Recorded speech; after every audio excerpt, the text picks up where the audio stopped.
In a world where beasts are tamed, a new journey begins with a blind selection of beast eggs. Lu Yin awakens to the profound power of the data eye, granting him the ability to perceive all concealed information. While others might end up with a mere dung beetle or worm, he immediately bonds with a 5-star ferocious tiger, embarking on an extraordinary path of beast mastery. Chapter 1. Lu Yin. Suddenly jolted awake from his slumber, Lu Yin felt as if he had plummeted into an endless abyss. The intense sensation of falling compelled him to sit upright, fully alert. Upon recognizing the familiar surroundings, he felt a wave of relief wash over him, realizing it was merely a dream. However, just as he contemplated lying back down, several lines of virtual text materialized before his eyes. Welcome to the Beast Taming world. Everyone will select an initial beast once chosen. It cannot be altered. Lu Yin was momentarily stunned. Was this some kind of hallucination? Rubbing his eyes and glancing again, the text remained. Please select your initial beast. Promptly, unforeseen dangers may arise at any moment. The safe house can only protect you for 1 month. Only by possessing a beast can one survive in this perilous world. Select a beast egg with your consciousness. The qualifications of the initial beast range from 1 star to 5 stars. There is only one 5-star initial beast in the entire world. What? I've crossed over. The notion of entering the beast-taming world stirred a tempest within Lu Yin's heart. Before he could ponder further, the text abruptly vanished. In its place, a colossal screen illuminated the room, nearly engulfing the entire space. On this screen, a plethora of objects, resembling grains of rice, were densely arranged. Lu Yin stood before the familiar walls of his rental apartment and the vast screen, feeling a sense of disorientation. Initial beasts, consciousness acquisition, qualifications, unforeseen dangers, safe house, perilous world. These concepts echoed relentlessly in Lu Yin's mind. Could he still be dreaming? He shook his head vigorously. Moments later, Lu Yin regained his composure and shifted his gaze toward the screen filled with beast eggs. Could these be the beast eggs? As he scrutinized a multitude of grain-like entities, one particular grain he was fixating on suddenly began to spin and expand, transforming into a chicken egg-sized beast egg that vividly appeared before him. Simultaneously, an information panel emerged on the surface of the beast egg. Dung beetle. Level 1. Status: diligent. Qualification: 1 star. Skill: roll dung ball. What? A dung beetle? This could be a beast. A moment of disbelief washed over Lu Yin, followed by an exhilarating realization. I can actually see the information of the beast egg? Could this be my unique ability? He whispered excitedly to himself. Understanding that the power to view the information of beast eggs meant he could select the finest among billions of eggs, while others would have to rely solely on luck filled him with anticipation. Those fortunate enough might select a decent beast egg, easing their future endeavors. Conversely, those who were less fortunate, landing on creatures like the dung beetle, would undoubtedly face a treacherous path. After all, the significance of an initial beast was universally acknowledged. With that in mind, I must seek a 5-star qualified initial beast. Recalling the black text that had mentioned the qualifications of beast eggs ranging from 1 star to 5 stars, Lu Yin focused his thoughts, causing the dung beetle egg to vanish. Instantly, in its place, a flurry of new beast egg information flashed before his eyes. Bobcat. Level 1, 10. Status: agile. Qualification: 1 star. Beast egg, capable of unlocking the selection interface for 100,000 beast eggs, from which new beasts may be chosen. Redemption requires 5,000 beast core crystals. Note: as the number of redemptions increases, so too will the required beast core crystals. Is an item yet to be unlocked? Perusing the array of enticing items, Lu Yin mused softly. Beast core crystals? Just as he was engrossed in examining the redemption page, a sudden series of urgent knocks reverberated through the air. Knock, knock, knock. The sound emanated from the door. It was as if countless sharp objects were relentlessly pounding against the door. Seeing the door teetering on the brink of collapse, Lu Yin's heart raced as he sprang from his bed. Before he could even react, the tiger that had been curled up beside him leaped into action. With a graceful arc, the tiger bounded towards the door. Roar. The tiger's fierce gaze and low growl, directed at the door, filled the air with tension. Time seemed to stretch as the tiger's growls intensified, yet the pounding gradually subsided, ultimately fading away. At that moment, the door appeared on the verge of splintering. Clearly, it had sustained significant damage. Will this hold for a month? I doubt even a day, Lu Yin murmured, observing the fissured door with concern. He recalled the black text stating that this room could provide 1 month of safety. Now, the tiger had settled down, yawning and sitting calmly at Lu Yan's feet. Lu Yan gently stroked the tiger's fluffy head and leaned closer to the peephole to peer outside. However, upon catching sight of the scene beyond the door, he was taken aback. Outside was the familiar environment he knew well. The well-known path, the familiar buildings slated for demolition. Yet among this familiarity was an unsettling blend of elements that rendered Lu Yan uneasy. The area was overrun with thick weeds, undeniably conspicuous. If it were merely an ordinary patch of grass, it would suffice, but these blades were a chilling crimson.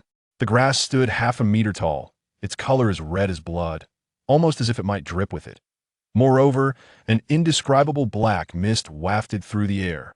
The intertwining of the familiar and the strange left Lu Yan both astonished and intrigued. Wait, where has the water tower next to the demolition site gone?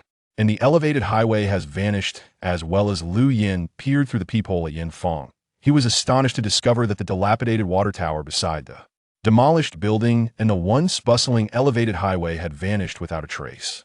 Caught off guard by this sight, Lu Yan found himself momentarily bewildered. After a few minutes of careful observation, he came to a realization. His rented apartment, along with the surrounding area, had traversed into this world of beast tamers.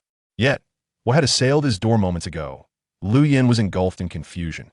From the moment the shrieks outside ceased to the time he observed through the peephole, scarcely a dozen seconds had passed. However, during that brief moment, aside from glimpsing a familiar yet foreign landscape, he had discerned nothing else. What exactly was that? With a myriad of questions swirling in his mind, Lu Yan shifted his gaze from the peephole to scrutinize the cracked door before him. Though it appeared worn, the door was in fact a heavy security barrier. Ordinarily, even an axe would struggle to inflict such damage. As Lu Yan examined the fissures in the door, he suddenly felt an icy chill seeping through the gaps. Before long, the room had grown noticeably cold. It was only May, and Lu Yan had been sleeping in mere shorts now. With his upper body bare, goosebumps instantly appeared on his skin. A frown creased Lu Yan's brow. The harsh environment and unknown dangers combined to make him acutely aware that his foremost priority was to survive in this world. Having watched numerous wilderness survival videos, he quickly contemplated the essence of survival. Resources. In this context, the most critical resources were food, water, and clothing. Lu Yan surveyed his rented apartment. On the dining table lay the remnants of last night's meal. In the makeshift wardrobe hung several shirts, while below were piles of winter clothing yet to be tidied up. In the corner rested half a barrel of drinking water and a half box of instant noodles. And other items were to be found in the room. Gazing at these scant possessions, Lu Yan's lips twitched slightly. If it were just him, these supplies might last for 10 days to a month. Yet presently, there was also a tiger to consider. As Lu Yan pondered venturing out in search of supplies, the previously vanished black subtitles reappeared in the room.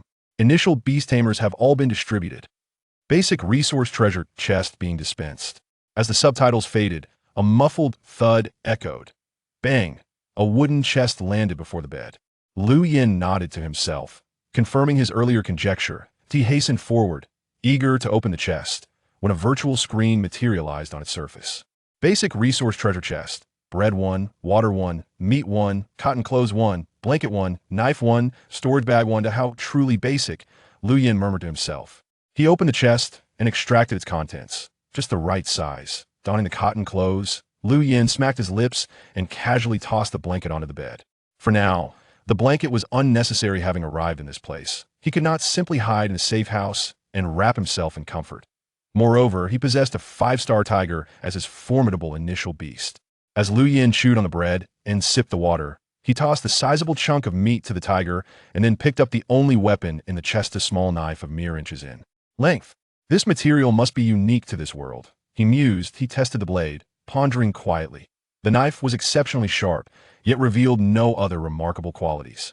Setting down the small knife, Lu Yan picked up the leather storage bag. With a slight mental shift, he sensed a space of approximately 10 cubic meters. This connection to a storage space felt refreshing, as though he carried a secret chamber for retrieving items at will. Minutes later, as the tiger finished its meal, Lu Yan gripped the small knife firmly and pushed open the door. Whoosh! The moment the door swung open, a frigid gust assaulted him. Lu Yan couldn't help but shiver.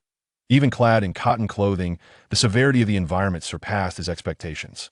The tiger instinctively positioned itself in front of him, its copper bell-like eyes scanning the surroundings with vigilance. Liu Yin dared not let his guard down, repeatedly sweeping his gaze over the half-human tall crimson grass. Thud, thud, thud.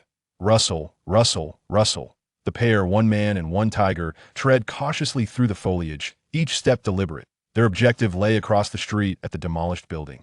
Liu Yin recalled that the residents had vacated the premises just 2 days prior. Perhaps remnants of usable items still lingered there. Reached the nearest entrance of the demolished building from the door. They would first traverse a 20-meter path, and then cross a 20-meter street. What was once a brief journey now took 5 minutes, and they had yet to clear the path in the depths of the grass. Liu Yin crouched intently, while the tiger lay low, its demeanor fierce. Liu Yin fixed his gaze ahead. Despite the surroundings being filled solely with swaying crimson grass, he could not afford to be careless, for before him, a property panel unexpectedly materialized. Wild dog. Level 5, 10. Status. Fierce. Qualification. 1 star. Skills. Frenzied bite. That Liu Yin realized that lurking just beyond the crimson grass at the street corner was a wild dog. Though this wild dog bore only 1 star qualification and paled in comparison to his tiger, the latter was currently at level 1, while the wild dog had reached level 5. Lacking practical combat experience, Liu Yin found it difficult to assess the true strength of a level 5 wild dog. Thus, he dared not be the least bit careless. Just as Liu Yin examined the wild dog's attributes, his expression suddenly shifted. In an instant, a chill raced up his spine. Simultaneously, a fierce gaze pierced through layers of crimson grass, glinting ominously. Goodness, is this truly a wild dog? Seeing the wild dog's menacing glare, Liu Yin couldn't help but exclaim. His shock stemmed from the wild dog's terrifying appearance. Its size was comparable to that of a tiger, with forelegs muscular as those of a calf. Especially alarming were the bloodied fangs that dripped with crimson. Against the backdrop of the crimson grass, this scene was particularly horrifying. While Liu Yin remained in shock, the wild dog showed no patience, letting out a furious bark before lunging at him with ferocity. From the faint glimpse of the wild dog's silhouette to its sudden, swift approach, it transpired in but a fleeting moment. The wild dog's reaction and speed of attack were astonishingly rapid. Nevertheless, the tiger was no ordinary creature. As the wild dog charged forth, it met the onslaught with the swiftness of an arrow released from its bow. Simultaneously, a resounding roar erupted from the tiger, reverberating through the air. Roar! Liu Yin beheld a ripple of sound waves emanating from the tiger, swiftly expanding in all directions. In that instant, a jolt coursed through his heart, as if a fingertip had lightly brushed against his brow. Indeed, at the very moment the wild dog lunged, Liu Yin's thoughts raced, and the tiger unleashed its formidable beast mastery, technique the roar of the Beast King. At this moment, Liu Yin had no time to ponder the peculiar sensations he experienced due to the tiger's skill. He hastily lifted his gaze. Before him, the tangible sound waves swept past, causing the frenzied wild dog to abruptly halt, as if rendered immobile. Frozen? Indeed. Under Liu Yin's watchful eyes, the wild dog's form hung suspended, with only one hind paw still touching the ground. Yet this state of suspension lasted but the briefest of moments. In that fleeting instant, the tiger had already closed the distance to the wild dog. Chapter 2. Capturing the king before the thief. The wild dog, just recovering from a brief pause, gazed in terror at the vividly patterned tiger. The tiger showed no mercy, its colossal paw striking down upon the wild dog's head with a resounding thud. Crack! With a sharp sound, the tiger's claw penetrated the wild dog's skull, sending its body crashing to the ground. Upon impact, a muffled thud echoed. Bang! The dog's head exploded in an instant, blood mist spraying onto the bloodgrass, enriching its already crimson hue. A chilling wind swept through, causing the bloodgrass leaves to sway, and Liu Yin couldn't help but shudder. Simultaneously, a potent scent of blood filled his nostrils. What is that, tiger? At that moment, the tiger approached, clutching a glowing, translucent stone in its mouth. Liu Yin raised an eyebrow upon seeing this. As his gaze fell upon the stone, a line of information materialized beside him. Beast Core Crystal, a stone infused with energy, suitable for consumption by tamed beasts. Upon reading this, a look of delight spread across Liu Yin's face. Earlier, he had learned from the exchange page that beast cores are precious items, pivotal in enhancing the strength of tamed beasts. Subsequently, Liu Yin took the beast core from the tiger's mouth. As his paw made contact with the wild dog's core, a flash of light occurred, and the core vanished. Simultaneously, An exchange page appeared in Lu Yan's view. Exchange. Beast Core Crystal, 80. Upgrade Pill. Instantly elevates the level of tamed beasts. Requires 50 Beast Core Crystals for exchange. Skill Pill. Used to enhance the skill levels of tamed beasts. Requires 500 Beast Core Crystals for exchange. Healing Pill. Capable of treating injuries of tamed beasts. Requires 100 Beast Core Crystals for exchange. Seeing that the Beast Core Crystal count displayed 80, Lu Yan was somewhat taken aback. Then, a sudden realization struck him. He had previously worried that even the cheapest upgrade pill on the exchange list required 50 Beast Core Crystals. But now he understood. Glancing at the exchange interface, Lu Yan promptly opted for one upgrade pill. Ding. Beast Core Crystal consumed. Ding. Upgrade pill exchange successful. Clink. With a series of system notifications, a pill the size of a fist landed in Lu Yan's hand. He gazed at the fragrant pill, then looked up at the tiger. After delivering the Beast Core Crystal to Lu Yan, the tiger had dashed towards the wild dog and was now slowly returning, dragging its prey. To Lu Yan's eyes, the tiger appeared somewhat fatigued from dragging a wild dog nearly its size. This weariness resonated with him. He noted that the tiger had exhibited such exhaustion only after employing its tamed beast skill to slay the wild dog. Clearly, utilizing the tamed beast skill had taken a significant toll on the current tiger. Lu Yan pondered. The tiger was only at level 1, while the wild dog, despite its 1-star quality, had reached level 5. Lu Yan surmised that had the wild dog's level been higher, say 6 or 7, the tiger might not have triumphed so easily. This realization reinforced his understanding of the importance of levels. However, he found himself in the Bloodgrass region, unfamiliar with the environment of the tamed beast world, and had never used an upgrade pill on a tamed beast. What if the tiger consumed the upgrade pill and had to upgrade on the spot for half an hour? That would be troublesome. Thus, Lu Yan resolved to return home before allowing the tiger to take the upgrade pill. Having made up his mind, Lu Yan stowed the upgrade pill away. Soon, the tiger approached his side, still dragging the wild dog. Without hesitation, Lu Yan focused his thoughts and stored the wild dog in his storage pouch. He then continued onward with the tiger. Having learned from his previous encounter, Lu Yan was now exceedingly cautious. He paused every few steps to observe his surroundings, attuned to any sounds. Minutes later, crouching by the bloodgrass, he scanned the open street ahead. The tiger too widened its eyes, body leaning forward, claws taut, as if poised to spring into action. The cold wind howled relentlessly, and Lu Yan tightened his cotton jacket, rising slowly. After a thorough inspection, he found no immediate threats. What is that? As he stood, his peripheral vision caught a faint glow beside a large tree across the street, approximately 30 meters away. It would have been difficult to notice had he not stood up. The light appeared to be the result of a metallic reflection, and it struck Lu Yan as somewhat familiar. Could it be a treasure chest? He mused. Perhaps due to the distance, his interface displayed no information. After a moment's contemplation, Lu Yan decided to investigate further. Naturally, he did not cross the street directly. Instead, he moved laterally across the bloodgrass, gradually approaching the luminous spot. Minutes later, when he was almost directly facing the large tree, information finally appeared on his interface.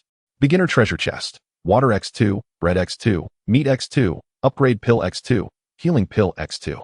Indeed, it was a treasure chest. Moreover, it contained not only supplies, but also upgrade and healing pills. Upon seeing the contents displayed on the interface, Lu Yan's expression shifted. At this moment, what he lacked most was food and water, as well as items to enhance his tamed beasts.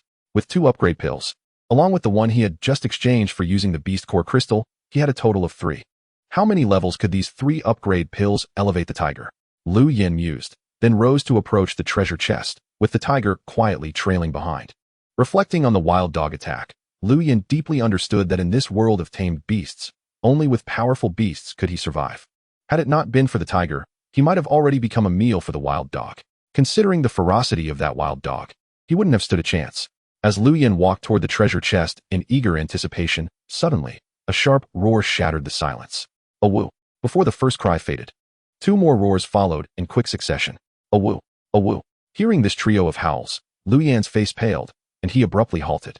Immediately, frantic barking and the sound of rushing footsteps drew near. The next moment, Lu Yan raised his eyes to see 3 robust wild dogs charging towards him from the entrance of a demolished building. What? 3 of them? A tightness gripped Lu Yan's chest. At this distance, he could not ascertain the wild dogs' levels. However, judging by their physique, these 3 wild dogs were at least level 5. Their ferocity eclipsed even that of the wild dog the tiger had just defeated. If it were only one, Lu Yan would not be concerned. But facing 3 at once, the current state of the tiger made it difficult to manage them simultaneously. In a moment of crisis, Lu Yin resolved to retreat indoors. He still had an upgrade pill in hand. Once the tiger leveled up, it would not be too late to retrieve the treasure chest. Lu Yin reacted swiftly, sprinting back with all his might, finally reaching the safety of his home. Just seconds after he closed the door, the outside was met with violent banging and the piercing sound of scratching. On his way back, Lu Yin confirmed the levels of the 3 wild dogs. 2 were level 5, and 1 was level 6. He also realized his effective range for perceiving target attributes, 8 meters. As long as he was within that distance, everything in his line of sight revealed its attributes. Minutes later, just as Lu Yin began to doubt whether the door would withstand the onslaught, the scratching and frantic barking outside gradually subsided. The tiger too ceased its low growl. However, a peculiar expression flickered across the tiger's visage. Observing its demeanor, Lu Yin's mind was suddenly struck by the phrase, "The tiger, having fallen to the plains, is bullied by dogs. Be good, it is merely a few wild dogs. Once you level up, we shall teach them a lesson." Lu Yin squatted by the door, gently stroking the tiger's head as he spoke. Subsequently, he retrieved a leveling elixir from his storage pouch and fed it to the tiger. Upon swallowing the pill, a soft aura enveloped the tiger. Beneath this glow, the tiger lay quietly on the ground, motionless. Lu Yin exhaled in relief. Fortunately, he had not allowed the tiger to level up outside, for an ambush by wild dogs during the process would have been disastrous. Time passed slowly. In the interim, Lu Yin consumed the remaining bread from the morning and finished the water he had obtained from the basic treasure chest. Yet, due to his previous exertion, he still felt parched and famished. After all, since awakening, he had only eaten a single piece of bread. Not to mention, even if he were to have 3 or 5 more pieces, he would still feel only half satisfied. Reflecting on this, he recalled the large piece of meat he had fed to the tiger earlier. If only he had saved a bit. Meat. The thought of meat reminded Lu Yin that he still had wild dog meat stored in his pouch. With a thought, the wild dog meat materialized on the floor of the room. Lu Yin picked up his tools, crouched beside the meat, and began to prepare it. Prior to arriving in the Beastmaster world, Lu Yin had worked in a slaughterhouse. Thus, butchering the wild dog posed no challenge for him. He had handled not only wild dogs, but also cattle, sheep, and donkeys with his own hands. Minutes later, Lu Yin efficiently finished dismembering the wild dog, with the floor now neatly arranged with chunks of meat, fur, and bones. Meat, edible, suitable for beast consumption. Wild dog hide, possesses cold resistance and defensive properties. Can be exchanged for beast core crystals. Skeleton, usable for crafting tools, can also be exchanged for beast core crystals. Lu Yin's gaze swept over these materials, and information continuously popped up in front of him. At that moment, the tiger slowly stirred, letting out a low growl before leaping from the ground. It twitched its nose, caught the scent of the meat, and approached Lu Yin, drooling. 1 leveling elixir had elevated it directly to level 3. Lu Yin glanced at the attribute panel hovering above the tiger's head. Tiger. Level 350. Status, fierce. Qualification, 5 stars. Skill, Beast King Roar. Deterrent to all beasts within 100 meters, LV1, 5. Seeing the tiger's ascension from level 1 to level 3, Lu Yin pondered. With a maximum level of 50, there is still a long journey ahead. Though not entirely satisfied, the tiger's physique had grown more robust, and its aura had evidently intensified. Lu Yin estimated that when it was at level 1, the tiger could unleash the Beast King Roar twice. But now it should be able to release it 4 to 5 times. This should suffice to deal with those 3 wild dogs. Lu Yin calculated in his mind. By dispatching them, he could obtain the 2 leveling elixirs from the treasure chest, further enhancing the tiger's level. The beast core crystals dropped by the 3 wild dogs, combined with those he had on hand, would likely yield about 5 leveling elixirs. While 7 leveling elixirs were considerable, they were still a far cry from the tiger's maximum level. Lu Yin understood that he must swiftly elevate his beast's prowess to establish a foothold in this world. Thereafter, Lu Yin reserved some meat for the tiger, storing the remainder in his pouch. He had no desire to consume raw wild dog meat, and since the wild dog hide had not been fully preserved, he postponed any recovery efforts. The current priority was to secure the treasure chest, for there were still billions of people here, and delays could lead to others seizing the opportunity first. Although few could confront 3 high-level wild dogs simultaneously, Lu Yin was unwilling to take any risks. Thus, both he and the tiger once again pushed the door open, cautiously traversing the blood-soaked grasslands to the street opposite the treasure chest. The 3 wild dogs remained stationed by the chest, appearing to either rest or lie in ambush. Concealed among the blood grass, Lu Yin held his breath, while the tiger also kept its mouth shut, its eyes fierce. Attack. Noticing the wild dogs had relaxed slightly, Lu Yin immediately commanded. A high-pitched roar erupted from the tiger, resonating with the power of the Beast King Roar. Now that the tiger had leveled up, The sound waves were even more potent, instantly enveloping the three wild dogs. Simultaneously, the tiger charged forward, leaping across the street like a flash of lightning, pouncing upon the wild dogs. Smash! Bang!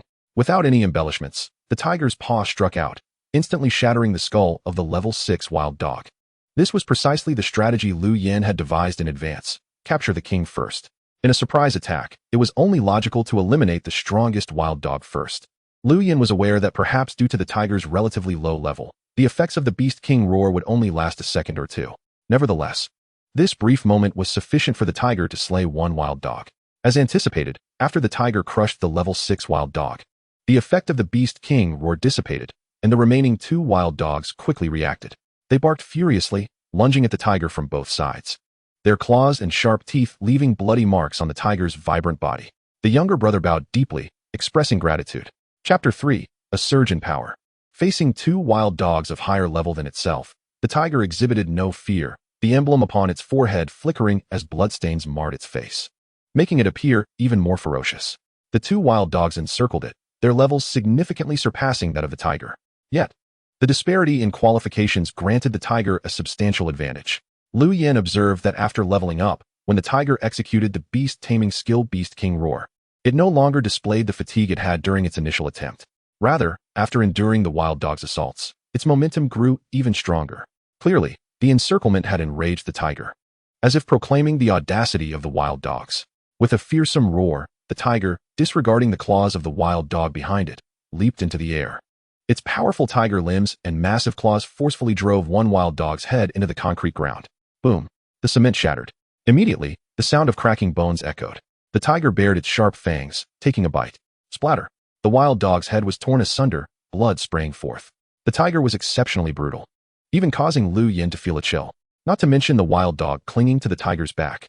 It stood frozen in place, gazing at the blood on the ground, emitting a timid whine. Its body went limp, sliding off the tiger's back. Once the distance was established from the tiger, the wild dog did not hesitate to turn tail and flee, having lost its previous fierceness. But how could the tiger allow this wild dog, which had wreaked havoc for so long and now sought to escape, to get away? The tiger licked its bloodied fangs, its paw pressing down on the lifeless wild dog, turning its gaze toward the fleeing one, its eyes gleaming with ferocity like bronze bells. The wild dog seemed to tap into its latent potential, suddenly darting 30 to 40 meters away.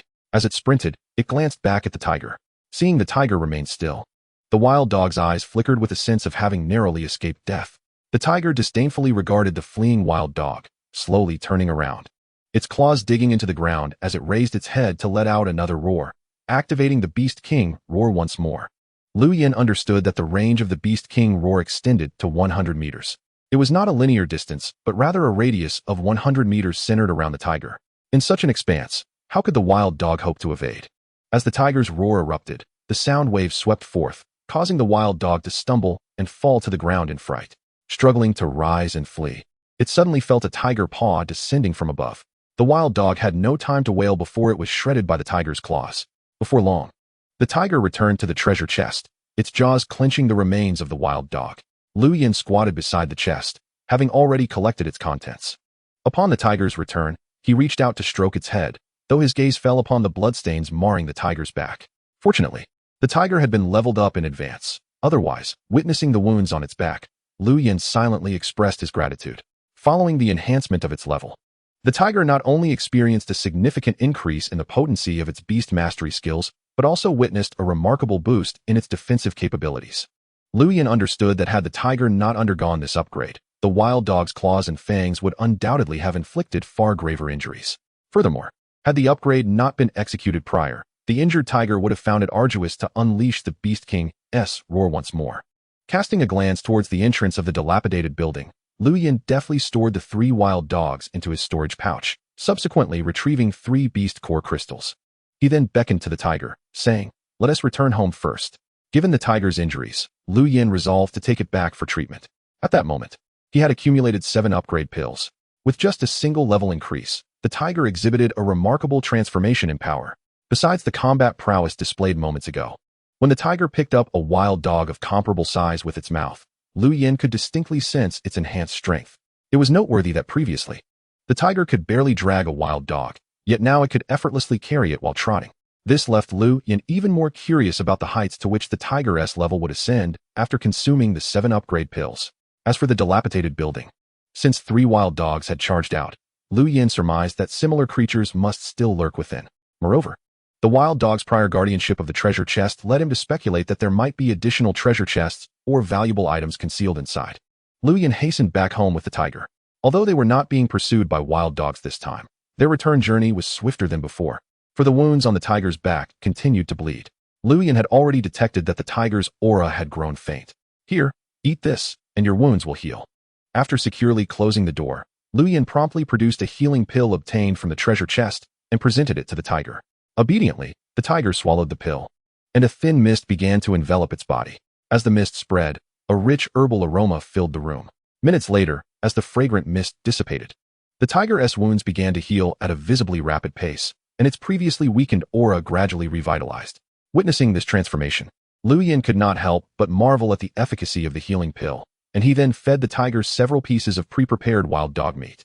As for the meat obtained from the treasure chest, which the interface indicated was beef, Lu Yin planned to reserve it for himself. While the tiger consumed its meal to regain strength, Lu Yin retrieved the beast core crystals acquired from hunting the 3 wild dogs. With a mere thought, the 3 beast core crystals shimmered momentarily before vanishing. Exchange. Beast core crystals, 280. 280, combined with the previous 30, resulted in a total of 250 beast core crystal points. Gazing at the balance displayed on the exchange page, Lu Yin mused softly. It seems that a level 5 wild dog is worth 80 points, while a level 6 wild dog is valued at 90 points. After a brief calculation, he directly exchanged for 5 upgrade pills. Alongside the 2 obtained from the treasure chest, he now possessed a total of 7. Once the tiger finished its meat, Lu Yin administered all 7 upgrade pills to it. Under the influence of the pills, the tiger was enveloped in a sphere of energy and entered an upgrading state. Having experienced an upgrade before, Lu Yin understood that this process would require some time.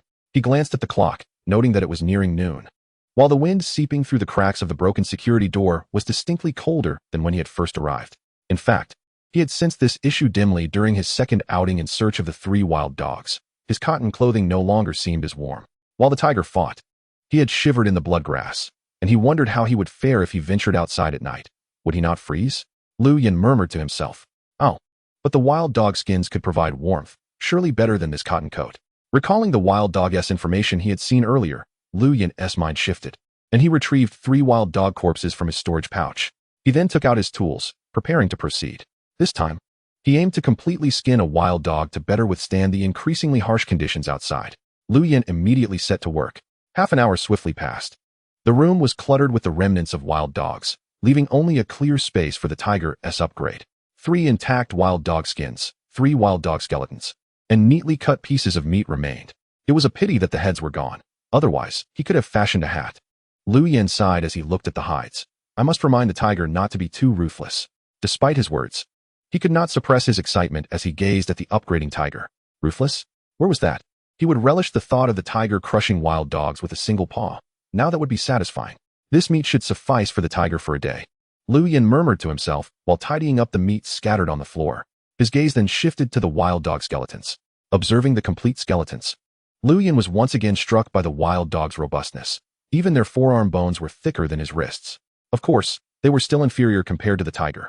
He wondered how many beast core crystals would he obtain from the recycling station. Unable to conceive a use for the bones, Lu Yin resolved to test the recycling function. Although the bone information indicated they could be fashioned into tools, he neither knew what could be made nor understood the crafting methods. Based on his experiences prior to his transmigration, bones were best suited for making broth. It would be more pragmatic to recycle them for beast core crystals to exchange for upgrade pills for the tiger. With a thought, the recycling station interface materialized before him. The wild dog skeletons at his feet instantly vanished. Ding.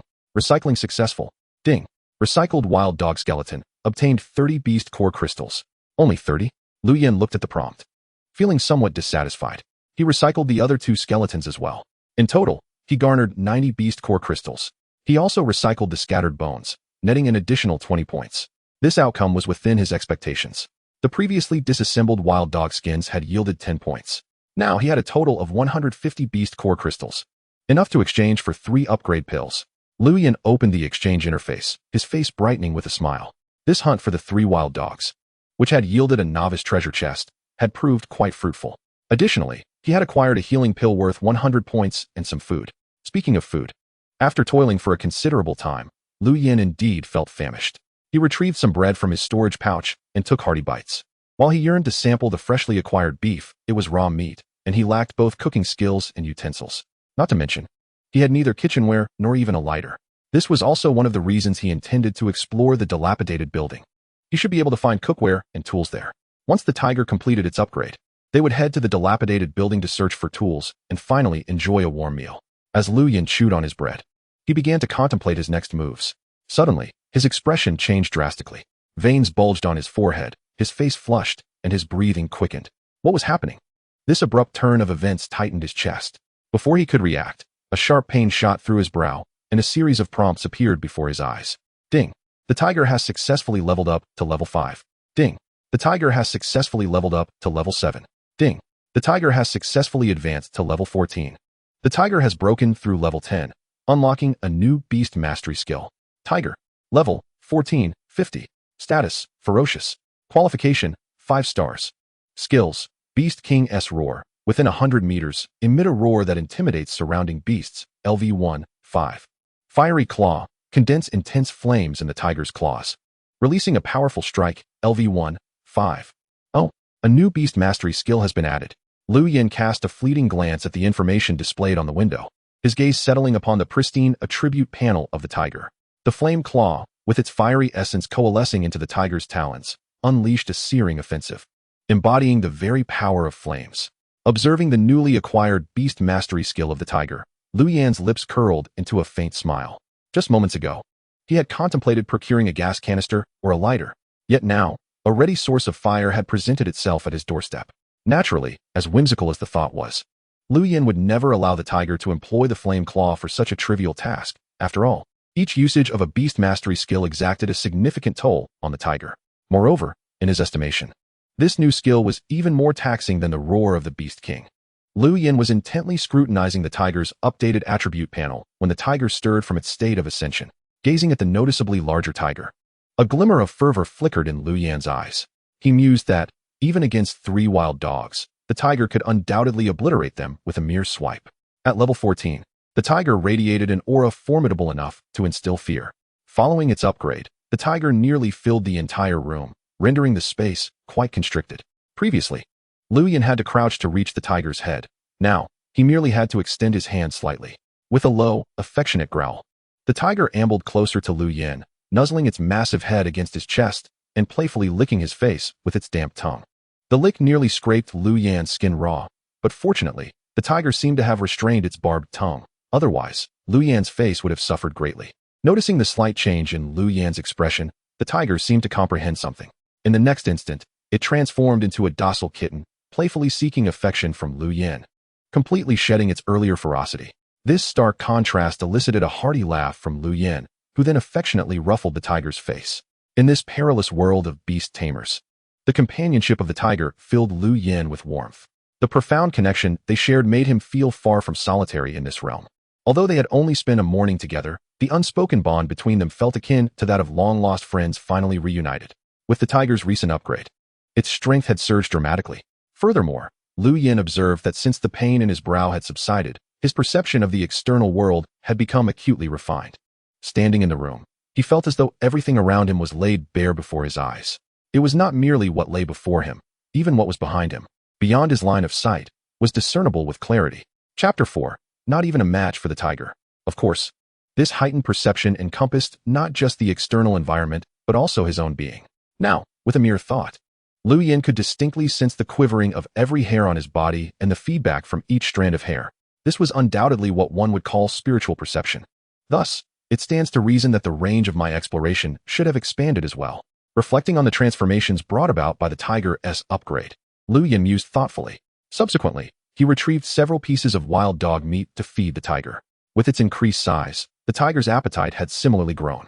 Shortly, he planned to venture out to explore the demolition site. It was imperative to ensure the tiger was in optimal condition. With 150 beast core crystals remaining, Lu Yin believed the tiger would be well equipped to handle a fair number of unforeseen circumstances. Lu Yin silently calculated his next moves. He had no immediate intention of further elevating the tiger's level. Rather, he was eager to reach the demolition site. After discovering a treasure chest by the roadside, Lu Yin speculated that given the vast expanse of the demolition site, there might also be hidden treasures there. Moreover, based on his previous observations of wild dog behavior, the likelihood of treasures being present in the demolition site was quite considerable. Treasures were crucial for resource replenishment and the growth of his beast. Lu Yin had another reason for his urgency to reach the demolition site. He was not the sole inhabitant of this world. Billions of others shared this land. Resources and treasures were a race to claim, and being one step ahead would never be a misstep. Having clarified his thoughts, Lu Yin set about making more meticulous preparations. While the tiger feasted, he took the opportunity to simply cut and process the entire pelt of the wild dog. Since the upgrade of the tiger, Lu Yin had felt the chilling wind seeping in through the cracks of the door grow increasingly biting. Though clad in a cotton coat, his legs remained numb with cold. Thus, this time, he must take the wild dog pelt with him. Otherwise, if he failed to find the treasure, he might freeze before he could. After more than 10 minutes, the duo of human and tiger stepped out once more. Their target was clear, the entrance of the demolition site. The blood-soaked grassland outside his door had been deemed safe, prompting Lu Yin to quicken his pace. Upon reaching the broad street, he paused to survey his surroundings, confirming the absence of danger before swiftly leading the tiger through. Indeed, the range of his detection had extended, more than doubling from the previous 8 meters. Leaning against a large tree by the roadside, Lu Yin muttered to himself as the window displayed information about 2 wild dogs. They were level 5 and 6, respectively, lurking at the corner of the demolition site entrance. This was a blind spot in Lu Yin's vision, but it posed no challenge for him. The estimated distance from his position to the wild dogs was about 20 meters. Beside him, the tiger stood tall, its keen eyes scanning the entrance of the demolition site. Lu Yin did not rush in. Instead, he gently patted the tiger on the neck. The tiger seemed to understand, its body tensing as it let out a low growl. This time, it was merely an ordinary tiger roar, not the roar of the Beast King. As the tiger's roar echoed, a cacophony of barks erupted from the entrance of the demolition site. Instantly, 2 wild dogs charged out, as if they had discovered prime prey, hurtling towards Lu Yin's position. Just as the 2 wild dogs burst through the door, Lu Yin's window flickered, revealing the information of yet another wild dog. Oh, there are actually 3. Come on. The more, the merrier. With this realization, Lu Yin's brows lifted, a smile spreading across his face. Wild dogs? Regardless of their levels, they paled in comparison to the tiger's prowess. To Lu Yin, these wild dogs were nothing more than beast core crystals. For the tiger, these wild dogs didn't even qualify as practice targets. A swarm of wild dogs rushed forth, and as they neared Lu Yin, the tiger sprang into action. With a swift pounce, it pinned down 2 wild dogs, followed by a thunderous roar that sent another leaping wild dog flying with a single swipe. The tiger moved with lightning speed, and in the blink of an eye, 3 wild dogs lay lifeless, not even having the chance to emit a cry. Standing beneath the tree, Lu Yin glanced at the 3 wild dogs, swiftly storing them in his pouch before beckoning the tiger and striding towards the entrance. The demolition site comprised 3 units, each with 12 households. Prior to the demolition, Lu Yin had resided there as a tenant. Due to the rent, he had relocated to a small room across from the demolition site. Consequently, he was quite familiar with the structure. Entering through the main door, the boiler room lay to the left, with the expansive courtyard devoid of any other buildings. As Lu Yin stepped into the courtyard, he surveyed the empty space before glancing at the now-collapsed boiler room. He tightened his wild dog pelt coat and made his way directly to the unit door on the far right. This path was not of Lu Yin's choosing. Rather, the nearest 2 unit doors had been obstructed by rubble from the stairs. The courtyard was temporarily safe, allowing Lu Yin to move quickly. Despite the absence of danger, the tiger remained closely at his side, safeguarding his well-being. This was not a directive from Lu Yin, but rather a manifestation of the tiger's instinctual awareness. The interior of the building was considerably warmer than the exterior. As Lu Yin traversed through the unit door and stepped into the building, he felt the air suddenly warm up. It wasn't long before he began to perspire. He loosened the belt of his wild dog leather jacket and commenced his search from door to door. One of Lu Yin's objectives this time was to procure some food and supplies. With a storage bag at his disposal, he was untroubled by concerns of transport. Such emptiness, he muttered, glancing at a desolate room on the first floor. The tiger, too, lowered its head, sniffing vigorously, occasionally emitting a growling sound. Let us move on to the next house. With little to show for his efforts, Lu Yin decisively turned toward the opposite door. Straining to push open a security door that appeared to have been attacked by wild dogs, he gazed into the barren room, a twisted expression crossing his face. Just as Lu Yin prepared to ascend to the second floor for further exploration, he noticed that while this unit was empty, the wall of the bathroom between the 2 bedrooms had collapsed. Through the gap of rubble and bricks, he could glimpse the inhabitants of another unit. What caught Lu Yan's attention was that the other household seemed to still possess the outlines of furniture. Let us go take a look. Lu Yan patted the tiger, signaling it to create a passage between the two units. The tiger leaped up, and after a cacophony of noise, the two bathrooms were fully connected. Be careful. Don't bring the whole building down. Watching the completely collapsed bathroom, Lu Yan felt a twinge of anxiety and hurried over. Above them lay several stories. If it all were to collapse, he would surely meet his demise. He certainly did not wish to be buried alive in this world of beast tamers before he had even had the chance to showcase his skills. That would be utterly tragic. What a collection of items, he sighed as he rummaged through the room. Aside from some old furniture, there were several large boxes of CDs and a few bookshelves brimming with tomes. After a cursory glance, Lu Yan felt a flush of embarrassment. It turned out these books were mostly literature and numerous picture albums. He could also guess the content of those boxes of CDs. Unfortunately, there was no playback device available. All of this is useless, Lu Yan remarked, his enthusiasm waning. The tiger, understanding its master's mood, promptly crashed through the wall of the master bedroom and entered the adjacent unit. Lu Yan followed closely behind. The moment Lu Yan stepped away, the bookshelves and filled boxes in the previous room vanished. Oh, Lu Yan stowed his storage bag and, upon entering the new household, exclaimed in delight. Through the open bedroom door, he spotted a box emitting a faint glow. The box stood out starkly in the empty living room. As Lu Yan's eyes fell upon the box, information materialized on his interface. Beginner's Treasure Chest, Water X2, Bread X2, Meat X2, Upgrade Potion X2, Healing Potion X2. Just like the chest he had encountered before. How splendid. A smile crept across Lu Yan's face as he quickly approached. Discovering a beginner's treasure chest brightened his spirits immensely. Seeing Lu Yan's joy, the tiger became even more energetic. Without waiting for Lu Yan's command, it charged through the wall leading to the next unit.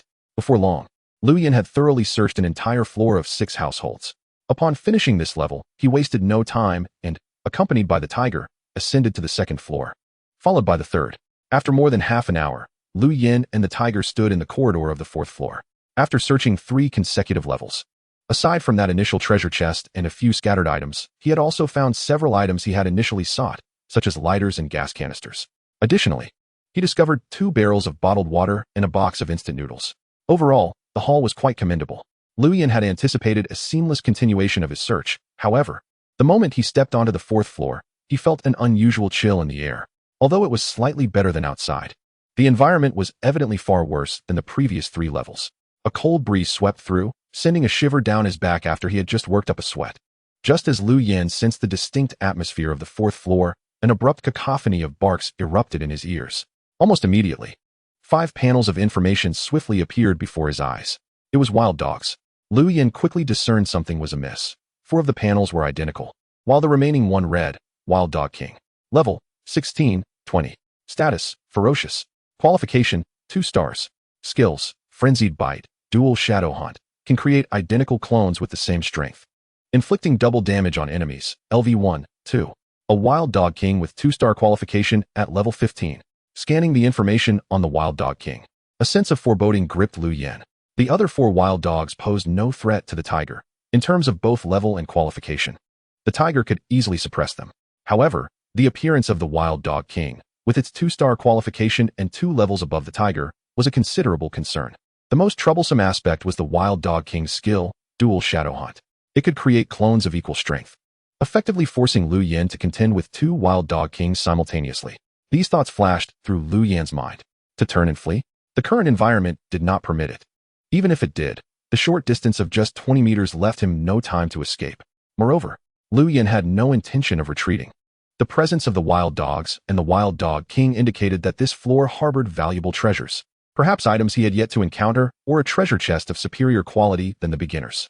Furthermore, capturing all 4 wild dogs along with the 2-star qualified Wild Dog King would yield significant rewards. Just considering the materials alone, the Beast Core crystals would be quite substantial. The 2-star Wild Dog King, he could only imagine how many points its Beast Core crystal could fetch. At this critical juncture, Lu Yan had made up his mind to confront the challenge. Since a battle was inevitable, he would strike first. He needed to quickly eliminate the 4 weaker wild dogs. Otherwise, even if they were not formidable, if they joined forces with the Wild Dog King to besiege the tiger, it would spell trouble. Being besieged? Lu Yan certainly did not wish to witness such a scenario. Thus, he swiftly devised a strategy. Although the 4 wild dogs were of considerable level, They were no match for the tiger.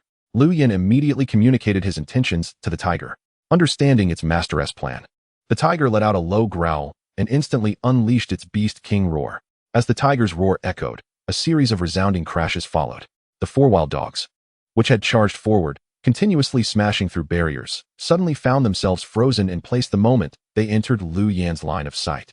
Their bodies were still poised for a sprint. Even the drool that had splattered while running had been instantly solidified. This was the power of the Beast King roar, stemming from the absolute intimidation of the Beast King. After reaching level 14, although the range of the Beast King roar had not expanded and its skill level remained at LV1, its potency had become entirely different. Waves upon waves of sonic blasts from the Beast King roar relentlessly battered the sturdy bodies of the four wild dogs. Several seconds passed, and the wild dogs remained immobilized. In battle, even a fleeting moment could determine life or death. After being struck by the sound waves, the tiger leapt beside them. With a series of muffled thuds and agonized howls, the wild dogs were instantly torn apart by the tiger's massive claws, flying off in all directions. After crashing through several walls, they lay motionless on the ground, no longer stirring. Such was the astounding power of a level 14 tiger. The wild dogs, possessing a mere 1-star qualification at levels 7 and 8, were no match for the tiger. With a resounding roar, the tiger swiftly dispatched 4 wild dogs without even lifting its eyelids. Chapter 5 remained at level 1. Although it did not utilize the Beast King's roar, the tremendous tiger's roar still caused the walls to tremble. The atmosphere was astonishing. At that moment, the newly arrived Wild Dog King paused, a flicker of astonishment crossing its eyes as it regarded the fallen wild dogs. In the dim light, Lu Yin discerned that the Wild Dog King's size was comparable to that of the tiger. He even felt that its claws were larger than those of the tiger. Moreover, its body was a dark crimson, more fearsome than the gray-furred wild dogs. From the moment Lu Yin laid eyes on the Wild Dog King, he sensed its rising aura within just 2 breaths. His breathing quickened, as if invisible hands were extending from the Wild Dog King, compressing the surrounding air. Tiger, attack! Lu Yin's heart jolted, and he shouted. He had not anticipated the Wild Dog King's formidable strength and cunning intelligence, though it seemed to have made no move. The Wild Dog King had been exerting pressure on Lu Yin and the tiger since its appearance. There was no longer time to wait. Otherwise, in mere moments, they would be suffocated before the battle even commenced. As Lu Yin shouted, anger flashed across the Wild Dog King's face, its fierce gaze fixed upon the tiger. The anthropomorphic expression on the dog's face sent a chill down Lu Yin's spine, instilling a sense of dread within him. However, Lu Yin's fear lasted only an instant. For at the moment his shout echoed, the tiger had already lunged forward. The earth-shattering roar of the tiger accompanied its razor-sharp claws, aimed directly at the Wild Dog King's throat. The tiger was as swift as the wind, leaving the Wild Dog King seemingly without a chance to retaliate. Just as Lu Yin felt a flicker of joy, confusion washed over him as the Wild Dog King remained unresponsive. In his eyes, the tiger's claws were mere moments away from the Wild Dog King's throat. Time seemed to stand still, not blocking, not counterattacking. The cunning demeanor previously displayed by the Wild Dog King starkly contrasted with its current passivity.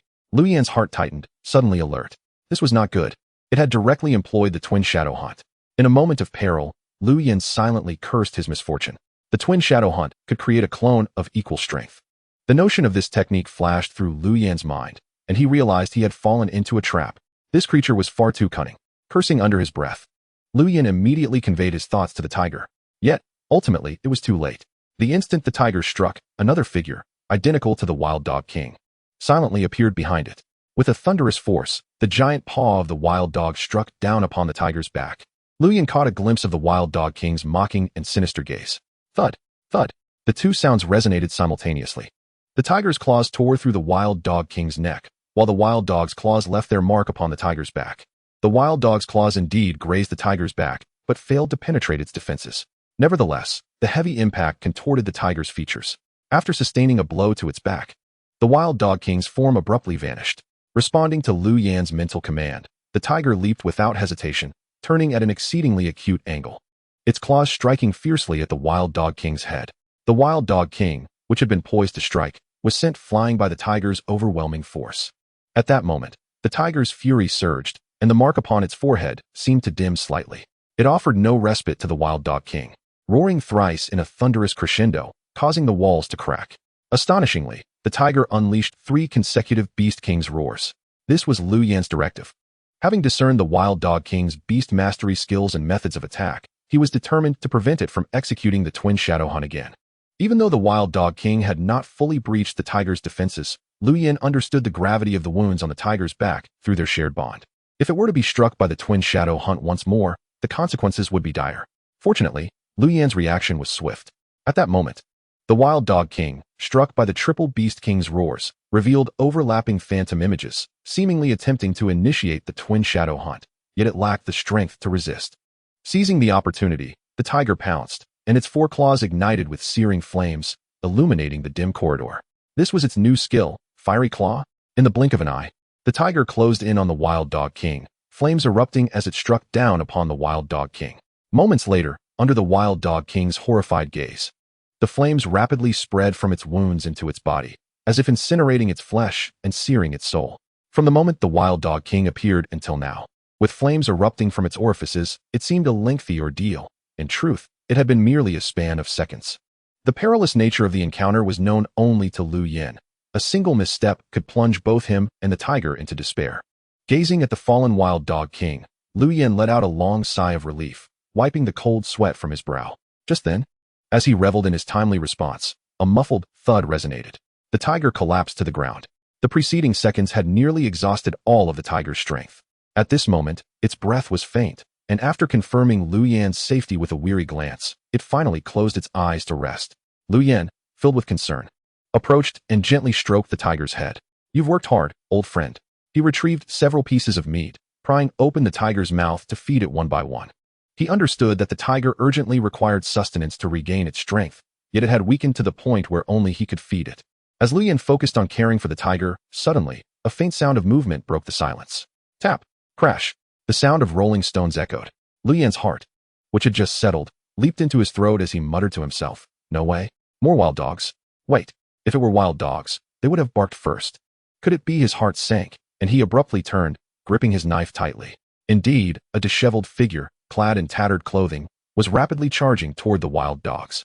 The person moved with remarkable speed, and just as Lu Yin turned, the 4 wild dogs had already transformed into motes of light.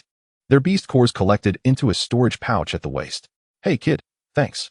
If it weren't for your ferocity, I would still be cowering in my safe house." Laughter erupted from the man as he pushed aside his messy hair, revealing a set of yellowed, blackened teeth, his gaze fixed intently on Lu Yin. "Your beast is a tiger, at least 3-star qualification, right? You managed to take down such large wild dogs. I genuinely admire you." He smacked his lips, lamenting, "Alas. It's a pity that such a fierce tiger has perished. Since your beast is gone, you might as well not struggle. Those pieces of meat belong to me. Don't worry, I'll grant you a swift end. After all, we're both from another world. Little brother, rest easy. I'll live well for you." Ha ha ha. As the man spoke, he advanced menacingly, and upon seeing that the meat near the tiger's mouth remained untouched, his laughter grew increasingly wild. He concluded that the tiger was dead. With a swift flick of his arm, a loud explosion rang out. Bang! The sound was piercing, akin to the crack of a Desert Eagle-esque gunfire. A gun? Does this man have a gun? Lu Yin was astonished, but suddenly felt a sharp pain in his shoulder, grunting as he collapsed to the ground. He quickly rose, glancing at his shoulder. A foul-smelling, pea-sized sphere was stuck there. Damn it, is that a dung ball? 20 meters away, the figure of the old beggar appeared hazy, and Lu Yin could not discern his beast companion.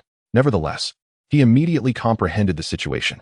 It was a dung beetle, the very one he had seen when selecting the beast egg, struck by the fecal projectile.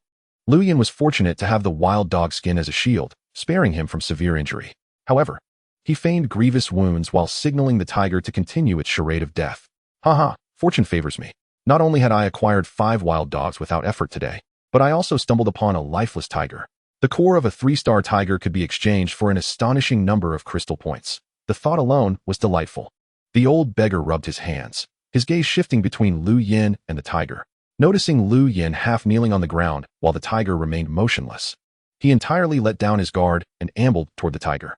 Lu Yin observed the old beggar's actions with a cold gaze, akin to watching a corpse. He even found the old beggar somewhat laughable. As the old beggar inched closer, Lu Yin had already sensed a 1-star dung beetle concealed within his sleeve. A mere level 2. Had the beggar stolen the 4 wild dogs and fled earlier, Lu Yin would have truly been at a loss, especially since the tiger was weak and fatigued at that time. However, after a period of recovery, the tiger, while still incapable of unleashing its beast mastery skills, had regained a modicum of strength. With this newfound energy, Dealing with the old beggar and the level 2 dung beetle was more than feasible. Yet, Lu Yin needed to wait for him to draw even nearer. 4 meters, 3 meters, 2 meters, 1 meter. The old beggar halted before the tiger. Why can't I store it in the pouch? He had just secured the items and beast core crystals from the wild dog king when he found the pouch utterly ineffective against the tiger. As he pondered this, the previously closed eyes of the tiger suddenly snapped open. The old beggar's expression immediately froze. At the same moment, Lu Yin let out a cold smile. In the blink of an eye, before the terror could fully register on the old beggar's face, the tiger opened its gaping maw and swallowed him, along with the dung beetle clinging to him. Thud! The headless beggar staggered back, ultimately collapsing with a muffled thud amidst the ruins.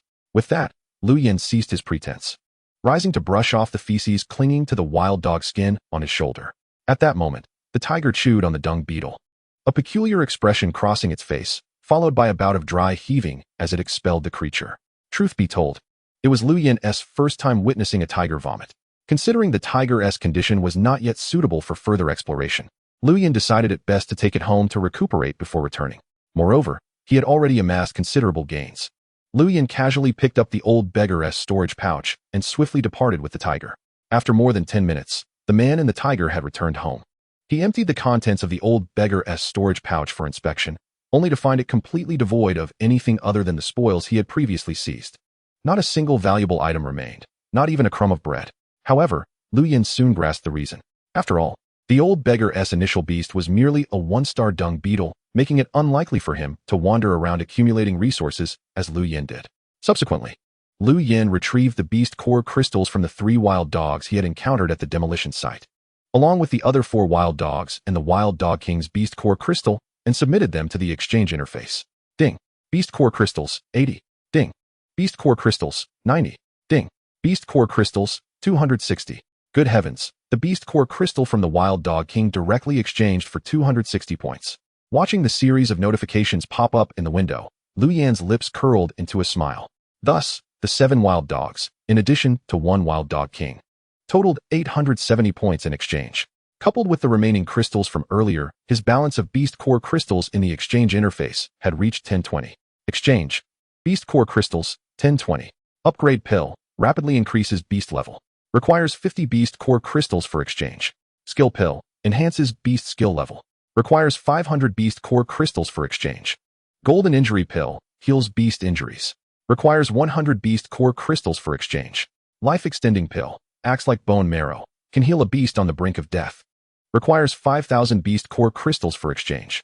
Beast egg, grants access to a selection page for 1,000 beast eggs to choose a new beast. Requires 5,000 beast core crystals for exchange. The number of exchanges increases, and the required beast core crystals also double. Unopened items. First, let us exchange for all the upgrade pills. After browsing through the items on the exchange interface, Lu Yin deliberated briefly before decisively opting for the upgrade pills. Ding. Exchange completed.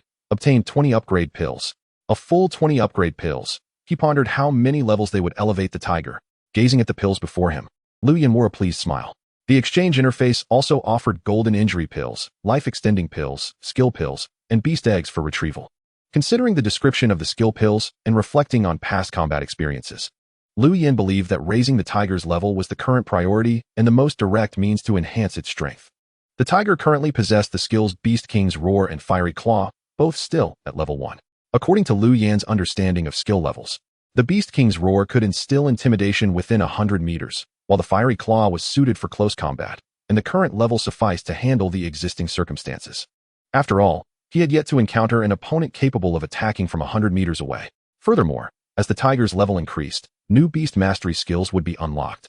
Thus, Lu Yin planned to elevate the tiger to its maximum level before considering skill enhancements. No need to rush into eating, let us upgrade first. Seeing the tiger immediately burying its head in food upon their return, Lu Yin called it over. At this point, the tiger had regained a considerable amount of strength.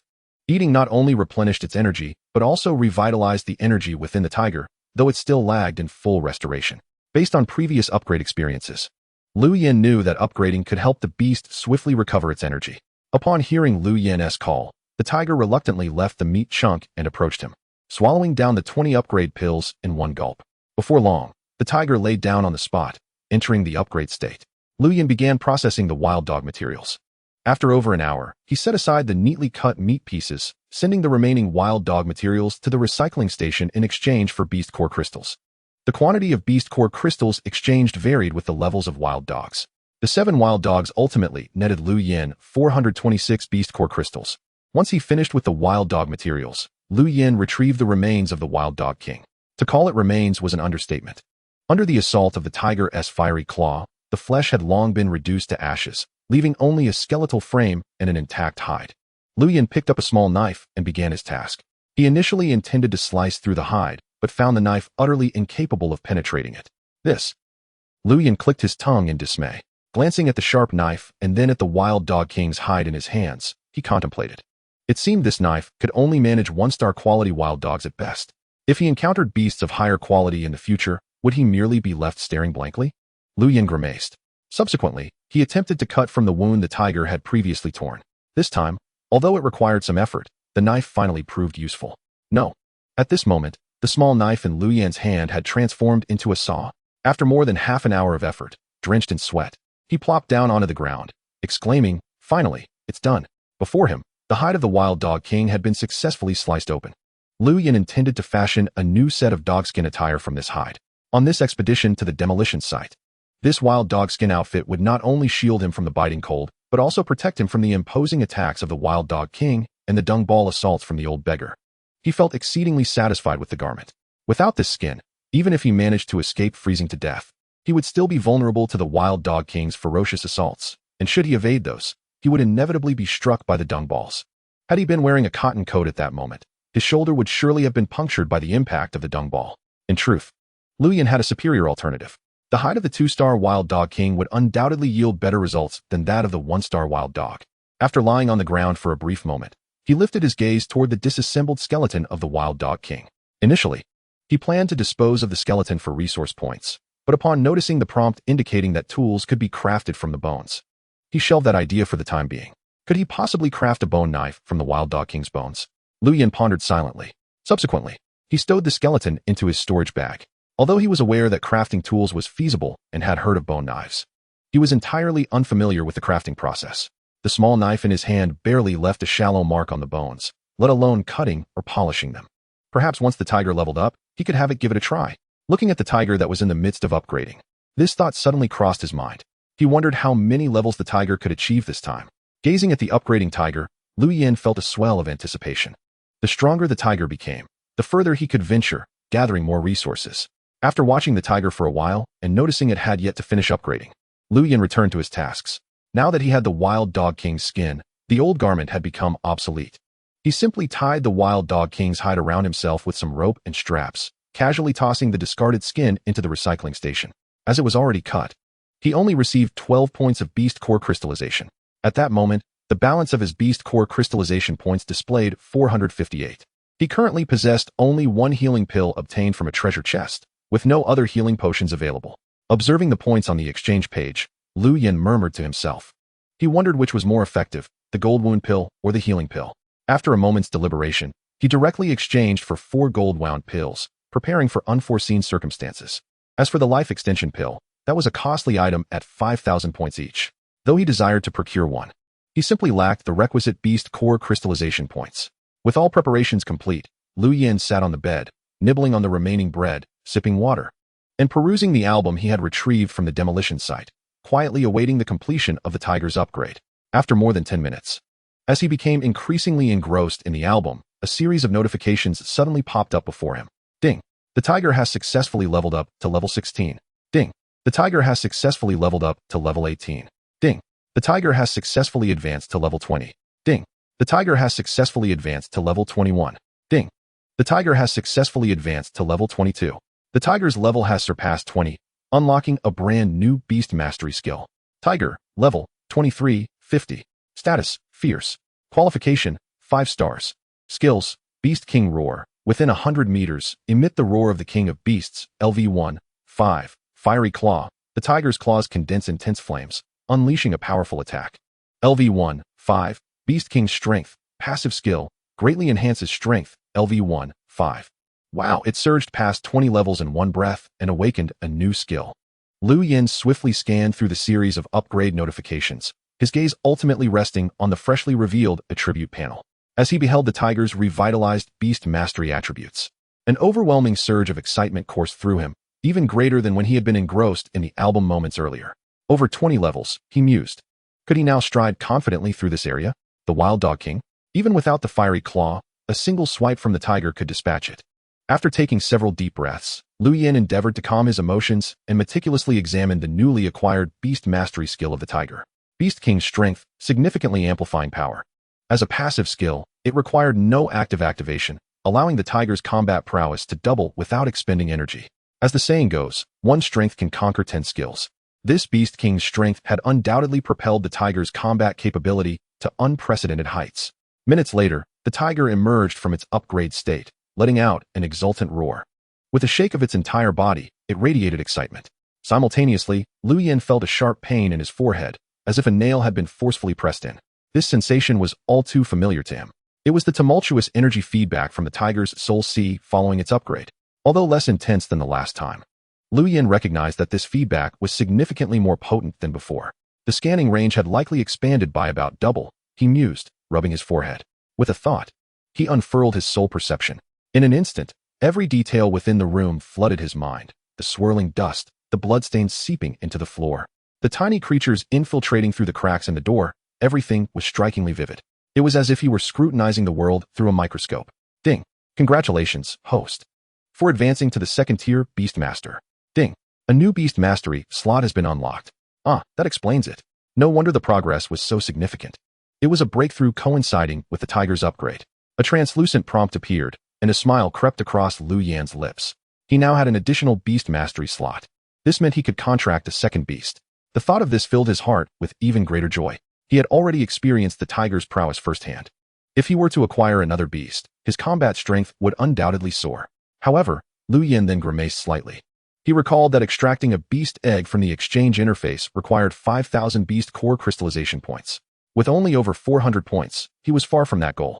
He needed to quickly accumulate more beast core crystallization points. He wondered what kind of 5-star beast he might draw this time. 5,000 points would allow him to select from among thousands of eggs. With his ability to view hidden information, he felt no apprehension about failing to select a 5-star beast. As Lu Yin contemplated his new beast, the tiger approached with a low growl. Just as it lifted its paw, the floor trembled violently, and a cacophony of cracks erupted. Where the tiger's claw landed, the ground shattered. Fissures radiating outward from the center of impact. Crack. The cracks spread rapidly from the claw's point of origin. The tiger tilted its head, displaying a puzzled expression, gazing innocently at Lu Yin. Observing its demeanor, Lu Yin let out a light snort. The Beast King's strength is truly formidable.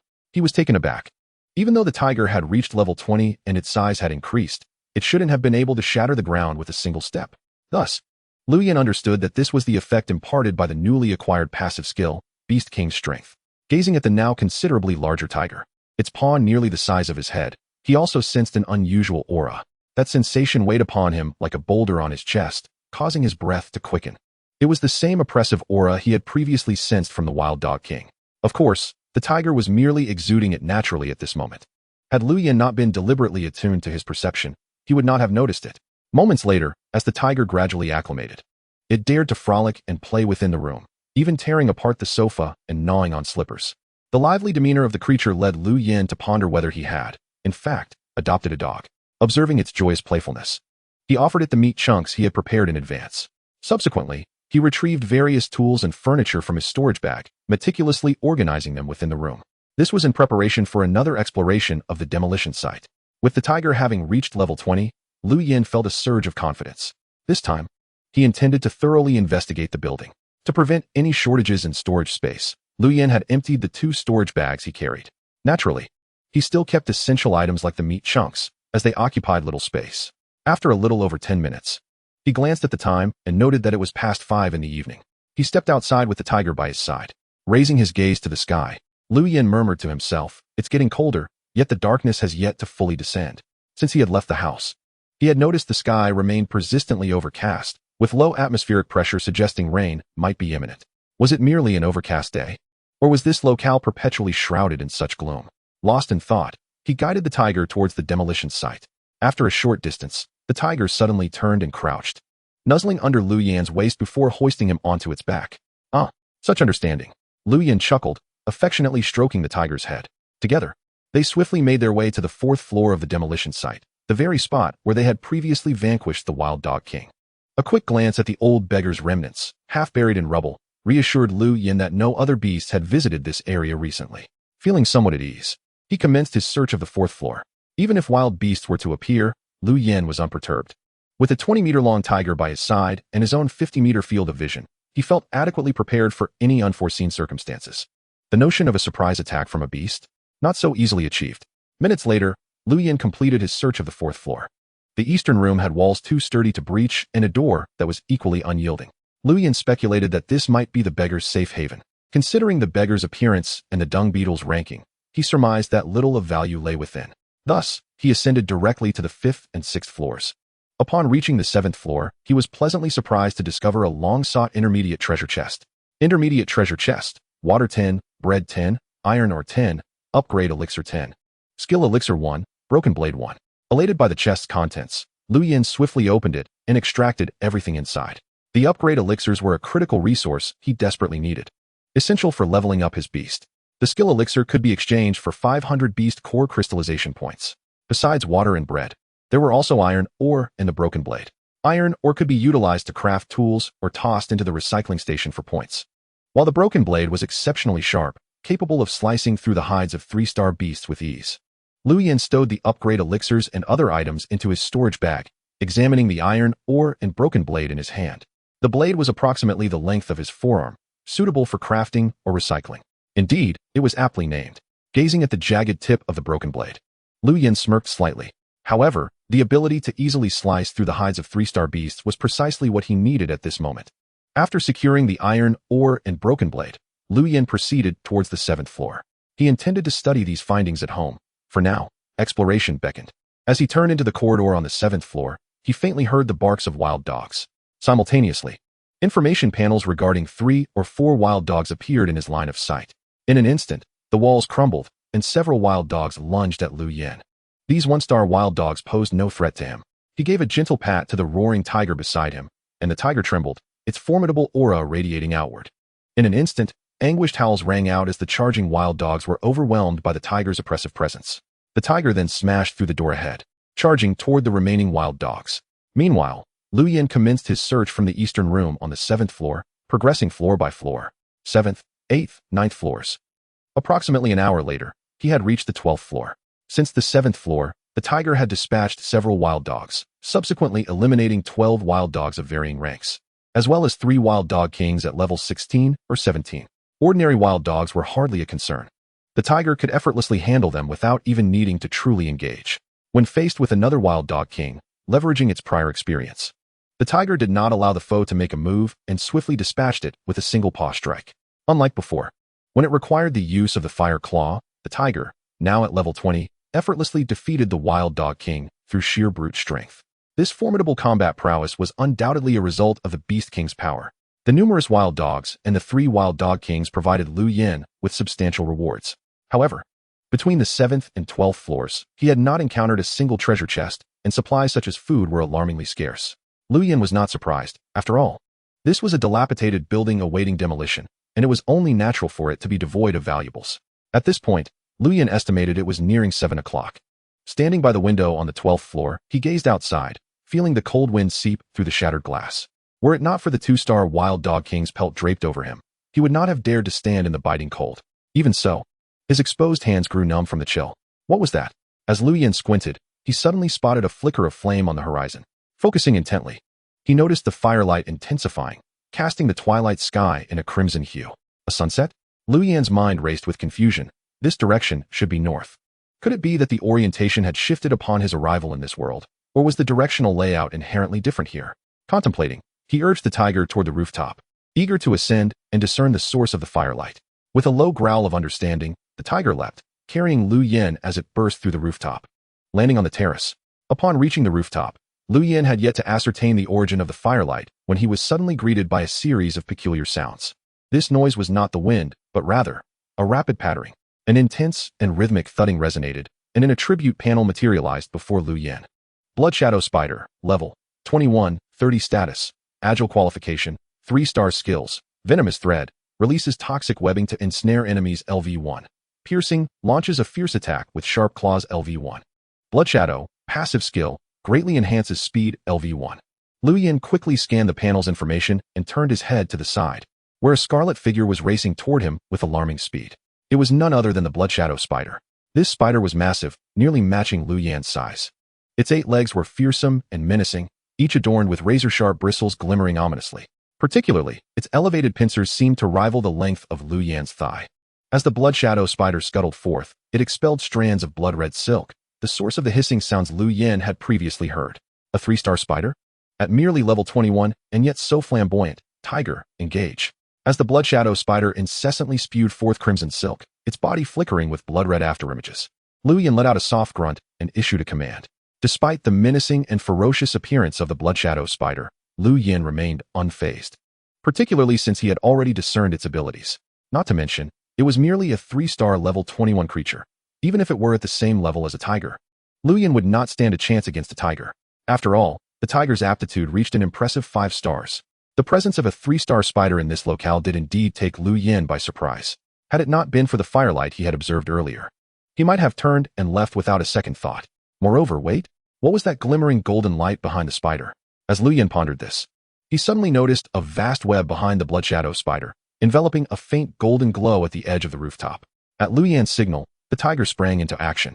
Its flaming claws tore through the venomous silk, the flames surging through the air, directly assaulting the Blood Shadow spider. A series of sounds erupted, sizzling, hissing, and a cacophony of crashes. After the tumult, the Blood Shadow spider collapsed into a pool of its own blood, still ablaze. As the tiger rummaged through the fallen beast's core crystals, Lu Yan hastily approached the area bathed in golden light beneath the web.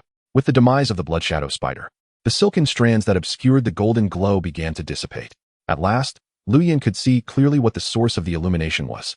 It was a high-grade treasure chest, radiating a golden gleam. High-grade treasure chest, forging manual, random 2. Upon seeing the high-grade treasure chest, Lu Yan felt a surge of excitement. The information about the chest only heightened his exhilaration. A forging manual for spiritual weapons? The first person to open it could obtain a 5-star spiritual weapon. Infusing energy would unleash its potential. Lu Yan silently chanted to himself and swiftly unlatched the chest. As it opened, a flash of golden light erupted. A palm-sized, glimmering hexagonal object materialized and fell into Lu Yan's hand.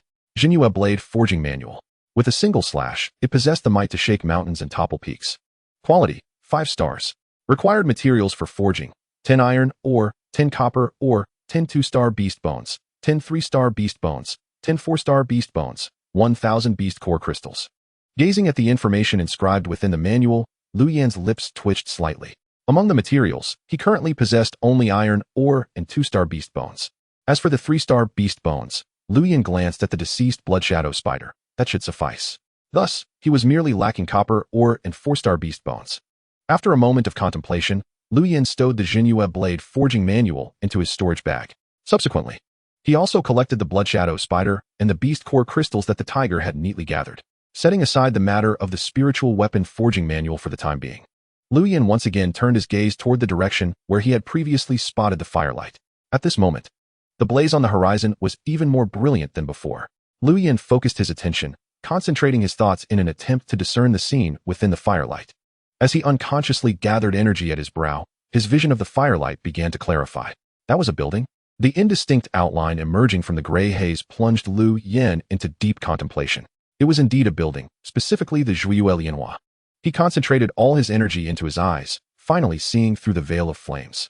The reason he recognized it at a glance was due to the community's iconic dragon totem sculpture.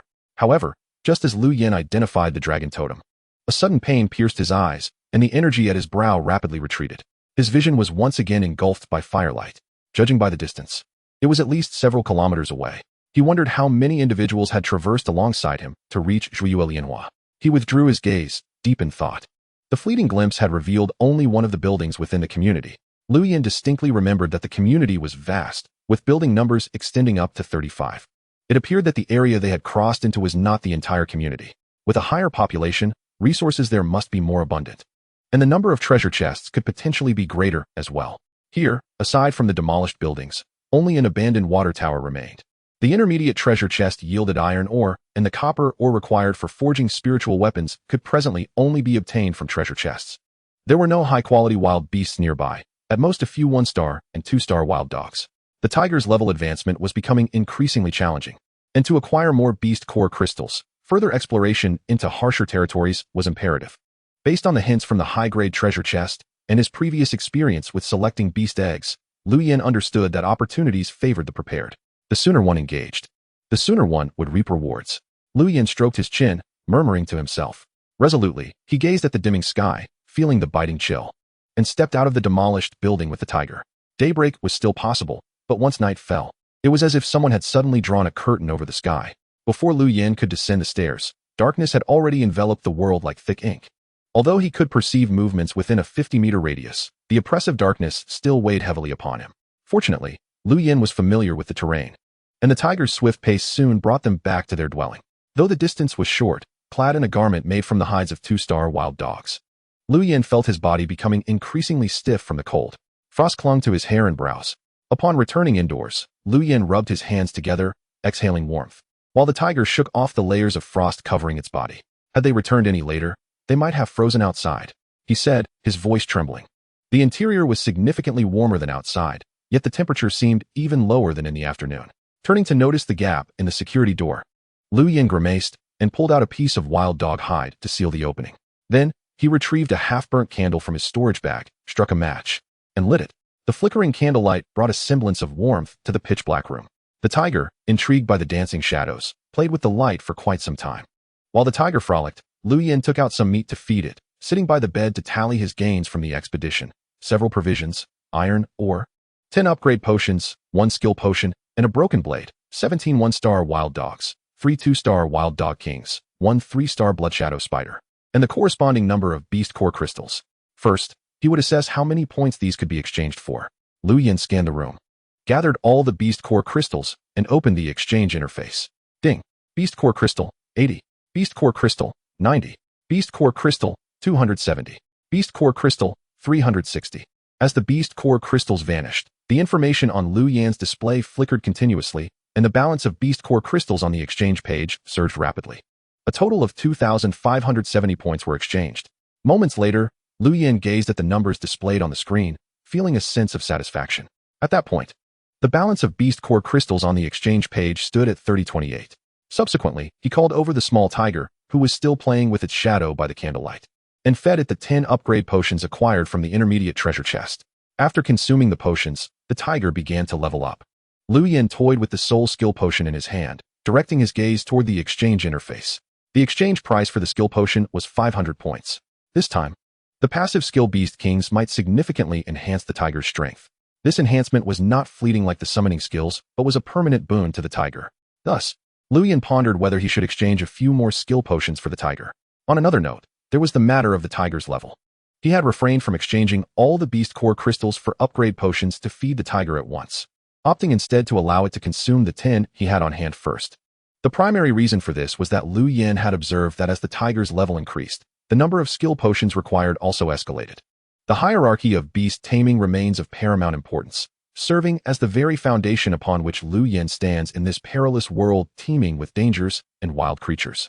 Not long ago, he beheld the illustrious Longhua Zhuiyue community from the rooftop of a demolished building and resolved to venture forth for exploration. He surmised that the current area lacked sufficient resources to support his continued growth. Chapter 8. An obvious presence. The resources required for the tiger's advancement were not only scarce, but even his own sustenance was becoming a pressing concern. Thus, the decision to explore beyond was inevitable. This led to a pressing question: what manner of beasts might lie outside this region? What strength might they possess? Lu Yin remained uncertain. Yet, despite the unknown, he was assured that it would undoubtedly be more treacherous than his present locale. Hence, he must prepare meticulously. At present, he was still nearly 2,000 beast core crystal points short of redeeming a new tamed beast. This sum was within reach, as he had sufficient materials from over a dozen wild dogs and a wild dog king. However, he felt no urgency. Having acquired the ability to inspect beast egg information, Lu Yin was confident he would not fail to select a beast of 5-star quality. What he needed to deliberate upon was the allocation of resources.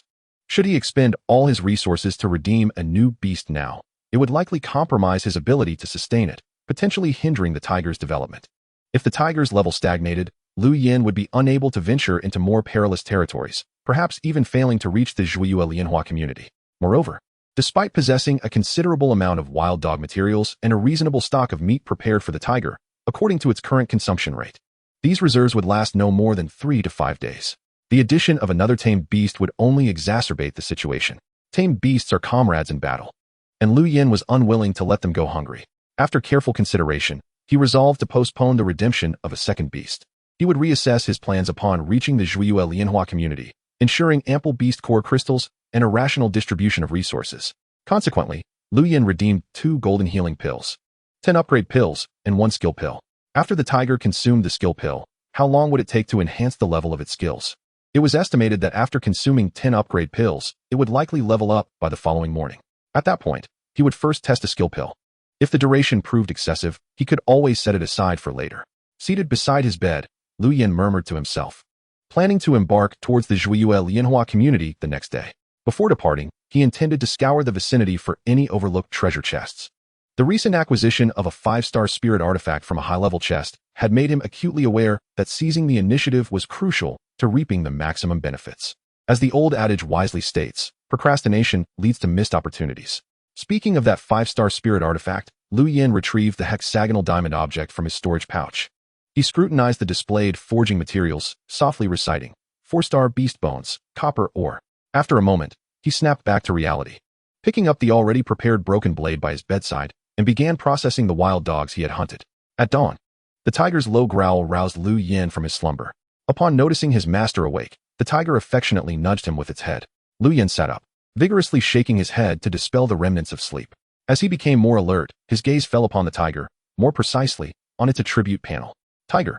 Level, 26, 50. Status, ferocious. Qualification, 5-star. Skills, Beast King's Roar. Intimidation range of 200 meters. Emits a roar that sends tremors through all beasts. LV2, 5. Fiery Claw. Concentrates searing flames in its claws to unleash a potent attack. LV1, 5. Beast King's Might. Passive skill. Significantly enhances its own strength. LV2, 5. Thanks to the upgrade pills consumed last night, the tiger's level had risen to 26. Lu Yin couldn't help but reflect that as the tiger's level increased, so too did the number of upgrade pills required. The 2 skill pills had respectively enhanced the Beast King's Roar and Beast King's Might. The intimidation range of the Beast King's Roar had expanded from 100 meters to 200 meters. How much additional combat power had the level 2 passive skill of Beast King's Might granted the tiger? Contemplating the tiger's updated attributes, Lu Yin mused. He had initially believed he could choose which skill to enhance with the skill pills. It now seemed they were assigned randomly. However, this was of little concern, as any enhancement to the tiger's skills would bolster its overall combat prowess. Ultimately, all skills would need to reach maximum level. As Lu Yin pondered the tiger's new panel and reveled in its overnight transformation, the tiger suddenly emitted a plaintive low growl, followed by a series of rumbling sounds. Gurgle, gurgle. Hearing the noise, Lu Yin glanced at the tiger's emaciated belly, noticing it quivering slightly. Realizing it was hungry, he quickly retrieved several large pieces of meat to feed the tiger, rising to his feet himself, as he too felt the pangs of hunger after a night's sleep. Let us go. There's likely nothing left to find around here, Lu Yin remarked, bending down to pat the tiger beneath him. The tiger, invigorated, surged forward. After breakfast, Lu Yin meticulously scoured the area with the tiger. As he had anticipated, no further resources were discovered. Along the way, they encountered 2 wild dogs, which the tiger effortlessly dispatched. A few minutes later, following the street, Lu Yin arrived at the edge of the region. How neatly arranged, he remarked, observing the streets that appeared as if sliced by a knife. At the end of the street lay dense fields of bloodgrass, stretching endlessly before him. In the distant horizon stood a dark, towering mountain. This mountain weighed heavily upon Lu Yin's heart, yet paradoxically, it also provided a sense of relief. The flames he had seen from the rooftop yesterday had now vanished. Were it not for this mountain, he might have long since lost his way in the blood-red prairie. Moreover, the Zhuiyue Lianhua community, which he had glimpsed from the rooftop, was situated just beyond this mountain. Thus, Lu Yin guided the tiger towards the mountain, leaping into the blood-grass fields, advancing swiftly. Perched atop the tiger's back, he vigilantly scanned the surroundings, attentive to any movements within a 50-meter radius to avoid encounters with formidable beasts. Of course, should he encounter weaker foes of 1 or 2-star strength, he would not hesitate to deal with them. Tiger, there's a grasshopper over there. Go capture it. Be cautious of its ambush. It can fly. Don't let it escape. Grasshopper. Level, 8, 10. Status, agile. Qualification, 1-star. Skill, eject. Why does this grasshopper resemble a little pig? Well, at least you won't have to feast solely on wild dog meat anymore. As Lu Yin traversed through the bloodgrass fields, information suddenly materialized before him, revealing the presence of a stout grasshopper. Tiger, to the left, over 30 meters, there's a howler snail hiding. Be wary of its call. Oh dear, I feel dizzy. Howler snail. Level, 18, 20. Status, resolute. Qualification, 2-star. Skill, howl, sound wave piercing. Run. There are too many fire poison bees. Prioritizing survival is crucial. Fire poison bee. Level, 20, 20. Status, ferocious. Qualification, 2-star. Skills, fire bee and flying needle. When Lu Yin noticed the fire poison bees, an array of over 100 attribute panels sprang before his eyes. With so many fire poison bees, how many beast core crystals could he obtain? Although tempted, he knew that life was far more precious. With a single shout, Lu Yin alerted the tiger, which immediately pivoted and sprinted away. Meanwhile, countless burning flying needles descended like rain, causing the once tranquil blood-grass field to roil in chaos. They traversed rivers and navigated hills, stopping intermittently, until noon, when Lu Yin finally beheld the towering dragon totem alongside the illustrious Zhuiyue Lianhua community. As previously observed, only a single building remained of the community in the Beastmaster world. What a lively scene.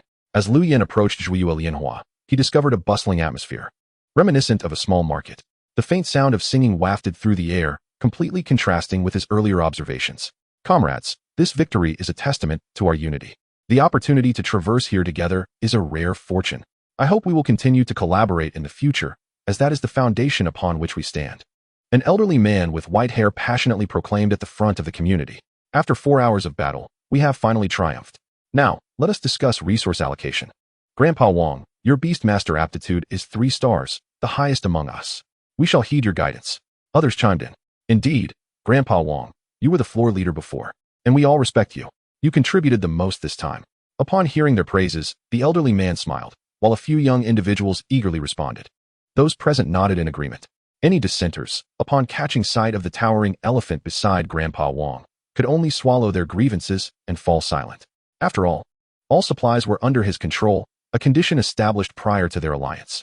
All right, since there are no objections, I shall keep my remarks brief. Resources will be distributed equally among households, each receiving the same share. As for the resources to enhance the beasts, they will be allocated according to aptitude. Seeing no opposition, Grandpa Wong began to pour out the contents of 4 storage bags onto the ground. Wild dog meat, fox pelts, upgrade pills, and a myriad of other items formed a considerable heap. Yet, with over 200 individuals present, these resources still appeared rather meager. Greed flickered in some eyes, as they shifted restlessly. However, a sudden trumpet from the elephant resounded, sending a chill through the crowd, and those restless thoughts dissipated instantly. Some lower-tier beasts trembled in fear, huddling at their owner's feet. Grandpa Wong then led a group to categorize the supplies for distribution. The crowd waited in silence, their gazes fixed upon the food, with some unable to suppress their saliva. 3-star beasts commanded significant authority in this realm. Grandpa Wong's elephant had demonstrated formidable strength in the previous battle, cementing his role as the leader among the group. Once the inventory was complete, Grandpa Wong began the distribution process. Those called by name stepped forward, receiving food, daily necessities, and materials for beast training. Thank you, Grandpa Wong. With this upgrade pill, my beast combat power will double. One individual exclaimed. Grandpa Wong, may I take a little less food in exchange for an extra upgrade pill? I don't eat much on my own. If my orange cat could level up, I could contribute more in future battles. A slender man pleaded. No, take what you're given and step aside. How much use can a 1-star orange cat be? Before Grandpa Wong could respond, a young man distributing supplies interjected sternly. Could I possibly take 1 less upgrade pill? I have 2 5-year-old children at home. All right. You can take extra water and bread, was the reply. Why am I only given a few stones? What about my upgrade pill? I want my upgrade pill. A girl with a messy ponytail protested. Move aside. What does a child need an upgrade pill for? Take the copper ore and be gone. All right. All supplies have been distributed. Now, we have only the 2-star spirit weapon forging blueprint obtained from the high-level treasure chest left. I propose we reserve it for Grandpa Wong, as he has contributed the most, and we will need him to protect us in the future. A young man raised a gleaming hexagonal object, addressing the crowd. Upon seeing no dissent, he handed the blueprint to Grandpa Wong. Since everyone trusts me so much, I shall accept it. Rest assured, as long as I am here, fierce beasts will not dare to intrude upon Zhuiyue. With the distribution finished, some may not have received what they most desired. Next, everyone was free to trade among themselves, and those without business were encouraged to return to the safe house. Tomorrow morning, we will gather to organize an exploration team and venture outside the community. As Grandpa Wong concluded, the crowd dispersed, engaging in free trade. Leading a few youths, he maneuvered away from the crowd towards the building entrance. Amidst the throng, Lu Yin observed their retreating figures, curling his lip in disdain. He had previously secured the tiger in the blood grass field outside the community, entering Zhuiyue Lianhua alone.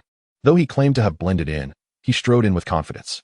He had left the tiger behind, deeming its size and presence too conspicuous.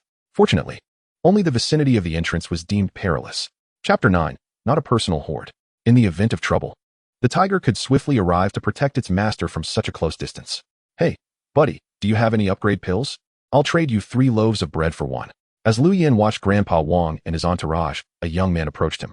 Dressed similarly to Lu Yin in a wild dog pelt, the youth bore a fierce tattoo around his neck, reflecting a rebellious nature akin to that of a 1-star wild dog. Lu Yin noted that his beast was also a dog. Scanning the dog's attribute panel, Lu Yin couldn't help but sigh inwardly. Dog. Level. 6, 20. Status. Fierce. Aptitude. 2 stars. Skills. Frenzied Bite, Shadow Ambush. As the young man conversed with Lu Yin, his gaze continually darted towards the storage bag at Lu Yin's waist, an expression that suggested he might snatch it if he thought no one was watching. The dog, initially glaring menacingly at Lu Yin, suddenly twitched its nose. In the next moment, as if sensing danger, the dog displayed a hint of trepidation, whimpering as it retreated behind its owner. A hint of danger? The dog had undoubtedly caught a whiff of the tiger's scent. As the tiger's master, Lu Yin inevitably carried traces of its presence. Perhaps the residual scent of tiger fur deterred the dog from acting recklessly. I don't have an upgrade pill, just iron ore. Will you trade? Lu Yin replied with a slight smile. Iron clumps? You can keep those. The youth rolled his eyes upon seeing the iron ore in Lu Yin's hand, perplexed by the unusual behavior of his dog, and turned away in search of another target. After he departed, Lu Yin swiftly approached the girl who had received the copper ore. Earlier, when Grandpa Wang had emptied the storage bags, Lu Yin had taken note of the supplies, particularly intrigued by the copper ore in the girl's possession. As one of the materials required to craft 5-star spirit weapons, it was highly valuable to him. The girl with the messy ponytail had received 10 pieces, making her the perfect target for Lu Yin's intentions. Now, he had no need to seek others. At that moment, the girl was, much like the tattooed youth, searching for someone to trade with. However, after several inquiries, everyone who saw the copper ore in her hands shook their heads and walked away. At last, the girl sighed alone amidst the crowd, her face etched with reluctance as she gazed at Grandpa Wang and his entourage entering the building. Hello, would you like to trade? As she lost herself in thought, staring at the unit door, Lu Yin approached and whispered the question. Sure. I only need bread and water. Don't you have iron nuggets? What is there to trade? Upon hearing that someone was interested in trading, the girl turned with excitement. However, upon seeing the iron ore in Lu Yin's hand, her voice faltered, and she lowered her head in disappointment. This? Lu Yin smiled faintly, shaking the iron ore in his hand as he replied, I don't need this. I'll give you what you desire. How about this? He then produced an upgrade pill and held it close for the girl to see. An upgrade pill? That is fantastic. I really need it to upgrade my beast. The girl's face immediately blossomed with a joyful smile upon seeing the upgrade pill. She crouched down and emptied her storage bag of the remaining copper ore, looking up at Lu Yin and stating, these 10 pieces of copper ore are yours for the upgrade pill. Once we agree, there is no backing out. Lu Yin was somewhat taken aback. 10 pieces of copper ore for 1 upgrade pill? He had assumed he would need at least 5 upgrade pills to acquire such copper ore, particularly since copper ore is essential for crafting 5-star spirit weapons. He even contemplated whether he could haggle for a lower price, perhaps offering 1 or 2 fewer upgrade pills. In Lu Yin's estimation, even if he didn't use the copper ore for spirit weapons, he could still take them to the recycling station for points. Though he wasn't sure how many beast core crystals a single piece of copper ore could yield, he estimated it wouldn't be less than 20 or 30 points. Calculating this way, 10 pieces of copper ore would equate to 200 or 300 points of beast core crystals. However, on the exchange page, 1 upgrade pill only cost 50 points. Did they not have the recycling station function? Lu Yin speculated. Most likely, they did not. You're really at a loss with this trade. How about I throw in 2 bottles of water and 2 pieces of meat? The girl seemed worried that Lu Yin wouldn't agree and added, it's beef, not wild dog meat. All right, the upgrade pill is yours. Lu Yin acquiesced lightly, handing over the upgrade pill while simultaneously collecting the 10 pieces of copper ore into his storage bag. Thank you so much, the girl exclaimed, her joy evident as she danced with excitement. At that moment, a flurry of chirps erupted from her arms, and a black-backed, white-bellied swallow emerged, gracefully landing on her shoulder. Grandpa Wang and the others set fire to the snake's nest, flames reaching high into the sky, while the others explored freely. In such an environment, anyone could be concealing treasures they wished to exchange.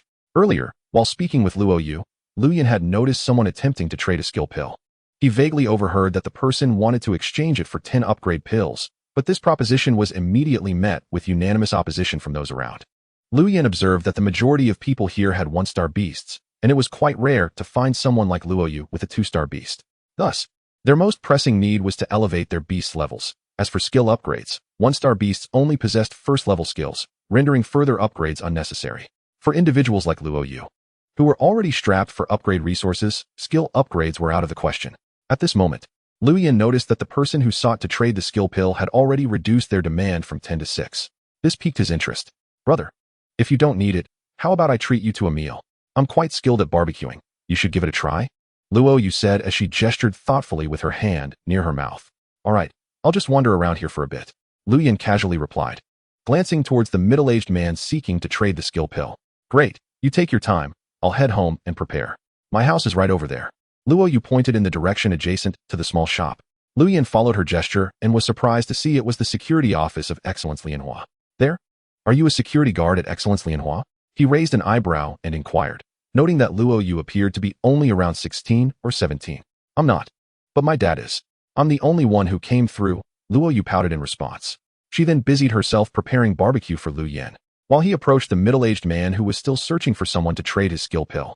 Brother, how many upgrade pills do you plan to exchange for that skill pill? Lu Yan glanced at the middle-aged man and then at the colorful moth beside him before asking. Colorful moth.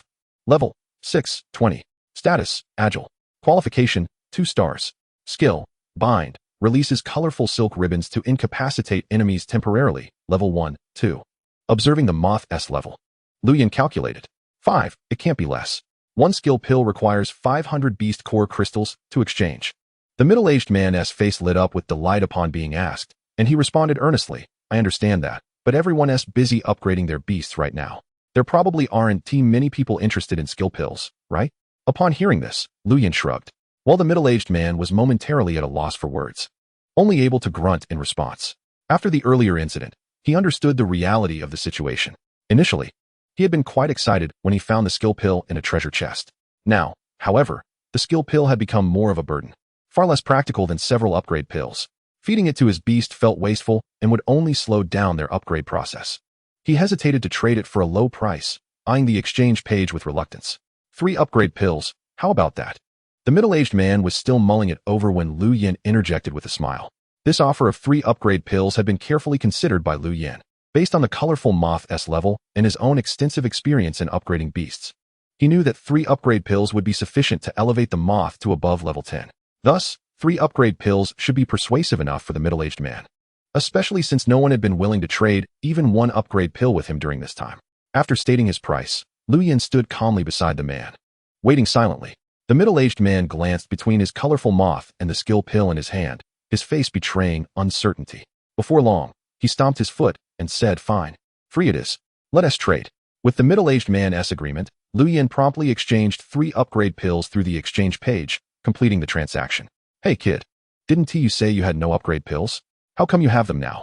Just then, while Lu Yan was exchanging with the middle-aged man, a person holding bread passed by and witnessed the exchange. This individual was none other than the tattooed man who had previously sought to trade bread for Lu Yan's upgrade pill. You were just toying with me, weren't you? He said, glaring fiercely at Lu Yan, a sinister glint in his eyes. What does it matter to you? Get lost. Hearing the familiar voice behind him, Lu Yan responded coldly. As he finished speaking, the tattooed man's dog barked incessantly, sticking close to its owner, yet it seemed too intimidated to approach Lu Yan. All right, kid, I'll remember you. We'll see about this. With his dog inexplicably cowering despite having received an attack command, the tattooed man could only leave with empty threats. Turning away with his beast. Friend, I didn't mean to cause you trouble. The middle-aged man, watching the retreating figures of the man and his dog, said with concern. You need to be careful. That guy's name is Sun Ergu, and he's south quite close with Grandpa Wang. It's nothing, just 2 dogs. Lu Yan waved his hand dismissively in response to the middle-aged man's warning. Lu Yan found himself within the intimidating radius of the Beast King's roar, specifically that of a tiger. It is worth noting that once the tiger's roar reaches level 2, its deterrent range extends up to 200 meters. Had that dog dared to make a move earlier, Lu Yan would have undoubtedly ensured that the intruder would regret stepping into this world of beast tamers. A middle-aged man, well-meaning yet apprehensive of offending Sun Ergo, hastily warned Lu Yan before departing.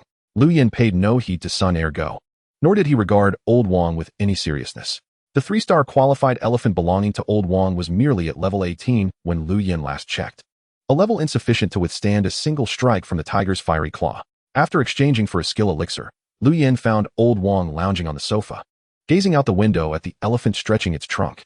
At that moment, a young man beside him smirked and spoke. He promptly retrieved 7 or 8 upgrade elixirs from his storage pouch and offered them to Old Wang. Old Wang, with these, your beast should be able to leap to level 20 in one go, right? Is this all? Did I not ask you to keep a few more? Old Wang turned to scrutinize the elixirs in the young man's hand, a flicker of dissatisfaction crossing his face. This is merely what I discreetly withheld. Old San has another 10, and he will deliver them shortly. Noticing Old Wang's displeasure, the young man quickly clarified, for the next collective team battle. At least reserve 20 upgrade elixirs for me. Just 20, no one will notice, and even if they do, what can they do about it? Old Wang accepted the elixirs, snorting coldly in response. Absolutely no problem. You can rest assured, Old Wang. The young man replied eagerly. Now, in a while, gather some wild dog meat and wild dog skins as supplies. See if you can trade them for more upgrade elixirs. If someone is uncooperative, do not hesitate. Be a bit more flexible with your methods. You must understand, only by advancing the strength of our beasts can we secure our position at the top. Old Wang continued to rub the upgrade elixirs between his fingers, squinting as he spoke. Indeed, Old Wang is right. Once Old San arrives, we will act immediately. The young man nodded vigorously. He recognized the wisdom in Old Wang's words. While they currently lacked for living supplies, resources to elevate their beasts were exceedingly scarce. Old Wang's elephant had yet to fully ascend in level, and even his own 2-star qualified beast was only at level 9. However, this time he had also reserved 3 upgrade elixirs for himself, intending to enhance his beast. These 3 were left after Old Wang's consent, not hoarded for personal gain. Chapter 10, Wild Dog Skin Clothes. Old Wang had always shown great consideration for them, taking their needs into account at every turn, and they had long regarded him as a role model. Just yesterday morning, upon their arrival in this world, had it not been for Old Wang's quick thinking leading them through the encirclement of wild dogs, they might have already become breakfast for the beasts, or worse, mere excrement by now. All right, I am going to upgrade the elephant now. You all can go about your business. Shortly thereafter, Old Wang waved his hand at the young man, speaking softly. Then we shall not disturb you. I will go prepare the upgrade elixirs. The young man replied with a broad smile as he exited Old Wang's room. Brother, how did it go? As soon as the young man stepped out, a scar-faced man approached, glancing around to ensure no one was watching before lowering his voice to inquire. A sizable toad, roughly the size of a watermelon, perched on the man's shoulder. Old San, I warned you that Old Wang is quite astute. Your plan would not work. Had I not reacted swiftly, we would surely have faced reprimand. The young man cast a sidelong glance at Old San, snorting lightly. So, brother, how many upgrade elixirs did you inform Old Wang we have on hand? Old San pressed for clarification, his expression unchanged. He was aware that Old Wang had likely already detected the withheld elixirs, but was more concerned about how his brother had reported it. 20. The young man sighed softly. In that sigh, a subtle glint of cunning flickered in his eyes. After speaking, he turned to Old San. 20. Then the remaining 10 can be split between us, 5 each. That should suffice. Old San exhaled in relief, satisfied with the prospect of acquiring 5 additional upgrade elixirs. He turned his gaze towards the toad on his shoulder, contemplating how this would elevate his beast's level to 15. This is no trivial matter. Old Wang has allowed us to trade for upgrade elixirs. We can employ the same methods as before. Haha. The young man waved dismissively, handing Old Sen a pouch brimming with provisions, his face adorned with a grin. Old Sen accepted the pouch and joined in the laughter. The two exchanged a knowing smile, their shoulders brushing as they made their way outside. Meanwhile, Lu Yin was in the security room of the Excellence Union, which served as Luo Yu's refuge. Staring at the 2 beefsteaks on the table, Lu Yin could not suppress a grimace. Setting aside the unappealing appearance of the meat, the mere scent was enough to extinguish his appetite. Are you certain you truly know how to cook? How on earth did you manage to make beef taste like wild dog meat? Lu Yin leaned in to sniff gently, unable to stifle a grimace. We ran out of oil at home, so I cut a piece of fat from the wild dog meat to fry the beef. Luo Yu admitted somewhat sheepishly. How about we just eat bread and egg soup instead? I have made some soup. You still have eggs? Wait, what is that burnt smell? As soon as Lu Yin heard the word egg, he caught a whiff of a charred aroma. My egg soup, Luo Yu exclaimed, leaping up and dashing towards the back room. In no time, she returned with a pot of murky black liquid, her face etched with distress. Alas, what a waste. Lu Yin could only laugh in disbelief, sighing as he grabbed the 2 pieces of wild dog-flavored beef and flung them out the window. Rolling up his sleeves, he declared, After this fiasco, I genuinely crave a proper beef meal. Come on, let me show you what a Michelin chef's skills can do. Ah, Brother Yin, don't throw them away. While the flavor is mediocre, they can still feed the beasts. I have fresh raw beef, let me bring it to you. Luo Yu rushed to the window, only to witness a large tiger swallow the 2 pieces of meat whole. Startled by the massive tiger's head, Luo Yu's face went pale as she screamed. Almost simultaneously, her eagle sparrow soared up, positioning itself protectively in front of her. The tiger, savoring its meal, noticed Luo Yu's terrified expression and emitted a low growl. The sound sent both the eagle sparrow and Luo Yu collapsing to the ground in weakness. I did warn you, if you truly provoke it, your petite frame would hardly suffice as a snack. Observing Luo Yu's panic-stricken demeanor, Lu Yan raised an eyebrow. Ah, Brother Yan, is this your beast? Upon hearing Lu Yan's words, Luo Yu's shock escalated, leaving her momentarily speechless. She even questioned whether she had misheard. A tiger? Such a large one. A beast? Brother Yan's beast? What kind of star qualification must it have? Surely it rivals Old Wang's elephant. As these thoughts raced through her mind, Luo Yu's jaw dropped in astonishment. Wide enough to fit an egg. Understanding that information regarding beasts was personal and private, she refrained from probing further. Though her curiosity was piqued upon seeing a tiger-like beast for the first time. Rising from the ground, Luo Yu cautiously peered around, eager to catch another glimpse of the tiger as it continued to feast. The startled hawk swan, mimicking its master's demeanor, furtively cast a glance at the tiger that vastly overshadowed it in strength. However, when Luo Yu turned her gaze, she discovered that the tiger, having devoured its meal, now stood amidst the blood-soaked grass, its eyes wide and its tongue lolling, poised as if ready to enjoy a sumptuous feast. A few strands of drool dripped from the corners of the beast's mouth, causing Luo Yu's complexion to turn as pale as a ghost. Good heavens, Yin Gu. Your grilling skills are astonishing. Moments later, Lu Yan had grilled 2 steaks to perfection. As Luo Yu wiped her greasy lips, she devoured the food voraciously. Lu Yan was equally enthusiastic. After subsisting on dry bread and water since yesterday, he felt he might transform into a loaf himself. Fortunately, there was the beef that Luo Yu had brought, combined with the barbecue sauce he had scavenged from the demolished building. While they feasted heartily, the hawk swan and Lu Yan's tiger were also partaking in their meals. Yet, in the span of these few minutes, the hawk swan barely finished a morsel, while the tiger had already consumed 7 or 8 pieces. At that moment, the tiger fixated hungrily on the intricately carved wild dog meat beneath the hawk swan's talons. Drool pooling in anticipation, the hawk swan, frightened, began to eat even more slowly. Here, this is for you. Seeing the tiger's pitiable expression, Luo Yu felt a pang of sympathy and carefully placed a few pieces of wild dog meat beside it. The tiger immediately resumed its ravenous eating. Minutes later, it had finished once more, seemingly realizing that Luo Yu possessed food, and began to solicit her insistently. Luo Yu gazed at the dwindling morsels of meat. Caught in a dilemma. I should give it some. I truly have little left. Yet, the sight of that gaping maw instilled fear in her heart. Ahem. Tiger, that's enough. Lu Yan interjected with a light cough to intervene. Huh. Luo Yu paused in surprise at his words. Does it not have a name? Why do you just call it tiger? I haven't named it yet. Lu Yan shrugged. You ought to give it a name. Look at my hawk swan. I call it Little Black. Luo Yu declared, shoving the last piece of beef into her mouth, while pointing at the hawk swan that was currently eating. Cuckoo, cuckoo. The hawk swan, hearing its name, lifted its head, confusion evident in its eyes. Never mind, continue eating. Luo Yu chuckled. Little Black? Is that even a name? Lu Yan scoffed. It's not as good as calling it hawk swan. By the way, Yin Gu, which floor do you live on? I don't recall seeing you before. Your tiger didn't appear during yesterday's team battle either. During their casual conversation, Luo Yu suddenly recalled this matter. Judging by the aura of the tiger, she estimated it possessed at least a 3-star qualification, and its level was certainly not low. Logically, she should have noticed such a formidable beast earlier. However, Lu Yan's response left her astounded once more. I don't live in this complex. I reside over at Jiangxi village. I just came over today, he said while gently stroking the tiger's back. Jiangxi village. Yin Gu, did you traverse the blood-soaked grassland to get here? My goodness. Luo Yu gasped, her mouth agape.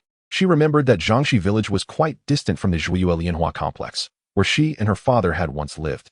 As far as she knew, the layout of this area had long since changed in the beast tamer world, and the distance between the 2 locations must have increased. It wasn't just the blood-soaked grassland. I had to go around a mountain as well. Lu Yan shrugged. No more chatting. I've finished eating. I must head back. It's too cold outside after dark. He had originally intended to see what resources were available, but it seemed there was hardly anything left. All consumed by them. From the 4 pieces of beef Luo Yu had produced, Lu Yan realized that this area likely had little to scavenge. Just the fact that Luo Yu had procured 4 pieces of beef implied how much food 100 or so people must consume. Wait, you're heading back? The roads are so treacherous. Why don't you stay here? The security room is spacious enough. I can't occupy it alone. After pondering for a moment, Luo Yu added. Moreover, I heard that Grandpa Wang sent people out to explore and discovered a den guarded by over a dozen wild dog kings near the entrance. There are likely even more powerful beasts inside. Den? Over a dozen wild dog kings at the entrance? There must be quite a treasure trove inside. Upon hearing this, Lu Yin immediately became intrigued. Indeed, Grandpa Wang recently opened a high-level treasure chest and obtained a 2-star spirit artifact forging manual. Although I'm not sure what spirit artifacts specifically are, they must be something extraordinary, right? Even if I can't use it. Selling it for an upgrade elixir would be worthwhile. Luo Yu expressed with envy. By the way, I heard that the first person to open a high-level treasure chest gets a 5-star spirit artifact forging manual. I wonder who the lucky one is. They managed to beat Grandpa Wang to it. Lu Yin muttered a soft response, secretly thinking to himself, the fortunate one you mentioned is me. After learning about the tide, Lu Yin decided to postpone his departure. Furthermore, with Luo Yu's warm invitation, he felt inclined to stay. After all, remaining outside in the safety room at night would only lead to freezing to death. Lu Yin was reluctant to stay for free and initially intended to offer some form of compensation, but Luo Yu firmly declined. The afternoon passed quickly. Luo Yu was busy upgrading her beast in the inner room, while Lu Yin did not idle either. He first allowed the tiger to consume the skill elixir he had exchanged earlier. Ding! Fire Claw upgrade successful. Fire Claw LV1, LV2. As night fell, Lu Yin had just finished dissecting the beasts he had hunted on his way to the Zhuyu Lianhua complex when a notification popped up on his screen. This time, it was the upgrade of Fire Claw. Observing the information, Lu Yin mused, skill upgrades were indeed much quicker than leveling up. Not long after, the tiger exited the upgrade state, lowered its head to lick its paw, and approached Lu Yin, affectionately nudging him with its head, looking endearingly clumsy. Lu Yin stroked the tiger's large head and softly remarked, "It's about time to give you a name. Let us call you Blaze." After contemplating the tiger's markings and the effects of Fire Claw, he stated after a moment of thought. The tiger seemed to take a liking to this name, emitting a low purr of satisfaction.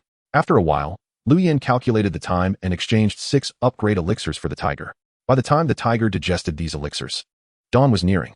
Once the tiger entered the upgrade state, Lu Yin continued to sort through the beast materials. After more than an hour, he wiped the sweat from his brow and sighed. This trip has indeed yielded a bountiful harvest. With that, Lu Yin deposited all the beast core crystals into the exchange page. The notifications on the screen refreshed continuously. Beast core crystal, 120. Beast core crystal, 160. Exchange. Beast core crystal, 3865. Lu Yin glanced at his balance and nodded in approval. He gathered all the remaining materials on the ground into his storage bag, then lay down on the bed to prepare for rest. He had no immediate plans to decompose those wild dog skins and similar materials. Today, he noticed that quite a few people in the Zhuyu Lianhua complex were still wearing the initial cotton clothing, and there were not many clad in wild dog skins. Therefore, wild dog skins were considered relatively scarce materials here. Lu Yin felt that trading these skins for what he needed would be far more advantageous than simply decomposing them for a meager amount of beast core crystals. Chapter 11. The Most Fearsome. The location of the den mentioned by Luo Yu was unclear, and with so many wild dog kings guarding the entrance, it seemed that if there were any treasure chests inside, they would at least be of high quality, perhaps even rarer items awaited. Lu Yin pondered silently. The blood shadow spider he had dealt with earlier on the rooftop of the demolished building, while possessing 3-star qualifications, was solitary, and the number of wild dog kings in that building was nothing compared to the numerous ones present here. On the way, I did not encounter any formidable wild dogs. The only troublesome aspect was the swarm of bees. Perhaps tomorrow I shall venture forth to explore and see if I can locate the nest that Luo Yu mentioned. Although the quantity of bees encountered in the bloodgrass field was substantial, no treasure chests were discovered, which was in stark contrast to Luo Yu's description of the nest. In truth, when Lu Yin heard the mention of the nest, he was reminded of his own experience with the bee swarm, but he quickly dismissed that possibility. Nevertheless, the swarm itself represented a significant resource. Once the strength of Lu Yin increased, he might consider returning to capture them all in one fell swoop. Lu Yin mentally noted the approximate location of the swarm and gradually fell into slumber. The chill of the night receded with the darkness, and the temperature began to rise slightly. The half-meter-high crimson bloodgrass shed the frost from its leaves in the cold wind. There was neither the herald of dawn nor the gradual process of sunrise. The cycle of day and night in the Beastmaster world seemed to occur in the blink of an eye. As dawn broke, the once quiet Zhuyu Lianhua community gradually became lively. Occasional roars of beasts and the shouts of women pierced the morning air. Third brother, there is something urgent to discuss with you. Third brother, Third brother. Bang, bang, bang. Sun Ergo pounded vigorously on the heavy security door, his dog barking incessantly beside him. Damn it, who is it? Ruining my good time. Inside, third brother, scarred and grumpy, pushed away the woman beside him and laboriously climbed out of bed, shouting irritably towards the door. Third brother, it's me, Ergo? Upon hearing the response, Sun Ergo quickly plastered a smile on his face directed at the door. At that moment, the door swung open and third brother emerged, cursing under his breath while adjusting his trousers. Heh, third brother, aren't we supposed to go collect the upgrade elixir today? I know someone who has quite a few. Noticing third brother's displeased expression, Sun Ergo continued cheerfully. Just yesterday, I saw him trade an upgrade elixir for a skill elixir. Oh, is that true? Upon hearing that someone had exchanged an upgrade elixir for a skill elixir, third brother's interest was piqued, and he raised an eyebrow in inquiry. With upgrade elixirs in such short supply, how could anyone choose to enhance their skills instead of raising their beast level? Isn't that foolish? He was well aware that even the mightiest Wang Di prioritized enhancing his beast's level. Absolutely true. I witnessed it with my own eyes. That person resides in the security booth, alongside Old Li's youngest daughter. Sun Ergo assured him, unable to resist glancing inside, his gaze lingering on the enticing sight on the bed. What? Living in the security booth? Huh, I knew that girl was something special. Let us go meet them. Upon hearing this, third brother Scar twitched as he whistled at the toad that had just exited its upgrade state. Hey, third brother, don't rush off like that. The woman in bed, still entwined with a slender, flowery snake, spoke softly as she rose. The snake accentuated her allure. You want to forget about me. Third brother cast a glance at the woman, retrieving several bottles of water, bread, and chunks of meat from his storage pouch and tossing them her way. Sun Ergo stared at the woman, unable to suppress a gulp. He too wished to indulge in that tender sanctuary, but upon seeing the food third brother had thrown, he quickly regained his composure. This place was beyond his means. Yingu, can I accompany you? My eagle swallows excel at reconnaissance. I can surely be of assistance without causing you any trouble. Early in the morning, upon hearing that Lu Yin planned to explore near the community, Luo Yu hastily sought his approval. All right, let me clarify first. Once we head out, you must not act on your own. Everything will be under my direction. Lu Yin replied after a brief consideration. No problem, I'll follow your lead. Come on, Yingu, have some bread and water. Here is some water for you. Seeing Lu Yin's agreement, Luo Yu hurriedly offered her provisions. Where did you acquire such an abundance of supplies? Lu Yin raised an eyebrow inquiringly as he noticed Luo Yu still had food. Hey, Yingu, didn't I mention? My eagle swallows are adept at scouting. When I was with Wang Di and the others, I secretly stashed away quite a bit. Luo Yu chuckled. If it weren't for my scouting, how could they have found the location of the high-level treasure chests so quickly? Initially, my eagle swallows were responsible for luring monsters while they took action. Briefly recounting her experiences, she patted her chest confidently. Although her chest appeared unremarkable, perhaps due to her padded clothing or her youth, it still quivered slightly under her touch. By your account, you might actually be of some use, Lu Yin teased. He was certainly aware of the utility of Luo Yu's beast, the eagle swallow. However, from what he gathered from Luo Yu's words, it seemed that the eagle swallow's aerial reconnaissance capability was not centered around Luo Yu, but could independently scout an area of 50 meters. If that were the case, then the eagle swallow would greatly assist Lu Yin in locating the nest. His own field of vision was limited, rendering his search inefficient. As they chatted, the two made their way outside the community, with Lu Yin choosing a direction opposite to the one he had arrived from. Based on the information Luo Yu had heard from Wang Di regarding the nest, Lu Yin deduced that it was not situated on the side he had come from. All along the way, Lu Yin was meticulous in his search for resources to elevate his beasts, thus concluding that the nest was likely located behind the Zhuiyue Lianhua community. He speculated that the nest would not be too distant, as the strength of Wang Di's group would not allow them to venture far. Furthermore, with Luo Yu's eagle swallow accompanying him, Lu Yin was confident that they would soon locate the nest. Regarding Luo Yu's earlier mention of a dozen wild dog kings in the vicinity of the nest, Lu Yin felt no trepidation. The 6 upgrade elixirs from the previous night had elevated Li Yan's level, and after the upgrade, all 3 of Li Yan's beast skills had reached level 2. Li Yan's level had seen a tremendous surge. The wild dog kings, being merely 2-star beasts, posed little threat to Li Yan, even when faced with 3-star beasts. Lu Yan was untroubled by Li Yan's combat capabilities. However, according to Lu Yan's speculation from the previous night, if the nest housed treasure chests of a higher tier than the advanced ones, there would undoubtedly be beasts with qualifications surpassing 3 stars. Lu Yan was certain of this. Yet, even if 4-star beasts were present, he intended to take the risk. After all, he was just 1 4-star beast bone away from completing the forging blueprint for his 5-star spiritual weapon. Yingu, someone is following us. About half an hour after leaving the Zhuiyue Lianhua community, while engrossed in her reconnaissance, Luo Yu suddenly halted and informed Lu Yan. Just moments ago, she had received reconnaissance information relayed by her eagle swallow. At that moment, approximately 300 meters behind them, two shadowy figures were lurking. Luo Yu urged her eagle swallow to stealthily advance for further investigation and soon discovered that they were familiar faces. She quickly conveyed this information to Lu Yan. Someone is tailing us. Who is it? Lu Yan paused in surprise upon hearing this and immediately called back Li Yan, who had been scouting ahead. Li Yan positioned himself protectively in front of Lu Yan, his fierce gaze ablaze, a slight furrow forming in the mark on his forehead. It's Chun Lao San and Sun Ergo. Luo Yu trembled slightly, clearly harboring fear towards these two individuals. Although Lu Yan was unfamiliar with Chun Lao San, he was well acquainted with Sun Ergo. He instantly understood that they had come seeking retribution for the events of the previous day. A cold smirk played upon Lu Yan's lips.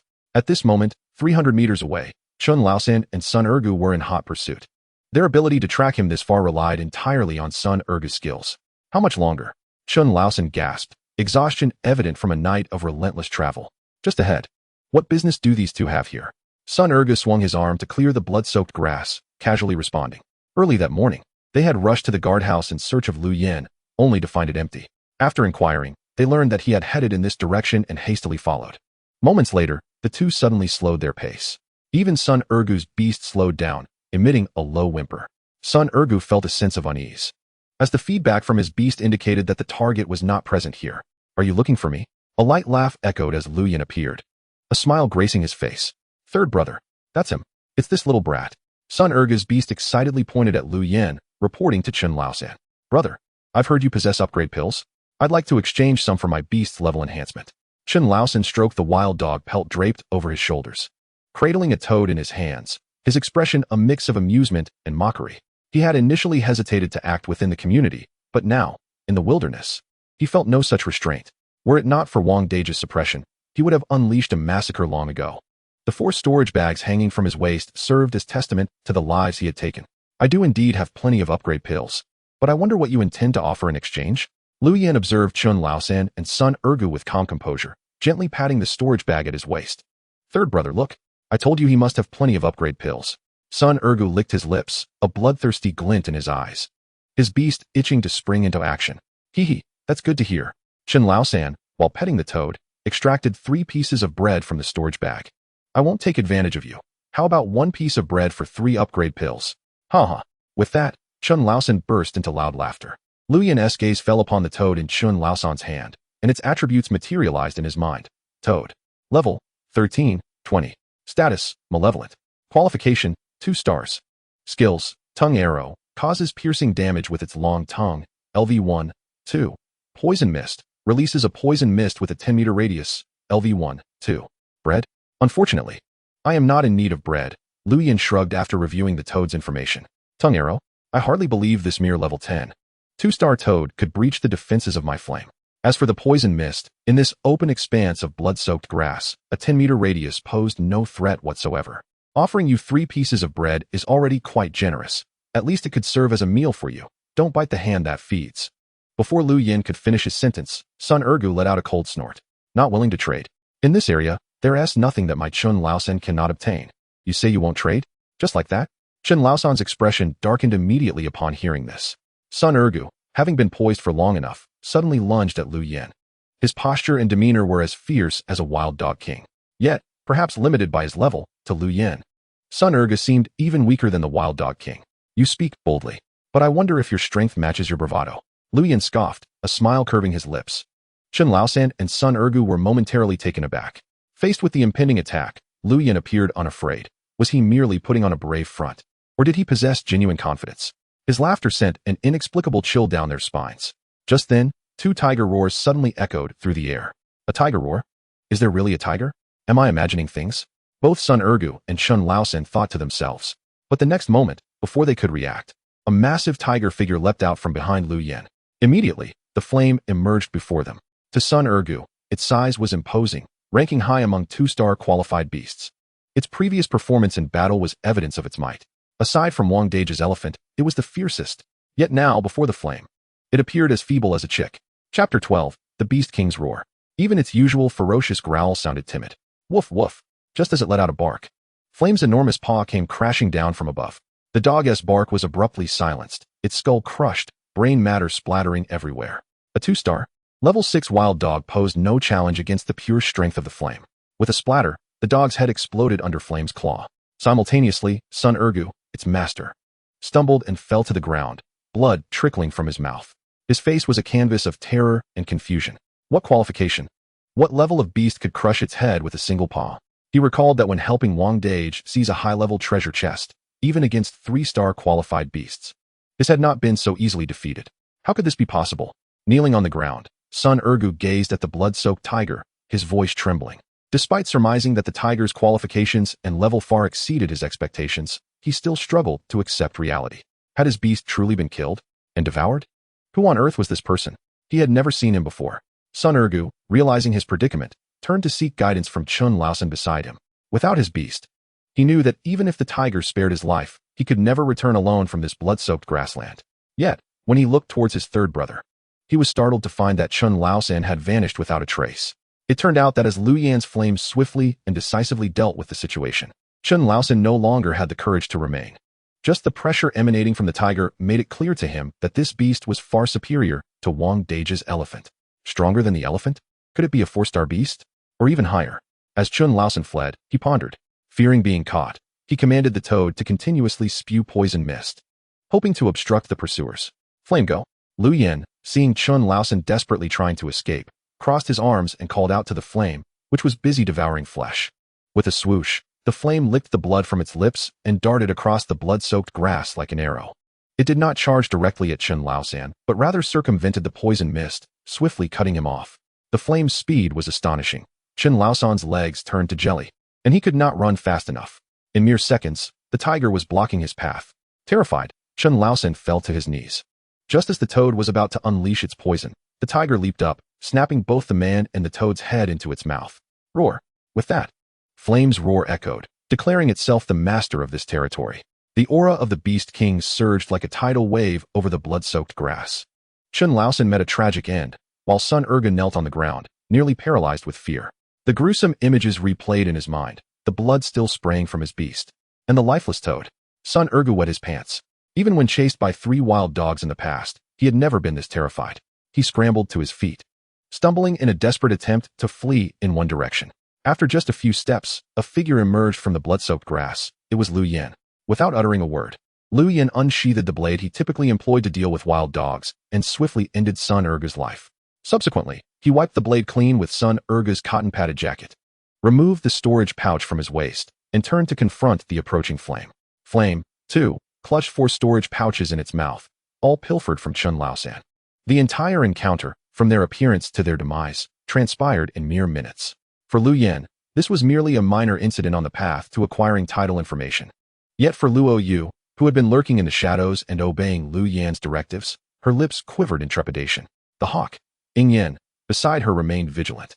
She had presumed that Sun Ergu and Chun Laosen, accompanied by their 2-star beast companions, would pose a significant challenge to Lu Yan and had intended to seize an opportunity to assist. However, what unfolded was a display of overwhelming dominance in battle. She was aware of Lu Yan's formidable prowess, but had not anticipated it to be so extraordinary. The tiger had not even utilized its beast skills. It effortlessly dispatched 2 men and their beasts through sheer physical strength. What are you dawdling for? Move. Lu Yan's voice suddenly pierced through Luo Yu's reverie, startling her nearly to the ground. What, are you afraid? Lu Yan halted, stroking Flame's sleek fur, a grin spreading across his face. Luo Yu gazed at his radiant smile. Then at Flame's earnest demeanor, she nodded, then hastily shook her head. One must never show mercy to an adversary, especially in this perilous world of beast taming. To falter in resolve is to push oneself towards ruin. Lu Yan approached and gently patted Luo Yu's ponytail, smiling as he helped her to her feet. Luo Yu's body still trembled slightly, her companion Ying Yan quivering in tandem. Observing this, Lu Yan effortlessly lifted her and placed her atop Flame's back. As she felt the warmth emanating from Flame, Luo Yu's taut body gradually relaxed. Before long, her spirited nature returned, and she tilted her head to inquire, Brother Yan, when will I be as formidable as you? Lu Yan merely smiled faintly. In this world where beast tamers reign supreme, only the mightiest beasts can secure greater resources. He privately rejoiced in his unique ability to perceive beast egg information, but he understood this was merely the beginning. To establish a foothold in this treacherous realm, He must swiftly enhance his strength to uncover the deeper secrets of this world. Once Luo Yu had sufficiently regained her composure, the two continued their exploration. Approximately an hour later, as Lu Yin finished dispatching the last batch of wild beasts, he suddenly heard Luo Yu's jubilant exclamation, "Brother Yin, I found the entrance to the lair."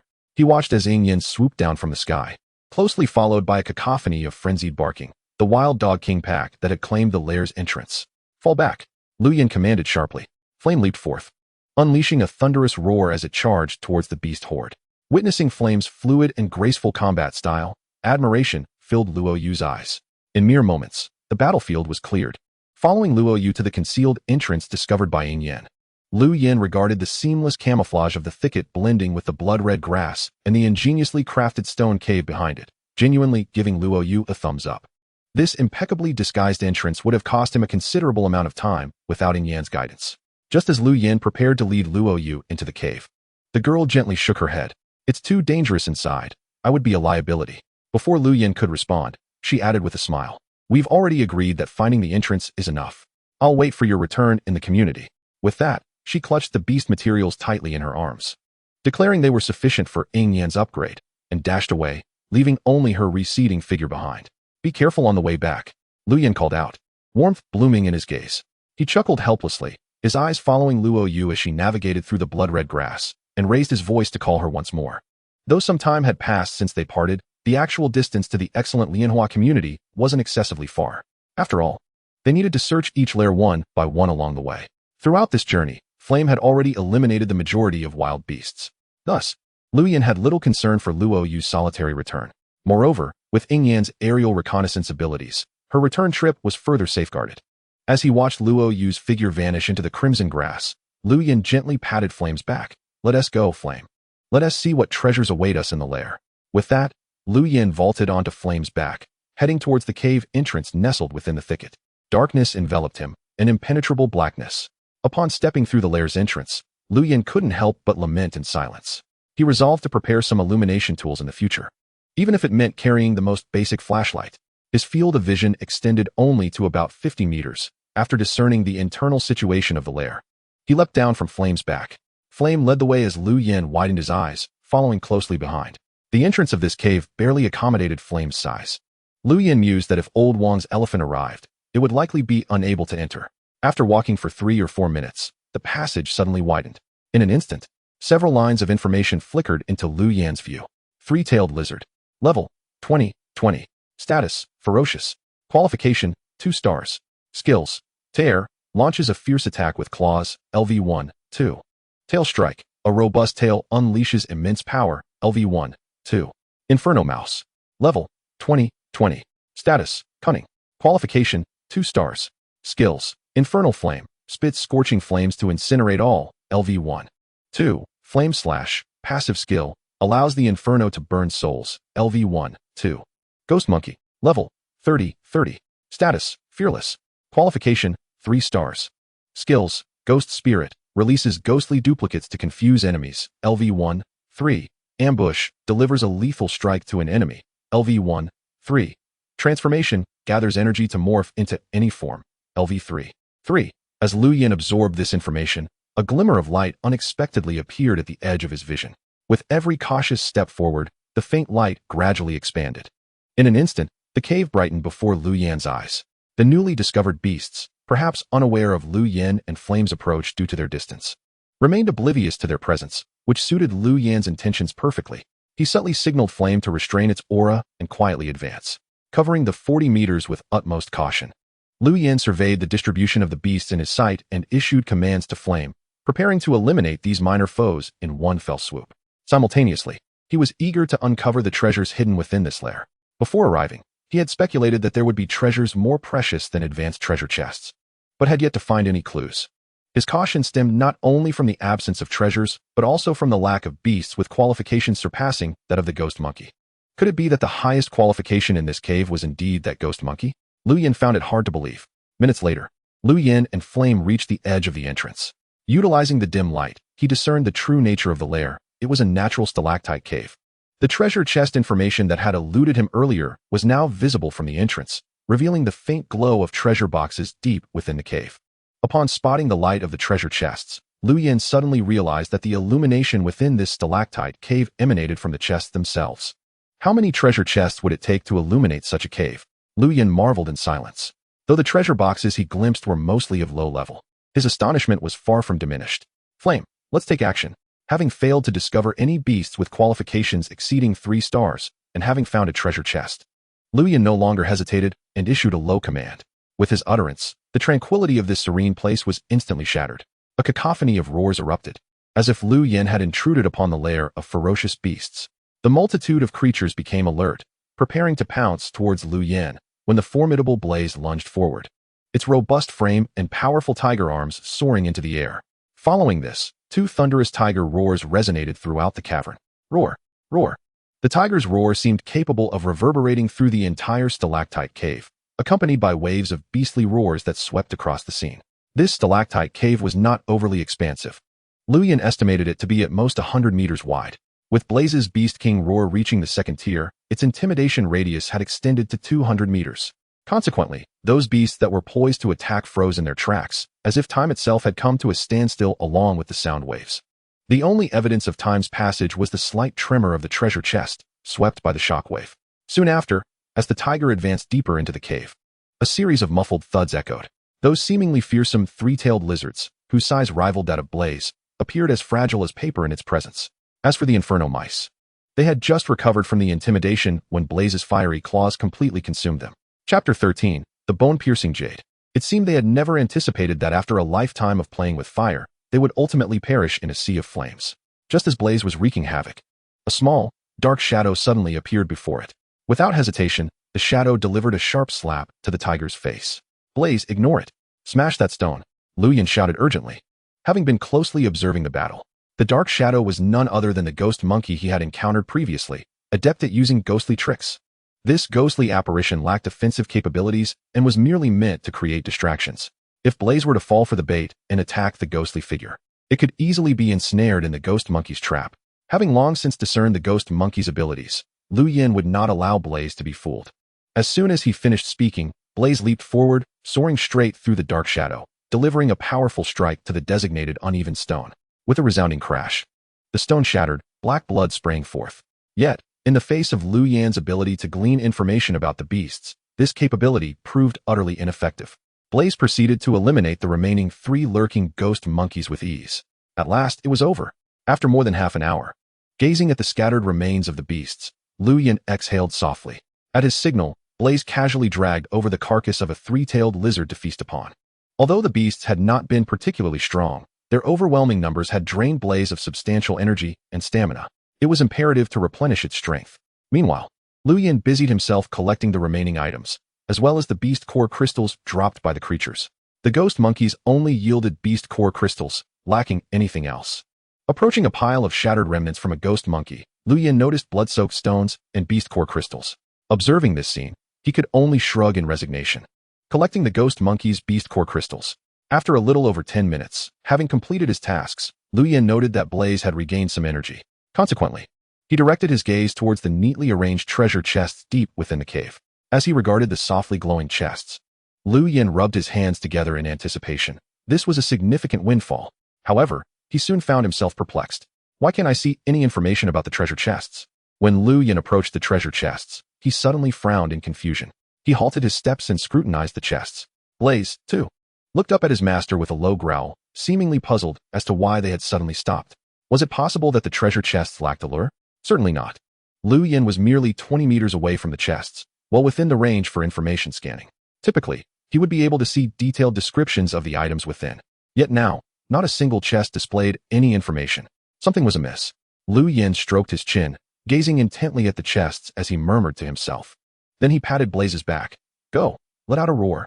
Blaze stepped forward, raising its head to emit a resounding tiger roar. This time, Lu Yin did not instruct Blaze to employ the Beast King roar skill. He simply allowed it to roar instinctively. As Blaze's roar grew in intensity, Lu Yin suddenly noticed that the neatly lined treasure chests began to tremble slightly. No, more accurately, they were not trembling but instinctively recoiling in fear, attempting to evade. Were these treasure chests alive? In an instant, this thought flashed through Lu Yin's mind. As the chests quivered, a torrent of information surged into his view. Chest monster. Level 20. Status, sealed, unsealing. Qualification, 2 stars. Skills, devour, consume everything in front, LV1, 2. Fusion, at the moment of shattering, fusion begins, LV1, 2. Lu Yin stared at the plethora of information on the screen, momentarily stunned. He discovered that the status bar of the chest monster closest to him indicated it was in the process of unsealing, while the ones further away remained sealed. Were they fusing? Observing the identical skill descriptions, Lu Yin furrowed his brow and murmured softly, "Blaze, stop," seemingly sensing something. Lu Yin urgently called for Blaze to cease its roaring. He realized that with each escalation of Blaze's roar, the chest monsters exhibited increasing signs of unsealing. Although Lu Yin reacted swiftly and Blaze halted its roar immediately, the already agitated chest monsters trembled even more violently. Initially, Lu Yin believed the chest monsters were evading due to the tiger's roar, but upon witnessing their gathering and the intensifying tremors, some even developing visible cracks, he recognized his misjudgment. At that moment, the chest monsters were fusing. The fusion was completed in an instant, nearly synchronizing with the cessation of Blaze's roar. Lu Yin's gaze fell upon the scattered remnants of the chests, a chill running down his spine. The information on his screen was rapidly fading, and simultaneously, a brand new attribute panel unfolded before his eyes. Skeleton chest. Level, 35-40. Status, fused. Qualification, 4 stars. Skills, devour and tear, LV3, 4. Fusion body, passive, indestructible, LV3, 4. Communing with the netherfire, LV2, 4. Lu Yin watched as the skeleton rose from the chest debris, his expression momentarily frozen. It turned out that the previous chests were mere disguises. The creature before him was its true form. Had it not been for Lu Yin's ability to read the information of the chests and his vigilant demeanor, he might have perished among the fragments, or rather, within the skeletal remains. Had he succumbed to greed and rushed forward, he would surely have been reduced to nothing more than bones. This was Lu Yin's first encounter with such a bizarre entity. Could this still be considered a beast? Perhaps his understanding of this world of beast taming was still woefully inadequate. Lu Yin initially intended to command Flame to interrupt the fusion, but the skeleton coalesced almost instantaneously. When he glanced again at the fully formed skeletal treasure chest, his gaze suddenly froze. Behind the skeleton, it bore a colossal treasure chest. The moment his eyes fell upon it, the contents of the chest leapt into view. Skeleton treasure chest. Exclusive 20 golden or 1 bone crystal, 1 nether flame seed. What precisely are these? Lu Yin murmured softly to himself, utterly bewildered by the items within. This was the first time he had encountered an exclusive treasure chest. He was entirely ignorant of its contents and their utility. Nevertheless, regardless of what lay concealed within, he must capture this skeleton. For he still required one last material to forge a 5-star spiritual weapon, a 4-star beast bone. Beast bone. Bone. Lu Yin cast a fleeting glance at the skeleton, the corners of his mouth lifting slightly. This towering skeleton, standing over 10 meters high, was entirely composed of gleaming white bones. As the treasure chest monster fused into the skeletal treasure chest, the original fragments transformed into ominous white bones. The skeleton radiated an icy aura, exuding an imposing presence that rendered even breathing laborious. Yet, Lu Yin was not unfamiliar with such oppressive pressure. Thus, before this 4-star skeleton, he remained composed. It was of a higher level than Flame, yet its aptitude was firmly suppressed by Flame. Consequently, Flame exhibited no fear, rather displaying a fierce determination, with battle intent blazing in his eyes. At that moment, a crackling sound erupted from the fully revealed skeletal treasure chest. In the next instant, azure flames ignited between the bones, engulfing its entire form. The blue flames illuminated the entirety of the stalactite cave, yet they brought with them a bone-chilling cold roar.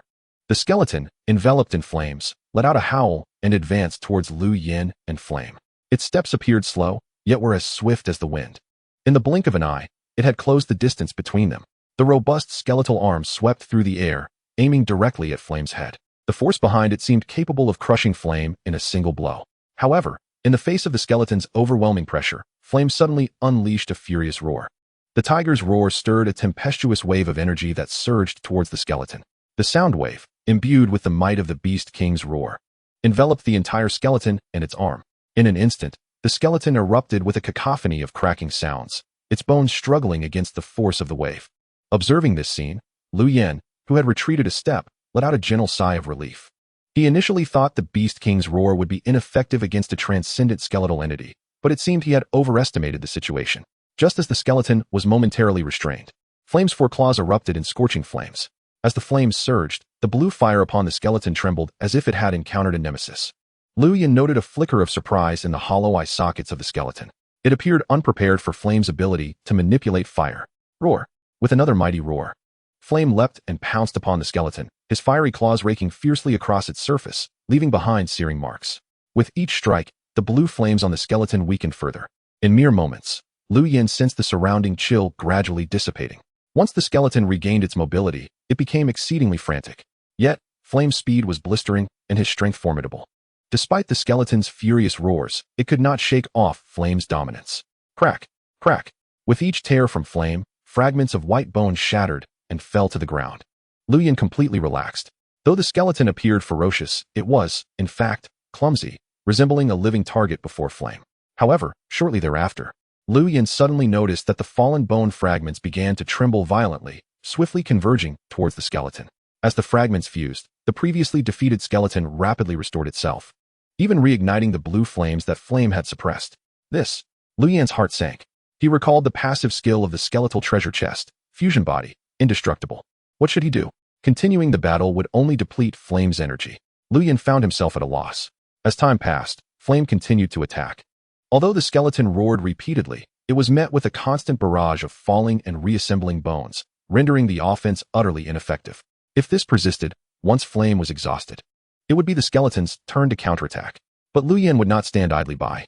He stepped forward, concentrating his spirit, pushing his soul perception to its limits, meticulously sensing each piece of fallen bone. Simultaneously, he kept a close watch on the vibrating bone fragments on the ground. Minutes later, Lu Yin detected an anomaly. He realized that the fallen bone fragments had a period of dormancy. If they strayed too far from the skeleton, they would fail to activate. Resolutely, Lu Yin seized the moment. As Flame launched a fierce assault, he retrieved a long-handled broom from his storage bag, a remnant from a demolished building. Gathering energy at his palm, he gripped the broom tightly and swung it with all his might. At this moment, Flame sensed his master's intent. Flame leapt down from the skeleton's shoulder, attacking while leading the skeleton to continuously shift positions. This maneuver granted Lu Yin a brief respite to gather the bone fragments. Between man and tiger, an unspoken understanding was forged. In less than 10 minutes, the blue flames upon the skeleton were nearly extinguished, and its frame had visibly diminished in size. Roar! Seizing the opportunity, Flame unleashed a thunderous tiger roar, his fiery claws piercing through the skeleton's skull. Bang! The skeleton shattered in response, and the treasure chest concealed on its back fell to the ground. As the chest hit the floor, Lu Yin gasped and dropped the broom from his hands. The broom had been ravaged by his energy, now a mere shadow of its former self. And Lu Yin's lips twitched slightly. With the skeleton's demise, the bone fragments disintegrated into ash, slowly dissipating. Only the shattered remains of the skeleton's core lay upon the ground. Flame clawed out the exclusive skeletal treasure chest from the debris. Lu Yin stepped forward and opened it with a casual motion. Golden, or 20, usable for crafting tools, fusing spiritual weapons, or redeeming for beast core crystal points. Bone Crystal 1, same uses as above. Nether Flame Seed 1, can be fused and tempered to grant beast masters the ability to wield Nether Flame, or redeemed for a substantial amount of beast core crystal points. Lu Yin carefully extracted each item from the treasure chest, examining their descriptions. Can be fused into spiritual weapons? Upon reading the description of the golden ore, he raised an eyebrow and murmured to himself. The iron and copper ores he had previously obtained, while also classified as ores, did not possess the capability for fusion into spiritual weapons. Now, the golden ore bore such potential, which surprised him somewhat. However, upon further reflection, it would be rather odd for an exclusive treasure chest to lack any extraordinary items. He stowed the golden ore in his storage bag and turned his attention to the bone crystal. The bone, akin to a finger's width, felt smooth as Lu Yin gently rubbed it between his fingers. Chapter 14, Second Tier Beastmaster. Currently, he possessed no spiritual weapons, making the matter of fusion difficult to explore further. However, with this skeletal bone, he could forge the 5-star spiritual weapon, the Jinhua Blade. After putting away the bone crystal, Lu Yin picked up the nether flame seed encased within its shell. The moment his fingertip brushed the shell, a wave of chill radiated from his palm. The flame flickered within the shell, yet his palm felt icy, prompting Lu Yin to click his tongue in astonishment. To master the ability of nether flame after fusion and tempering means I can control fire as well? He pressed his lips together, a hint of a smile gracing his features as he whispered, "Will I ignite with blue flames like that skeleton?" After a brief moment of organization, Lu Yin and Flame resumed their search within the stalactite cave. Once they confirmed that nothing had been overlooked, he mounted Flame and proceeded toward the cave's exit. He was eager to return and enhance his strength, not only for the sake of Flame, but also for himself. The thought of the soon-to-be forged Jinhua blade and the Yinming fire seed stirred a tumult of excitement within him. It feels so cold. Soon. As Lu Yin and Flame traversed the passage and approached the exit, a frigid gust assailed them, forcing them back. Lu Yin raised his head and saw that night had already descended outside. Is there no going back? Gazing at the pitch-black sky beyond the cave, his brows knitted in concern. In the blink of an eye, frost had already settled upon his garments, eyebrows, and hair tips. Flame was in a similarly dire state. The royal pattern on its forehead also cloaked in frost. Strangely, why had it grown so dark? It had not felt this cold while they were in the stalactite cave. Realizing this, Lu Yin turned to the equally dark cave entrance and resolved to spend the night there with Flame. This lair was not excessively distant from the Zhuiyue Lianhua community, yet it was still 5 or 6 kilometers away. Given the late hour, it was nearly impossible for Lu Yin to return. Before long, Lu Yin found himself back inside the stalactite cave. Without the faint glow from the treasure chest monster, the cave was utterly shrouded in darkness. Fortunately, he carried a candle with him, so illumination was not an issue. However, in the wilderness, Lu Yin was temporarily unable to upgrade Flame. He took out some meat to feed Flame while munching on bread, simultaneously tallying all the spoils from this expedition. He had acquired 4 storage bags from Old Chun. 3 were brimming with supplies, while 1 was only half full. Lu Yin first retrieved the 4 storage bags and examined them closely. To his delight, the 3 full bags were packed with various foods, causing Lu Yin to beam with joy. Bread, water, beef chunks, and an assortment of fruits, apples, bananas, and the like were all present. Unbeknownst to Lu Yin, these resources were originally obtained by Old Chun from Old Wang, intended for the exchange of upgrade pills. All these items had been secretly accumulated by Old Wang. After counting the contents of the 3 full bags, Lu Yin turned his attention to the half-empty storage bag. Inside lay a haphazard collection of wild dog meat and dog skins, prompting him to curl his lip in disdain as he set the 4 bags aside for the moment. As for Sun Erga's storage bag, Lu Yin had already rummaged through it previously. Compared to Old Chen's, it was hardly worth mentioning. Gazing at the empty bag, it would be an exaggeration to even refer to Sun Ergu as a beggar. In addition, Lu Yin began to organize the beast resources he had gathered along the journey and within the lair. The beasts slain by Flame ranged from 1-star to 3-star quality. Lu Yin first extracted all the beast core crystals and stored them in the exchange interface. Ding. Obtained 80 beast core crystals. Ding. Obtained 180 beast core crystals. Ding. Obtained 600 beast core crystals. Good heavens, the beast core crystals dropped by the skeleton amounted to 600. Quickly, Lu Yin deposited all the beast core crystals he had obtained from the skeleton into the exchange interface, watching his balance rise rapidly. Staring at the figure of beast core crystals in the exchange interface, Lu Yin could not help but swallow in anticipation. Exchange. Beast core crystals, 9864. My goodness, Lu Yin exclaimed in astonishment. With such a plethora of beast core crystals, combined with the resources at hand, he had more than enough provisions, whether for sustenance or for nurturing his beasts. As Lu Yin examined the balance of beast core crystals, he stroked his chin and mused, with this, I have sufficient resources to exchange for a beast egg. Based on his current reserves, Lu Yin was entirely capable of nurturing a second beast. Resolute, he did not hesitate to click on the option to exchange for a beast egg. Ding. Successfully consumed 5,000 beast core crystals. Ding. Unlocked a new beast egg selection page. With a flurry of information materializing before his eyes, the stalactite cave was instantly enveloped by a shimmering array of thousands of beast eggs. Faced with this extraordinary spectacle, Lu Yin was filled with joy. His gaze flitted among the beast eggs displayed in the luminous screen, each window revealing detailed information about the respective beasts. Hedgehog. Level 1. 20. Status. Savage. Quality. 2 stars. Skill. Charge. The verdant fields, fragrant with blooming flora, inspired Lu Yin to take a deep breath, as if savoring the scent of blossoms. Lifting his spirits. Flame, come and give it a try. Lu Yin beckoned eagerly. Flame, engrossed in its meal, looked curiously at its master and the ring in his hand. Cautiously approaching. Before it could get close, a peculiar wave of energy enveloped Flame in an instant.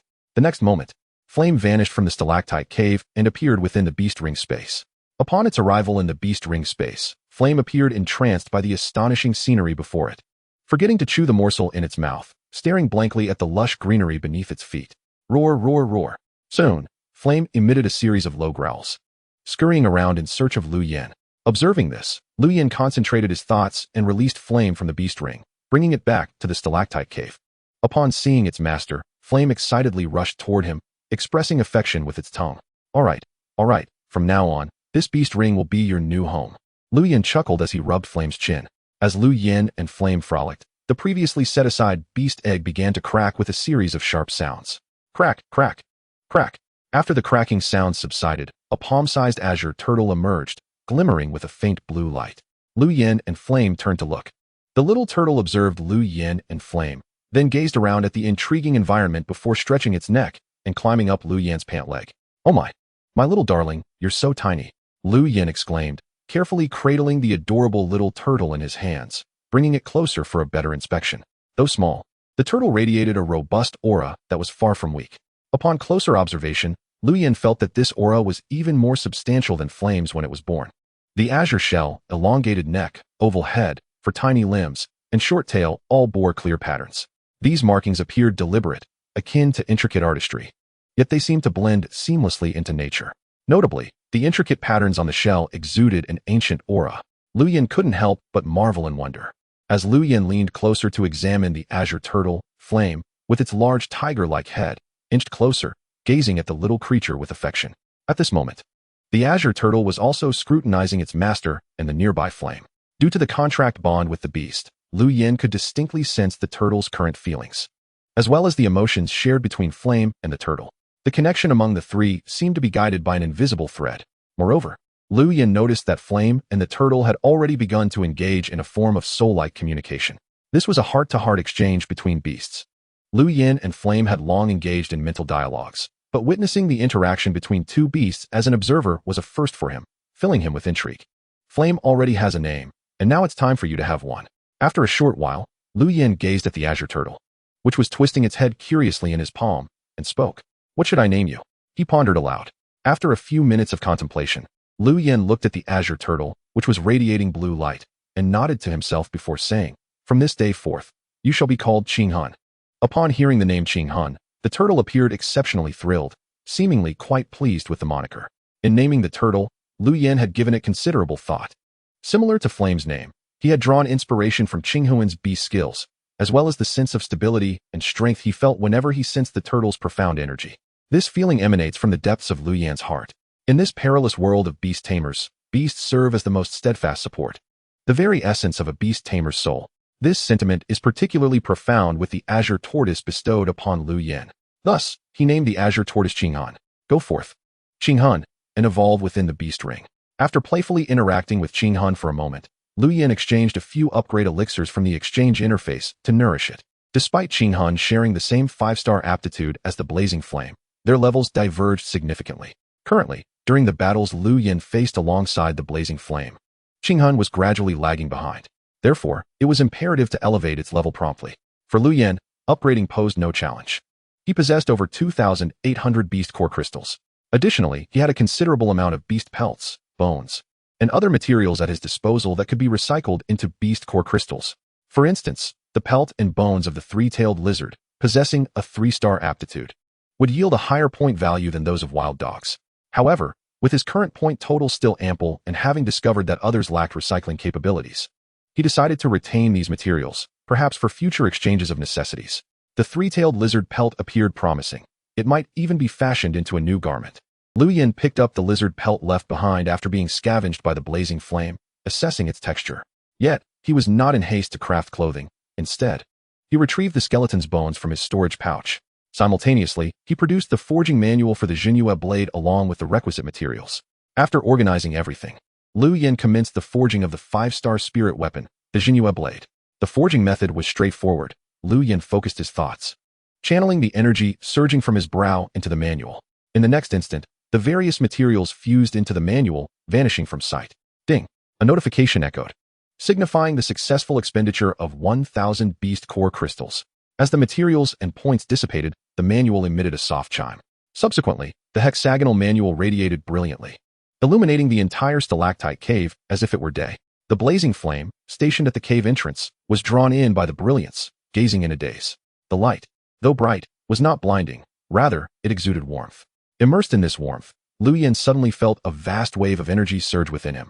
He abruptly opened his eyes to see a broad-bladed knife, the width of a palm and the length of his waist, suspended before him. It was the 5-star spirit weapon, the Jinhua blade, successfully forged. Gazing at the Jinhua blade, which pulsed in brightness and sync with his breaths, Lu Yin was filled with astonishment. He He reached out to grasp the blade and swung it casually a few times, unleashing a stunning spectacle. The shadows of mountains appeared and shattered, causing several stalactites nearby to break with a resounding crash. The cave echoed with the dull thuds of falling stalactites. Just as Lu Yin was about to revel in his triumph, a sudden sharp pain pierced his brow, pulling him back to reality.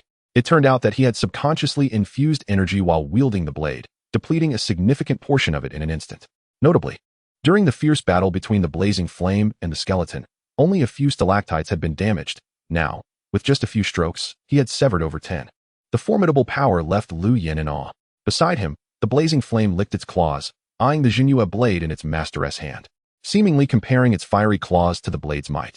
The Jinhua blade had drained a considerable amount of Lu Yan's energy, leaving him feeling faint. He quickly retrieved a few pieces of bread to stave off his hunger. Though bread could not directly replenish energy, it could gradually convert into stamina.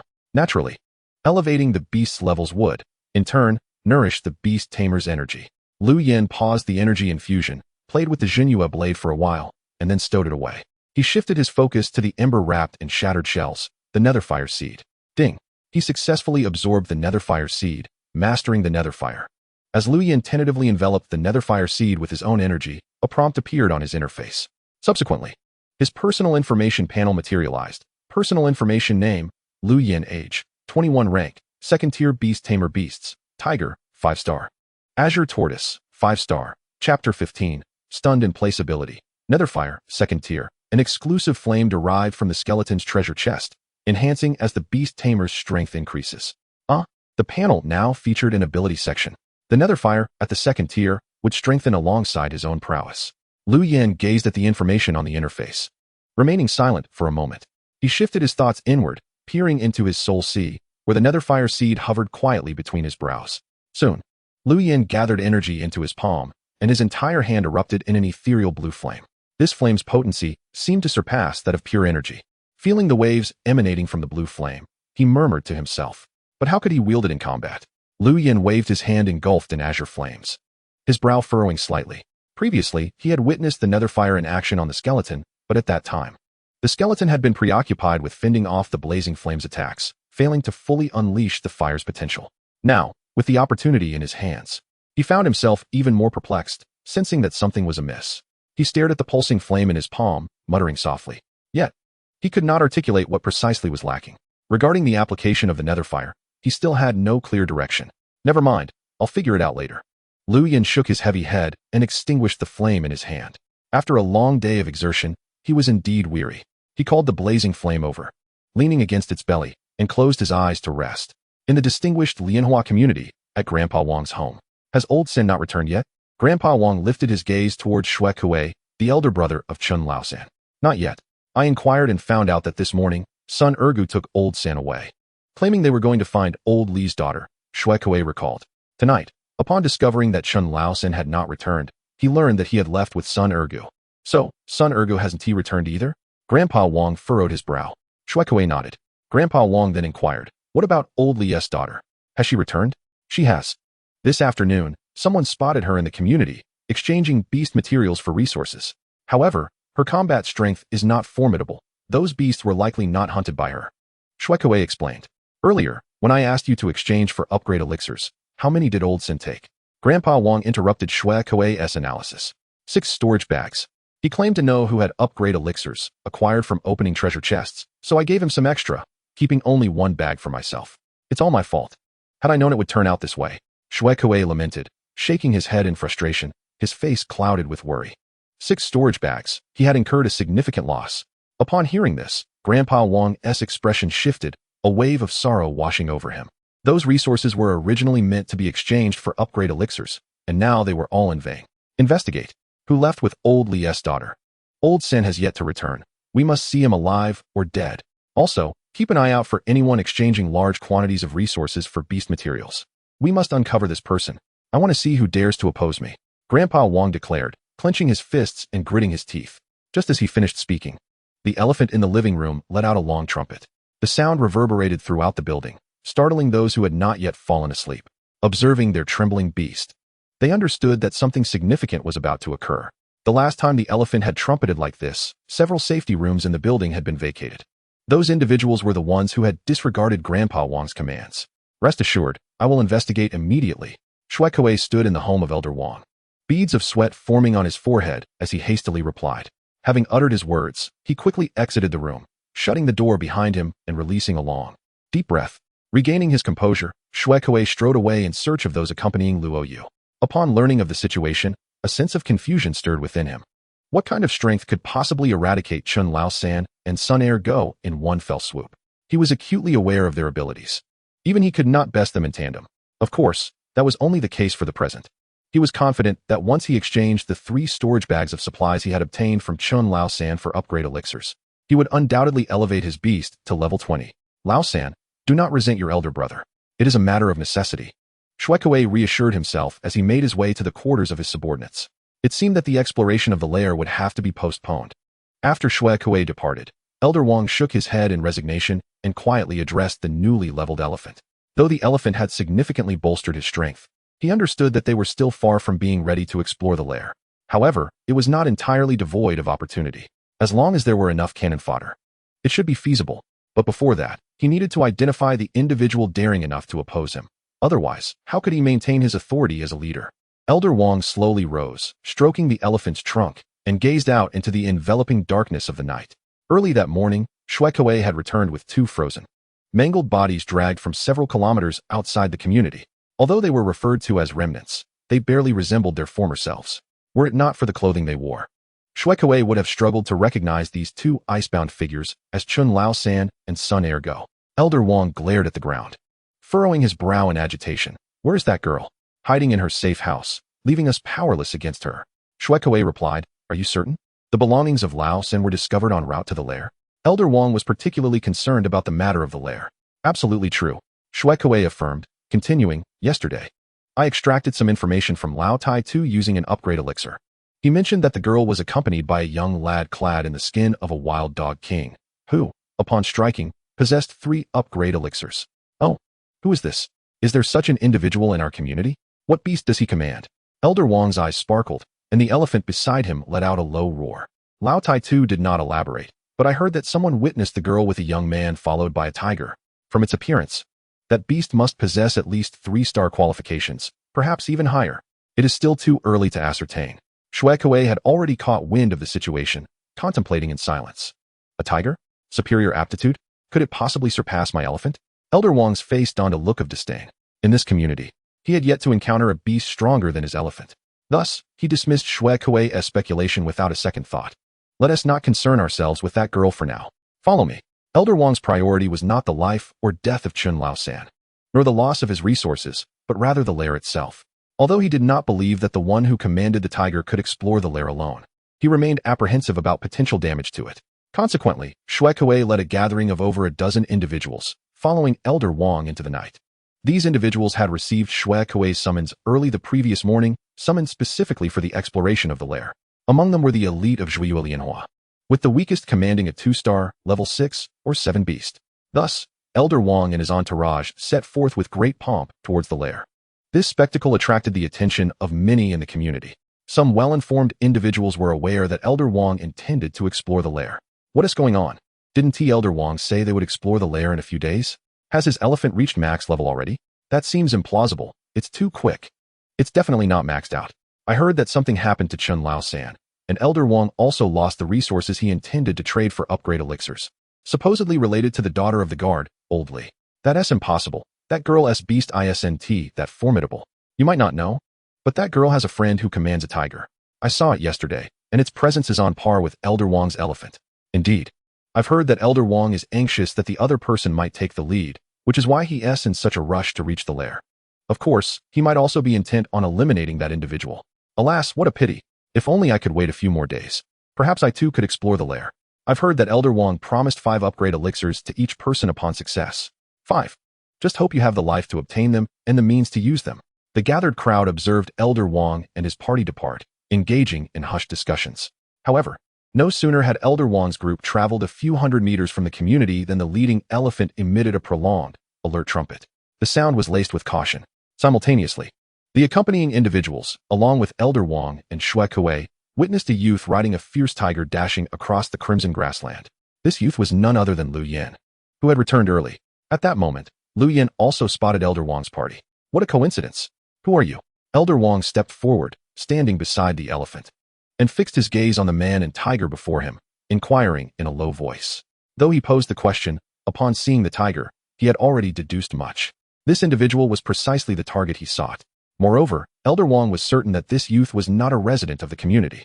Having resided in Zhuyu Lianhua for 7 or 8 years, he had never encountered this person. As soon as Elder Wang finished speaking, Shuekui also discerned the implications of this first encounter. Thus, Shuekui signaled to his subordinates behind him. Observing this, the group promptly arranged their beasts and widened the distance. In this manner, a standoff emerged, spanning a distance of 20 to 30 meters, effectively blocking Lu Yan's path. Good dogs do not obstruct the way. What is the meaning of this? Lu Yan, perched atop the blazing tiger, smirked and remarked. He was fully aware of the intentions of those opposing him. Lu Yan disregarded the assembled crowd, his gaze fixated on the elephant. Elephant. Level, 20-30. Status, sluggish. Qualification, 3-star. Elder Wang's group encircled the youth, inciting murmurs from onlookers. Isn't it a bit unfair to have so many people against one? Elder Wang's actions seemed somewhat excessive. Shoo, keep it down, lest he hears and holds a grudge. Wuhan, go, tear him apart. As the crowd continued to swell, the youth was filled with exhilaration. He recognized that today might be his opportunity to gain renown. He yearned to possess both strength and prestige like Elder Wang. With a command, the leopard cat dashed forth. It sprinted like lightning, leaving a trail of afterimages in its wake. Those who had never witnessed a leopard cat in action gasped in astonishment. Lu Yan was also among the crowd. Wow, quite fast, Lu Yan exclaimed, and the fiery beast beneath him displayed a look of surprise. This was the first time both Lu Yan and the flame had encountered such rapid beasts. While Lu Yan had seen many agile creatures, none had ever matched this speed. Just as the flame was astonished, the leopard cat had already flashed before them. Its sleek black claws aimed viciously at the flame's forelimb. Both the youth and Elder Wang wore expressions of delight. They were well aware of the leopard cat's formidable claws. With this strike, the tiger's forelimb would undoubtedly be rendered incapacitated. In a beast battle, beginning with the loss of a limb rendered victory a foregone conclusion, Lao Wang's side began to be filled with derisive laughter, as they proclaimed that the hulking tiger was merely a paper tiger. Those who had missed the opportunity to strike felt a pang of regret. The youth wore a smug expression. Yet, they were oblivious to the fact that the fierce flames of the Inferno tiger could not be compared to the likes of the Wild Dog King. As the leopard cat's claws grazed the Inferno's foreleg, the flames observed the bewildered creature with keen interest. After a single swipe, the Inferno's foreleg remained unscathed. Not even a single tuft of fur was severed. The onlookers anticipated the tiger to howl in pain and collapse, but nothing of the sort occurred. The owner of the leopard cat furrowed his brow. The name you've given your beast is truly fitting. No trace. Indeed, it left not a single mark. Lu Yan scoffed from the sidelines. Did this mere 2-star beastmaster truly think it could harm the Inferno? Even a 3-star beast would stand no chance. The Inferno's hide was no mere decoration. While it served as a tiger skin blanket during slumber, in battle, each hair was as resilient as steel needles. PFF. Just as Lu Yan finished speaking, the leopard cat, having failed its attack, attempted to retreat, only to be struck down by the Inferno's paw. With a gentle swipe, the leopard cat's skull was crushed. Its brain matter splattered as it fell, convulsing on the ground. The youth under Yan's command spat blood, frozen in shock. Those who had earlier regretted their inaction now felt a wave of relief.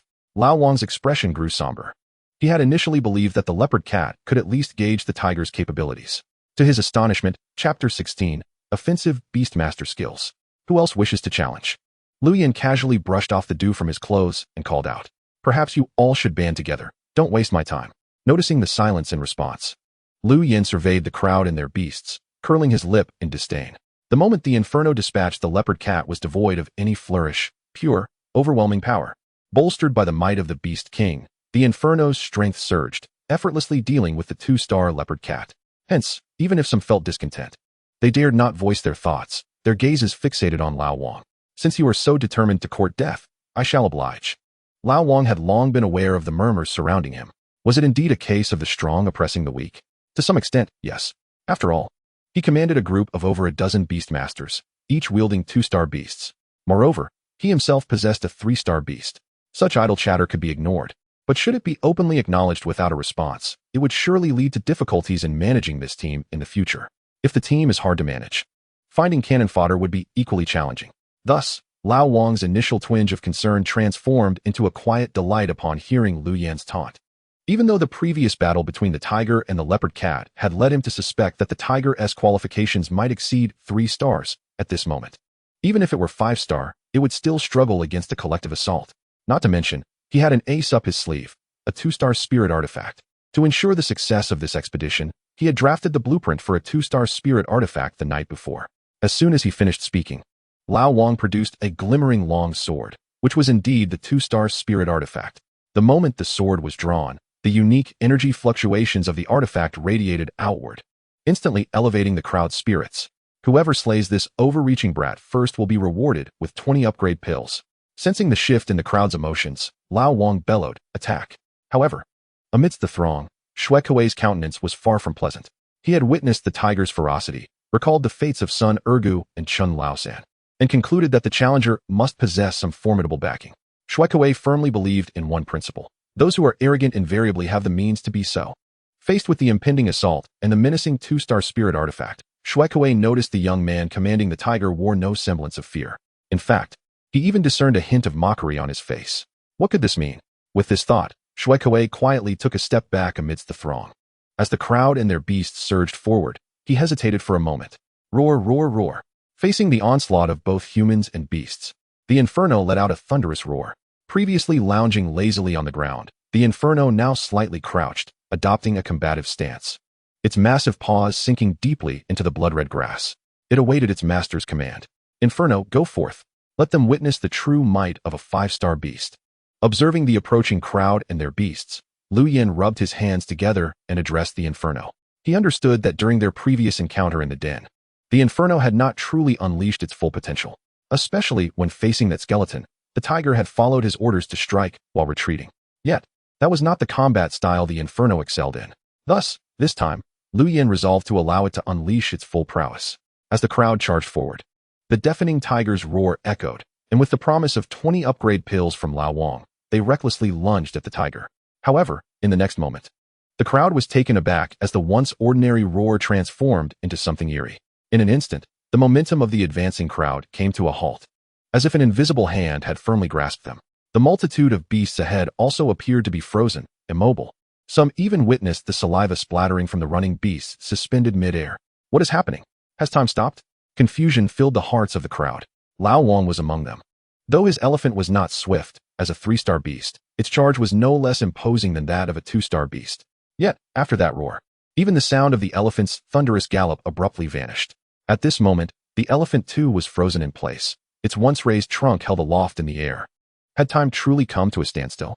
Lao Wang maneuvered through the throng of beasts, gazing at the roaring tiger, shock washing over him as he realized that time had not ceased. For the tiger was charging forward, directly targeting the elephant. The crowd sighed in relief, seeing the tiger's choice to attack the elephant first. Simultaneously, they deemed the young man commanding the ferocious beast to be utterly arrogant. Had he chosen to strike at another's beast first, it might have been seen as logical. Yet, to target the thick-skinned and sturdy elephant first? It was nothing short of folly. Everyone recognized the elephant's formidable defense.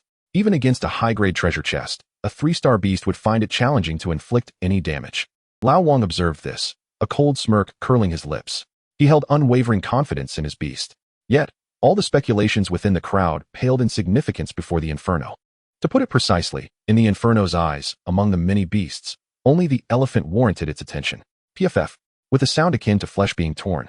The Inferno leaped before the elephant, its claws slicing through its abdomen. Instantly, the Inferno's fiery paw ignited with scorching flames, the blood seeping from the elephant's wound evaporating in an instant. Subsequently, the Inferno switched its paw and struck again. PFF. This time, it plunged its fiery claw deep into the elephant's body. In an instant, flames erupted, entirely engulfing the elephant. Roar, roar. The elephant emitted a series of mournful cries. Yet, under the intimidating roar of the Beast King, it found itself unable to escape, forced to watch helplessly as the flames consumed it whole. All of this appeared to transpire slowly, yet it unfolded in the blink of an eye. From the moment the flames surged forth to the instant the colossal elephant was engulfed in fire, scarcely a heartbeat passed. In that fleeting moment, numerous beast tamers looked on in terror at the blazing giant, their faces drained of color. To vanquish a beast of 3-star aptitude in a single strike? What extraordinary prowess was this? What caliber of beast could wield such might? As the elephant was consumed by the flames, the intimidating roar of the Beast King subsided. The previously daunted beasts, along with their masters, turned and fled in panic, abandoning even the thought of speculating on the tiger's aptitude. The flames offered them no respite. With a roar, it unleashed a true hunt, a whirlwind of destruction. Thud, thud, thud. The fleeing beasts fell one after another, and the beast tamers, bereft of their companions, knelt in despair. Indeed, a 3-star beast was far from ordinary. The elephant, enveloped in flames, did not succumb immediately, but continued to writhe in place. The elderly Wang, who had contemplated fleeing, gazed upon his beast, and then caught sight of the smirking Lu Yin standing nearby. His eyes reddened with fury. "You brat, I will take your life," Wang bellowed, brandishing his gleaming sword as he charged toward Lu Yin. Shui Kuei, who had been feigning calm in the crowd, felt a flash of cold determination upon witnessing this scene. He had not wished to intervene, but seeing the tiger show no intention of defense, he was convinced that the youth was doomed to perish beneath Wang's 2-star spirit artifact. Thus, he resolved to lend Wang his aid and eliminate this arrogant fool. "Wang, I come to assist you," Shui Kuei shouted, his arms swinging dramatically. Whoosh! A black line sliced through the grass, hurtling toward Lu Yin. Simultaneously, a faint rumble echoed from the black line. This black line was none other than his beast, the mantis snake. Mantis snake. Level, 15-20. Status, ruthless. Aptitude, 2-star. Skills, mantis constrict, LV1, 2. Lethal venom, LV2, 2. The mantis snake and Wang charged together, yet Lu Yin remained composed, his expression unperturbed. The flames were preoccupied with dispatching the minor threats and could not provide assistance. However, Lu Yin was not solely reliant on the flames. The azure spirit was still present. As the glinting sword and the black tendril of the mantis snake approached, Lu Yin's mind stirred, and the azure spirit materialized in an instant. As the azure spirit emerged, a resonant hum filled the air. Buzz! A blue light swiftly enveloped Lu Yin. The next moment, the luminescence coalesced, transforming into an ancient patterned armor that exuded an aura of antiquity. The armor bore the design of the azure spirit's back. At the instant the armor clad him, Wang was visibly taken aback. At such close proximity, he too sensed the formidable presence emanating from the armor. Yet, what shocked him more was the azure spirit beside Lu Yin. No, it cannot be. This person possesses 2 beasts. Wang staggered in disbelief. Thud! The mantis snake collided with Lu Yin. Clad in the azure turtle armor, Lu Yin remained unmoved. But the mantis snake quickly coiled around him, spewing dark venom that splattered against the azure armor, sizzling and billowing black smoke. All of this transpired in the blink of an eye. Had the azure turtle armor not manifested in time, Lu Yin would likely have met his demise. Ha ha ha, what does it matter if you have 2 beasts? You shall still perish beneath my mantis snake's venom. Wang cackled madly, having initially intended to retreat. He leaped to Lu Yin's side, sword in hand. Yet Lu Yin remained tranquil, glancing sideways at Wang with a cold smirk. In the next moment, the azure spirit sprang into action, leaping into the air and sinking its teeth into the mantis snake, flinging it aside with great force. Simultaneously, azure flames ignited around Lu Yin, dissolving the venom upon contact. Wang thrust his sword toward Lu Yin's throat, but Lu Yin merely tilted his head slightly, effortlessly evading. He then chuckled lightly. A 2-star spirit artifact? Merely trivial. As he spoke, the Jinhua blade was already grasped in his hand. Once unsheathed, it exuded an overwhelming momentum, a palpable wave of energy sweeping through the surroundings. Those nearby, including Wang, Shui Kuei, the fleeing beasts, and the onlookers, were all struck with awe. To them, Lu Yin appeared as a war god clad in azure flame armor, overshadowed by an immense mountain of pressure. This was the might of the Jinhua blade. No, it cannot be.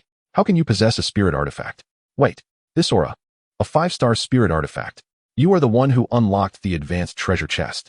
Wang, who held a spirit artifact himself, recognized at a glance that the blade in Lu Yin's hand was indeed a 5-star spirit artifact. He nearly screamed in disbelief. Enough with the nonsense. Seeing Wang in a daze, Lu Yin swung his blade in a horizontal arc. Wang was cleaved in 2, sword and all.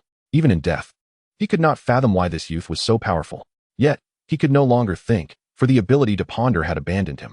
He could only watch helplessly as the blood gushed forth from his midsection, until finally, his consciousness faded away. Whoosh! Just as Wang collapsed, another sound of air being sliced rang out. It was the mantis snake, flung away by the azure spirit. Yet before the mantis snake could approach, a piercing eagle cry shattered the air. Following that, a massive eagle silhouette emerged, snatching the mantis snake and soaring into the sky. Bang! With a muffled explosion, the mantis snake detonated, transforming into a cloud of crimson mist alongside the eagle silhouette.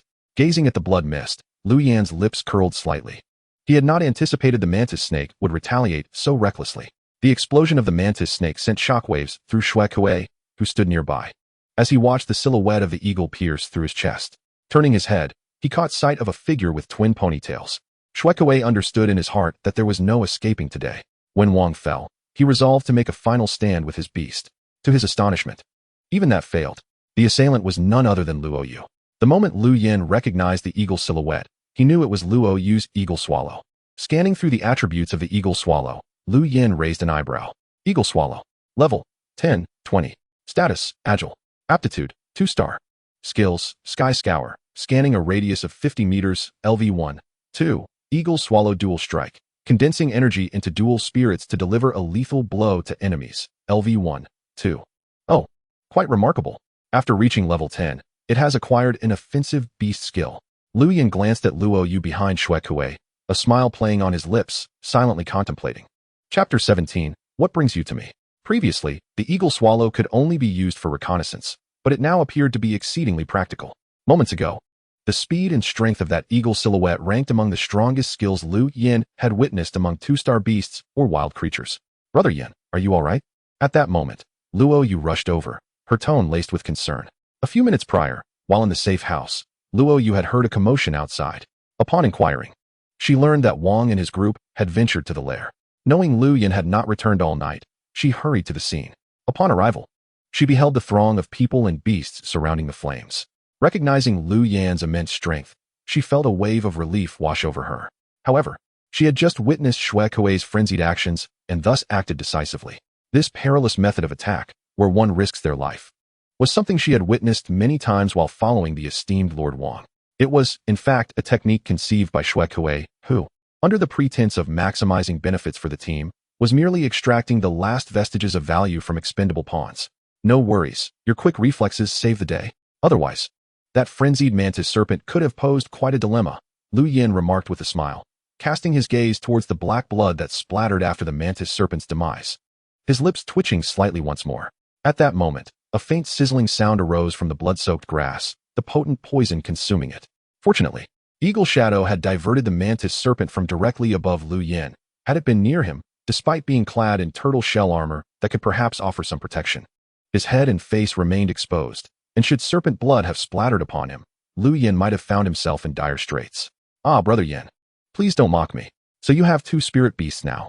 It seems my modest skills pale in comparison to yours, Luo Yu chuckled, scratching her head sheepishly as she noticed the blue spirit beside Lu Yin. Lu Yin merely smiled in response, choosing not to elaborate further. Ahead of them, the blazing flames had dispatched all adversaries and beasts, returning swiftly to Lu Yin's side, clutching a storage bag and other spoils of war. Thus, the entourage that had accompanied Lord Wang was entirely obliterated. From the first youth who dared challenge Lu Yin to the blood-soaked grass once again stained crimson. What seemed a lengthy ordeal had transpired in mere minutes. The onlookers remained entranced, unable to quell their astonishment at Lu Yan's 5-star spiritual weapon, the Jinhua blade, and the prowess of his second spirit beast, the imagery of a single strike annihilating a 3-star spirit beast. While a 2-star beast was rendered inconsequential before the ferocity of the tiger, alongside the second spirit beast enveloped in flames and the 5-star spiritual weapon that shook the mountains, replayed in their minds as they regarded Lu Yin. What manner of being was he? Was he a native of this world of spirit beast tamers? Yet, there had never been mention of humans alongside the wild beasts in this realm, leaving the crowd in silent suspicion. This is nothing short of bullying, murmured one individual who had previously expressed discontent with Lord Wang's actions, though now the phrase held a different connotation. Do you have business with us? Lu Yin, having released his battle stance, stood with the Jinhua blade in hand, flanked by the flames and blue spirit, addressing the lingering crowd with a nonchalant inquiry. Upon hearing this, those who had harbored thoughts of lingering exchanged glances. Despite their intentions, none dared to move. The presence of either the tiger or the 5-star spiritual weapon was enough to instill fear. The crowd hastily dispersed, retreating to their homes, fearing that lingering even a moment longer might lead to their downfall akin to that of Lord Wang. Brother Yin, so you are the one who obtained the 5-star spiritual weapon, Luo Yu exclaimed as they walked towards the community, her eyes fixed on the Jinhua blade in his grasp. Filled with envy, she recalled her previous musings about who the lucky individual was that had opened the first high-level treasure chest, only to realize that person stood before her now. Keep it up, you too shall grow stronger, Lu Yin replied with a gentle smile, raising the blade in his hold. Soon after, they returned to the guardhouse. At that moment, the residents of Zhuiyue Lianhua community were all hidden within their homes, discreetly observing Lu Yin's every move through their windows, none daring to linger outdoors. Among the crowd, Old Ironhead, who had previously divulged information about Lu Yin in exchange for favors, leaned against a window, peering into the guardhouse, drenched in sweat, his pants thoroughly dampened. He understood that if he did not flee now, he might miss his chance. Suddenly, a loud knocking resonated at the door, accompanied by a booming voice from outside. Old Ironhead, although Lord Wang is no longer with us, the community cannot be left unattended. Your strength is still commendable. Let us discuss what to do next. Should we gather some food supplies to send to that esteemed individual? Would he find it unworthy? Or perhaps we should gather some upgrade pills to seek his protection. Hey, Old Ironhead, are you home? The burly man outside furrowed his brow, puzzled by the lack of response. Inside, Old Ironhead held his breath, quietly packing his belongings, preparing to flee. At this moment, Lu Yin was oblivious to the happenings above. Upon returning to Luo's safe house, he set aside his meal, first feeding the prepared upgrade pills to the flames and blue spirit. Not wishing to interrupt Lu Yin as he focused on enhancing his spirit beasts, Luo quietly prepared her signature instant noodles, waiting for him to finish so they could dine together. As Lu Yin waited for the two beasts to upgrade, he began to sort through the storage bag that Flame had retrieved. He held little hope for the contents within these bags. His true interest lay in those belonging to Shui Kuei and Lord Wang, specifically their 10 storage bags. The collective of the minor henchman's bags amounted to a mere 15.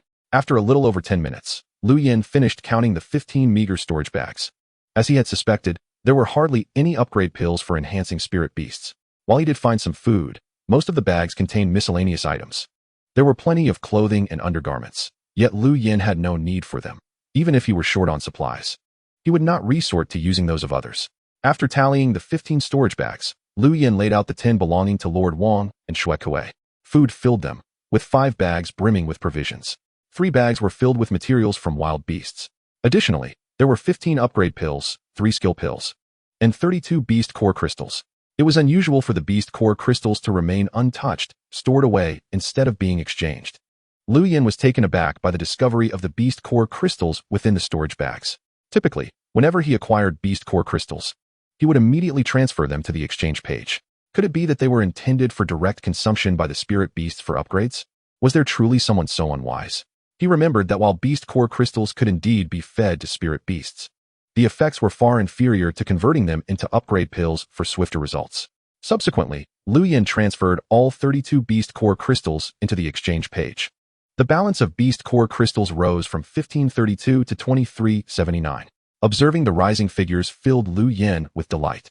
Although these crystals originated from low-quality beasts, their sheer quantity had significantly boosted his total by several hundred points. Next, his gaze fell upon the random goods section of the exchange page. It was currently empty, with over 500 hours remaining until the next automatic refresh. Refreshing once required 200 beast core crystals, which was not overly expensive. With a thought, Lu Yin spent 200 beast core crystals to refresh the page. Ding. Successfully consumed 200 beast core crystals. Ding. Random goods have been refreshed. Exchange. Beast core crystals balance. 2179. Condensed fire technique. A 5th-tier manual, allowing spirit beast tamers to rapidly restore their own energy after cultivation and master. Fire cloud technique. Requires 20,000 beast core crystals for exchange. Random goods slot. Next refresh in 599 hours. Chapter 18. Welcoming all. In Lu Yin's view, the only viable path forward was to continuously explore new territories and diligently enhance his strength to prepare for any potential future challenges. Therefore, he could not afford to stagnate here like Lord Wang. As for the pretense of protection that merely served to exploit others, Lu Yin had no interest whatsoever. Rather than engage in such machinations, he found it far more practical to explore additional nests. Having no inclination towards such matters, Lu Yin simply declined. The contents of those 2 storage bags are utterly inconsequential to Lu Yin at present, let alone the beast materials. He has stockpiled enough food to fill 7 or 8 storage bags. These provisions are sufficient for Lu Yin to sustain himself for several months. Very well. I shall not intrude any further, Uncle Zhang replied, his expression dimmed by rejection. After bidding farewell to Lu Yin, he took hold of his tamed sheep and turned away with the others. Quietly observing from the sidelines, Luo watched the retreating figures of Uncle Zhang and the others, gently shaking her head.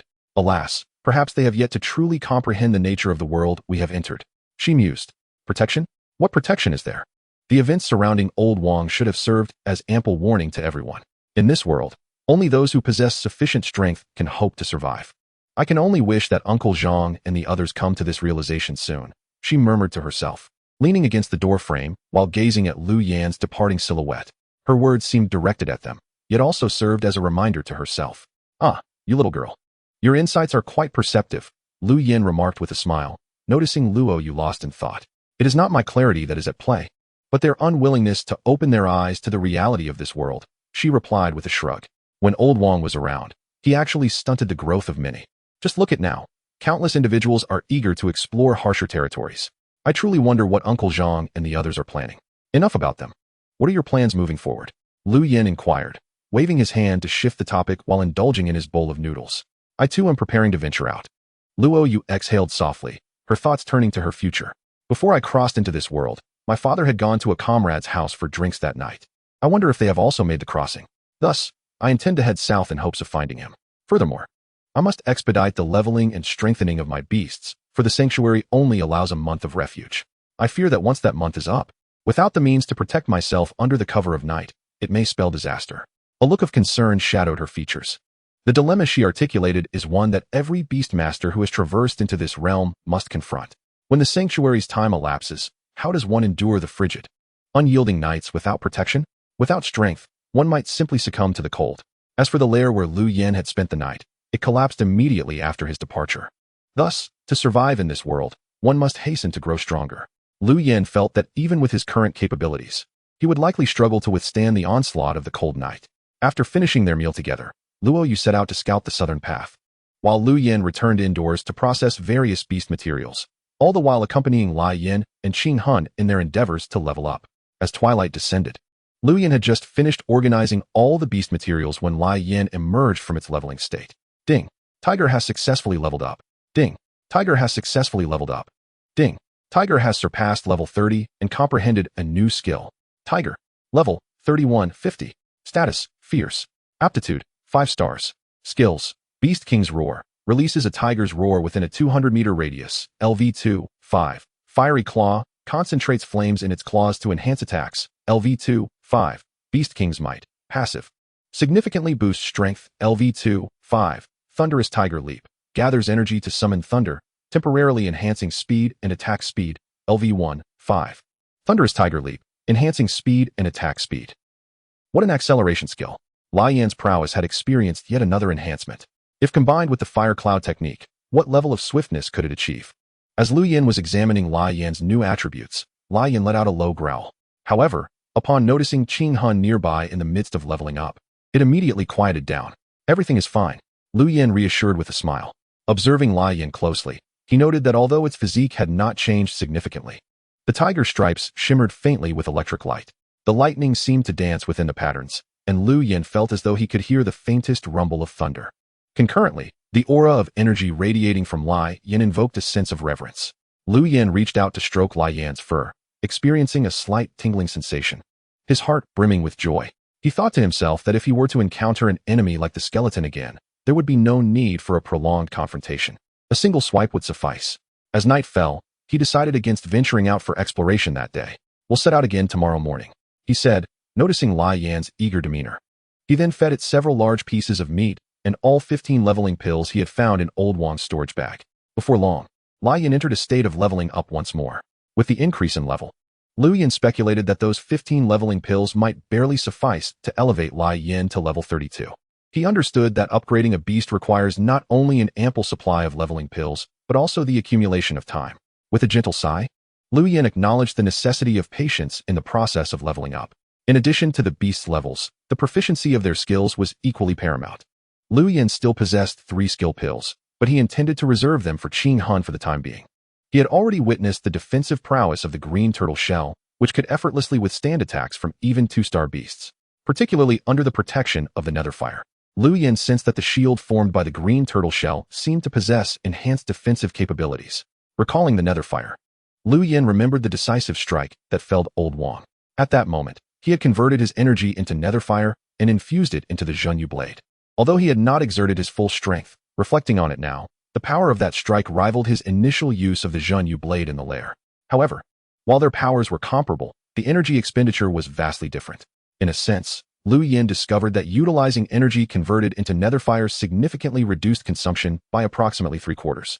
This figure may appear modest, yet for Lu Yin, who currently had limited energy reserves and had not yet practiced any secret techniques, such savings were crucial. At the very least, it would allow him to wield the blade a few more times in dire circumstances. Is this the unique quality of the netherfire? Lu Yin mused, as he conjured a flickering azure flame at his fingertips. The moment the flame appeared, the temperature in the room plummeted, and Lu Yin could even see his breath turning to mist. Staring into the azure fire, he fell into contemplation. There are still many aspects of a Beastmaster's abilities that warrant exploration. Yet, the knowledge he has thus far gleaned has proven immensely beneficial. The 5th-tier secret technique, known as the fire condensation method, may indeed align perfectly with my abilities. If obtained, it could unlock further applications for the netherfire. As thoughts of the secret technique filled his mind, Lu Yin felt an even greater yearning to acquire the fire condensation method to better wield the netherfire. After organizing his belongings, Lu Yin fashioned a new outfit from the skins of 3 lizards, preparing for his outing the following day. As evening waned and night deepened, Luo Yu finally returned. Noticing the weariness etched upon her face, yet accompanied by a hint of a smile, Lu Yin inferred that she must have gained something valuable from her excursion. He refrained from saying much about it. Instead, he retrieved some beef and paired it with a few vegetable dishes, and they shared a simple dinner together. After their meal, they exchanged a few words before retiring to their respective rooms for rest. As dawn broke, dispelling the long night, Lu Yin embarked on his exploration once more. After a night's passage, Lai Yin had ascended to level 32. The Azure Spirit has ascended to level 9. Mere moments away from breaking through to level 10 and acquiring a new beast controlling skill. Yet today, the journey must continue. I cannot allow the Azure Spirit to remain stagnant in the beast ring any longer. With dawn's first light, Lu Yin administered all 3 skill pills to the Azure Spirit. Consequently, the Azure Turtle Shell was elevated directly to level 4. Having witnessed the formidable defensive capabilities of the Turtle Shell materializing into armor, Lu Yin resolved to take this action before the Azure Spirit comprehended its second beast-controlling skill. This would significantly enhance his self-preservation abilities. Of course, this enhancement would not solely benefit him. It would equally serve Li Yin, as the Azure Turtle Shell could be conferred upon any target. He pondered softly what Li Yin would look like adorned in the Azure Turtle Shell. The sound of her roar echoed in his ears, her excitement palpable, as if she could hardly wait to test the shell's power. However, Lu Yin would not readily permit the Azure Spirit to unleash this skill. For given the Azure Spirit's current prowess, utilizing the level 4 turtle shell would entail substantial energy expenditure. He gently ruffled Li Yan's fluffy head, mounted her back, and commanded, "Li Yin, let us set forth." With a resounding roar, a tiger's cry reverberated throughout the Excellence United community as Li Yin raced toward the direction Lu Yin had indicated. The sound of the tiger's roar lingered in the community for quite some time, as the figures of a man and his tiger gradually vanished into the depths of the blood grass. Eventually, the cacophony of voices erupted within the community, as people realized that the formidable presence had departed. At that moment, hidden behind a window, Luo Yu's expression turned resolute. "One day, I shall become stronger, and then I will be able to explore this world alongside you." The previous evening, the two had bid a temporary farewell during dinner. Luo Yu had wished to accompany Lu Yin, but she understood the disparity in their strengths and ultimately refrained from speaking. As she watched Lu Yan's figure disappear at the edge of the blood grass, she sought to gather her disheartened emotions. In the brief span of less than 2 days, Lu Yin had left an indelible mark upon her heart.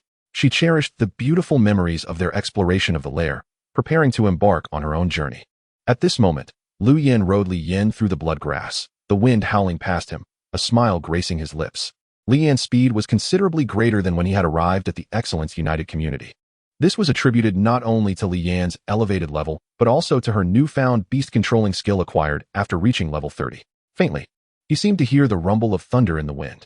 Before long, Lu Yin arrived at the site of the former limestone cave lair.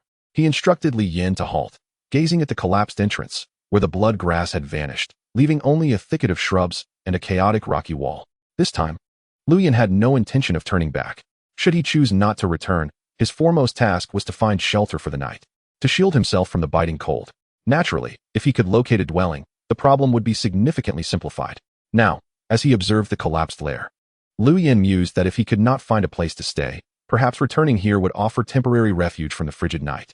After all, survival was paramount for continued growth and strength. Let us proceed, Li Yin, at full speed. After a brief pause, Lu Yin wasted no time. gently patting Li Yan as he spoke. With a mighty roar, Li Yan leaped into the thicket. The thunderous roar of the tiger, accompanied by a fierce blaze, sent the smaller beasts hiding in the shadows fleeing in terror. At this moment, Liu Yan, highly vigilant and with his senses attuned to the utmost, did not overlook the movements of these frail creatures. With the elevation of both Li Yan and the Azure Spirit, Liu Yan's current scouting range had extended from 50 meters to 70 meters. This was undoubtedly a tremendous advantage for him in the wilderness. Within this perceptive realm, those feeble beasts held little value for Liu Yan. Even if he were to slay them for sustenance, they would barely suffice. However, should he encounter a plump grasshopper akin to the one before, Liu Yan would not hesitate to seize the opportunity. After all, a single hefty grasshopper would satiate Li Yan for quite some time. In Liu Yan's eyes, grasshopper flesh was as delectable as beef, a taste that lingered in his memory. Therefore, resources such as wild beast meat were always welcomed. Following her elevation, Li Yan's appetite had also surged. Moreover, it was not just Li Yan to feed. The Azure Spirit also required sustenance. The combined dietary needs of his two beasts were quite considerable, especially after each upgrade, when they required a substantial amount of food. Speaking of the dietary requirements of beasts, Liu Yan had also made an observation. For instance, if Li Yan consumed wild dog meat, she might need 4 or 5 to feel full, while just 1 or 2 pieces of wild dog king meat would suffice. Similarly, when it came to three-dimensional lizards, Li Yan would feel somewhat stuffed after consuming merely 1. Thus, the higher the quality of the beast, the greater its utility, serving as both sustenance for his beasts and a source of valuable materials. Steering clear of the lower-tier beasts, Li Yan raced onward at full speed. Approximately 3 hours later, Liu Yan found it increasingly challenging to gauge how far Li Yan had run. Even so, he remained ensnared in a labyrinth of shrubs. Along the way, aside from a few level 20 beasts with 3-star qualities that Li Yan had effortlessly dispatched, Liu Yan had encountered no signs of human presence, let alone locating a lair. The sun was now nearing its zenith. Alas, if only he had a beast like Luo Yu, exploring would surely be far easier. Observing Li Yan, who was slightly out of breath, Liu Yan sought a relatively flat area to rest momentarily. At the same time, he released the Azure Spirit, who had been confined in the beast ring all morning. He retrieved some meat chunks from his storage bag, distributing them among Li Yan and the Azure Spirit, while he himself sat on the ground munching on bread. As he ate, Liu Yan surveyed his surroundings. At this moment, he found himself at a higher elevation, as if looking down upon the dense thicket below. Had he taken a wrong turn? How was it that he had yet to encounter a single beast with more than 3-star quality? A map would be most helpful, he muttered to himself, habitually scanning his 70-meter radius. Despite having just surveyed the area with clarity, this time was different from before. Previously, there had been the Black Mountain as a reference point. But now, surrounded solely by shrubs, it was all too easy to lose one's way. Liu Yan felt he had navigated reasonably well, yet if this continued, he would not last long. Rustling sounds suddenly reached his ears as he meticulously examined the monotonous shrubs. Following that, the soil at his feet began to shift unexpectedly. In the next moment, a palm-sized snail emerged from the roots of the shrub. This was a 1-star quality beast, approximately level 3 or 4. Its ability and skill were limited to expelling corrosive slime that contaminated the paths it traversed. At this moment, Liu Yan noticed that the snail was inching toward the breadcrumbs he had inadvertently dropped. While munching on his bread, Liu Yan allowed the snail to approach the crumbs unimpeded. Suddenly, Li Yan, who had been voraciously devouring her meat, exhibited a change in demeanor, ceasing her chewing and fixing her wide tiger eyes on the snail. Liu Yan was puzzled by Li Yan's unusual behavior when the snail abruptly quivered and vanished into thin air. Simultaneously, a line of prompts flashed across his vision, startling him so profoundly that he leapt from his spot. Stone Spirit Turtle. Level, 30. Status, Defensive. Quality, 3 stars. Skills, Capture, can seize targets with lower strength than itself, LV1, 3. Weight Bearing, unleashes absolute defense, mitigating a fatal blow, LV1, 3. Turtle Breath, feigns death to gather strength, counterattacking enemies upon release, LV1, 3. Liu Yan was startled, for he had just encountered the information panel of a wild beast. To his astonishment, he discovered that the Stone Spirit Turtle was right beneath his feet. More precisely, the very spot where he had just been standing was the turtle's shell. A wave of unease washed over him as he realized that neither he nor Li Yan had sensed its presence. Had it not been for the snail triggering the capture skill, Liu Yan would have remained oblivious, believing he was merely standing on a flat stone surface. The shock was fleeting, and Liu Yan quickly leaped aside. Li Yan and Qing Hun reacted in synchrony. Li Yan struck the ground with a claw, while Qing Hun darted back to Liu Yan's side, the turtle shell shimmering with azure light, ready to form a protective shield at any moment. With a growl, Lai Yin leaped in front of Lu Yin and Qing Han, fiercely fixating on the spot that had been struck. Yet, to his astonishment, the claw left no trace on the stone surface. Lu Yan's conviction deepened. The place where he had paused was undeniably the turtle's shell. Given Lai Yan's current strength, even ordinary rock would not withstand its strike. No response. After a few moments, Lu Yan furrowed his brow and gazed at the stone. After Lai Yan's assault, the stone spirit turtle remained utterly motionless, the information panel disappearing. Lu Yan immediately understood this was the state of false death induced by the turtle's breath. With a roar, Lai Yan's fury escalated, flames igniting on its forepaw as lightning crackled, delivering another heavy blow. The outcome remained unchanged. Only the flames continued to burn where its claws had struck. Unable to contain its wrath, Lai Yan raised its fiery paw once more, but this time, Lu Yan intervened. During the false death period, the stone spirit turtle would accumulate the damage it had sustained, waiting for the perfect moment to retaliate. Observing that Lai Yan's 2 strikes had left no mark, Lu Yan realized the turtle's defenses were formidable. In the past, when Lai Yan had yet to reach level 32, it could still leave marks on a 4-star quality skeletal treasure chest monster. Now, it could not inflict even the slightest harm on the stone spirit turtle, a testament to its incredible defense. Even though the power of the fire claw was impressive, Lu Yan judged it would be difficult to achieve a one-hit kill. Moreover, the stone spirit turtle possessed a skill that allowed it to bear weight, further ensuring its survival. Thus, Lu Yan was resolute in preventing Lai Yan from launching a reckless attack. Furthermore, he noticed that the seemingly inert stone spirit turtle was gradually accumulating a profound aura. Even without relying on the interface, Lu Yan could distinctly perceive the subtle rise of its energy. Amongst this aura, there was a hint of familiar power emanating from Lai Yan. Clearly, the stone spirit turtle had successfully accumulated some of Lai Yan's strength. If this continued, the consequences would be dire. Faced with this impenetrable stone spirit turtle, Lu Yan found himself in a stalemate. Despite the turtle's apparent harmlessness, he was unwilling to depart.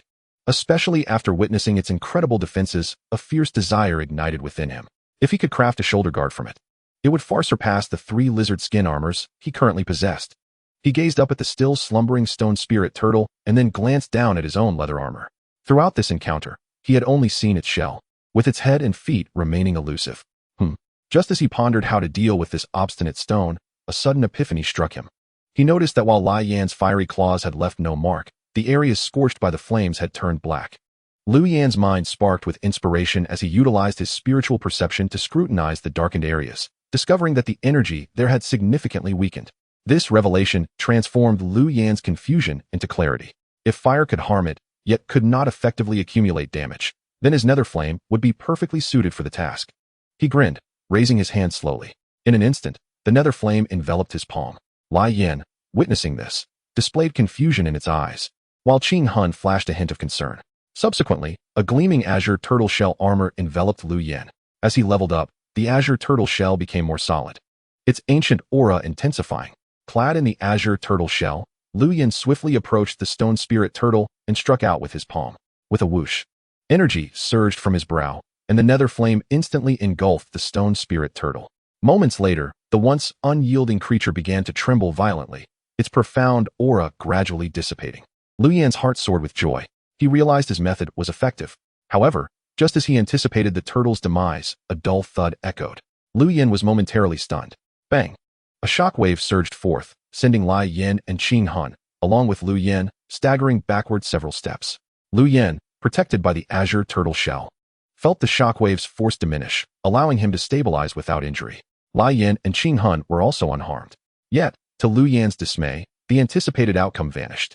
After the thud, the stone spirit turtle within the nether flame transformed into shimmering light and dissipated. After all that effort, had it all been in vain? Damn it! As he watched the fading glow, Lu Yan couldn't help but curse. However, just as his frustration mounted, a flicker of light emerged from the almost dissipated radiance. The silhouette struck him as remarkably familiar. Could it be a beast egg? He rubbed his eyes in disbelief. The faint outline gradually became clearer, revealing an oval-shaped, palm-sized beast egg resting on the ground before him. Stone Spirit Turtle. Level 130. Status: Good Defender. Quality: 3 stars. Skill: Capture, directly harvest targets with lower strength within a certain range, LV1, 3. It was indeed a beast egg.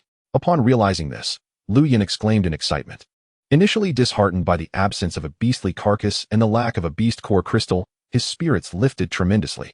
The stone spirit turtle had transformed into a beast egg at the moment of its demise, a treasure far more precious than obtaining a beast core crystal or an ordinary beast. Although Lu Yin was unsure of the specific value of the beast egg, he was aware that the initial exchange for a beast egg required 5,000 beast core crystal points, while the second exchange demanded 50,000 points.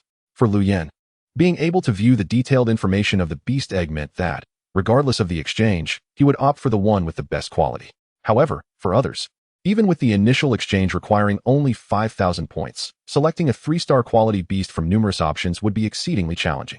After all, when Lu Yin had chosen previously, there were countless 2-star quality beast eggs among the 100,000 available. Considering this, Lu Yin estimated that the stone spirit turtle's beast egg could easily fetch at least 5,000 beast core crystals. He cradled the softly glowing beast egg, contemplating for a moment before speaking. Despite this estimate, Lu Yin believed that a 3-star quality beast could be worth 10,000 or even more. After all, the strength of a beast determined the prowess of its beast master, and strength was the foundation for survival in this world. Just like old Wong, who, with a mere 3-star quality beast, had become a pillar of support in the eyes of many. As for keeping it for himself, with Lai Yin and Qing Han by his side, Lu Yin had no intention of claiming a 3-star quality beast for himself. Moreover, his own strength had yet to reach the 3rd tier of Beastmaster, precluding him from the opportunity to command a 3rd beast. Although the note behind the beast egg indicated it could be deposited at a recycling station, Lu Yin certainly would not entertain such an idea. As the prices offered by recycling stations were typically low, certainly, should there be any discarded materials, they could indeed be tossed into the recycling station for a few beast core crystallization points. Ah, what a lucrative venture this has turned out to be. Lu Yin grinned broadly, casually stowing the beast egg into his beast ring. Shortly thereafter, Li Yin and Qing Han resumed their feast. Lu Yin, elated by the acquisition of a 3-star qualified beast egg, found his joy seemingly infectious, as both beasts nestled together indulged in their meal with exceptional delight. Lu Yin was never stingy with his beasts, providing ample chunks of meat. After their hearty repast, Lu Yin once more mounted Li Yin and continued his exploration. He mentally calculated the time. If he did not uncover a nest or a safe house occupied by humans in about an hour, he would prepare to return at full speed. After all, in the darkness of night, he lacked the means to protect himself. Li Yin, pay no heed to those fluttering butterflies. They are merely 2-star qualified beasts. We must press on swiftly to locate either a nesting site or a gathering of humans. Let us circumvent that. It's just a 3-star qualified eagle rabbit of over 10 levels. Remember its location. We may return to claim its nest at a later time. Yes, indeed. Ignore those lurking beasts. Wait, Li Yin, halt. To the left, 800 meters. North? Yes, north, what is that? Oh, the thicket ends here. Li Yin, head towards that iron framework with the pointed top. As Li Yin galloped, Lu Yin inadvertently glanced upward, catching sight of a structure reminiscent of a high-voltage tower. Upon this realization, Lu Yin continually directed Li Yin to adjust their course. Ultimately, they reached the edge of the thicket, just as the blood grassland naturally melded into the underbrush. The boundary between the thicket and the forest appeared equally seamless, as if it were a masterpiece of nature itself. Chapter 20. Crafting the Atlas. Standing at the juncture of thicket and forest, Lu Yin gazed at the indistinct summit of the high-voltage tower, contemplating briefly before resolutely patting Li Yan's abdomen. Li Yin, let us embark. In truth, Lu Yin could not yet ascertain whether it truly was a high-voltage tower, nor whether any humans congregated there. He speculated that since this was a region divided by traversal, places bearing modern markings might indeed harbor human populations. However, if that iron framework were indeed a high-voltage tower, it was strange, for he had never heard of anyone residing in such proximity to one. Thus, Lu Yin harbored a mindset tinged with risk, wagering on the possibility of discovery. Based on his earlier visual estimation, he calculated that even if he arrived there and found no one, he could still return to the Zhuo Lianhua community in time. After all, Li Yin was currently relying solely on its speed, yet had yet to employ its newly acquired skill, Thunderous Tiger Leap, learned at level 30. Once that acceleration was factored in, returning to the community would pose no challenge. It was precisely for this reason that Lu Yin felt emboldened to investigate further. With a skill in hand, one could surpass a fortune. Accompanied by Li Yin, Lu Yin dared to advance towards the direction of the suspected high-voltage tower. He silently rejoiced at having elevated Li Yan's level and learned Thunderous Tiger Leap. Otherwise, he would have returned directly after dealing with the stone spirit turtle. After more than half an hour, Lu Yin arrived at his destination. The previously speculated high-voltage tower now stood wholly before him. What it truly was, Lu Yin could not discern. He beheld a chaotic heap of iron frameworks, comprising crane components, remnants of a television tower, lightning rods, and twisted high-voltage tower structures, a veritable mound of metallic refuse. Surrounding this metallic hill lay the scattered remnants of abandoned automobiles, some of which bore clear bite marks. Consequently, upon nearing, Lu Yin did not rashly approach but instead concealed himself alongside Li Yan behind a massive tree, observing quietly. Gazing out across the ruins, 3 dilapidated tile-roofed houses stood erect. The middle one had a crooked advertisement board hanging from its roof, Red Star Abandoned Recycling Factory. Upon seeing these words, Lu Yin furrowed his brow slightly, falling into contemplation. It seemed this place must be the Red Star district beyond the 3rd Ring Road. Setting distance aside, based on this orientation and the name Red Star, even after experiencing regional division, the general direction should not have diverged. He scrutinized the advertisement board, quietly analyzing. Previously, amidst the thicket, Lu Yin had only possessed a vague sense of direction. To be precise, he had been navigating based on some intuition. Without a map, relying solely on Li Yan's 4 legs, it was akin to a headless fly flitting about aimlessly, devoid of purpose. Hence, as he explored, he endeavored to sketch a mental map of this beast world, using his rental house as a starting point. Now, upon encountering the Red Star insignia, and correlating it with the area of his initial residence, the Zhuiyue Lianhua community, as well as the route he had traversed, the map within his mind gradually clarified. Although Lu Yin had never entered the Red Star Abandoned Recycling Factory, he had passed by it numerous times while taking the bus. Thus, he quickly established his current location. However, these were all merely conjectures on Lu Yan's part. The connection between the rental house, Zhuiyue Lianhua, and the Red Star Abandoned Recycling Factory was insufficient to validate the map within his mind. Yet, this did not hinder him from continuing to refine it. After a moment, Lu Yin withdrew his thoughts and redirected his gaze towards the 3 tile-roofed houses amidst the ruins. At this point, he and Li Yin had ventured beyond the range of his spiritual perception, and even the sweeping distance was inadequate. However, by concentrating energy into his eyes, he made a new discovery. Firstly, all 3 houses had their doors ajar. Moreover, on the ground before the doors, faint traces of dark red could be discerned. Were they bloodstains? Doubts flickered within Lu Yan's mind. Li Yin, go investigate. Create some noise. After a brief moment, Lu Yin patted Li Yin beside him. Although they had found nothing thus far, he believed that whatever commotion Li Yin stirred would surely attract attention. Li Yin understood the cue, stretching its body before leaping toward the car wreckage. In the blink of an eye, it landed atop an abandoned vehicle's front, unleashing a thunderous roar. The roar reverberated across the expanse. Simultaneously, Li Yin struck the vehicle's front with a mighty paw. With a thunderous crash, the front of the vehicle tumbled and crashed into several dilapidated car frames nearby. Li Yin, seemingly unsatisfied, let out another prolonged howl. This time, it employed the Beast King's roar. The shockwave surged, sending surrounding scraps of metal tumbling. In an instant, the cacophony of noise filled the air. Li Yin turned back, gazing toward its master with satisfaction. Lu Yin, who had been observing in silence, lingered for a moment longer before stepping cautiously out of the forest. The Qing Hun that had just been released from the beast ring followed closely at Lu Yan's side. From Li Yan's earlier actions, Lu Yan deduced that this area was utterly devoid of life. Not only were there no humans, but likely no beasts either, for had there been any, they would have surely been detected amidst the sweeping gusts of the Beast King's roar. To be precise, within a 200-meter radius centered around Li Yan, there were no signs of life. It was wild dog blood. Lu Yin traversed the ruins alongside Li Yan, arriving at the area marked by the crimson stains. Crouching down with a soft hum, having dissected numerous wild dogs, Lu Yin found it easy to identify the blood.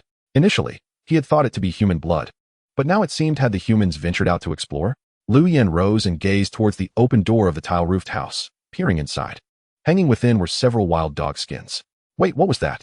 Lu Yan's gaze shifted from the dogskin to the corner, where he discovered 3 lifeless bodies, 2 men and 1 woman, in a state of dismemberment. Besides the savage bite marks, there were also evident knife wounds. At this sight, Li Yin and Qing Han instinctively positioned themselves protectively in front of Lu Yin. It's of no consequence. They were not slain by beasts, Lu Yin remarked lightly, gesturing dismissively to the defensive stances of the 2 creatures. Each of the corpses bore a fatal wound at the heart, the indistinct contours of which made Lu Yin realize they resembled the small knife gifted by the basic treasure chest. A wave of nausea surged within him as he comprehended the implications. Just then, the piercing cry of an eagle echoed through the air. Lu Yin looked up to see a vividly colored eagle circling above. As he raised his eyes, a series of information panels emerged before him. Rainbow Thunder Eagle. Level, 23. 30. Status, Ambush. Aptitude, 3 stars.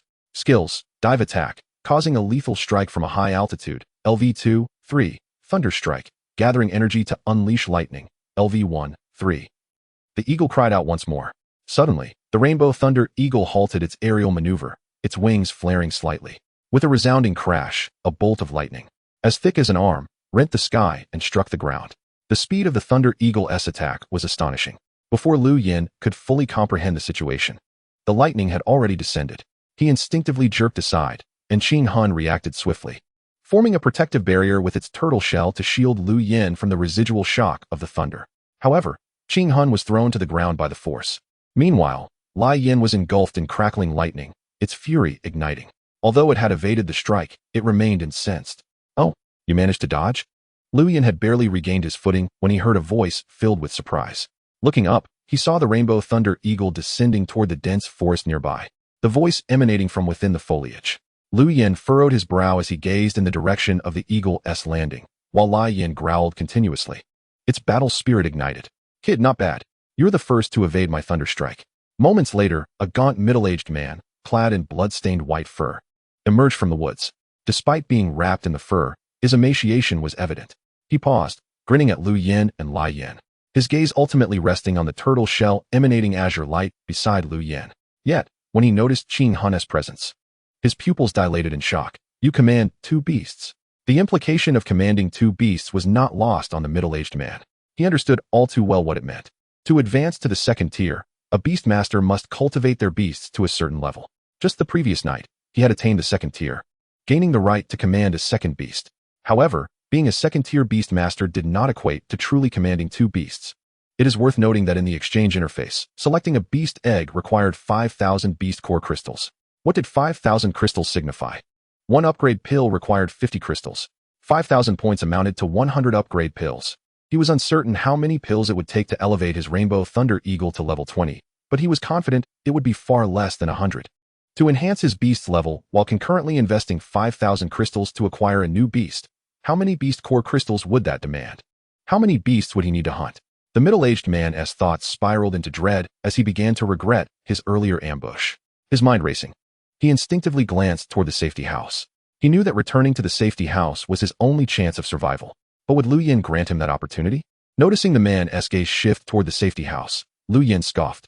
"Kid, you're the first to dare ambush me." With a roar, Lai Yin surged forward before the middle-aged man could command his beasts to defend and make his escape toward the safety house. Under the overwhelming roar of the Beast King, he found himself paralyzed, unable to move. Even his beasts, attempting to take flight, were frozen midair. With a dull thud, the Rainbow Thunder Eagle succumbed to Lai Yin's fiery claws, although Lai Yin was still a distance of 20 to 30 meters away to it. Such distance was virtually insignificant before its thunderous leap. With a swift claw strike, the middle-aged man's beast was slain instantly. The middle-aged man stood frozen in shock. Lai Yin reared up, its jaws agape, unleashing a roar that was almost within touching distance. In that moment, he truly comprehended the terrifying aura of this fierce tiger. He realized that both the qualifications and level of this tiger far surpassed those of his own beast. How could this be possible? Though the intimidation of the Beast King's roar had faded, he seemed to forget about fleeing. More accurately, from the moment he had attacked the youth, his fate had been sealed, only death awaited him. Regrettably, it was too late for remorse. Lai Yin showed no mercy, biting down on his head in an instant. Blood gushed forth, splattering the ground. From the moment the middle-aged man appeared until his demise, merely 7 or 8 seconds had elapsed. "Enough, Lai Yin. Cease your gnawing and let us retreat into the house to rest." Not long after, Lu Yin disregarded the scene of carnage and collected the white fur and 4 storage bags left behind by the man. Accompanied by Lai Yin and Qing Hun, he made his way toward a relatively clean safety house. After a day of relentless activity, even while riding on Lai Yin's back, Lu Yin felt the weight of exhaustion. Lai Yin and Qing Hun had also expended considerable energy, especially Lai Yin, which had fought without holding back. It understood that it could show no mercy to those who dared attack its master. Lu Yin recognized that this world was no longer the same. It was rife with peril, where power reigned supreme and resources were paramount in the realm of beastmasters. Though the sky had not yet darkened, Lu Yin was unwilling to venture out for further exploration. He took refuge in the safety house, secured the door tightly, and fed Lai Yin and Qing Hun, administering 20 upgrade pills to each. 20 pills should sustain them until the next morning. He refrained from venturing out again, fully aware that this area had been thoroughly scavenged of resources. Both the level of the Rainbow Thunder Eagle and the contents of the storage bags indicated that little remained to be found. He did not wish to squander any more time. This is a blueprint for a 2-star spirit weapon. Food resources are scarce. Oh, there are still a dozen pieces of iron ore. Lu Yin emptied the contents of the 4 storage bags, meticulously organizing and categorizing the items. After more than half an hour, a smile crept across his face. Although these items were not particularly valuable, they yielded nearly 1,000 beast core crystals. Chapter 21. The transaction completed. Most of the items were fragmented beast skins, primarily from 1-star and 2-star beasts, with scarce materials of 3-star quality.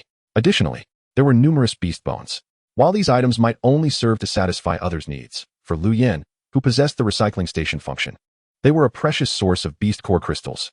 Regrettably, the middle-aged man's method of processing the beasts had been so poor that it significantly diminished the recycling points. After sorting through the items he had acquired from the man, Lu Yin began to process the materials from the beasts Lai Yin had hunted along the way.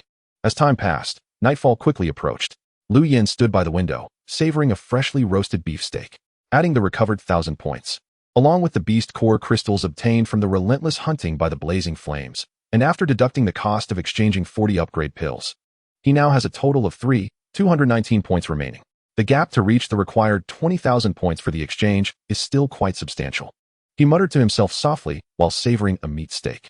Not only must he gather enough beast core crystals to exchange for the 5th grade fire condensation technique, but he also needs to consider the upgrades for his 2 beasts. By his calculations, the required beast core crystals exceed 20,000 points by a significant margin. To ensure a steady growth in strength, Lu Yin must allocate ample time for his beasts to enhance their abilities. Sufficient time for upgrades, in turn, hinges on a generous supply of upgrade pills. At present, each upgrade pill costs 50 beast core crystals, but as the levels of the beasts increase, the quantity of required pills will also rise. Currently, the blazing flames are only in their 30s and need many more pills to reach the maximum level of 50. However, Lu Yin remains unperturbed. Once his beasts grow stronger, they can venture into more perilous areas, hunt more ferocious beasts, and earn even more beast core crystals. This forms a continuous upward cycle, a pathway to the zenith of power. With a new stronghold established, it is the perfect time for expansion. Lu Yin mentally plotted the direction and scope of tomorrow's exploration.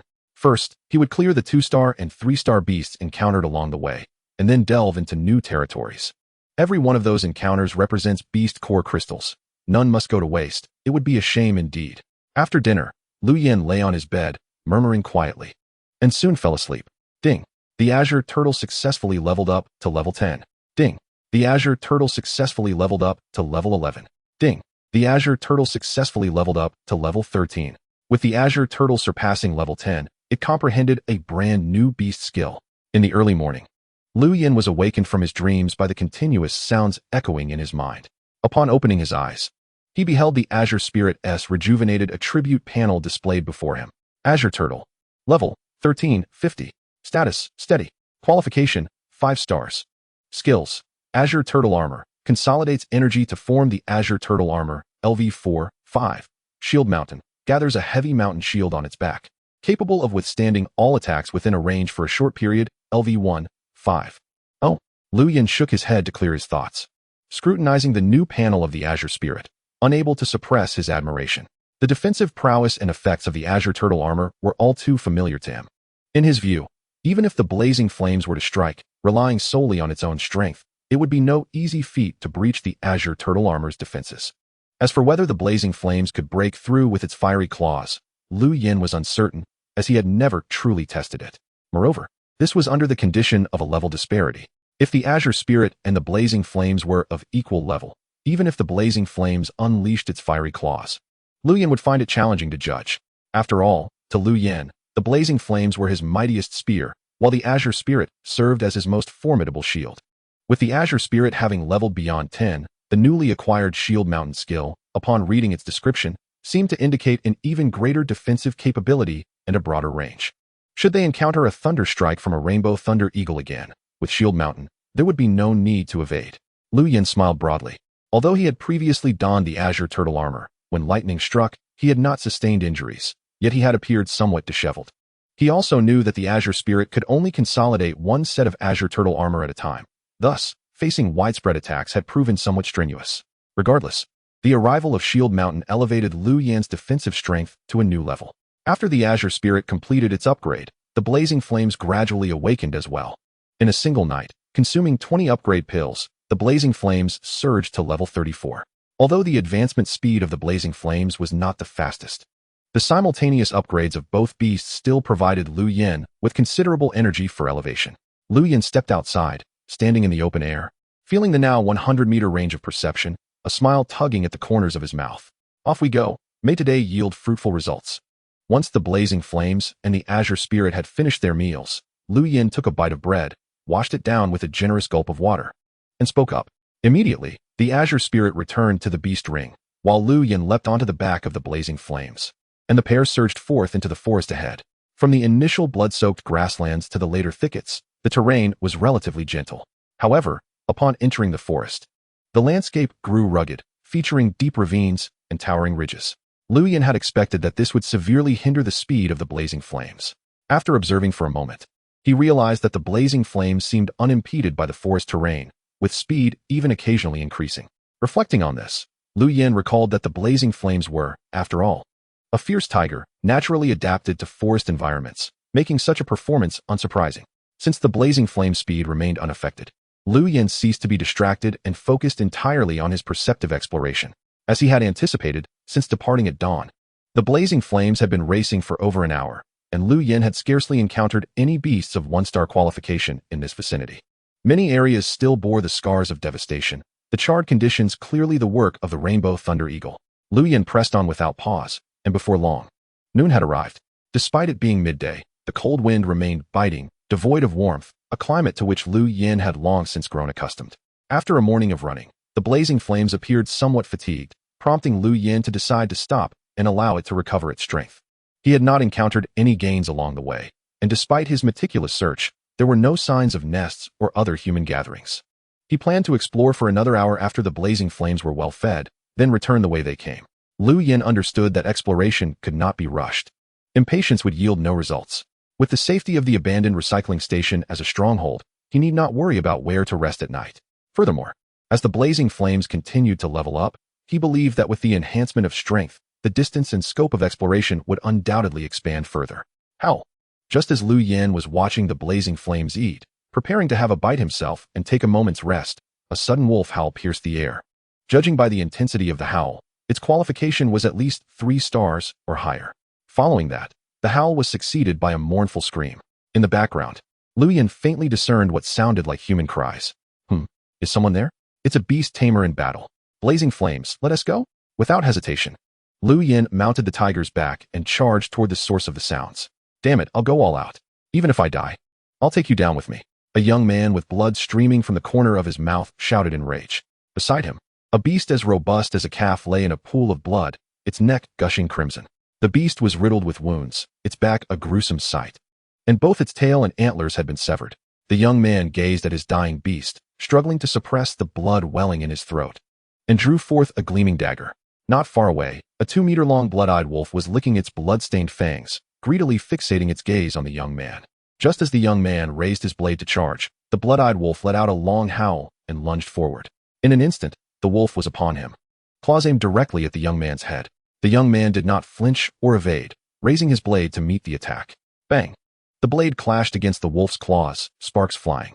The blade slipped into the gap between the claws, slicing into the wolf's calf. A flicker of joy crossed the young man's face. Yet the blood-eyed wolf, enraged by the pain, contorted its face, its expression growing ever more ferocious. Howl! The blood-eyed wolf tore away half of the young man's shoulder, violently flinging him aside. Bang!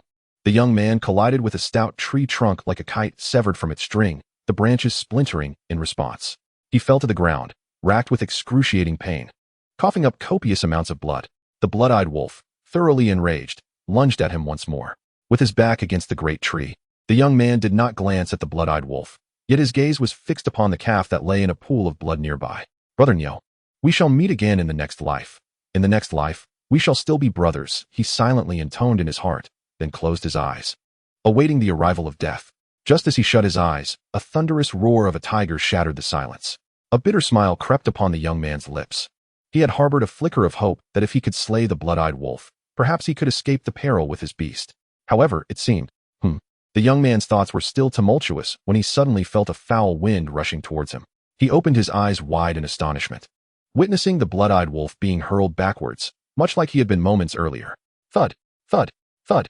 The wolf crashed into 3 large trees before finally falling to the ground like a rag doll. Was this tiger not coming for me?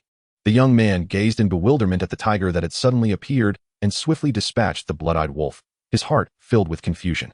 Could it be that this tiger was not a mere beast, but a beastmaster's companion? The young man suddenly realized, and at that moment, a series of footsteps approached rapidly. The tiger that had appeared was none other than Lyn. Lyn strode forward, casting a glance at the young man leaning against the tree and the calf lying in its pool of blood, shaking his head gently. Bloodthirsty bull, level 22, 30. Status, savage, on the brink of death. Aptitude, 3 stars. Skills, savage charge, concentrates its energy to launch an attack, LV2, 3. Bull formation, divides and creates clones to form a formation, LV1, 3. Even without an attribute panel, Lyn could discern from the faint aura of the bloodthirsty bull that it was hanging by a thread. The young man's condition was even more dire. Ugh, cough. The young man locked eyes with Lyn and coughed up another mouthful of blood. Thank you for allowing me to die without falling prey to that beast. As soon as he finished speaking, he saw Lyn approaching, holding the blood-eyed wolf in its mouth, and continued, Your beast is truly formidable. Unfortunately, my bloodthirsty bull has yet to reach its maximum level. Cough, cough. I initially thought I could carve out a niche for myself in this world of beastmasters. But who would have thought that today? Lyn stood silently beside him, neither affirming nor denying the words. The young man's entire arm, along with half of his shoulder, had been torn apart by the blood-eyed wolf, and the immense impact against the tree had nearly shattered his internal organs. At that moment, he was still clinging to life, sustained solely by the remnants of energy from the bloodthirsty bull. Lyn observed all this clearly through his spirit vision. Thus he merely stood quietly beside the young man. Silence spoke louder than words. Brother, our meeting is fate. In my final moments, could I ask you for a favor? I have 836 points of beast core crystals left on my exchange page. Aside from the 1-star spirit weapon, Woofing Blade, I also have 2 upgrade pills in my storage bag, and, cough cough, they are all yours. I only ask that you deliver the items from my storage bag to my sister. As he spoke, the young man struggled to unfasten the storage bag from his waist, but his strength waned, and it slipped from his grasp. All right, where's your sister? What is her name? Lyn nodded in response. Her name is Lyn Y. In WY City, the former site of the Red Star District that was severed and traversed. If you head directly north, you will see it. Cough, cough. Before he could finish, the young man suddenly coughed up blood, splattering the ground beneath him. He paid no mind to this, extending his hand toward Lyn. Lyn stepped forward and grasped his hand. Upon hearing the young man's words, Lyn's heart trembled. WY City? The Red Star District, directly north. Previously, Lyn had been heading in a northwestern direction, believing he was en route to the Red Star District according to the mental map in his mind. Only upon hearing the young man's indicated direction did he realize he had taken a wrong turn.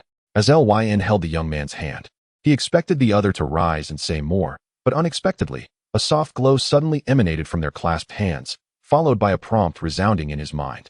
Ding. Transaction completed. Acquired beast core crystal points. 836. Chapter 22. Good things are naturally not cheap. As soon as the words left his lips, the young man, who had barely managed to prop himself up, seemed to release a heavy burden, closing his eyes and collapsing entirely. Just before he departed, Lyn could still hear the young man's words echoing in his ears. Thank you, brother. After the young man's death, the bloodthirsty bull lying in its pool of blood convulsed violently a few times before drawing its last breath. Roar. Seeing this, Lyn's expression turned sorrowful. And beside him, Lyn let out a low growl. The 3-star aptitude beast that the young man had commanded was indeed not lacking in strength. Regrettably, the blood-eyed wolf that had been slain by Lyn's paw was a fully leveled 3-star beast. And with the added pressure of level disparity and the wolf's penchant for ambush, the young man's path as a beastmaster had ultimately met its end. Lyn took a deep breath, calming his tumultuous emotions. He then instructed Lyn to dig a grave for the young man to spare him from being devoured by wild beasts. Gazing at the exchange page, which now displayed over 800 beast core crystal points, Lyn murmured, transaction successful. It can actually be done this way. Reflecting on the faint glow that had enveloped their hands when the young man reached out, Lyn began to comprehend that beastmasters could indeed transfer beast core crystal points in such a manner. Over 800 points were insignificant to Lyn, who already possessed over 3,000 points, yet it constituted the entirety of the young man's wealth. The young man's storage bag held nothing of particular value, Aside from a few upgrade pills, it contained merely some materials and remnants from beasts. It appeared to be the sum total of his harvest on this journey. Lin Y. W.Y. City. Lyn silently repeated in his heart, then mounted Li Yn. Let us go, Li Yn, northward. We shall also pay a visit to W.Y. City. Knowing there was a human settlement, Lyn no longer had to fret about the dangers of the night. Li Yn let out a long howl and surged northward. Everyone, please form an orderly line, do not rush. The sun has yet to set, and everyone can enter the city for just 10 beast core crystals. A short, stout middle-aged man called out to the assembled crowd. Beside him stood a similarly sized beast, its keen eyes fixed on the lineup, occasionally emitting low growls to warn those restless beasts nearby. Behind the middle-aged man stood 7 or 8 guards, all clad in garments made of wild dog hides, wielding various spirit weapons, each accompanied by their own beasts. Before the guards lay a passageway wide enough for 3 or 4 people, as a woman collected fees from those entering the city. At that moment, Lyn stood at the end of the queue. Li Yn had been returned to the beast ring, while Ching Hn rested quietly on his shoulder. Observing the diverse array of beasts before them, Lyn could not help but marvel at the multitude of beast varieties. Chickens, ducks, fish, rabbits, dogs, cows, wolves, sheep, everything one could imagine was present. Naturally, not all these beasts retained their original forms. Some chickens bore blue flames upon their combs, some sheep sported horns, and there were even 2-headed rabbits and fish that flapped their fins. Among the crowd, Lyn spotted a 3-star aptitude flying mosquito. The mosquito's proboscis was as thick as his forearm. Undoubtedly, had Li Yn been present, it would have drawn considerable attention, not only for its unusual appearance, but also for its commanding presence that could likely intimidate the entire assembly. Thus, prior to their departure, Lyn had ensured that Li Yn took a moment to rest. From the moment he encountered that young man until their arrival at W.Y. City, Li Yn had been running for over an hour. To expedite their journey, it had even utilized its Thunder Tiger Leap to its fullest extent. Otherwise, even if he spent another hour, Lu Yin would not have arrived here. Shortly thereafter, Lu Yin shifted his gaze away from the numerous beast tamers and directed it towards the distant Wuya city. The city gate tower, adorned with 3 meticulously carved characters, was a sight he knew well. Originally a commemorative archway in the Hongxing district, it had now transformed into the entrance of Wuya city. Next to the gate tower stood the sprawling city walls, which, in Lu Yan's eyes, appeared to be nothing more than a heap of broken stones. He could still vaguely discern protruding steel bars and fragments of floor slabs on the wall. Nonetheless, he could not help but admire the people of the Hongxing district. In such a short span, they had developed remarkably well. "Hey, brother, where are you from?"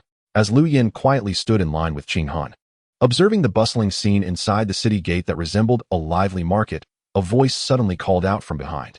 Turning around, he found a young man of similar age, who was smiling and greeting him. Simultaneously, information about this young beast tamer materialized in Lu Yan's view. Meteor Dog, level 14, 30. Status, Agile. Aptitude, 3 stars. Skills, Ferocious Bite, launches a fierce attack with a slight speed boost, LV1. 3. And Rock Claw, concentrates energy to summon the power of shattered stones to deliver a fatal blow to the enemy, LV1, 3. Oh, this dog is actually a 3-star beast.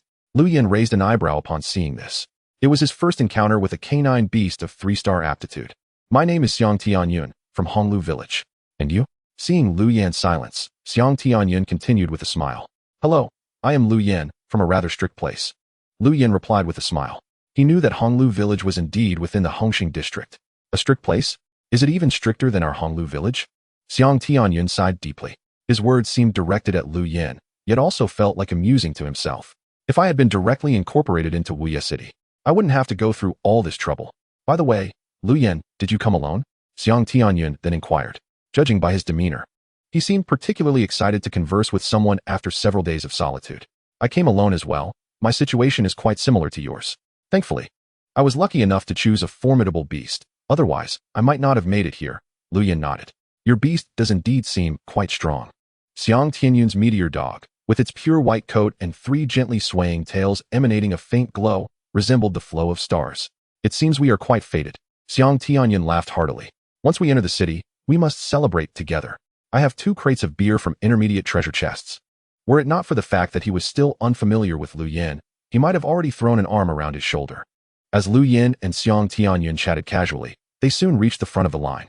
"Hello, I would like to rent a safe house," Lu Yin said, handing over 10 beast core crystallization points to a short, middle-aged man nearby. A safe house costs 300 beast core crystallization points. You can rent it until the time expires. All right, here are the 300 points, Lu Yin replied decisively.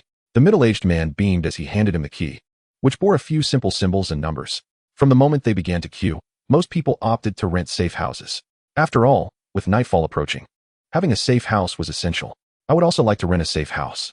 Xiang Tianyun, who was behind Lu Yin, stepped forward and similarly paid the required crystallization points. Subsequently, the two passed through the city gate tower and entered the city. Upon stepping inside, they were immediately awed by the prosperity of Wuye City when a woman approached them. Let me see your keys. I will take you to your safe house. This prosperity was characterized by the temporary stalls that filled the vicinity of the city gate and the bustling street that thrived with activity. Although Lu Yin had caught a glimpse of this scene before entering, experiencing it firsthand was still a marvel. Compared to the wilderness, it was indeed extraordinarily lively. On either side of the street, some repaired storefronts bustled with customers, and many vendors shouted their wares. Delicious wild dog meat. 10 beast core crystallization points for all you can eat. 2-star beast skins, a must for exploration. 30 beast core crystallization points. Come and take a look. How about that? Quite lively, isn't it? The woman smiled softly, observing the astonished expressions on their faces. She glanced at the keys in their hands and added, Your safe house is just over there, not far from here. You can browse around a bit. I won't disturb you. With that, she pointed towards a 2-story building a short distance away. Thank you very much. Lu Yin expressed his gratitude. Xiang Tianyun quickly echoed his thanks, though his gaze was already eagerly fixed on the goods at the stalls. The two then began to navigate through the stalls, glancing around. Xiang Tianyun, especially curious, not only purchased beast bones for his meteor dog, but also exchanged several beast core crystallization points for bread and water. Upon learning the prices of bread and water, Lu Yin could not help but exclaim. A piece of bread and a bottle of water cost 20 beast core crystallization points. In addition to food, Xiang Tianyun also bought various other items. Although Lu Yin intended to remind him, he refrained from doing so, seeing his excitement. Lu Yin himself did not lack provisions for his beast, nor did he need additional food. After perusing the stalls, Lu Yin parted ways with Xiang Tianyun and headed towards the shops. He passed by the self-service wild dog meat and beast skin shops, finally arriving at the spirit tool shop and the ore shop, with the most prominent being a treasure chest store. Treasure chests for sale? Lu Yin raised an eyebrow at the relatively deserted treasure chest store, which stood in stark contrast to the bustling spirit tool and ore shops. While others may have shown little interest in treasure chests, Lu Yin felt a surge of excitement, for he could see what lay within the chests. Welcome.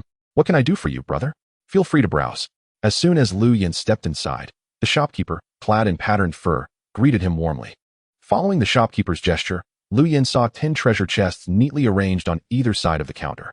Each chest emanated a faint yellow glow, indicating they had never been opened. These are beginner treasure chests, priced at 500 beast core crystallization points each. Rest assured, these chests are brand new. As for what lies within, no one knows. Therefore, whether you profit or incur a loss from purchasing these chests entirely depends on your luck. The shopkeeper patiently explained as Lu Yin stared at the beginner treasure chests. 500 beast core crystallization points? That's rather steep. Lu Yin slightly pouted. At that moment, the details of the beginner treasure chests were clearly presented in Lu Yin's view. Beginner treasure chest, water 2, bread 2, meat 2, upgrade pill 2, healing pill 2. Beginner treasure chest, water 1, bread 2, upgrade pill 2. Beginner treasure chest, contents, water 3, meat 2, upgrade pill 1, healing pill 2. The contents of the dozen or so beginner treasure chests were largely similar. Some had more food, while others lacked healing pills. Having seen Xiang Tianyun spend a considerable amount of beast core crystallization points on bread and water, and knowing from the exchange interface that upgrade pills cost 50 crystallization points each, while healing pills cost 100, the total value of these treasure chests was evidently less than 500 beast core crystallization points. The 500 beast core crystal points are, in fact, quite reasonable. If one were to procure a skill elixir valued at 500, along with the fixed provisions found within the treasure chest, one would surely profit. Should fortune smile upon one, and a resurrection elixir worth 5,000 crystal points is unveiled, that would indeed herald an overnight fortune. Young man, take a gamble. You might just turn your fortunes around, the shopkeeper urged, noticing Lu Yin's hesitation. However, while the prospect was enticing, the risk of not obtaining a skill elixir or resurrection elixir could lead to significant losses, perhaps even leaving him without capital. Lu Yin shrugged. Had he not glimpsed the contents of the treasure chest beforehand, he might have been swayed by the shopkeeper's words. Betting 500 to win 5,000 certainly sounded alluring. Yet, upon a cursory glance, he noticed that the initial chests contained neither resurrection elixirs nor even the shadow of a skill elixir. Are there only basic ones? Are there no advanced versions? Lu Yin inquired while pacing before the basic treasure chests. Indeed, there are. Intermediate treasure chests are available for 3,000 Beast Core crystal points each. The shopkeeper's eyes sparkled at Lu Yan's inquiry about the intermediate treasure chests. 3,000. Lu Yan could not help but roll his eyes. While the price was indeed steep, one must acknowledge that good things do not come cheaply. The items within the intermediate treasure chests are highly valuable, including abundant provisions, upgrade elixirs, and the potential for skill elixirs, resurrection elixirs, and various ores. Chapter 23. Successful exchange for the fire condensation technique. It is worth noting that ores are essential materials for forging spiritual tools. A single piece of iron ore can fetch 100 crystal points. The shopkeeper continued to observe Lu Yan's reaction, and upon seeing his lack of response, added, "Let me confide in you. Intermediate treasure chests can even yield spiritual tool forging manuals. Look at this." With a flourish, the shopkeeper revealed a softly glowing hexagonal object in his palm, which was indeed a scroll for forging spiritual tools. This is a 2-star spiritual tool forging manual, which I extracted from an intermediate treasure chest yesterday. A single 2-star manual commands a market price of 3,000 crystal points. Moreover, this item is rarely circulated and is considered a treasure. The shopkeeper's excitement grew as he spoke, his face radiating pride. "I guarantee you won't suffer a loss with an intermediate treasure chest at 3,000 crystal points, my friend. How many intermediate treasure chests do you possess? Let me see them." Lu Yan feigned interest, though inwardly he was indeed stirred. If the shopkeeper's claims regarding the forging manuals held true, he would certainly contemplate a purchase.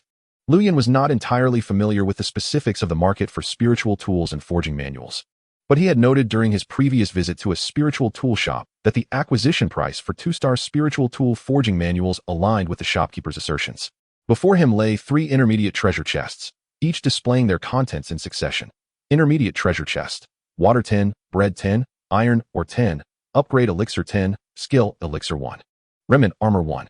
Intermediate treasure chest: water 20, copper ore 10, upgrade elixir 10, skill elixir 1, 1-star beast egg 1.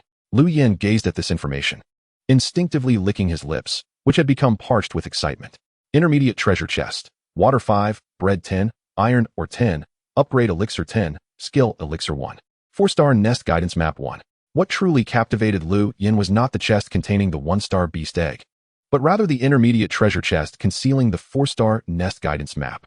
Ever since encountering a nest in the Zhuo Lianhua community and up to the Wuya city, Lu Yan had not discovered another nest. He speculated that nests might not be found solely through exploration.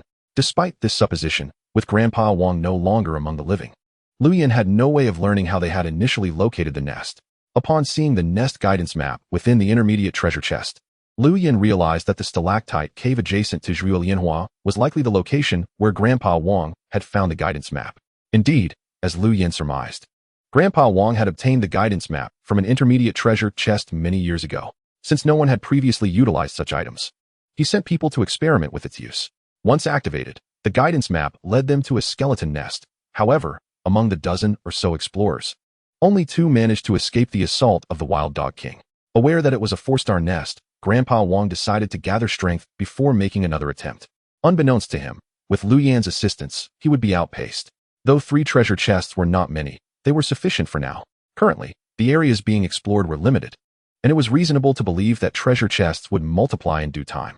Few were aware of the valuable contents within intermediate treasure chests. Soon, their prices would undoubtedly soar. Trust me, before my journey through worlds, I was a successful merchant. I possess a keen business acumen. Noticing the excitement on Lu Yan's face begin to wane, the shopkeeper continued his sales pitch. However, even if he ceased his efforts, Lu Yan had already resolved to purchase the intermediate treasure chest containing the 4-star nest guidance map. After a brief moment of feigned hesitation, Lu Yan ultimately selected the intermediate treasure chest that had long captured his interest. As for the other 2 chests, while they seemed promising, they paled in comparison to the 4-star nest guidance map. It is essential to note that nests harbor beasts of varying qualifications, along with exclusive treasure chests. Though Lu Yan had only opened one exclusive treasure chest in the stalactite cave, he could not ascertain whether all nests contained them. Nevertheless, even in their absence, the beast core crystals and materials obtained from slaying beasts would certainly yield profit. The beast core crystal points in Lu Yan's possession were precisely enough to exchange for 1 intermediate treasure chest. After paying the 3,000 points, he casually stored the intermediate treasure chest in his storage bag, intending to open it upon returning to the safety of his shelter. The shopkeeper, initially eager to see the contents of the chest, could only muster an awkward smile as Lu Yan departed. After all, the items were Lu Yan's, and the decision to open them lay solely with him. Do you have anything more advanced than intermediate treasure chests? Lu Yan casually inquired before leaving. Not at the moment. Advanced treasure chests are guaranteed to contain spiritual tool forging manuals, but since the major powers have only recently crossed over, their beast taming levels have yet to rise. And they certainly would not spend large sums on spiritual tools, the shopkeeper chuckled, shaking his head at the mention of advanced treasure chests. Lu Yan nodded and subsequently exited the treasure chest shop. Just as he stepped out the door, a cacophony of gunfire caught his attention. Quick, go see. A new beast egg shop has just opened ahead. What? A beast egg shop? Where do the beast eggs come from? What star qualifications do they have? Are they exchanged from the redemption page? Not at all. I heard they are beast eggs dropped by the exploration team, led by the city lord after defeating beasts. They say the new shop has several 2-star beast eggs, and even some 3-star ones. Beasts can drop beast eggs? How come I've never encountered that before? Come on, you can't even defeat a 2-star wild dog king. Following the din, Lu Yan gazed toward the commotion, where several individuals clad in animal skins were chatting excitedly as they rushed towards the shop. Their conversation drew in more and more people towards the newly opened beast egg shop. Lu Yan had previously experienced the phenomenon of beasts dropping beast eggs. He still possessed a 3-star beast egg in his possession. However, he was intrigued by the shop's pricing. Thus, he joined the throng, advancing forward. Before long, Lu Yan arrived at the beast egg shop, which was packed to capacity. At the entrance stood a plump woman, smiling warmly at the incoming crowd. In front of her, four guards held a dung beetle aloft, showcasing it to the sky. Bang, bang, bang, bang. The dung beetle energetically demonstrated its skills, celebrating the grand opening of the shop. People eagerly inquired about the prices of the beast eggs. How much for the 2-star beast eggs? What creature resides within the egg? Is it akin to the wild beasts that are hunted, or is it randomly generated as suggested by the exchange page? Surely, a 2-star beast egg cannot possibly exceed the initial price on the exchange page, can it? Indeed, if it does. Who isn't aware that obtaining a single selection opportunity on the exchange page requires 5,000 beast core crystal points? The woman surveyed the crowd, her smile radiating warmth as she announced, the current price for a 2-star beast egg is 3,500 beast core crystal points each. Interested customers may enter the store shortly to make their selections, but quantities are limited. 3,005, quite a reasonable price. Someone exclaimed from the throng. I've heard beast eggs can also be exchanged on the exchange page, another interjected. Indeed, our store also offers a 3-star beast egg, which, according to the city lord, houses a 3-star ink monkey. Once matured, it will possess a balanced offense and defense, standing over 3 meters tall. This ink monkey egg is priced at 50,000 beast core crystal points. The woman raised her hand to beckon for silence before continuing. Our establishment not only sells eggs, but also purchases them. Should anyone wish to part with a beast egg, you may consult with me shortly. Lu Yan, amidst the crowd, contemplated the value of his own 3-star beast egg upon hearing her words. While a 3-star qualification may seem impressive to others, it fell short of Lu Yan's standards. Moreover, he was currently unable to command a third beast. Thus, he resolved to sell his 3-star beast egg, as his supply of beast core crystal points was dwindling. These points are crucial for enhancing the strength of his beasts. Initially, he had intended to return to the safe house after purchasing a mid-level treasure chest to rest and explore the 4-star lair in the morning. However, if he could sell the egg, he planned to linger through the midnight session a few more days to elevate the levels of flame and Qing Han, as well as to cultivate the fire condensation technique. The shop's price of 50,000 for a single egg suggests mine should not be valued much lower, right? Although Lu Yan had never encountered an ink monkey, the woman's description led him to believe its potential power upon maturation would be formidable. Before long, he maneuvered through the crowd and entered the shop. He bypassed the neatly displayed beast eggs and approached the woman directly. What can I assist you with, young sir? Our staff is limited. If you have an egg in mind, I can assist you, she offered. Didn't you mention purchasing beast eggs? I possess a 3-star egg. How much could you offer? Lu Yan interjected before she could finish. Oh, very well. Please, this way. The woman appeared slightly taken aback as she regarded Lu Yan, glancing at the tranquil Qing Han resting on his shoulder. She noted that Lu Yan's aura was quite ordinary, and the beast he possessed didn't seem particularly powerful. Yet, here he was, proposing to sell a 3-star beast egg, which surprised her. Following her into the consulting room, Lu Yan presented the beast egg for her inspection. Before long, the woman scrutinized the egg in her hands, which shimmered faintly with 3 stars, and then glanced at the data on the stone spirit turtle displayed in the window. Remarkably, it's a beast in a defensive state.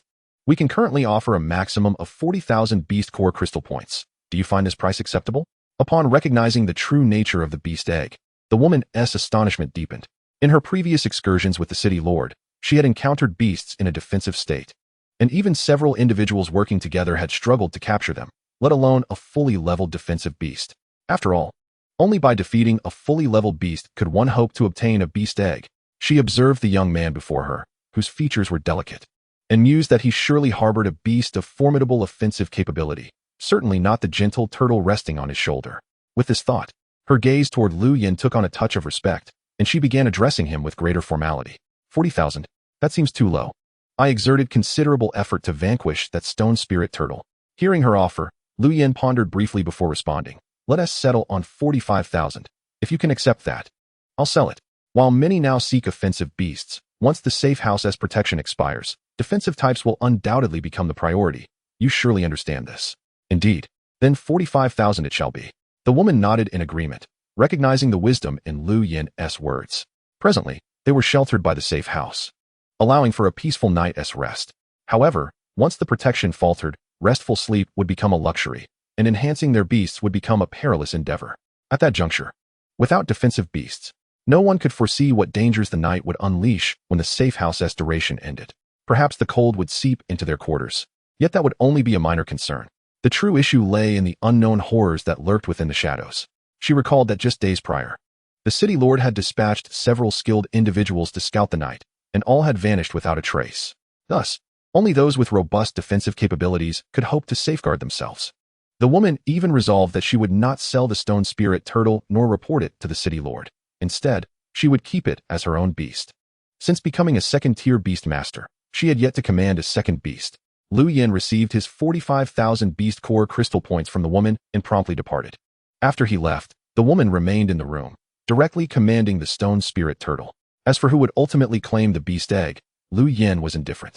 With such a considerable sum of beast core crystal points in hand, he yearned to return to the safe house and exchange them for that fifth-tier treasure for cultivation. Ding. Successfully expended 20,000 beast core crystal points. Exchange for the fire condensation technique successful. Notifications cascaded across the screen as a piece of gold foil descended into his grasp. In the next moment, the gold foil transformed into a radiant beam of light, merging into Lu Yin's brow. Simultaneously, he felt an influx of profound information streaming into his mind, accompanied by a sharp pain at his forehead.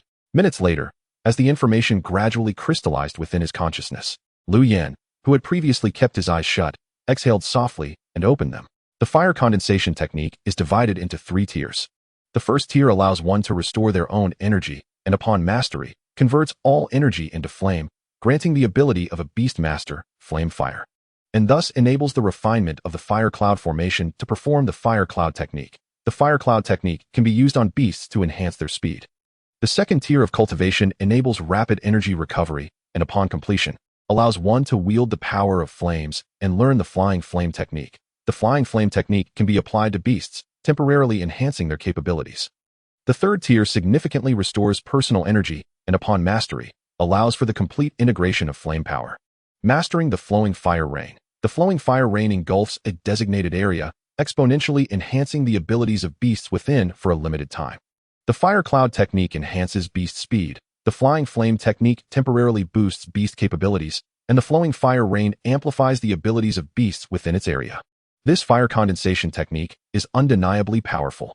As Lu Yin absorbed the emerging knowledge, a look of astonishment crossed his visage. The first tier of the fire condensation technique requires the complete transformation of one's energy into flame to achieve perfection, thereby gaining the beast master ability of flame fire. Since I already possess the ability of the nether fire, does this mean I have effectively fully mastered the fire condensation technique? Lu Yin murmured. Immediately, Lu Yin concentrated, causing the energy flowing from his brow to entirely transform into nether fire. In an instant, the temperature within the safe house plummeted. Following this, Lu Yin adhered to the guidance of the first tier of the fire condensation technique and commenced the refinement of the fire cloud formation. The technique dictated that upon successful refinement of the fire cloud formation, it could be directly employed in battle by the beasts, thus executing the fire cloud technique. Refining the fire cloud formation is not particularly complex. It merely requires the drawing of a rectangular array using a significant amount of energy-transformed flame power. This rectangular array constitutes the fire cloud formation. While it may appear simple, the actual execution proves to be challenging. Minutes later, Lu Yin endeavored to refine the fire cloud formation, facing an arduous process. After several attempts, he found himself unable to sustain the final stages, watching as the refinement process collapsed on its own. Nevertheless, Lu Yin refused to yield and continued to persevere. After a little over 10 minutes, a faint sound emanated from within the room, swiftly followed by a rising hum. At long last, success had been achieved. Lu Yin gazed ahead, his eyes alight with an ethereal blue flame, the very essence of the nether flame. At this moment, the flame, which previously required Lu Yin's abilities to ignite, was now floating independently in midair, ablaze and swirling in a specific manner. This was the fruit of Lu Yin's efforts over the past 10 minutes, the fire cloud formation. Soon, the fire cloud formation suddenly converged upon Lu Yin's brow. Immediately, he felt a small rectangular array materialize within the sea of consciousness at his forehead. With a flick of his finger, he directed it towards the flame, which was currently feasting. Whoosh! The sound of breaking air resonated, and in the next instant, a blue rectangular array integrated into the flame's body, causing faint blue flames to flicker around it, a manifestation of Lu Yin's fire cloud technique. Under the enhancement of this technique, the flame's speed was significantly augmented. However, it was still unaccustomed to the technique when it lunged for a piece of meat. It surged forward too fiercely, instantly flashing to the opposite side of the room, leaving behind a trail of afterimages and landing in a most undignified manner. Bang! The flame tumbled to the ground, bewildered, gazing at the blue flames adorning its body, then turning to look at its master, Lu Yin. Only after Lu Yin conveyed the enhancement effects of the fire cloud technique did understanding dawn in the flame's eyes. A few minutes later, the flame adapted to the effects of the fire cloud technique and resumed its culinary indulgence. The enhancement provided by the fire cloud technique was nearly on par with the Thunder Tiger Leap, and for the flame, it consumed absolutely no energy. Lu Yin stroked his chin thoughtfully, comparing the effects of the flame's Thunder Tiger Leap. However, he noted that the Thunder Tiger Leap was an energy-intensive technique. Upon sensing the minimal energy expenditure from the fire cloud technique, Lu Yin realized that with his current energy reserves and the recuperative speed of the condensing fire decision, he could effortlessly employ the fire cloud technique at will. Thus, Lu Yin couldn't help but marvel at the potency of this fifth-tier condensing fire decision. After experimenting with the flame, Lu Yin raised his finger and bestowed the fire cloud technique upon the Azure Soul. Drawing from the prior experience with the flame, the Azure Soul promptly sprawled on the ground, retracting into its shell, utterly still. Ah, how astute you are. Observing its behavior, Lu Yin reached down and lifted the Azure Soul from the floor. Only then did it slowly extend its head and limbs, cautiously attempting to perceive the effects of the fire cloud technique. Goodness, anyone who claims turtles are slow shall hear my rebuttal first. Watching the Azure Soul dart around the room under the enhancement of the fire cloud technique, leaving behind nearly tangible afterimages, Lu Yin raised an eyebrow and scoffed. It seems my strength is still insufficient. The fire cloud technique couldn't even last a full minute. Approximately a minute later, the effects of the fire cloud technique faded from both the flame and the Azure Soul, and Lu Yin murmured to himself. Having eaten and played enough, it was time to attend to more serious matters. He gestured toward his two excited beasts. Subsequently, Lu Yin retrieved an upgrade elixir from the intermediate treasure chest and exchanged for 50 more, distributing them between the flame and the Azure Soul. These upgrade elixirs should suffice to elevate their levels until the following morning. However, he was uncertain how many levels they would attain this time. Observing the two beasts gradually entering their upgrade states, Lu Yin spoke softly. He gauged the dosage, administering 40 elixirs to the flame and 20 to the Azure Soul. Afterwards, Lu Yin cast his gaze upon the 4-star nest guidance map within the intermediate treasure chest. He intended to explore that 4-star nest as swiftly as possible. He then unfurled the guidance map before him for closer examination. After more than 10 minutes, Lu Yin stowed the 4-star nest guidance map back into his storage pouch. According to the map's instructions, he needed only to follow the marked route to the designated location and then activate it with energy to unveil the nest's entrance. However, the map also cautioned that opening the entrance would attract nearby wild beasts. Lu Yin harbored no concerns. Previously, at the entrance of the stalactite cave nest, he had encountered only a 2-star wild dog king. Beasts summoned from nests of the same star level shouldn't pose too great a threat. In fact, he hoped for a formidable beast to appear, as it would provide an excellent opportunity to earn some rewards. A tranquil night passed. At dawn, the flame and the Azure Soul gradually awoke from their upgrades. Lu Yin had spent the entire night studying, preparing food for them while he himself had only a light meal. With the aid of the nether flame, he had effortlessly mastered the first layer of the condensing fire decision, yet the second layer focused on controlling the flame. Thus, throughout the night, Lu Yin had been channeling his energy, continuously transforming the nether flame, engaged in specialized training according to the methods of the second layer of the condensing fire decision. Specifically, he aimed to condense the nether flame and then flick it with his finger, maintaining its power while controlling the distance it traveled. To achieve perfection in the second layer of the condensing fire decision, he needed to propel the nether flame 30 meters away. For Lu Yan, who had already grasped the nether flame, this was not overly difficult. However, once the flame was released, if the energy support was severed, its potency would diminish drastically. Indeed, even at a distance of 7 or 8 meters, the flame would wane to a mere flicker, devoid of strength. Lu Yan remained unperturbed. He understood that as the levels of his beasts increased, so too would his own strength. To master the second layer, he must expedite the elevation of his beast's levels. He estimated that once the flame reached its maximum level, he should be able to fully cultivate the second layer of the condensing fire decision and thereby master the fiery flame technique.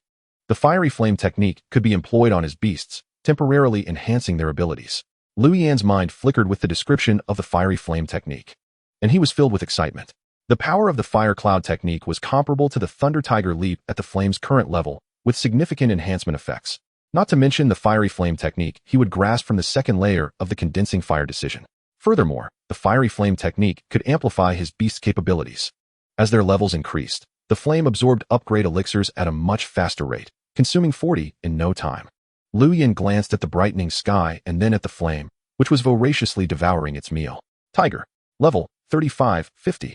Status, Fierce. Aptitude, 5 stars. Skills, Beast King Roar. Emits a fearsome roar that intimidates all beasts within a 300-meter radius. LV3, 5. Fiery Claw. Concentrates intense flames in its claws, unleashing a powerful strike. LV2, 5. Beast King's Strength. Passive skill. Significantly enhances strength. LV2, 5. Thunder Tiger Leap. Channels electrical energy for a brief period, greatly enhancing speed and attack speed. LV1, 5. When he fed the upgrade elixirs yesterday, Lu Yan had also given the flame the skill elixirs obtained from the intermediate treasure chest. Now, with the flame having reached level 35, its Beast King Roar had also leveled up, expanding its effective range from 200 meters to 300 meters. Lu Yan then turned his gaze to the Azure Soul. Azure Turtle. Level, 16-50. Status, Steady. Aptitude, 5 stars. Skills, Azure Turtle Shell. Forms an energy-based Azure Armor, LV4. 5. Shield Mountain. Creates a heavy mountain-shaped shield on its back, temporarily blocking all attacks within range, LV1, 5. After a night, the Azure Soul had risen to level 16. The flame's appearance remained largely unchanged, but the Azure Soul had grown in size as it leveled up. It used to comfortably perch on Lu Yan's shoulder, yet now its basin-sized form could no longer fit there. Nevertheless, the Azure Soul still attempted to climb up Lu Yan's leg. Don't climb up here. It's quite awkward. Lu Yan watched as the Azure Soul endeavored to ascend to his head, shaking his head in resignation. After its upgrade, not only had the Azure Soul grown larger, but the azure glow enveloping it had also intensified. A few minutes later, Lu Yan finally managed to detach Qing Hun from his head, allowing the reluctant creature to rest on his back. With the map to the 4-star lair in hand, he set off. After leaving the city, Lu Yan summoned Lai Yin and mounted it. With a resounding roar, Lai Yin galloped away. What was that sound just now? Was it a tiger's roar? Oh dear. Xiaogua, why are you trembling? Where did such a formidable beast come from? As Lai Yin dashed past, chaos erupted at the gates of Wuya City. Those wishing to enter noticed their beasts trembling in place. The short, middle-aged man responsible for city entry affairs looked perplexedly at the skittish beasts. Stay alert. Be wary of beast attacks, he shouted, as the guards behind him struggled to control the panicking creatures, forming a defensive formation. Unbeknownst to Lu Yan, he was completely unaware of the commotion at the gates of Wuya City. At that moment, he had distanced himself from the city, riding Lai Yin along the rugged mountain path at a breakneck pace. Based on the route indicated on the lair map and Lai Yan's speed, Lu Yan estimated that he would reach his destination in about an hour. Captain, there's a black bear 400 meters ahead, and there are quite a few beehives nearby. We can launch a surprise attack. Taking down the black bear should not be difficult. In the forest, a group of individuals was traversing the terrain when the leading man suddenly halted, whispering a report. Just as he finished speaking, a four-eyed raccoon leaped down from a nearby branch, returning to the man's side. This four-eyed raccoon was indeed the man's beast. Thanks to it, he was responsible for scouting beasts and other resources within the exploration team. In recent days, the team led by Wang Shui had achieved remarkable results. Prepare for battle. Control your beasts and heed my instructions. We must take down that black bear in one fell swoop. After briefing his team, Captain Wang Shui added to Li Tong. who was busy feeding the four-eyed raccoon.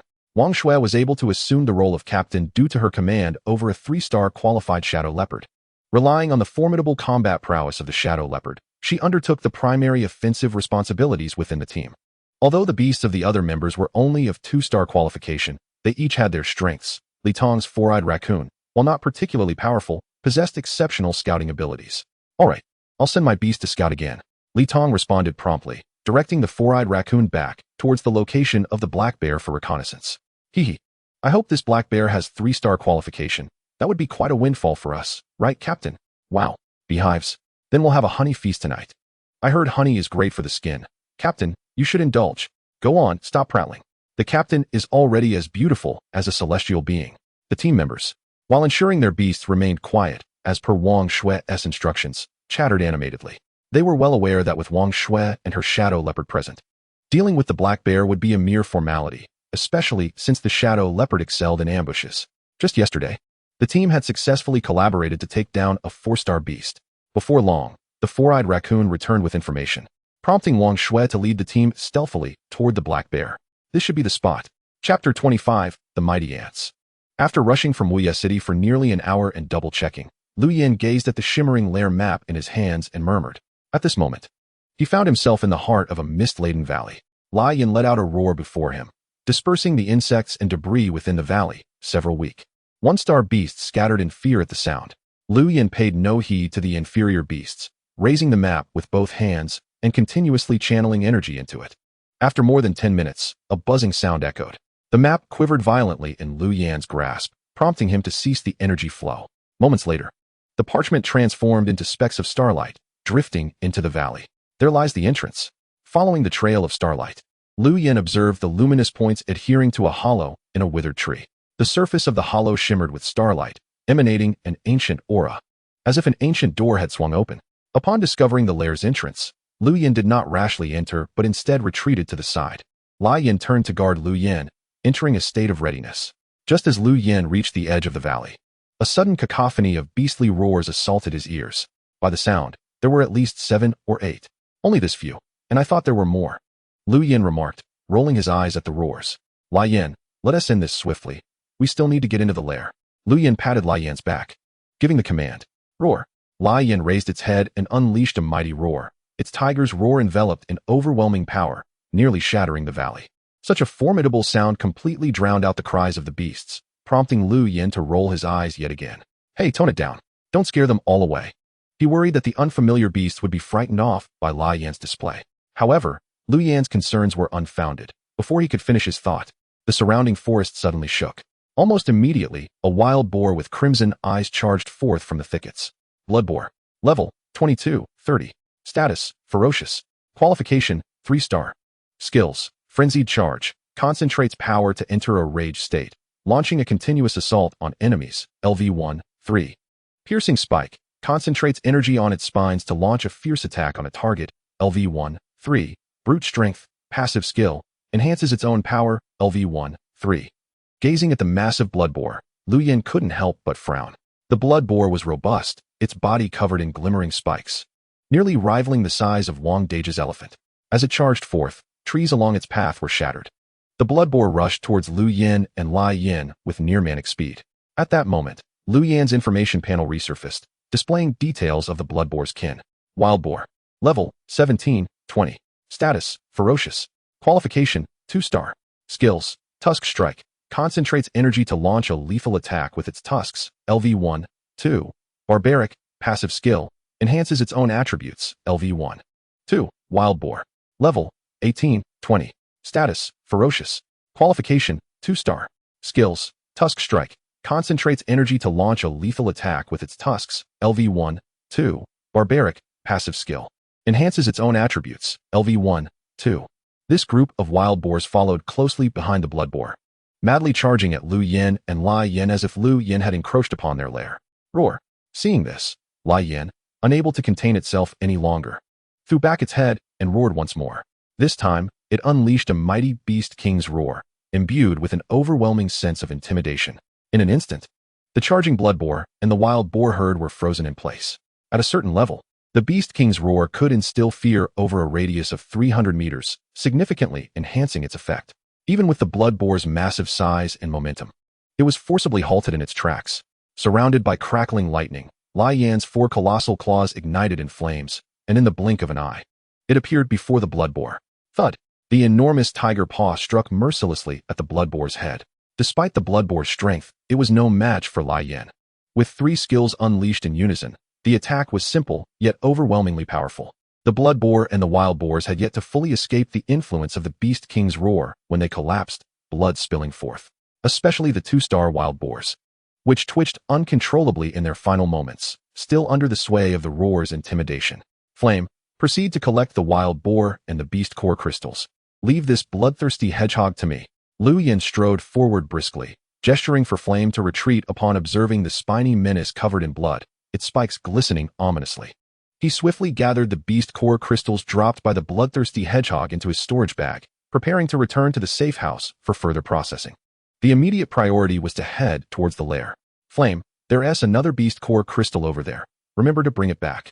Lu Yin commanded as he directed Flame to gather the spoils while simultaneously stowing away several wild boars that Flame had fetched. Hey, wild boar meat should be no less delectable than beef, right? Flame, dear companion, we shall enhance our meals. As Flame ventured to retrieve the forsaken beast core crystal, Lu Yin was in high spirits, stuffing wild boar into his storage bag, when a sudden commotion arose behind him. Before he could fully turn around, an information panel materialized before his eyes. 4-eyed raccoon. Level, 16, 20. Status, stealth reconnaissance. Quality, 2 stars. Skills, Eye of Insight, concentrating energy in its eyes to significantly enhance reconnaissance range. LV1, 2. Ambush strike, concealing its form to launch a surprise attack. LV2, 2. Just as the panel displayed the details of the 4-eyed raccoon, a shrill cry pierced the air, accompanied by the rush of wind. Bang! A heavy thud echoed as Lu Yin felt a sharp pain in his back, stumbling forward and nearly losing his balance. The 4-eyed raccoon had launched its assault. In the blink of an eye, Lu Yin had no time to evade. Fortunately, Qinghun was perched on his back, and the raccoon's claws failed to inflict harm upon it, leaving no trace. Steadying himself and glancing back, Lu Yin discovered the 4-eyed raccoon had vanished without a trace. Impossible. My raccoon has failed. What is that on his back? A turtle shell? Lu Yin turned to the location where the 4-eyed raccoon had appeared, and 3 more beast information panels emerged before him. 4-eyed raccoon, another one. Status, lurking. Quality, 3 stars. Skills, shadow ambush, LV1, 3. Frenzied strike, LV2, 3.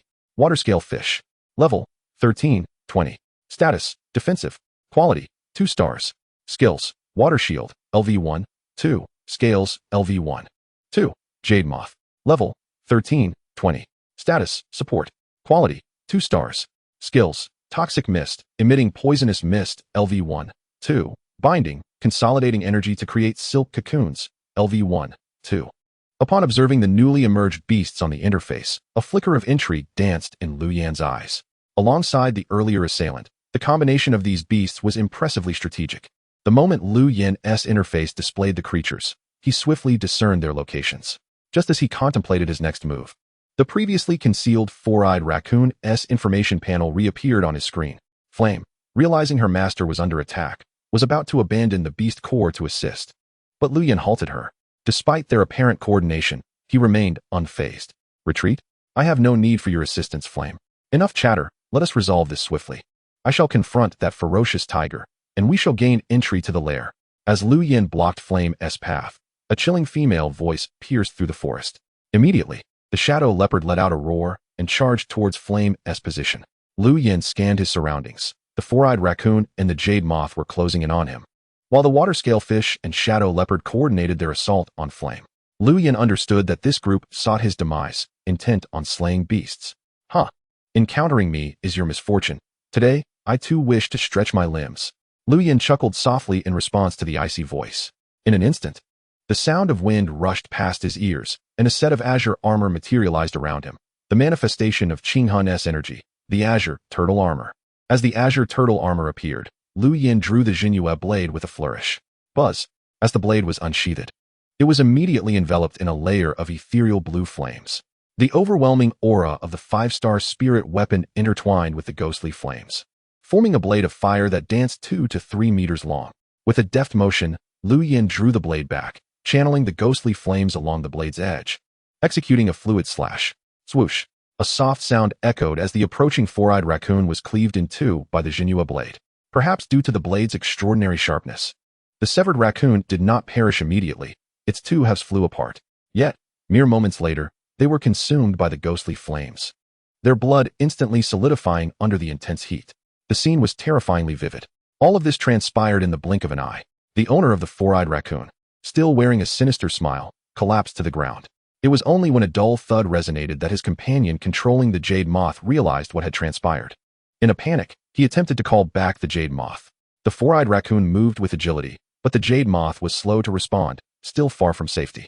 Yet, would Lu Yin allow any beast that dared to attack him to escape? He cast a glance at the flapping jade moth, raising his hand to bring the blade down. Boom!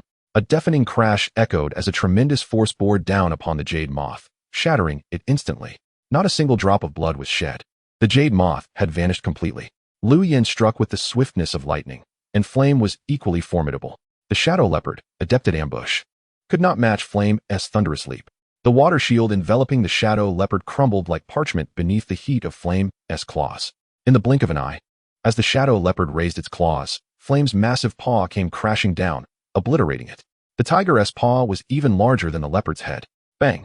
A muffled sound reverberated as the shadow leopard's head burst apart, its body crashing backward towards its master. "Captain, run!" cried the man controlling the water-scale fish, the first to sense the peril, turning to flee. The woman, grimacing against the stabbing pain in her brow, was about to take flight as the shadow leopard charged towards her. But before she could take a step, the thunderous roar of a tiger enveloped her in a chilling wind. Both of them froze in place. The man, shielded by a protective aura, felt a wave of darkness wash over him, the scent of blood overwhelming his senses as searing pain tore through his cheek. Before he could even scream, his head was devoured by Flame's fiery tongue. The protective barrier proved utterly ineffective. As the man fell, the water-scale fish too succumbed, expiring in a final gasp. "No, this cannot be." The woman screamed in horror as she witnessed the gruesome scene, the shadow leopard crashing down beside her, and her companion's brains splattered around them. What appeared to be a final spasm was not a sign of life, but rather the convulsions of death's grip. "Who dares to intrude upon my lair?" Lu Yan's cold voice rang out as azure flames flickered at his fingertips. Poof! In an instant, before the woman could even plead for mercy, she was engulfed in ghostly flames, transforming into a fiery silhouette that dissipated into the wind moments later. Flame returned to the lair. After tidying up the aftermath, Flame stowed away the storage bag, while Lu Yin hefted the Jinhua blade and made his way towards the lair's entrance. A treasure. Passing through the hollow of a dead tree, with Flame clearing the path ahead, Lu Yin rummaged through his storage bag, his eyes suddenly brightening. A complete black bear pelt lay nestled within. A 3-star quality black bear? No wonder it dared to ambush me, Lu Yin mused with a smirk. The 3-tailed lizard scales he wore provided little warmth. Donning the black bear pelt and fastening it with the lizard's tail, he felt the chill dissipate. Wow. And their beehive. Lu Yin tore off a piece of dripping honeycomb and placed it into his mouth, offering another piece to Qing Han, who was stretching his neck to peer around. Suddenly, as Lu Yin and Qing Han were chewing on the honeycomb, a deep roar erupted from ahead amidst the flames. Lu Yin lifted his gaze, and, deep within the cold entrance of the lair, spotted a familiar light. A flicker of thought crossed his mind as he scanned the interior of the lair. What? The moment his gaze landed on the lair, Lu Yin exclaimed in surprise. At the same time, a window popped up, displaying information about some of the beasts within the nest. Fire Ant. Level, 25, 30. Status, Agile. Qualification, 3 stars. Skills, Scorching Attack, Fiery Assault, LV2, 3. Self-Immolation, Energy Explosion Attack, LV1, 3. Colossal Ant. Level, 29, 30. Status, Valiant. Qualification, 3 stars. At that moment, although Lu Yin, Lai Yin, and Qing Han were situated in the entrance passage, it felt as if they were being roasted over an open flame. If this continues, we are doomed. The heat waves surged around him as Lu Yin observed his reddening skin, then glanced at Lai Yin, whose fur was drenched in sweat, only to be dried out by the waves of heat. He understood that if they lingered any longer, they would inevitably be charred to a crisp. Yet, within this 4-star lair, Lu Yin had yet to catch a glimpse of even a 4-star beast. Bang! Chapter 26, Swimming Against the Current. Qing Han swiftly moved forward, green lights swirling around him, and a jade-like shield emerged from his carapace, instantly sealing off the entrance to the passage. All heat waves were blocked outside the barrier. This was his newly awakened skill, Shield Mountain. With the heat waves isolated, the temperature within the passage began to gradually decrease. Sensing the change in the environment, Lu Yin felt a bit more at ease, and Lai Yin also felt considerably more comfortable. However, not long after, Lu Yin gazed at the thick barrier, which faintly displayed a tortoise-shell pattern, and his brow gradually furrowed. Although Qing Hun's shield mountain could fend off the heat waves, it seemed that they would be unable to delve deeper into the lair, let alone uncover the 4-star beast hidden beneath the magma. Lu Yin pondered silently. The objective of his expedition was precisely the 4-star beast within the lair. More importantly, he had yet to discover any trace of treasure chests. Recalling his experience in the stalactite cave, Lu Yin understood that the treasure chest in this 4-star lair must be accompanied by the 4-star beast. Was he to enter merely guided by a map, defeat a few minor creatures, and return empty-handed? Lu Yin was unwilling to accept such a fate. Yet, given the current situation, he found himself at an impasse as he regarded the shield mountain barrier that Qing Hun had manifested. To advance, they needed to first resolve the high-temperature predicament while also confronting the yet-to-appear 4-star beast. To retreat felt unsatisfactory, regardless of whether to stay or go. A swift decision was imperative, for Qing Hun's energy was rapidly depleting, perhaps due to his low level, or because the heat waves still relentlessly pounded against the shield mountain. Buzz. Just as Lu Yin was deep in contemplation, contemplating a temporary retreat, a soft chime suddenly rang in his ears. Immediately, a ghostly blue flame surged from his body. It was the nether flame. However, this time, it was not Lu Yin who initiated its activation. It's not so hot anymore. The moment the nether flame enveloped him, Lu Yin felt it dispelling the intense heat surrounding him. Not only that, but the flame also brought with it a refreshing sensation. Lu Yin's eyes brightened as he slapped his forehead. How could I have forgotten this? Indeed, he had momentarily overlooked his ability as a beast master, the nether flame. The most unique aspect of this flame was its coldness. Despite being named a flame, it bore no scorching warmth, instead feeling as cool as the dark of night. Qing Hun, retract the barrier. I have a solution. Seeing that Qing Hun was still straining to maintain the barrier, Lu Yin waved his hand to signal him, then began channeling the energy of his soul sea, transforming it into the nether flame. Clap, clap. He clapped his hands together, drawing the nether flame to envelop Lai Yin and Qing Hun. Instantly, a ghostly blue fire ignited on the surfaces of the two beasts. Let us go confront that elusive creature. Moments later, Lu Yin brandished the Zhenyu blade, surrounded by the swirling nether flame, and leaped with the two beasts into the depths of the lair. Although the 4-star beast had yet to reveal itself, Lu Yin was certain that the predicament they faced was orchestrated by it behind the scenes. Now, with the nether flame shielding him, he no longer feared the searing heat waves or the high-temperature environment. As for the energy consumed in transforming the nether flame, Lu Yin simultaneously channeled the first layer of the fire condensation technique. Gradually, the expended energy began to replenish slowly. Before long, Lu Yin led Lai Yin and Qing Hun to the edge of a deep pit. Gazing at the magma that towered above him, he remained unfazed, his gaze fixated on the bottom of the pit. At that moment, as Lu Yin looked into the pit, a line of information appeared before him. Lava beast. Lu Yin stared at the information panel, unable to suppress a soft exclamation. Shortly thereafter, the previously erupting magma in the pit fell silent. The entire lair descended into an eerie stillness. At this moment, Lu Yin could almost hear the beating of his own heart. Just as he intended to look into the pit again to locate the treasure chest and ascertain the position of the lava beast, the ground suddenly began to tremble violently. Is it collapsing? Faced with this familiar scene, Lu Yin's lips twitched slightly. He recalled a similar situation when he had exited the stalactite cave. Yet this time, Lu Yin had clearly misjudged the situation. The tremors intensified, and a fiery red figure suddenly erupted from the depths of the pit. As the figure emerged, it let out a thunderous roar. The roar, mingled with splattering magma, was so powerful that it nearly overshadowed Lai Yan's presence. Lu Yin, along with Lai Yin and Qing Hun, retreated, gazing at the lava beast that had leaped forth from the pit.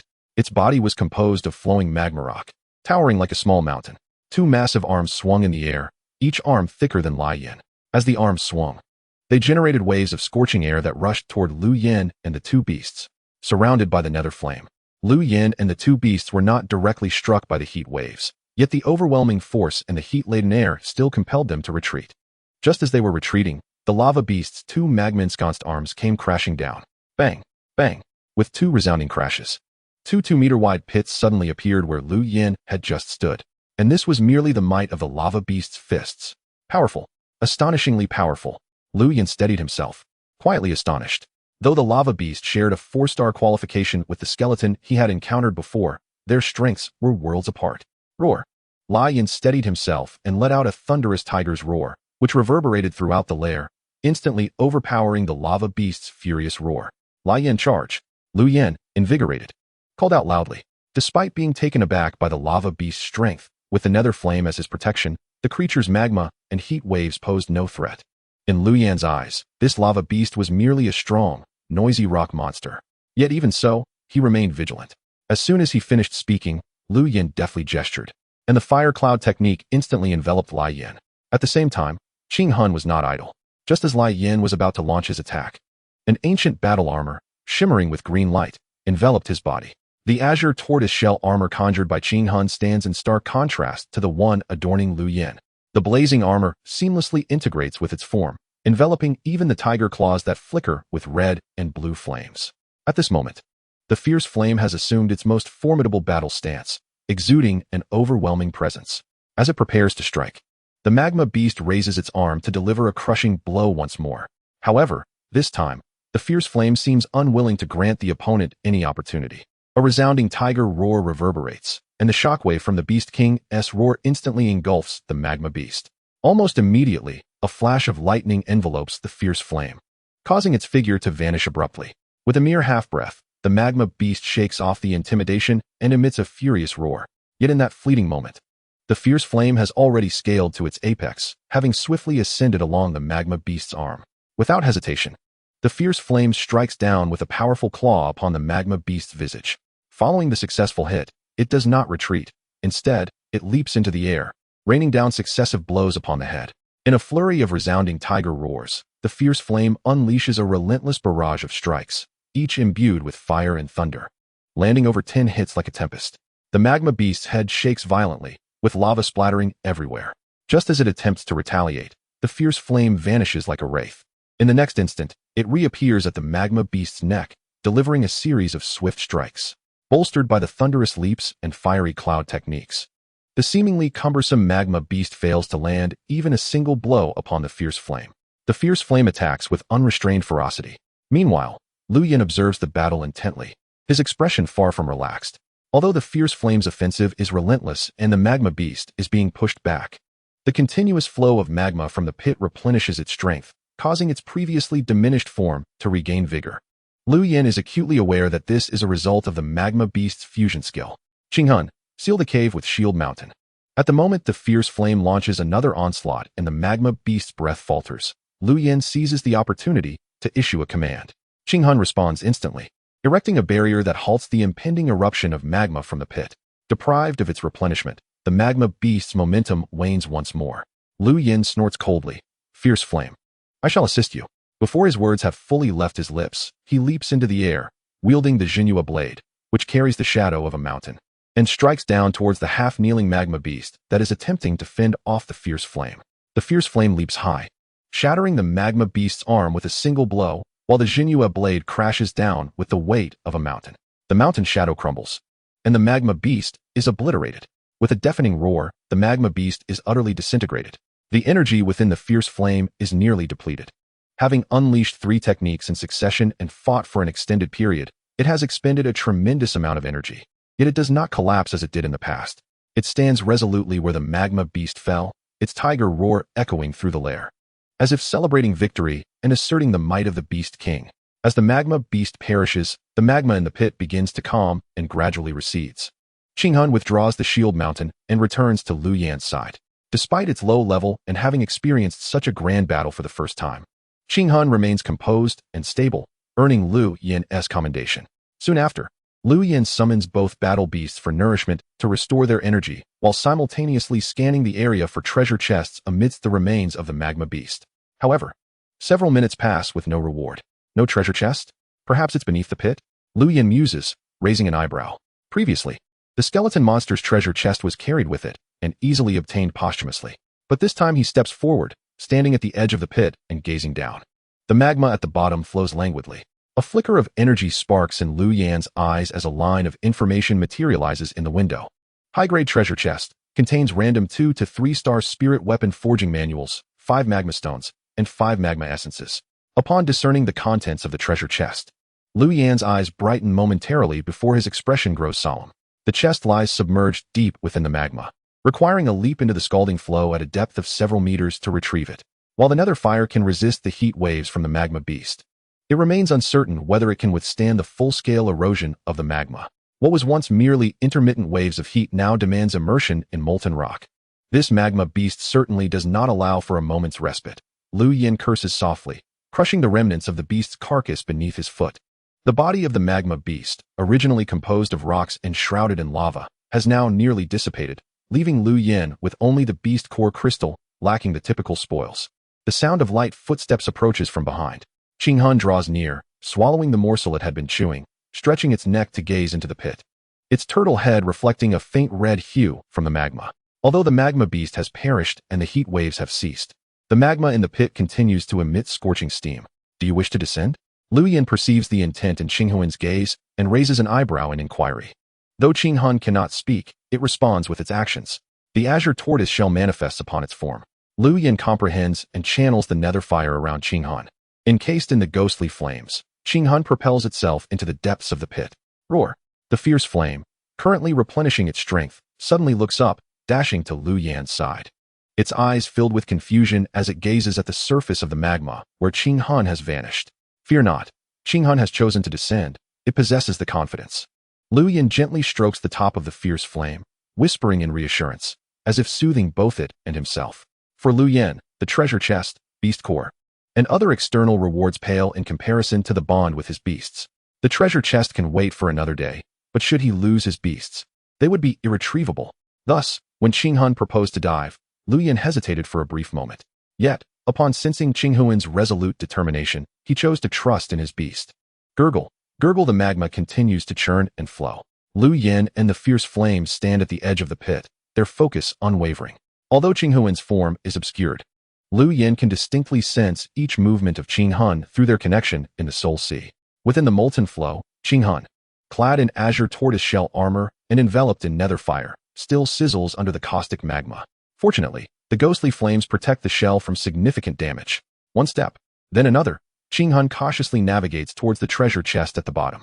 The distance of several dozen meters takes over 10 minutes to traverse, not due to Qing Huan's sluggishness, but because the magma's violent currents force it to swim against the flow. Chapter 27. The Mask Slips. Lu Yan silently muses that had he not mastered the first layer of the condensed fire technique, he would never have been able to manipulate the nether fire with such precision. At this moment, the ghostly flames are detached, and every ounce of energy consumed is irreversible. After a brief interval, the magma surges violently, and a shadow breaks through the surface. Splish! Qing Han emerges from the magma, bearing the high-grade treasure chest. Fierce flame, catch it! Lu Yan commands without hesitation, simultaneously gesturing with a finger to empower the fierce flame with the fire cloud technique. The fierce flame is enveloped in a flash of lightning, leaping into the pit, rapidly closing the distance to Qing Han under the dual enhancement. Moments later, the fierce flame returns, carrying Qing Han back to Lu Yan's side. Lu Yan hurriedly approaches to assess Qing Huan's condition. He observes that the nether fire surrounding Qing Han has nearly extinguished, and the once lustrous azure shell now appears dull and lifeless. Its vitality sapped. It is charred and marred with scars. Come, eat this. Lu Yan gently pries open Qing Huan's mouth and feeds it a healing elixir. As the potion is consumed, a vibrant azure aura envelopes Qing Han, with the fragrance of the medicine permeating the air. Before long, the previously listless Qing Han gradually regains its vigor, and the charred marks upon its shell swiftly fade away. Lu Yan silently praised the remarkable efficacy of the elixir and promptly summoned Qing Han back into the beast ring for a well-deserved rest. He then proceeded to open the advanced treasure chest brought back by Qing Han. Ding! He obtained a 2-star spirit artifact forging blueprint, lava armor. Materials required: 5 lava stones, rare forging material, can be used to create spirit artifacts, bestowing special attributes, and 5 magma essence, rare forging material, can be used to create spirit artifacts, bestowing special attributes. This treasure chest is indeed quite impressive. Lu Yan glanced at the blueprint, a slight smirk curling his lips. Yet, upon encountering the lava stones and magma essence, he felt a twinge of surprise. Rare forging materials that could endow spirit artifacts with unique properties. Could they be of the fire attribute? Lu Yan speculated inwardly. The descriptions of these materials starkly contrasted with those of the previously encountered iron ores. Regardless, their value was evidently substantial. Lu Yan temporarily stored the materials away. His understanding of spirit artifacts was still limited, He only knew they could be crafted using forging blueprints.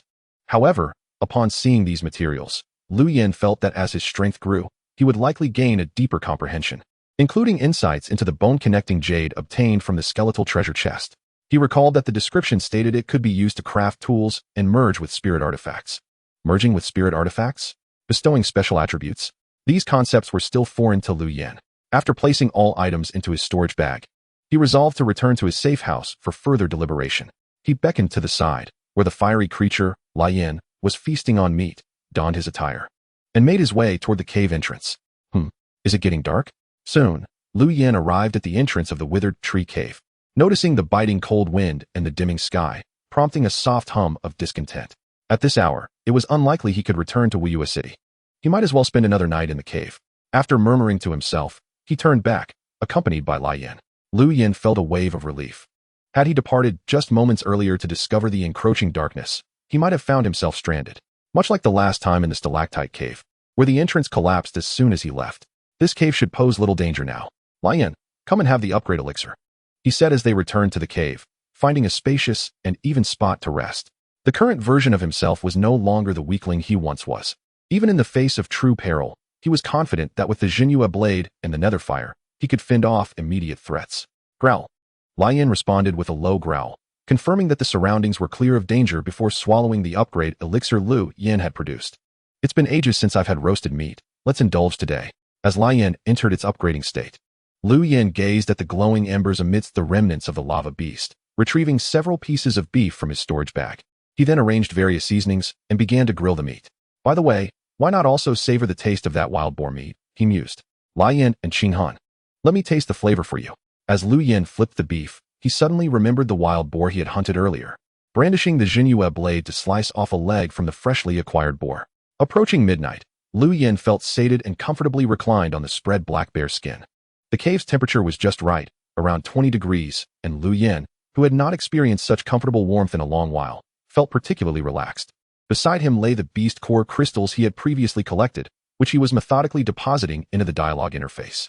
Minutes later, the balance of beast core crystals surged by 20,000. Note, as the number of exchange attempts increases, the required beast core crystals will also rise. No products available. Each refresh of the random product section requires 2,000 beast core crystals, with greater consumption for more frequent refreshes. Unlocked product items pending. A refresh costs as much as 2,000 points.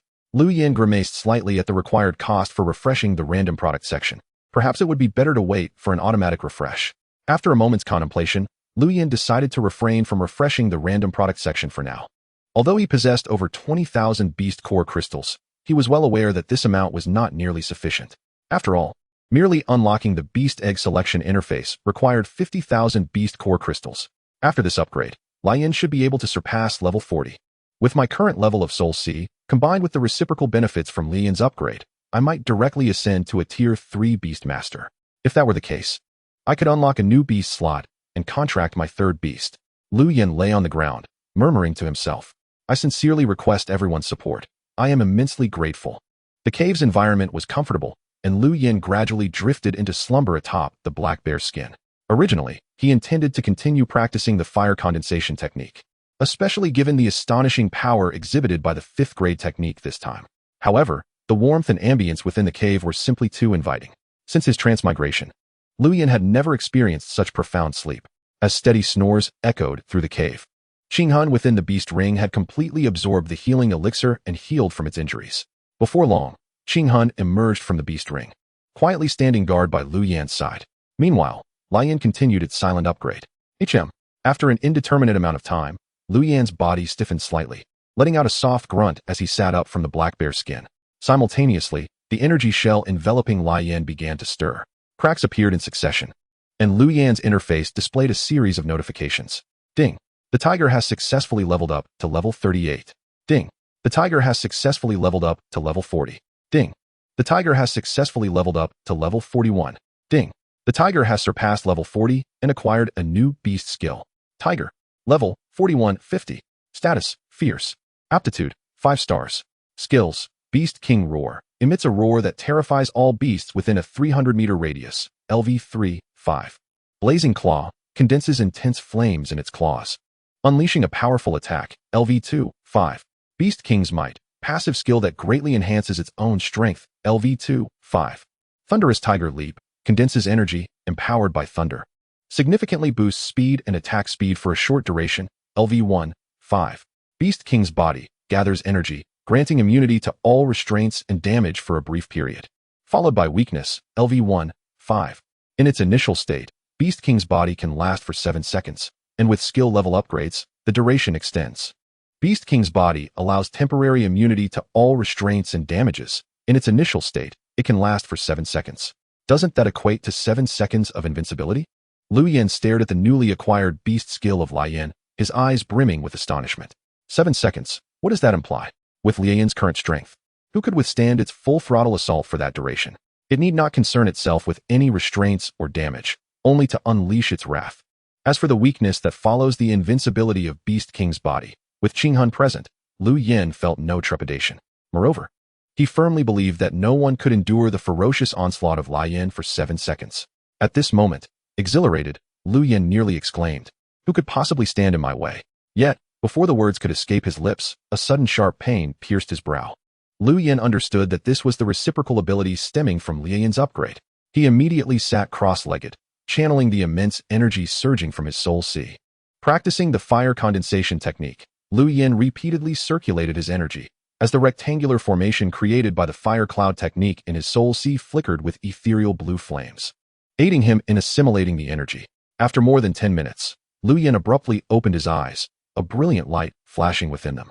Shortly thereafter, a system notification echoed in his mind. Ding! Congratulations, host, on your ascension to the rank of 3rd Order Beast Master. Ding! The Nether Flame has been elevated to 3rd Order. Ding! The qualification to command a 3rd beast has been unlocked. Personal information. Name, Lu Yen.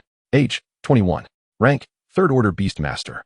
5th grade, Fire Condensation Technique, Level 1. Skills, Fire Cloud Technique.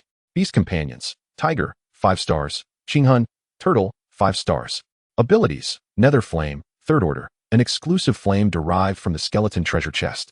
Its rank escalates alongside the Beast Master's strength.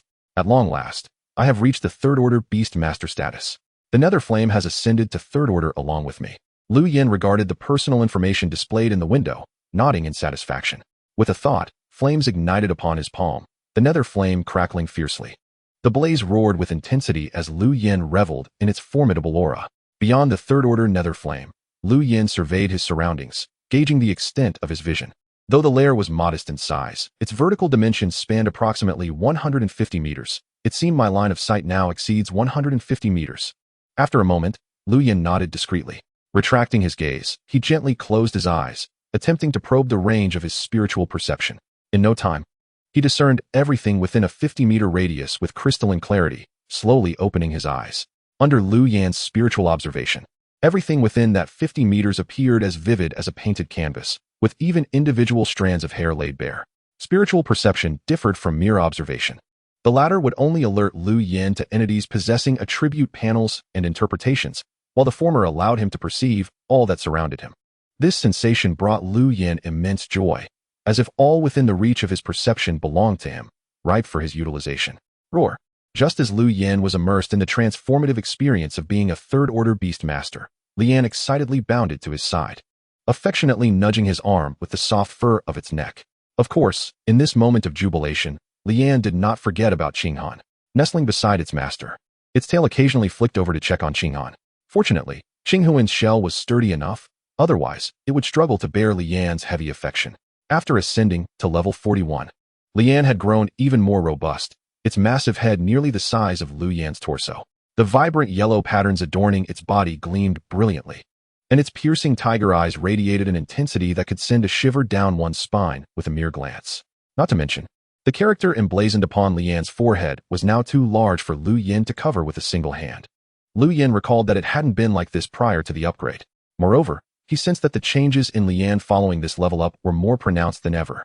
Gazing at Lian's attribute panel, Lu Yen surmised that this transformation was likely attributable to its breakthrough beyond level 40, considering Lian's maximum level was 50. Thus, it seemed that Lian's current form was indeed the ultimate appearance preceding level 50. After playing with Lian and Qinghun for a while, Lu Yen produced their rations for them to feast upon. Meanwhile, he became engrossed in the exchange interface window. He was now qualified to command a third beast. But the opportunity to select a beast egg for exchange required 50,000 beast core crystals. Currently, Lu Yin possessed just over 23,000 beast core crystals. And even if he had 50,000, he couldn't expend them all to acquire a third beast. He needed to reserve resources for Lian, Qinghan, and the future third beast's routine upgrades. Holding a 2-star spirit tool forging manual in his hand, he wondered how much it might fetch. He could inquire about it upon returning to Wuya City. Contemplating these matters, Lu Yin retrieved the 2-star spirit tool forging manual from his storage pouch and began to peruse its contents. Chapter 28 was complete. Additionally, he had amassed a fair amount of ant materials and various 2-star beast materials. After setting aside the portions to feed Lian and Qinghan, Lu Yin calculated that if he were to toss everything into the recycling station, he might only acquire a little over 1,000 beast core crystals. In light of the 50,000 beast core crystals required, this paltry sum was of little assistance. Perhaps upon returning to the city, he could visit the treasure chest shop. He might stumble upon a fortunate find. Lu Yin murmured to himself, a smile gracing his face. Once Lian and Qinghan finished their meal, Lu Yin tidied up and prepared to depart. Just before leaving, the sound of bubbling magma from the deep pit suddenly reached his ears. Recalling the roasted meat he had prepared last night using the lava beast stone, Lu Yin stroked his chin thoughtfully. In this world of beast masters, fire sources were indispensable resources, especially natural ones like magma, which were truly rare. After all, gas tanks and lighter fuels eventually run out. One couldn't always rely on Lian's fiery claws for roasting meat. As for using the nether flame to cook, he decided against it. Not only would it fail to cook the meat properly, but it would also cause it to wither and shrink. Lu Yin approached, finding a storage pouch with the tail of a 3-tailed lizard and tossing it into the deep pit. He then focused his mind, channeling energy to sense the pouch's location through the lizard's tail. Glug, glug. All done. Minutes later, watching as the storage pouch dangled above the magma, absorbing its essence, Lu Yin grinned widely. Following the same method, he filled 3 pouches with magma. Hey, while this substance may not be ideal for cooking, it's certainly advantageous in battle. If faced with an opponent too strong to defeat, one could simply toss a pouch of magma their way. Murmuring to himself, Lu Yin departed the lair with Lian and Qinghan. The 2-star spirit tool forging manual? The spirit tool shopkeeper, sporting a pair of petite mustaches, regarded the youth clad in black bear skin before him with astonishment. This youth was none other than Lu Yin. Approaching midday, Lu Yin made a beeline for the spirit tool shop upon returning to Wuya City. He sought to inquire about the price of selling that 2-star spirit tool forging manual. This manual was obtained from the lair of a lava beast, pertaining to a defensive spirit tool known as the lava armor. However, Lu Yin already possessed Qinghuan's turtle shell and the shield mountain skill, rendering the lava armor redundant. Moreover, he had little interest in 2-star spirit tools. What a splendid item. In a private room, the spirit tool shopkeeper gazed at the manual Lu Yin presented with delight, showering him with praise. To be frank, defensive spirit tools are currently in high demand, fetching prices even higher than their offensive counterparts. However, this is merely a forging manual. To actually forge the item, one must gather the necessary materials. I have several pieces of ordinary 2-star spirit tools on consignment from the city lord in my shop, with a purchase price of approximately 15,000. Thus, the acquisition price for the lava armor forging manual would not exceed that by much. What are your thoughts? The spirit tool shopkeeper spoke earnestly, yet his words bore an undertone of bargaining. Under normal circumstances, Lu Yin would have been disinclined to engage in haggling. However, the current situation was different. He needed to exchange for the right to select a beast egg worth 50,000 beast core crystals. The exchange interface did not entertain negotiations. Therefore, Lu Yin hoped to acquire more beast core crystals.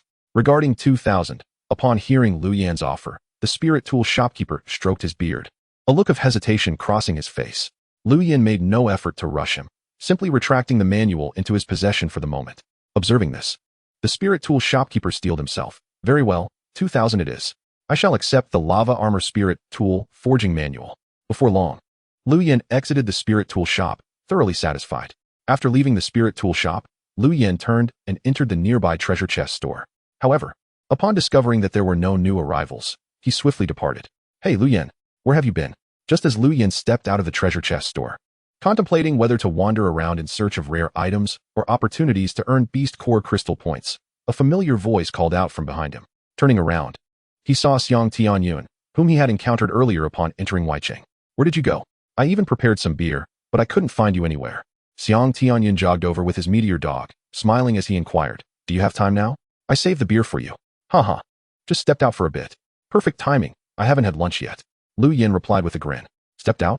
You didn't go to a den, did you? Impressive. Yingu, how did it go? How many of you went? I hear many exploration teams are delving into dens now. There are plenty of treasures inside, Xiang Tianyun asked, his eyes widening with curiosity. He understood that the only place capable of sheltering one from the darkness of the night was indeed the den.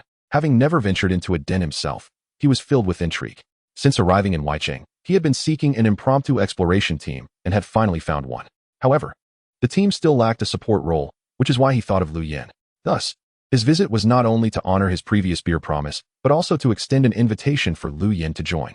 As for drinking beer, Lu Yin, before his journey, could easily down a bottle in one go, and the tornado drinking method was second nature to him.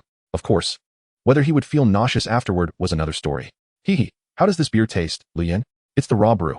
Oh, and this wild boar meat is incredibly fragrant. Absolutely divine.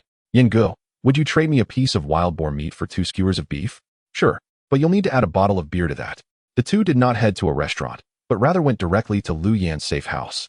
After consuming several bottles of beer and devouring the freshly roasted wild boar meat, Xiang Tianyun felt somewhat euphoric. Being able to enjoy such a rare liquid bread here brought Lu Yin immense satisfaction as well.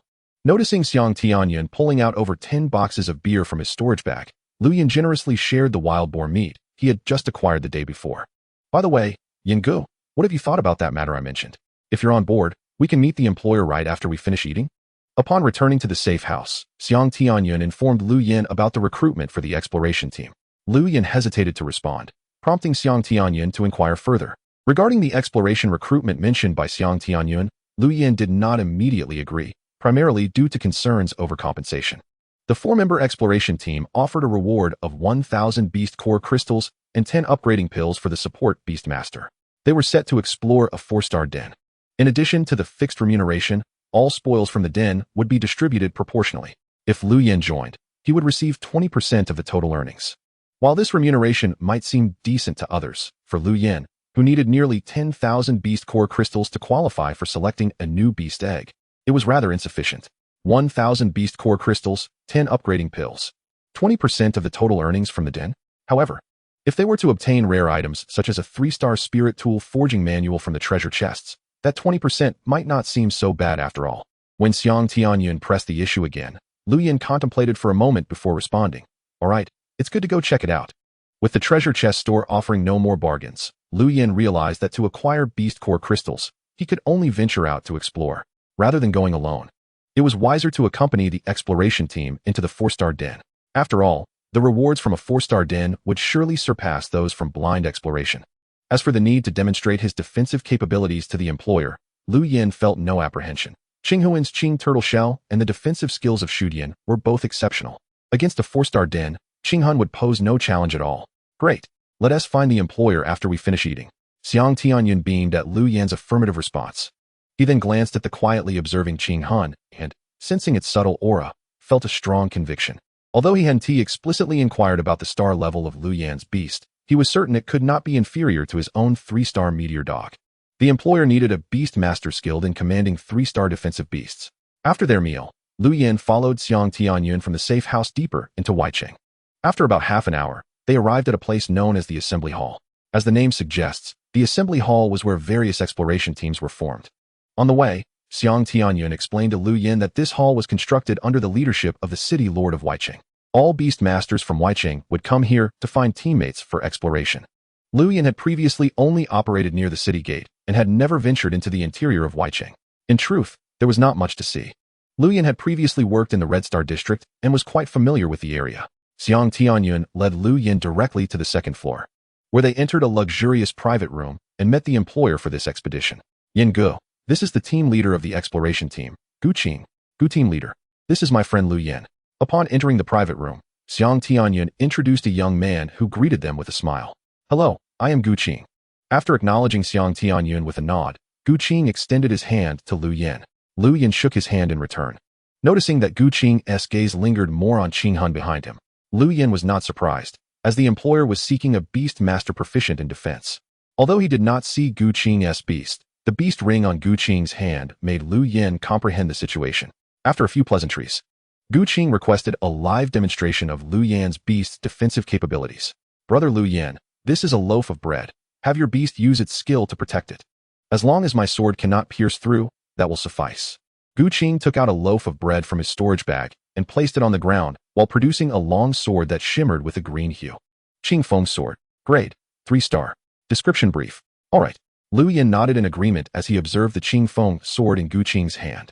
A 3-star spirit tool was indeed rare. Lu Yin understood Gu Qing's intention. If his beast could not withstand the assault of the Qing Feng sword, it would not meet the criteria for a team member. Turning his gaze to the inquisitive Qing Han, Lu Yin concentrated his thoughts. Suddenly, a humming sound filled the room as the loaf of bread was enveloped by a layer of azure small armor. Qing Han had unleashed the Qing turtle shell. Please. Lu Yin gestured towards Gu Qing. As the Qing turtle shell formed, both Gu Qing and Xiang Tianyun displayed expressions of astonishment. At such close proximity, they could distinctly sense the heavy fluctuations emanating from the small armor. This aura was reassuring. No need to test further, brother Lu Yin. Your beast is remarkable. I believe Tianyun has already briefed you on the remuneration for this exploration, correct? If you have no objections, this is the advance payment. We shall set off tomorrow morning. Gu Qing recognized that the profound aura radiating from the small armor signified something significant. With his rank as a second-tier beastmaster, he knew that the spirit tool alone would struggle to breach that layer of defense. What surprised Gu Qing even more was the exquisite craftsmanship of the armor. What did this signify? Gu Qing understood that it indicated Lu Yan's exceptional mastery over the skills of his beast companion. Only a beast companion with upgraded skills could achieve such finesse. Gu Qing speculated that the defensive skill recently employed by Lu Yan's beast might have already reached its maximum level. As for the rewards, Lu Yan had previously acquainted himself with the details from Xiang Tianyun, so there were no objections. He accepted the advance payment of beast core crystal points and 10 upgrade pills, then departed with Xiang Tianyun. Once the two had left, Gu Qing concealed his smile, grasping the Qing Feng sword, and seated himself upon the sofa. Shortly thereafter, a burly man with a beard pushed the door open. Did you finish the assessment? Yes. How did it go? Can we guarantee safety during our exploration of the lair? Indeed, that person's beast possesses formidable defensive capabilities. Chapter 29, The Black Wolf King. Formidable? How formidable can it be? It's merely a beast of 3-star aptitude. It seems to be of a high level, doesn't it? The bearded man shrugged nonchalantly, plopping himself beside Gu Qing and casually toying with the Qing Feng sword. Uncle, should we consider another person? What if? Gu Qing's face revealed concern. What if what? You sound just like your father, always fretting. With me around, no defense can withstand. The burly man, referred to as uncle by Gu Qing, snorted dismissively. Haha, Yingo. I knew your beast was impressive, but I didn't expect it to be this powerful. Upon exiting the assembly hall, Xiang Tianyun remained exuberant. No sooner had he spoken than his meteor dog barked several times, seemingly eager to demonstrate its prowess to its master. Heh, it's not too shabby. It's just at a higher level, and your beast is quite remarkable too. Lu Yin replied with a smile, deftly shifting the conversation to the meteor dog. Indeed, the meteor dog's strength was not to be underestimated. Lu Yin spoke the truth. At that moment, Xiang Tianyun's meteor dog had elevated its level from 14 to 19, a mere step away from acquiring a new beast skill. Alas, my dog is just a bit underleveled. I need to put in some effort tonight to ensure it levels up before we set off tomorrow. Xiang Tianyun chuckled sheepishly as he spoke of his beast.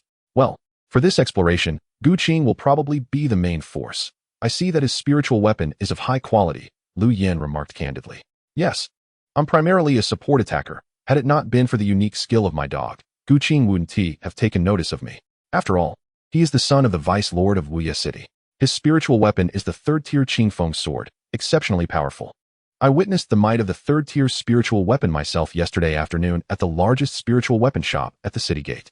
Xiang Tianyun's eyes sparkled at the mention of the Qing Feng sword. The son of the Vice Lord of Wuya City? Lu Yin pondered, his expression shifting to one of understanding. Such individuals, naturally, would not lack for beast core crystals.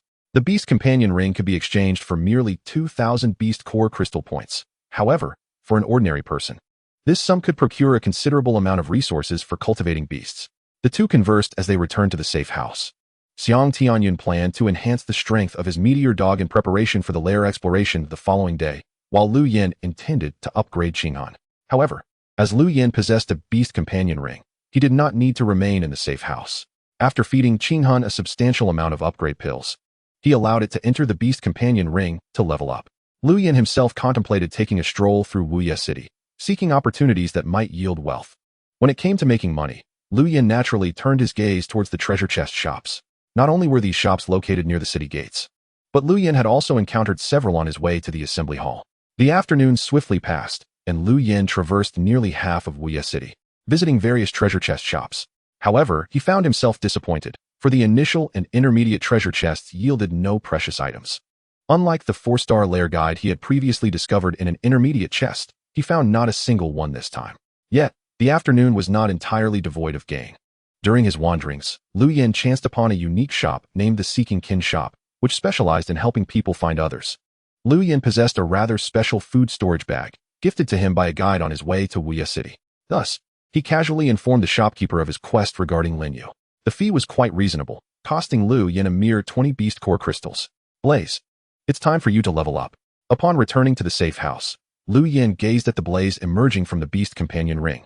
Exchanging for some upgrade pills, Blaze was currently at level 41, still a ways from reaching the maximum level. Based on the quantity of upgrade pills consumed during previous upgrades, Lu Yin estimated that the number required for Blaze's advancement beyond level 40 would be substantial. Moreover, as Blaze's level continued to rise, its rate of digestion of upgrade pills noticeably quickened. Without hesitation, Lu Yin directly fed Blaze 50 upgrade pills. As Blaze entered the upgrading state, Lu Yin did not pause, commencing his cultivation of the second layer of the fire condensation technique. At this juncture, his strength had reached the 3rd-tier Beastmaster level. And given the energy reserves within his soul sea along with the level of the nether fire seed, cultivating this second layer of the fire condensation technique posed no difficulty. Ding. Ching Turtle has successfully leveled up. Ding. Ching Turtle is now level 18. Ding. Ching Turtle has reached level 20. Ding.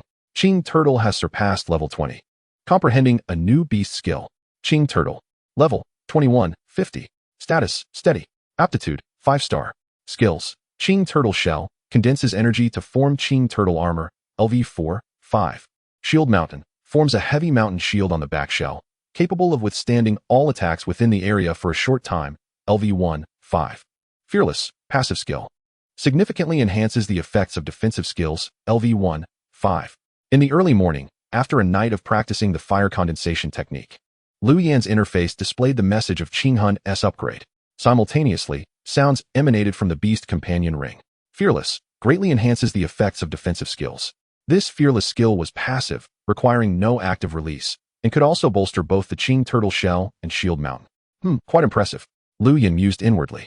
Blaze inherently possessed the passive skill Beast King's Might. The existence of passive skills could directly enhance the effects of the beast or its skills without the need for additional energy expenditure to activate. This undoubtedly rendered the beasts even more formidable, and the current effect of Fearless had directly amplified the potency of the beast's skills. Lu Yan felt that the Ching Turtle Shell and Shield Mountain of Qinghun had thus achieved a qualitative leap. Furthermore, considering that Fearless was only at level 1, it was important to note that its maximum level was 5. Before long, Blaze completed its upgrade, and Lu Yan fed both of his beasts. After a night, Blaze had only managed to elevate by a single level. This outcome was within Lu Yan's expectations, and he was not surprised. However, the appetite of Blaze and Qinghun indeed exceeded his expectations. 2 wild boars and 3 wild dogs could no longer satiate their hunger, especially Blaze, which nearly devoured the entire hall. Lu Yan realized that he must seek out more wild beasts, otherwise, both beasts would soon face a shortage of food. Moreover, once he accumulated enough beast core crystal points to exchange for a 3rd beast, he would have yet another mouth to feed. As Blaze and Qinghun were nearing satiety, a knock echoed from outside the door, followed by Xiang Tianyun's voice. Yin Go, are you awake? It's time for us to set off. I'm coming. Lu Yan replied, and after Blaze returned with meat in its mouth to the beast companion ring, he opened the door. Star, why are you trembling? Xiang Tianyun stood at the entrance, noticing that his meteor hound was trembling, its eyes filled with fear as it gazed at the door. Were it not for Xiang Tianyun's presence, it would have likely fled by now. Tianyun, what's the matter? Lu Yan inquired, raising an eyebrow at the meteor hound, which was defiantly presenting its rear in a standoff with Xiang Tianyun. Lu Yan quickly grasped the situation. He was no stranger to such occurrences, evidently. The meteor hound had been intimidated by the imposing aura of the newly upgraded flame, which radiated an undeniable pressure that would gradually subside as its power stabilized. I am not quite sure. It seems to be afraid of something, Xiang Tianyun replied, perplexed as he scrutinized his dog, his brow furrowed. Could there be anything truly terrifying? That seemed unlikely.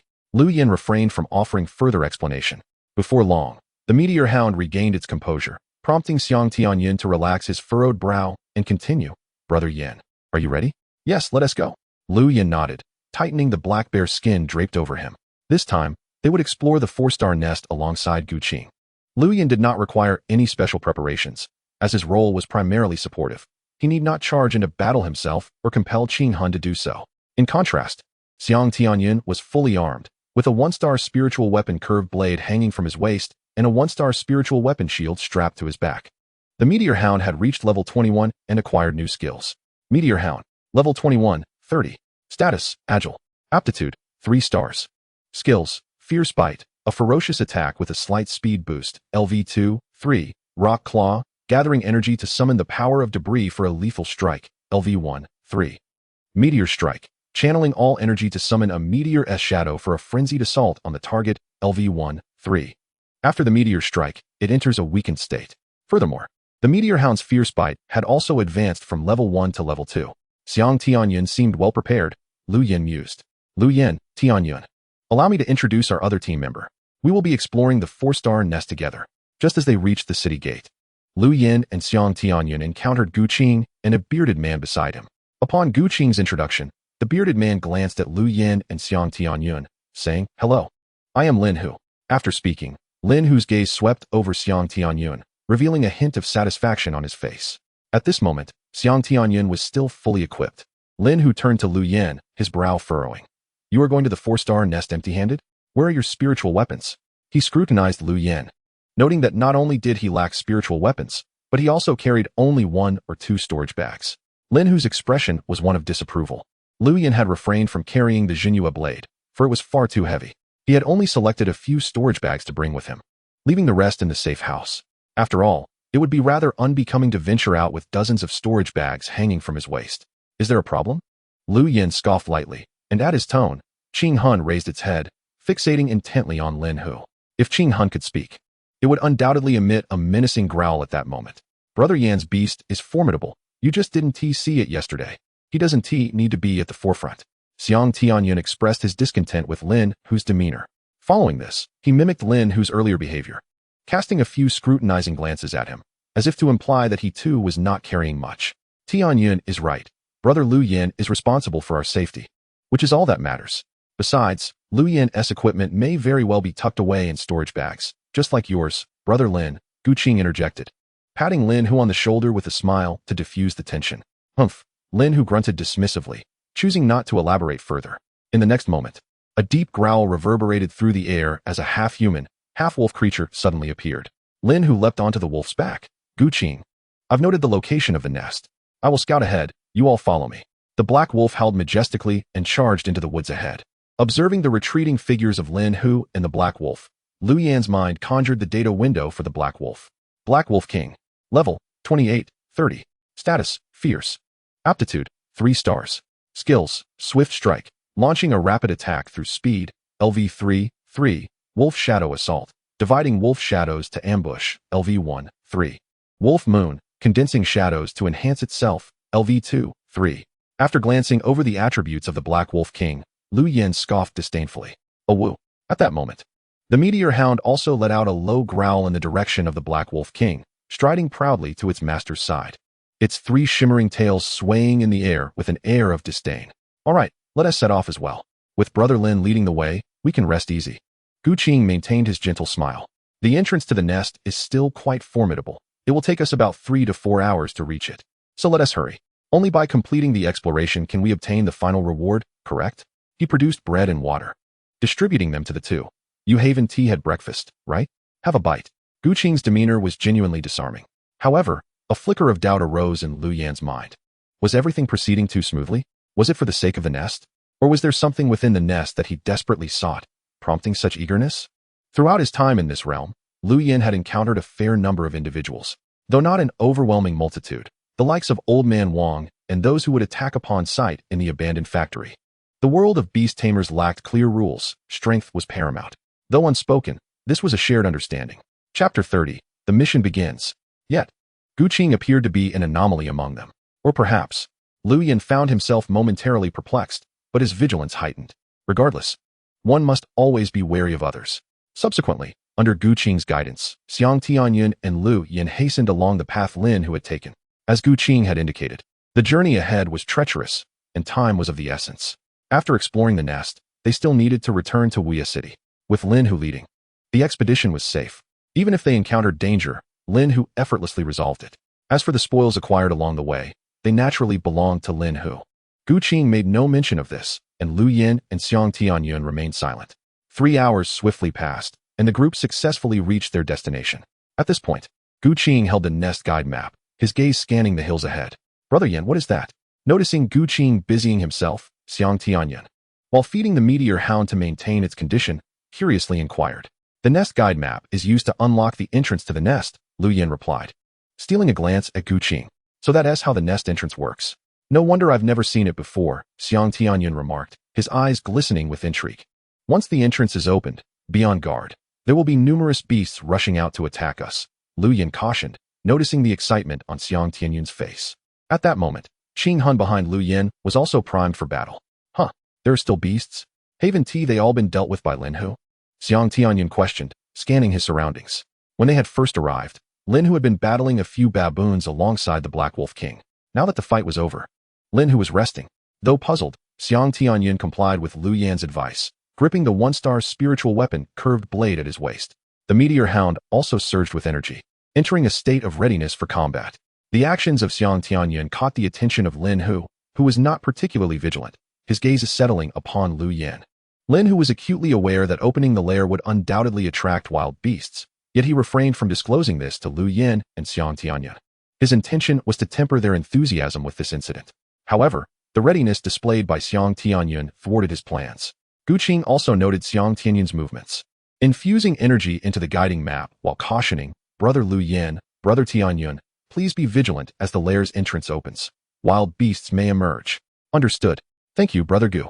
Xiang Tianyun responded, though an unusual expression flickered across his face. Lu Yin remained silent, pulling Xiang Tianyun back a few paces, while the meteor dog stood guard before them, vigilantly surveying their surroundings. Soon, a resonant buzzing filled the air, and a vortex manifested atop the nearby hill. Following that, a cacophony of roars erupted. Several large openings appeared around the vortex, from which the roars emanated. In the next instant, a flurry of slender, dark figures darted from the openings. They were the baboons that Lin Hu had previously dealt with. Their numbers exceeded 20, with one particularly large specimen leading the charge. Lu Yin observed the oncoming baboons, emitting a soft sound of surprise as their attributes materialized in his vision. Baboon Demon. Level, 20. Status, Fierce. Qualification, 2 stars. Skills, Instant Strike. Concentrates energy to reach the target instantaneously, delivering a fatal blow to enemies. LV2. 2. Demonization. Passive skill. Enhances personal strength while inflicting demonic corruption. LV2. 2. Baboon Demon. Level, 20. Status, Insidious. Qualification, 2 stars. At this moment, the green turtle shell was markedly different from its previous fiery form. The green turtle shell donned by the Black Wolf King appeared more exquisite, with even its claws glimmering with a green hue. A spike, as thick as an arm, had sprouted from its forehead. All of this was attributed to the newly acquired beast mastery skill of the Green Soul, an indomitable enhancement. How? Clad in the green turtle battle armor, the Black Wolf King's momentum surged, transforming its previously hesitant offensive into a ferocious assault. In an instant, the air was filled with the violent howls of wolves and the anguished cries of the Baboon King. With the protection of the green turtle shell, Lin Hu felt no trepidation in confronting the demonic beasts, growing bolder as he laughed heartily. Moreover, Lin Hu, while observing the ancient and uniquely styled armor adorning the Black Wolf King, gradually grasped more techniques and strategies for attack.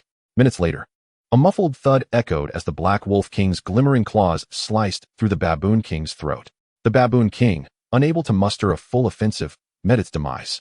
Subsequently, the smaller baboons were engulfed in a swirling black mist, which gradually dissipated. With the loss of the black mist as support, the smaller baboons' combat power plummeted and were systematically eliminated by the meteor dog and the thrashing vines. You possess quite an impressive defensive skill with that turtle, Lin Hu remarked to Lu Yin as he stood at the entrance of the lair, while Gu Qing and Xiang Tianyun were busy clearing the battlefield. Fortunately, your wolf is strong enough, Lu Yin replied with a smile, gesturing dismissively. I see you frequently delve into lairs. You must possess considerable experience, Lin Hu continued, his gaze sweeping over the 2 storage bags at Lu Yan's waist, a fleeting glint of avarice crossing his eyes. This fleeting desire vanished almost instantly, barely perceptible unless one were as observant as Lu Yan. It was filled with a yearning for treasures. Lu Yen raised an eyebrow slightly, then turned his attention to Lin Hu's Black Wolf King and the Beast Mastery ring concealed within his arm. In close proximity, he noted that Lin Hu also bore a Beast Mastery ring. This revelation surprised Lu Yen, yet it seemed somewhat logical. What was Lin Hu's intention? Did he believe he could confront the three of them single-handedly? It was worth noting that both Gu Qing and Xiang Tianyun commanded three-star beasts. Moreover, Lu Yen suspected that Gu Qing likely possessed a second beast, making him a second-tier beast master. Casting a sidelong glance at Lin Hu, Lu Yen pressed his lips together, a flicker of disdain glimmering in his eyes. Should Lin Hu dare to act recklessly, Lu Yen would not hesitate to sever his path as a beast master. Is everyone all right? The black mist from those baboons is rather sinister.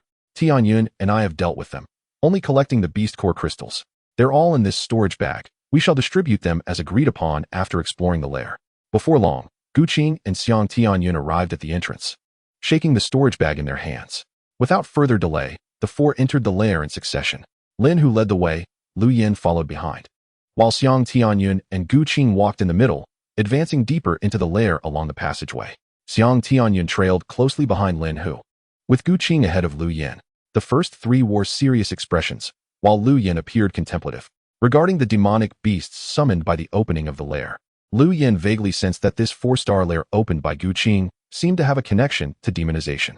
Would the erosion of demonization gradually consume one's soul until complete corruption ensued? In other words, would beasts or beast masters subjected to demonic corruption ultimately succumb to the path of evil? Lu Yen still recalled the information gleaned from the baboon's attribute panel. With a measure of conjecture in his heart, he maintained a leisurely pace, trailing at the rear of the group. Everyone, be cautious. The walls also harbor that black mist from the monkeys. Lin Hu's voice rang out from the front. Lu Yen slightly raised his head and scanned ahead. He beheld a layer of black mist enveloping the walls of the entrance passage, identical to the demonic black mist that had previously emanated from the baboons. Under Lu Yan's scrutiny, the demonic black mist slithered along the walls like a serpent, occasionally surging forth from the crevices, akin to a black snake flicking its tongue. Upon witnessing this, Lin Hu's Black Wolf King emitted a low whine, hesitating to advance, while Lin Hu wore a vigilant expression. Should another massive baboon king emerge from this passage as before, they would likely find it difficult to escape. Do not worry, leave it to me. Xiang Tianyun stepped forward, softly addressing Lin Hu, then bent down to pat the meteor dog. Stars go. Woof woof. The meteor dog barked a few times, its three tails swaying, then raised a paw to scratch forward. The sound of tumbling stones echoed as debris quickly covered the entrance passage, though the rubble rendered the entrance narrower. It completely concealed the swirling demonic black mist. We can proceed now. Xiang Tianyun smiled upon seeing this, giving the meteor dog a thumbs up in praise. The meteor dog, panting with its tongue out, strutted proudly ahead of the Black Wolf King, who resumed its advance. Lin Hu opened his mouth, but said nothing, a flicker of displeasure crossing his face as he glared at the meteor dog wagging its tail ahead, then cast a sidelong glance at Xiang Tianyun as they brushed past each other. Only when Gu Qing gently nudged his back did Lin Hu continue onward. Lu Yen, naturally, noticed the subtle interactions between the two, yet he paid them no mind. Since harboring wariness towards Lin Hu, he had grown indifferent to any of his actions. At this moment, Lu Yen was solely focused on swiftly exploring the lair to acquire what he was entitled to. The intentions of others held little significance to him. With the assistance of the meteor dog, the group safely traversed through, reaching the edge of the entrance passage of the lair. Having conducted a preliminary survey earlier, Lu Yen had already gleaned a general understanding of the lair's layout. Due to their limited strength, Gu Qing and his companions had a less extensive field of vision compared to Lu Yen, yet they managed to glean a general overview. Surrounding the entire nest, a sinister black mist festered. Both the visible beasts and the concealed spirit beasts displayed detailed attribute information within Lu Yan's view. As Lu Yan had previously surmised, the majority of the creatures within this lair had succumbed to the corruption of the black mist. From their prior encounter with the baboon horde, it was evident that beasts tainted by this malevolent fog exhibited enhanced strength and altered abilities. For instance, although those baboons shared a common 2-star aptitude, their spirit beast skills varied significantly. Each possessed the passive skill of corruption. Upon making a slight comparison, Lu Yen discovered that the altered skills of these beasts merely involved a swap between their first and second abilities. For instance, the tearing and swift strike of the corrupted baboons. Some could only tear, while others mastered solely the swift strike. The situation among the spirit beasts in the nest mirrored this phenomenon. While this did not pose a threat to Lu Yen, who could thoroughly examine the beast's information, it presented a considerable challenge for Gu Qing, Lin Hu, and Xiang Tianyun. Spirit beasts and wild beasts could easily triumph if their aptitude and level were superior. Yet, if their strengths were comparable, it became imperative to first ascertain the skills of the wild beasts, followed by the spirit beast master's guidance for evasion, defense, or counterattacks. Only through such tactics could they strike at their foes unexpectedly. However, it was evident that executing such strategies would be difficult in this locale. This understanding lingered in the minds of Lu Yin and Gu Qing. Hence, upon reaching the entrance of the passage, Gu Qing hesitated to issue the command to clear the beasts from the nest. Do not worry. As long as that fellow's turtle provides the black whirlwind with sturdy armor, you can assist with the offensive, ensuring that his dog remains vigilant to prevent the black mist from affecting us. Observing Gu Qing's indecision, Lin Hu gestured for everyone to heed his plan. The black whirlwind was the name of his black wolf king. It must be done this way. Brother Lu Yin, ensure the safety of Lin Hu's black whirlwind. Only then can we eradicate the beasts here, drawing out and vanquishing the yet-to-appear 4-star beast. Gu Qing nodded at Lin Hu and then turned to Lu Yin, saying, "No problem." Lu Yin responded promptly, "Rest assured, that ominous black mist shall not taint us or our spirit beasts," Xiang Tianyun declared, wielding a shield in one hand and a curved blade in the other. Previously, the meteor dog's performance in the passage had left Xiang Tianyun unperturbed by the corrupted black mist. All right, let the operation commence. With Gu Qing's command, everyone readied themselves. Simultaneously, the Black Wolf King and the meteor dog howled in unison, charging straight into the nest from the entrance. Lu Yin, showing no hesitation, summoned the blue spirit to coalesce the turtle shell upon the Black Wolf King. In an instant, the nest was filled with the howls of wolves, barks of dogs, and the cacophony of various cries.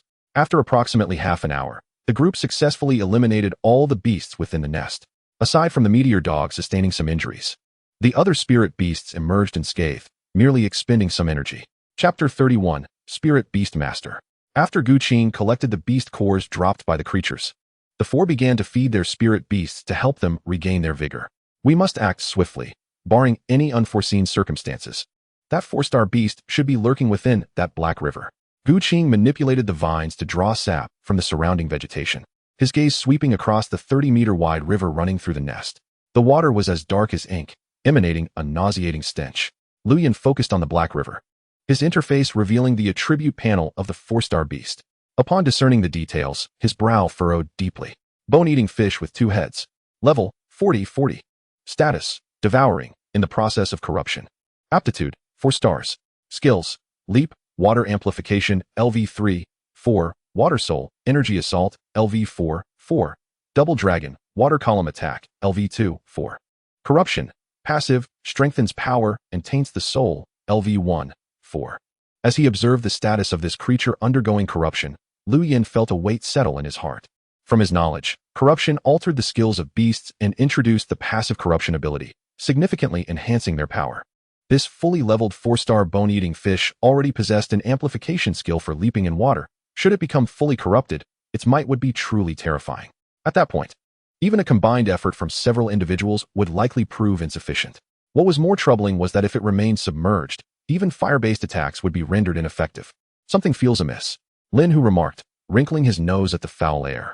The Black Wolf King also crouched down to sniff, gradually edging closer to the Black River. Evidently under Lin Hu's command. What is it? Gu Qing raised an eyebrow, glancing at Lu Yin and Xiang Tianyun. Lin Hu shook his head. The 4-star beast in the Black River is peculiar. Logically, my black whirlwind should have sensed it by now, given its proximity. However, it hasn't detected us. Lu Yin interjected. Brother Yin is correct.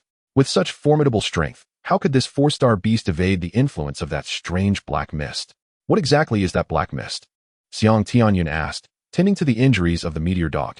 Could it be that it is preoccupied with battling the black mist, leaving it unaware of us? Gu Qing murmured, directing his gaze toward Lin Hu. Let us seize the opportunity.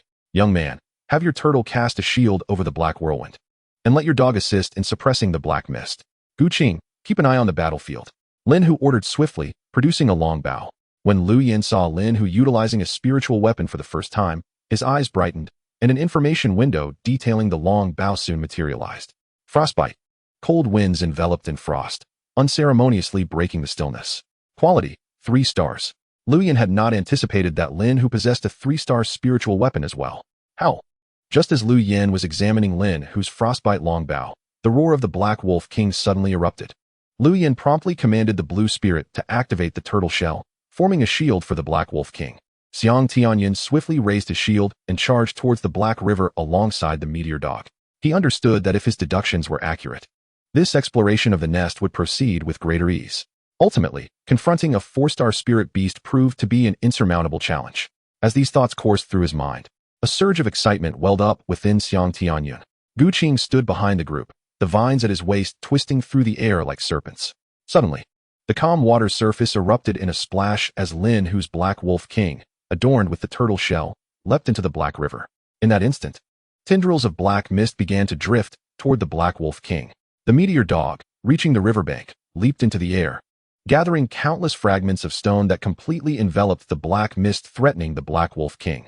Once freed from the miasma's grasp, the Black Wolf King floated on the water's surface, letting out a resounding howl. Immediately, a radiant light the size of a basin erupted above its head. Under the illumination of this glow, a grayish shadow enveloped the Black Wolf King. As the shadow materialized, the Black Wolf King's aura surged, striking the surface of the river with a powerful paw. With a resounding crash, a 3-meter-high splash erupted, and the previously placid Black River was instantly transformed into a tumultuous torrent. Still not revealing itself? I wonder how long you can endure, Lin Hu remarked coldly, dodging the splashing black water from the riverbank. Before his words had fully escaped his lips, the Black Wolf King lashed out with both paws, launching a series of rapid attacks against the river's surface. Witnessing the Black Wolf King's actions, Lu Yin conveyed a thought to the blue spirit: lend it your aid. Otherwise, by the time it forces the bone-eating fish from the depths, it may be too late. Upon receiving the command, the blue spirit's aura intensified, and the turtle shell on the Black Wolf King radiated a dazzling brilliance. This surge of azure light amplified the previous assault of the Black Wolf King. The group stood in awe at the manifestation of the bone-eating fish's form. Its physique is comparable to that of the Black Wolf King, with one head half black and half red, while the other has transformed entirely into a hue as dark as the Black River. However, the crimson eyes of the two-headed bone-eating fish, perched atop its dual heads, exude a terrifying ferocity, complemented by its razor-sharp fangs that are as thick as a finger and measure around 20 to 30 centimeters in length. As soon as the two-headed bone-eating fish surfaced, it flickered and swiftly approached the Black Wolf King, opening its jaws without hesitation to bite down. The two fish heads, each bearing massive mouths lined with sharp fangs, clamped down fiercely on the Black Wolf King's body. Were it not for the protection of the Qing turtle shell, these 2 strikes alone would have been sufficient to severely injure the Black Wolf King. After all, the enormous fish jaws nearly bit from the Black Wolf King's neck down to its hind legs. Despite the protection of the Qing turtle shell, the Black Wolf King let out a mournful howl, shaken by the tremendous force of the two-headed bone-eating fish. It took the opportunity to dodge aside. Just as it was about to turn and retaliate, the two-headed bone-eating fish halted in place. At that moment, a flicker of uncertainty crossed its crimson eyes, and its previously orderly sharp teeth were nearly shattered. This was the consequence of the counter-damage effect of the Qing turtle shell. With its experience raised to level 21 and the comprehension of the fearless skill, the Qing turtle shell produced a shockwave effect. Under Lu Yan's guidance, the Qing Tong infused more energy into the Qing turtle shell, fully activating the fearless skill. Witnessing the power of the shockwave for the first time, Lu Yan felt a profound satisfaction with Qing Tong's new ability. By the river, Lin Hu observed the shattered teeth of the two-headed bone-eating fish and the gleaming Qing turtle shell armor adorning the Black Wolf King, and suddenly everything fell into place. No longer hesitating, he focused his thoughts and commanded the Black Wolf King to launch an attack, while simultaneously drawing his longbow. Energy rapidly coalesced in Lin Hu's hands as he pulled the bowstring taut. With a resounding twang, an ice crystal arrow shot forth, piercing through the air. The arrow's wind howled as it struck the two-headed bone-eating fish, tearing a gash in its scales. The Black Wolf King seized the moment, launching a fierce assault on the wound. As the two-headed bone-eating fish emerged, the river's demonic energy surged, but it was all intercepted by Xiang Tianyin's meteor dog, granting Lin Hu and the Black Wind Wolf a crucial opportunity to attack. However, despite the relentless onslaught from the Black Wind Wolf and Lin Hu's 2 arrows, the two-headed bone-eating fish, though severely wounded and sluggish, showed no signs of defeat. Lu Yin observed intently, noticing that the demonic energy was continuously rising from the riverbed, being absorbed by the two-headed bone-eating fish. This cannot continue. It can continually recover in the water.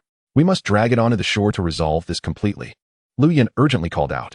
Lin Hu, feeling fatigued after firing 2 arrows, had initially hoped for a swift resolution, but now realized the difficulty of the task.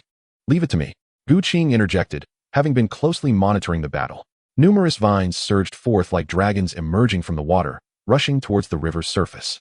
The vines quickly ensnared the two-headed bone-eating fish, flinging it towards the shore.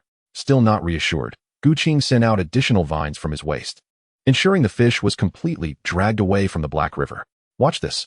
Stars go," Xiang Tianyun shouted, grinning as he saw the fish had reached the shore.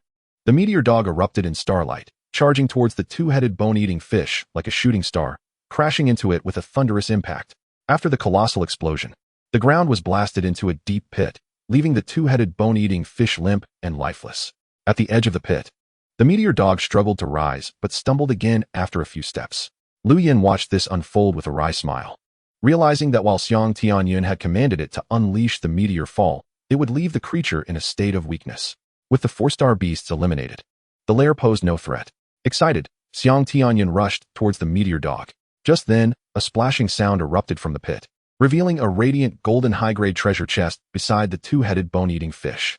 "Ah, a high-grade treasure chest," Xiang Tianyun exclaimed, his excitement palpable as he prepared to leap into the pit to claim the chest.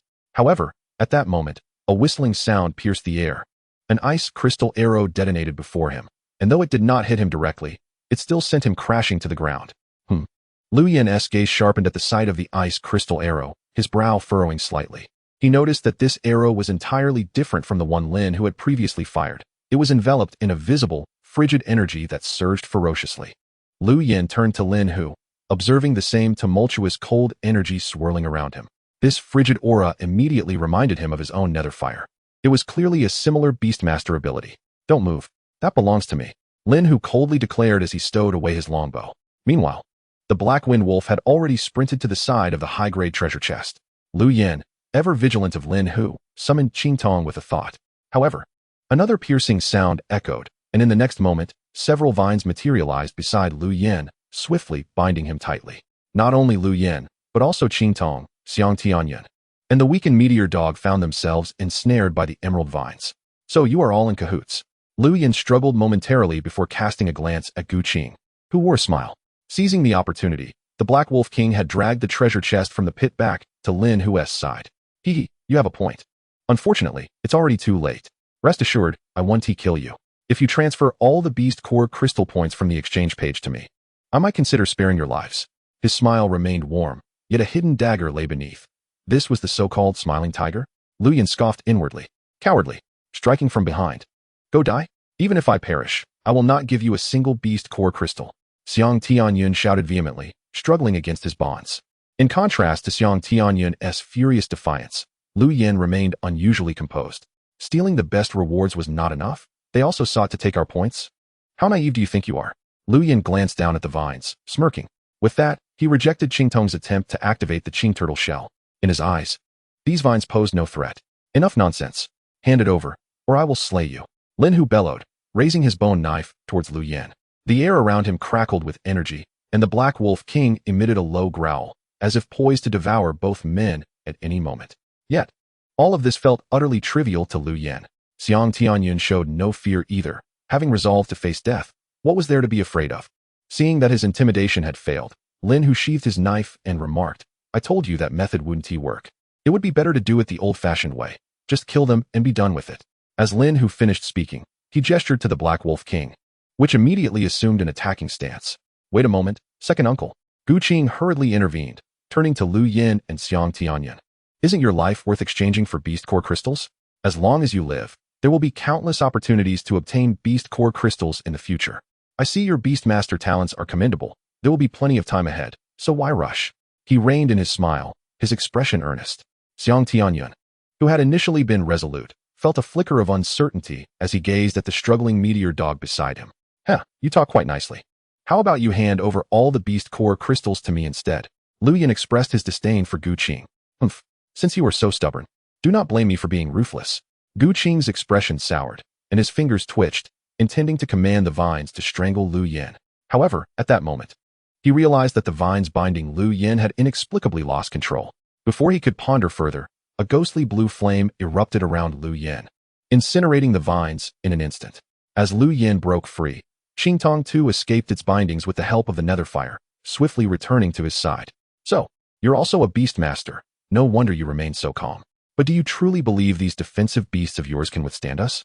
Moreover, Lin Hu was not surprised by the turn of events. He had long perceived that Lu Yin had some hidden strength, yet he still felt that everything was under his control.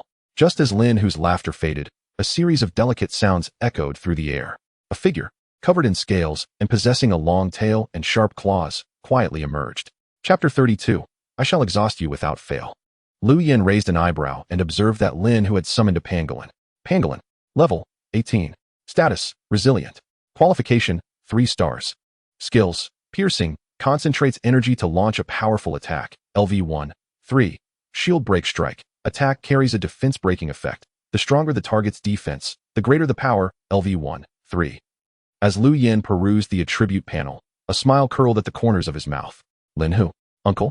As expected, he was well prepared. The pangolin charged directly at Qing Han, while the Black Wolf King lunged at Lu Yan's face. Gu Qing's complexion turned ashen as he drew his Qing Feng sword and thrust it towards Lu Yan, declaring fiercely, "Since you seek death, I shall oblige. It is you who court death." Flame.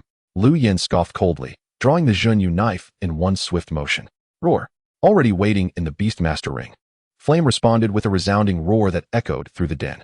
The Black Wolf King, caught off guard, was paralyzed by the roar before it could close the distance. Not only the Black Wolf King, but all the onlookers and their beasts were frozen in place. Gu Qing, Lin Hu, and Xiang Tianyun stared in astonishment at Flame, who stood beside Lu Yan. Thud. A muffled sound followed as Flame's massive paw sent the Black Wolf King flying, not allowing it a moment to evade. There is still time to regret.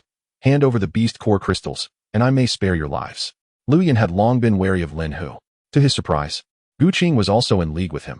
Thus, he felt no need for mercy. Flame's tiger claw swept across the Black Wolf King's head, and the intense flames ignited furiously upon the wolf's skull. 4-star beast. Lin Hu, witnessing the Black Wolf King being struck down by a single blow, revealed a look of terror, nearly dropping his longbow. He understood that the Black Wolf King was a 3-star qualified beast, close to its maximum level, yet it was still effortlessly sent flying. Such power was far beyond that of a mere 3-star beast. As Lin Hu stood in shock, Lu Yan remained silent, only responding with Flame's swift claw. Thud. With another muffled sound, after dispatching the Black Wolf King, Flame immediately clawed towards Lin Hu. Lin Hu, already paralyzed with fear, had no time to react. He felt a sharp pain in his head, followed by the overwhelming scent of blood. Soon after, he collapsed into a pool of blood, his longbow soaked in crimson. Flame did not linger. Having dealt with Lin Hu, it swiftly charged towards Qing Han to provide assistance. Lu Yan, seizing the moment while Gu Qing remained dazed by Flame's roar, swung his knife towards him. No, this is impossible. How could you? Gu Qing winced in pain, staring incredulously at the knife embedded in his body and the swiftly materializing silhouette of a mountain. He realized that only a 5-star spiritual weapon could produce such an effect. A 5-star spiritual weapon, the quality he had long yearned for. Now that he finally witnessed it, he would have no chance to possess it. In his shock, he caught sight of Lin Hu in the blood pool, then glanced at the headless Black Wolf King and the pangolin that had been tossed aside. The situation had shifted too rapidly. Just moments ago, he had been disappointed for not acquiring more beast core crystals, planning to lure a few more laborers to continue exploring the den. But now, everything had changed, and it was too late. 5-star spiritual weapon, 4-star beast. Gu Qing looked towards Lu Yan, who wore a similar smile, and felt a chill run down his spine. Bang! With a deafening explosion, Gu Qing's body shattered entirely beneath the mountain's shadow, transforming into a mist of blood. This Xiang Tianyun gazed at the blood mist that had once been Gu Qing, then turned to the bewildered Lin Hu in the pool of blood, along with the flailing pangolin and the headless Black Wolf King. For a moment, Xiang Tianyun found himself at a loss for words. Lu Yan, is this truly the Yingu I know? What are you dawdling for? If you don't save your dog soon, it won't last much longer. Lu Yan reminded the still-dazed Xiang Tianyun. At that moment, in Lu Yan's eyes, the meteor dog was in a perilous state. Xiang Tianyun abruptly snapped back to reality and hurriedly administered a healing pill to the meteor dog. Not long after, while Xiang Tianyun tended to the meteor dog's injuries, Lu Yan began to clear the battlefield. The high-level treasure chest dragged out from the deep pit by the Black Wolf King, along with the beast core crystals dropped by the two-headed bone-eating fish, all fell into Lu Yan's hands. Flame brought the high-level treasure chest back to Lu Yan, who gazed at the information on the chest with an uncontrollable smile spreading across his face. High-level treasure chest. Contains 2. Without hesitation, Lu Yan opened the chest. 3-star spiritual weapon forge manual, water spirit guard. Refined iron ore, premium material, usable for crafting tools, can also be recycled. Refined copper ore, premium material, usable for crafting tools. can also be recycled. Excellent. This time, not only had he obtained a 3-star spiritual weapon forge manual, but he had also acquired 2 additional rare materials. Lu Yin felt a surge of joy within. He understood that, aside from the 3-star spiritual weapon forge manual, these 2 materials could also be exchanged for a substantial number of beast core crystal points. Previously, he had noted the purchase price of refined iron or at the shop selling forging materials. Each of these 2 materials was worth hundreds of beast core crystal points. Just from these materials, Lu Yin estimated he could exchange for thousands of beast core crystal points, not to mention the value of the 3-star spiritual weapon forge manual. If calculated this way, he should be able to exchange for an opportunity to select a beast egg. Lu Yin gently caressed the refined iron ore and the 3-star spiritual weapon forge manual in his hands, a smile lighting up his face. Meanwhile, as Lu Yin inspected the high-level treasure chest, Flame and Qing Han had returned, bringing with them their 3-star spiritual weapons and 4 storage bags. Lu Yin briefly scanned the storage bags, contemplating. This is sufficient. This time I will definitely be able to exchange for a new beast egg. Yin Gu, I cannot accept this. You saved me, and I ought to be the one thanking you. Not long after, having completed his recovery, and with Xiang Tianyun having temporarily stabilized the meteor dog's injuries, the 2 made their way towards the exit together. When Xiang Tianyun saw the beast core crystals that Lu Yin offered, originally belonging to Gu Qing, he quickly declined. He truly could not accept this. Being able to reclaim his life was already more than enough gratitude. After Xiang Tianyun's repeated refusals, Lu Yin had no choice but to relent. The 2 exited the den, heading straight for Wuya City. This expedition had dealt a significant blow to Xiang Tianyun, and he remained unusually silent on the way back. Lu Yin found himself at a loss, as the world of beast masters was inherently ruthless. Survival of the fittest, where the strong reigned supreme.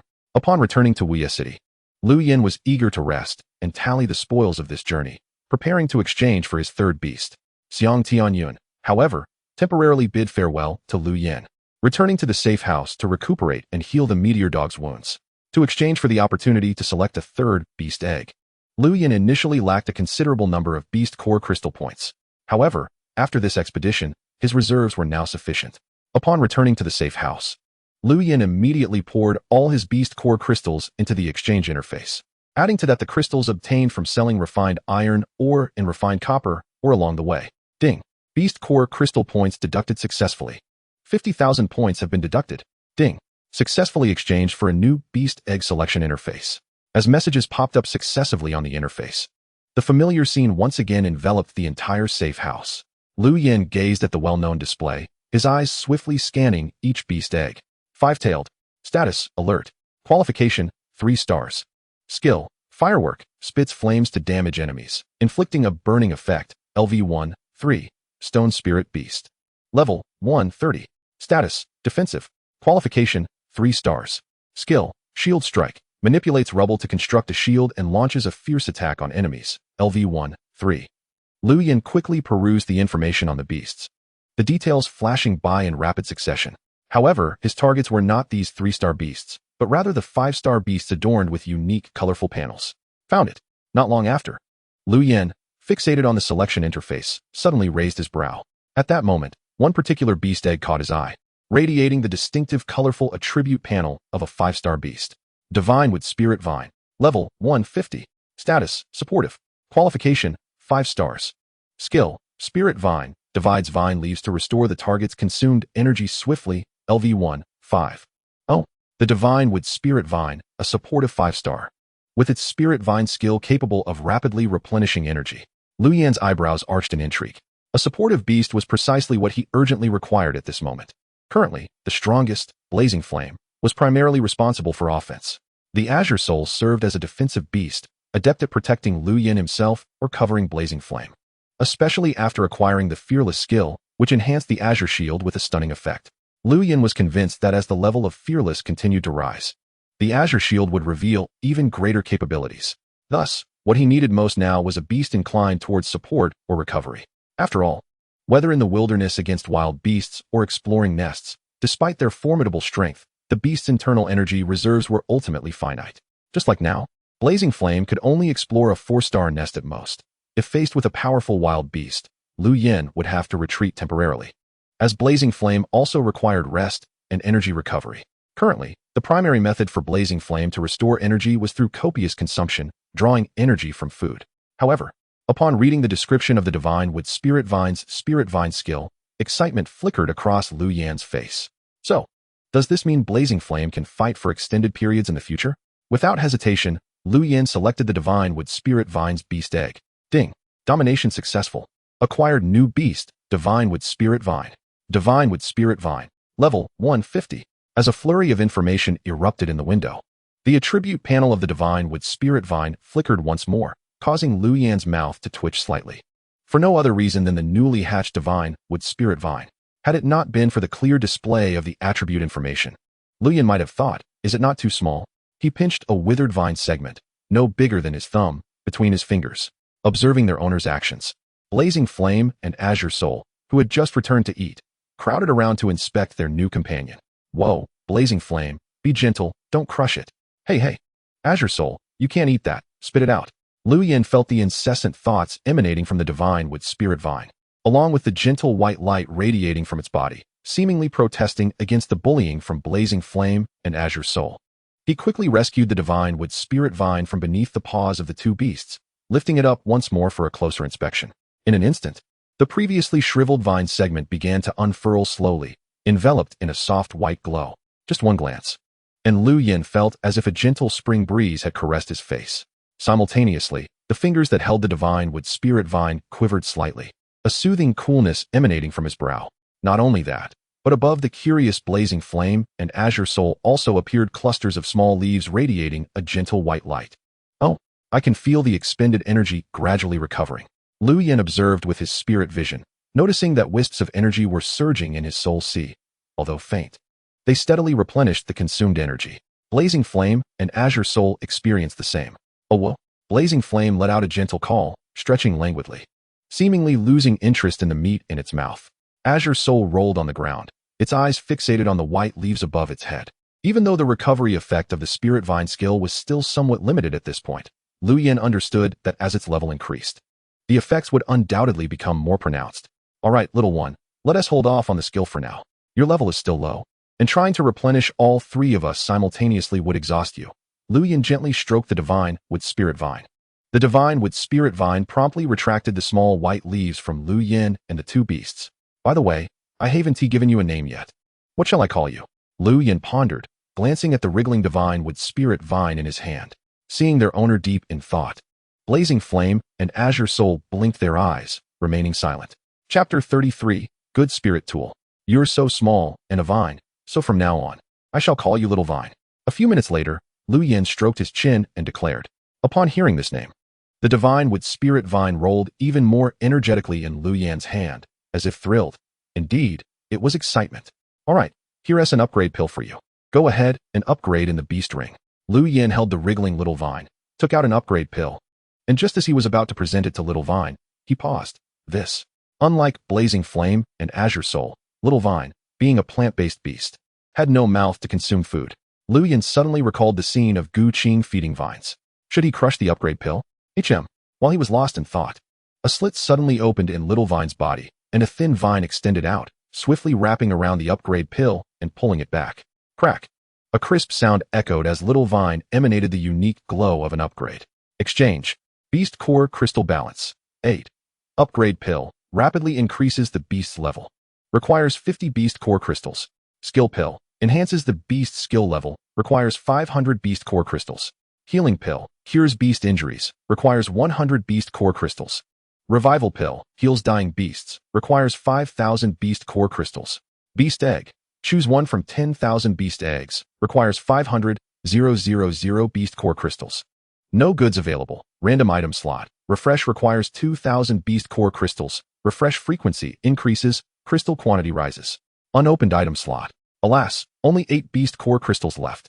Lu Yan gazed at the balance displayed on the exchange page, his mouth twitching slightly. Fortunately, he still possessed a 3-star Spirit Tool Forging Manual, which, when sold, should fetch a decent sum, enough to sustain the upgrades for his 3 beasts.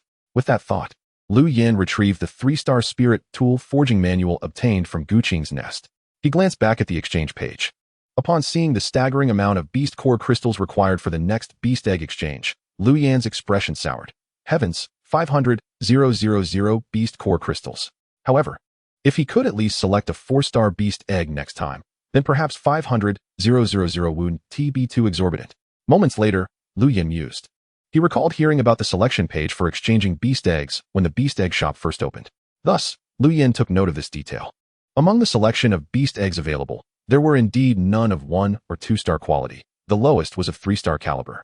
Just like the 3-star stone spirit turtle that Lu Yin had previously sold for 45,000 beast core crystals. The expenditure for this selection of 50,000 points was not far off.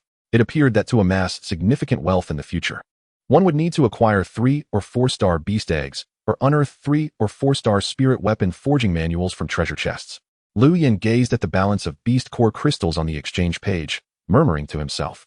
Relying solely on hunting wild beasts for beast core crystals, it was difficult to even sustain the upgrades of his existing 3 beasts, let alone gather enough for the next exchange for a beast egg. As Qinghun's level rose, the quantity of upgrade elixirs required also increased. At this moment, Lu Yin's mind was consumed by a singular thought: to earn money and upgrade his beasts. Since his arrival in this realm, the 1-month deadline for the safety shelter loomed ever closer. Lu Yin believed that if Xiao Tong's level increased, it might afford him a greater measure of self-preservation when night fell and the safety shelter was no longer available. Of course, this was merely in regard to the cold brought on by the night, with the presence of the infernal flame and the Qing turtle shell.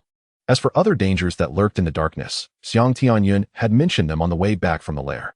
When he formed the exploration team, he had heard of beast tamers wishing to venture into the night. However, those individuals ultimately vanished without a trace, their corpses never found, nor did they emit even a whisper of sound.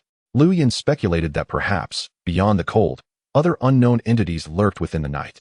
Faced with the treacherous world of beast tamers, Lu Yin felt that his understanding was merely the tip of the iceberg. From the initial blood grasslands and wild dogs to the later encounters with ghost monkeys and the demonic beasts he had recently faced, all these experiences continuously enriched Lu Yin's knowledge. Simultaneously, he pondered the city of Wuyue where he resided. Though the name Wuyue held a beautiful connotation, the people within now cowered in their safety shelters throughout the night. Once the time limit of the safety shelter expired, where would the entire city's populace go? Lu Yin had no way of knowing. Even he himself harbored no certainty of enduring the night. Shortly thereafter, Lu Yin set these thoughts aside, prioritizing the enhancement of his strength and the accumulation of wealth. He needed to sell the 3-star spirit weapon forging manual. Otherwise, neither Lai Yin nor Qinghun could level up tonight. Lu Yin rose and said, and then there's the Qing Feng sword obtained from Gu Qing and Lin Hu's frostbow. As he spoke, Lu Yin retrieved 2 3-star spirit weapons from his storage bag. The Qing Feng sword would indeed be sold, while the frostbow could be kept for personal use. Gazing at the 2 3-star spirit weapons, Lu Yin pondered for a moment. He already possessed the Jinhua blade, making the Qing Feng sword somewhat redundant. However, he found the frostbow quite appealing. He wondered what the effect would be if the frostbow were paired with the equally frigid infernal flame. As he contemplated this, a faint smile crept upon Lu Yin's lips. He then cast a glance at the little tongue, who was upgrading, to avoid disturbing it. He allowed it to remain nestled on his wrist like a silkworm pupa. Subsequently, Lu Yin summoned Lai Yin back into the beast ring and stepped outside with Qinghun. It was already afternoon, and several exploration teams were returning from the wilderness. Naturally, among these teams, some were jubilant while others were despondent. The fluctuations of joy and sorrow were often closely tied to their gains during the adventure. Standing amidst the crowd, Lu Yin heard a flurry of discussions. Damn it! We were so close. That wolf-headed snake was doomed. Alas, if only I had a good spirit weapon, how could the flying ear elephant possibly escape? Such a large creature would provide my beasts with sustenance for several days. It seems I need to upgrade my beasts. Once my butterfly reaches max level, dealing with those rats will be a piece of cake, right? Stop bragging. Insufficient strength is still insufficient. Once I purchase a 3-star spirit weapon, I'll take you all flying. Upon hearing someone mention purchasing a 3-star spirit weapon, Lu Yin's eyebrows twitched, and he quietly followed. Before long, Lu Yin saw the man indeed heading toward the spirit weapon shop, and as he prepared to push the door open, Lu Yin quickly stepped forward to call out to him. Brother, are you looking to buy a 3-star spirit weapon? The man displayed a look of confusion, and Lu Yin smiled slightly. Do you have something? The man glanced at the black bear skin on Lu Yin's body, a hint of surprise crossing his eyes. He recognized that this was the skin of a 3-star beast. Those who wore such pelts were either wealthy or possessed exceptional strength. I have a completed 3-star spirit weapon. A sword. Interested? Lu Yin smiled again. Not a forging manual? That's even better. Forging manuals require gathering materials. That's too troublesome. The man exclaimed joyfully upon hearing this. Although there were many forging manuals, the scarcity of materials made it frustrating. with numerous 3-star spirit weapons unable to be crafted due to insufficient resources. Thus, upon learning that Lu Yan had a ready-made 3-star spirit weapon, especially a sword, the man was naturally overjoyed. May I take a look? If it suits me, beast core crystals are not an issue, the man said, rubbing his hands together. Of course. But let us change locations. Lu Yan nodded, gesturing toward the spirit weapon shop S sign. All right. The man eagerly agreed. Following Lu Yan out of the spirit weapon shop, turning into a secluded alley, Lu Yan retrieved the Qingfeng sword from his storage bag and handed it over. The Qingfeng sword.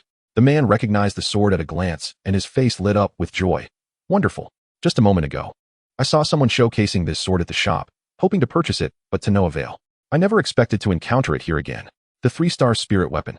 Qingfeng's sword, unsheathed, its sword light cleaving the air, breaking through 4-star beast defenses as easily as snapping dry twigs. Lu Yan stood with his arms crossed, calmly introducing it. Brother, what do you plan to sell it for? The man inquired eagerly. The price for a 3-star forging manual has soared to 50,000 beast core crystals. This is a finished product, saving you the trouble of gathering materials, 60,000, firm price. Lu Yan's tone was resolute. He had heard that the prices of manuals had skyrocketed, and considering the crafting materials, he deemed his pricing reasonable.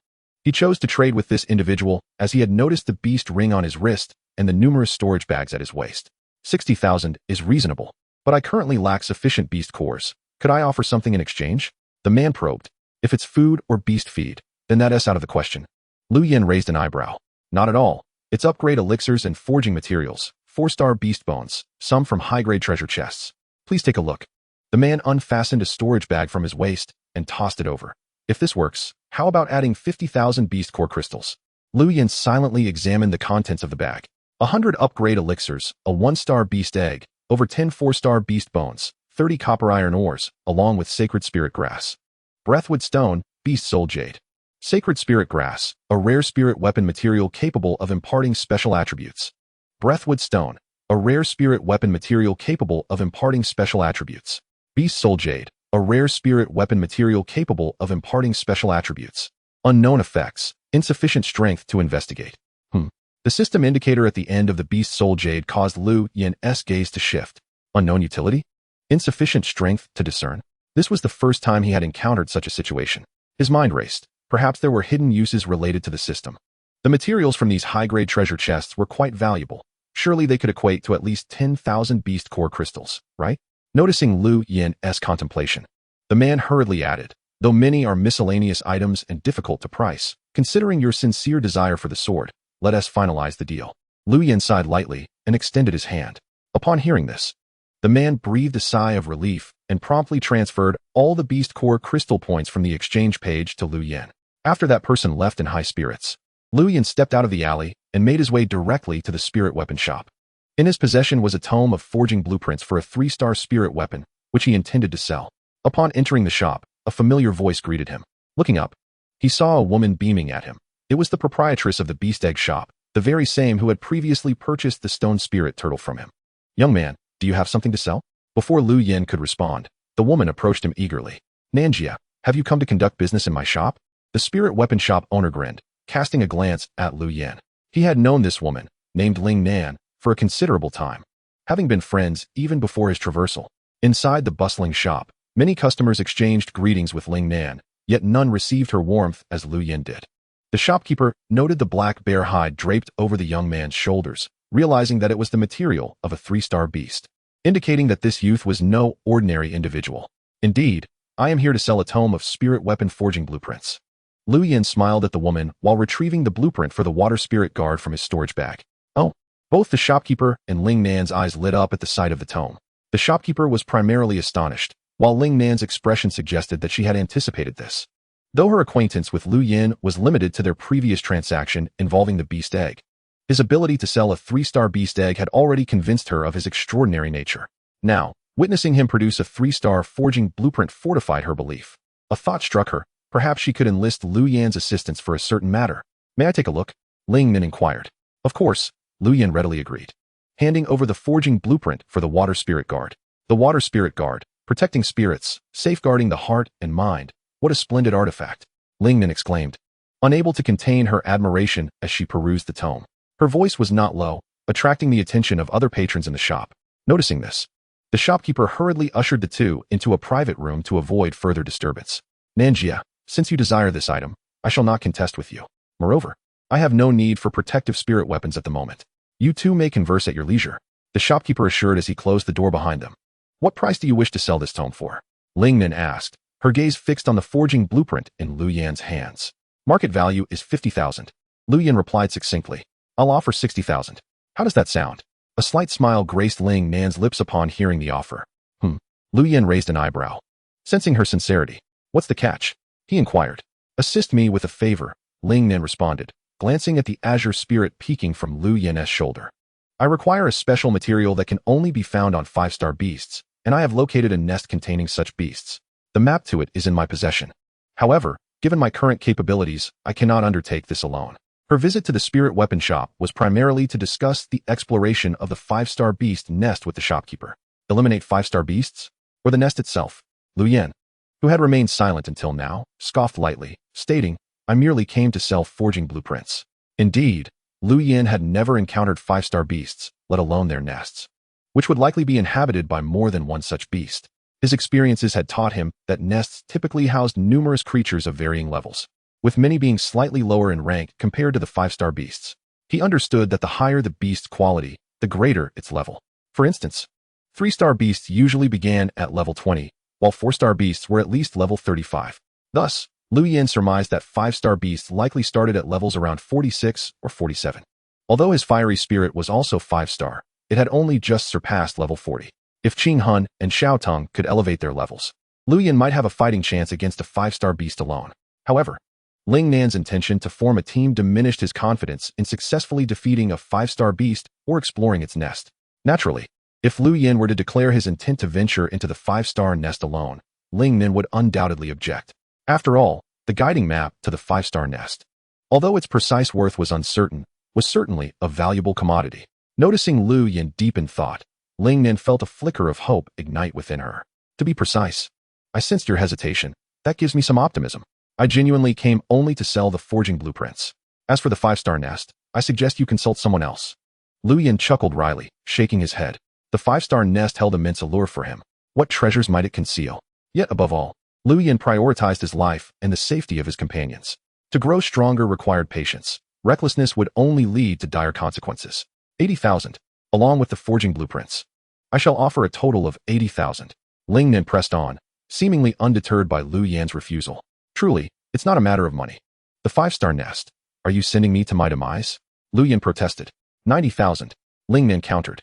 Nanjia, it's really not about the money. 100,000. Ling Nan gritted her teeth, adding, upon completion, the treasure chest will be entirely yours. All right, when do we depart? Lu Yan replied with a smile after a brief moment of contemplation. A little over 10 minutes later, he emerged from the spirit weapon shop.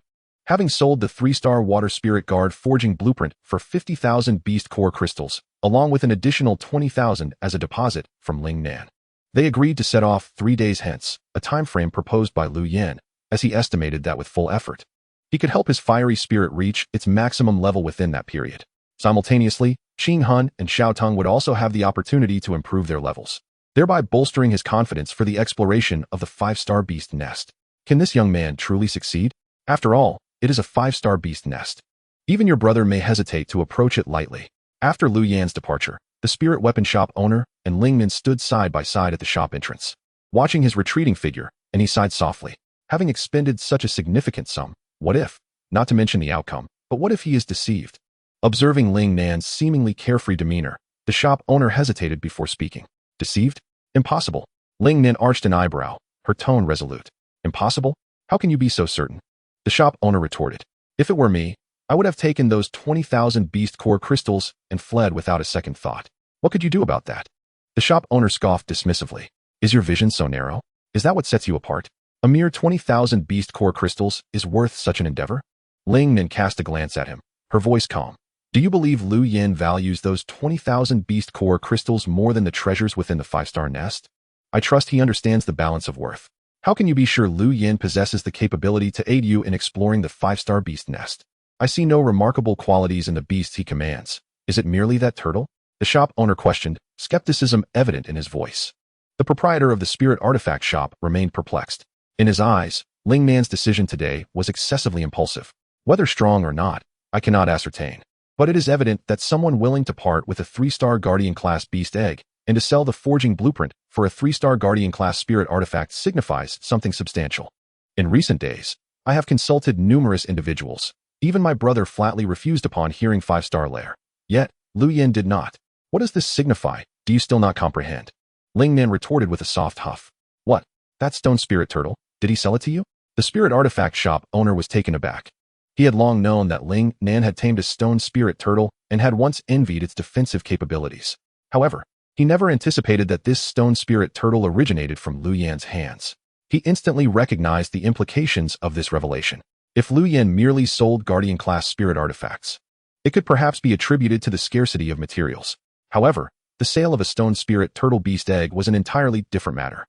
It indicated that Lu Yin possessed a beast even more formidable than the stone spirit turtle. Furthermore, recent rumors of wild beasts yielding beast eggs had spread like wildfire. Only by vanquishing fully leveled wild beasts could one possibly obtain a beast egg. This suggests that Lu Yin must possess a beast of extraordinary combat prowess to have slain the stone spirit beast, a creature more adept at defense. Coupled with a top-tier offensive combat pet, there is still much for you to learn, my friend, Ling Min said with a smile, gazing at his companion. Unbeknownst to Lu Yin, as he returned to the entrance of the safe house, he was intercepted by someone. You are Lu Yin, correct? I am the registrar from the family tracing shop. We have met previously. A gaunt man, stroking the three-eyed sparrow on his arm, addressed Lu Yin. The Lin you asked us to find has been located. Here is the address of her safe house. As he spoke, the registrar handed over a slip of paper inscribed with the address. All right, thank you. Lu Yin accepted the paper and nodded in gratitude. Jamming Community, Building 21, Unit 3. It does not seem too far. I shall pay a visit. Lu Yin glanced at the paper before looking up at the sky, speaking softly to himself. He had kept the promise made to the man in mind, even preparing a bag of food supplies. Now, with news of his sister Linyu, Lu Yin intended to fulfill his commitment. Although this was now the city of No Night, it still lay on the original site of the Red Star District. With many areas unchanged, only the people who had become beast tamers and the surrounding environment had transformed. Lu Yin made his way to the address provided by the tracing shop, Jamming Community. He navigated through the bustling entrance filled with street vendors and noise, heading straight to Lin Yu's precise residence. Who are you looking for? After knocking, a rugged man with dark circles under his eyes peered out, scrutinizing him warily. Is this Lin Yu's home? I am a friend of her brother. Lu Yin replied earnestly. Who? My brother? He is still alive? No sooner had Lu Yin spoken than a slender woman abruptly pushed past the rugged man, urgently inquiring. Her eyes sparkled with hope. Lu Yin recognized her as Lin Yu. Faced with the hopeful gaze of Lin Yu, he found himself momentarily at a loss for the words he had prepared. He opened his mouth, then silently closed it again. Lin Yu and the rugged man exchanged glances and instantly understood. So many days had passed with no news. If he were truly alive, it would indeed be a miracle. Since you are a friend of my brother-in-law, you are a friend of our family. Please, come in and sit. Good lady. Brew a pot of fine tea to welcome this brother. After speaking, the rugged man led Lu Yin inside. In the cramped room, two elderly individuals were engaged in processing unknown beasts in the living room. Two beds were piled high with beast pelts, and beneath them lay a pool of bloody beast bones. The heavy scent of blood permeated the air. Lin Yu invited Lu Yin to sit on a recently cleared chair, apologetically saying, I am terribly sorry. Our beasts are of low quality and weak in strength. We can only make a meager living by assisting others in processing beasts for food and beast core crystallization points. She inhaled deeply, her voice choking. My brother's beast was very strong. Our entire family relied on him. But now, brother, did my brother leave anything behind? Before Lin Yu could finish her sentence, the rugged man rubbed his hands together, his gaze fixed on the storage bag at Lu Yan's waist. Indeed, there are things to be handed over to you. When I encountered your brother, he was on the brink of death and entrusted me.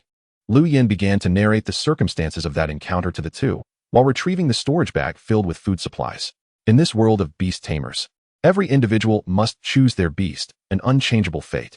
Yet for some, it is an extraordinary opportunity, while for others, it is a calamity, a true disaster. Just like those two busy elders, Lu Yin observed that their beasts were merely a fly and a flower-legged mosquito. Lin Yu's beast was slightly better, a nimble domestic cat, yet still only of one-star quality. From their conversation, Lu Yin learned that they now relied on assisting others in processing beasts to exchange for food and beast core crystallization points. Although Lin Yu's domestic cat had reached its maximum level, the vicinity of the city of No Night had been nearly stripped bare. With her strength, She could only engage in such menial tasks. As for Lin Yu's husband, Lu Yin had neither seen his beast nor observed him wearing a beast ring. Moreover, from various details, Lu Yin deduced that the rugged man might not have been Lin Yu's original partner. Perhaps they were together later or had only met after arriving in this world. However, these were personal matters, and Lu Yin felt it inappropriate to inquire further. His purpose for this visit was solely to deliver Lin Yu's brother's belongings to her. These are the items your brother left for you. If there is nothing else, I shall take my leave. With the items delivered, Lu Yin rose to depart. However, upon receiving the storage bag from Lin Yu, the rugged man glanced inside and suddenly growled, "Wait. Is there something else?" Detecting the change in tone, Lu Yin furrowed his brow in response. Simultaneously, his gaze shifted to Lin Yu, standing beside the rugged man. "Brother, why is there only food in this storage bag? Isn't my brother-in-law in possession of a 3-star beast? He should have returned with quite a bounty. How could he possibly have only this little?" The rugged man tightened his grip on the storage bag, anger rising in his features. "Or did you pilfer other valuable items? Look at how well-dressed you are. Surely you did not acquire all this by exchanging my brother-in-law's belongings?" Before my brother set out, there were clearly numerous beast core crystallization points on the exchange page. The storage bag also contained several upgrade pills and a pile of beast bones and pelts that he did not have time to sell. Lin Yu wiped away the tears at the corners of her eyes, her gaze filled with resentment as she fixed it upon Lu Yin, particularly at that black bear skin he wore, which filled her with envy. No sooner had she finished speaking than a dull sound echoed in Lu Yan's ears. Bang! It was the sound of the door slamming shut. Unbeknownst to him, the two elderly individuals who had previously been busy were now standing at the doorway. The door firmly closed, their eyes sharp as they advanced toward Lu Yin step by step. Buzzing. Chapter 35, Beast Soul Jade. The fly and the flower-legged mosquito buzzed incessantly around the two elderly figures, producing a continuous hum. The sound faintly made Lu Yin feel dizzy, a persistent ringing in his ears. This was the moment the fly and the flower-legged mosquito activated their beast skills. "Young man, I harbor no desire to complicate matters for you. Simply remove that bear skin and hand over your storage bags along with the beast core crystallization points from the exchange page, and I shall allow you to leave. Otherwise, do not blame me for being ruthless." The burly man grinned, licking his lips with a sinister expression. At that moment, as his words echoed, a shadow darted forth from beneath his feet, swiftly infiltrating the shadows of Lu Yin illuminated by the light. A line of information leapt forth in Lu Yan's interface, revealing that he was rendered completely immobile. Shadow Soul. Level, 15-20. Status, Ambushed. Aptitude, 2 stars. Skills, Shadow Bind. Infiltrates the target's shadow for binding control, LV1-2. Shadow Kill. Launches a surprise attack on the target, LV1-2. Upon seeing the attribute panel, Lu Yin swiftly grasped the situation. Before he could react, the burly man strode forward, yanking off the 2 additional storage bags from Lu Yan's waist. "Wow, my dear, we are about to strike it rich. So much food. Enough to last us half a year, right? And look at all these materials. This iron ore alone can fetch dozens." The burly man rummaged through Lu Yan's storage bags, his face flushed with excitement. Lin Yu was nearly bouncing with glee. The 2 elderly figures approaching Lu Yin, upon hearing the burly man's words, trembled with exhilaration. Witnessing the family's practiced maneuver, a flicker of complexity crossed Lu Yan's face as he spoke. "I believe it would be more prudent for you all to perish right here. It would save some rations. Damn it, even at death's door, you're still so arrogant? You must be tired of living." Upon hearing Lu Yan's words, the burly man roared angrily, his thoughts coalescing into a decision to attack Lu Yin. Simultaneously, Lin Yu's domestic cat let out a fierce screech and lunged toward Lu Yin. With a gentle sigh, Lu Yin called out, "Blaze, come forth." Roar. Before Lu Yan's words finished, though Blaze had not yet materialized, a tiger's roar echoed from the Beastmaster ring. That is the Beastmaster ring. We are truly about to strike it rich."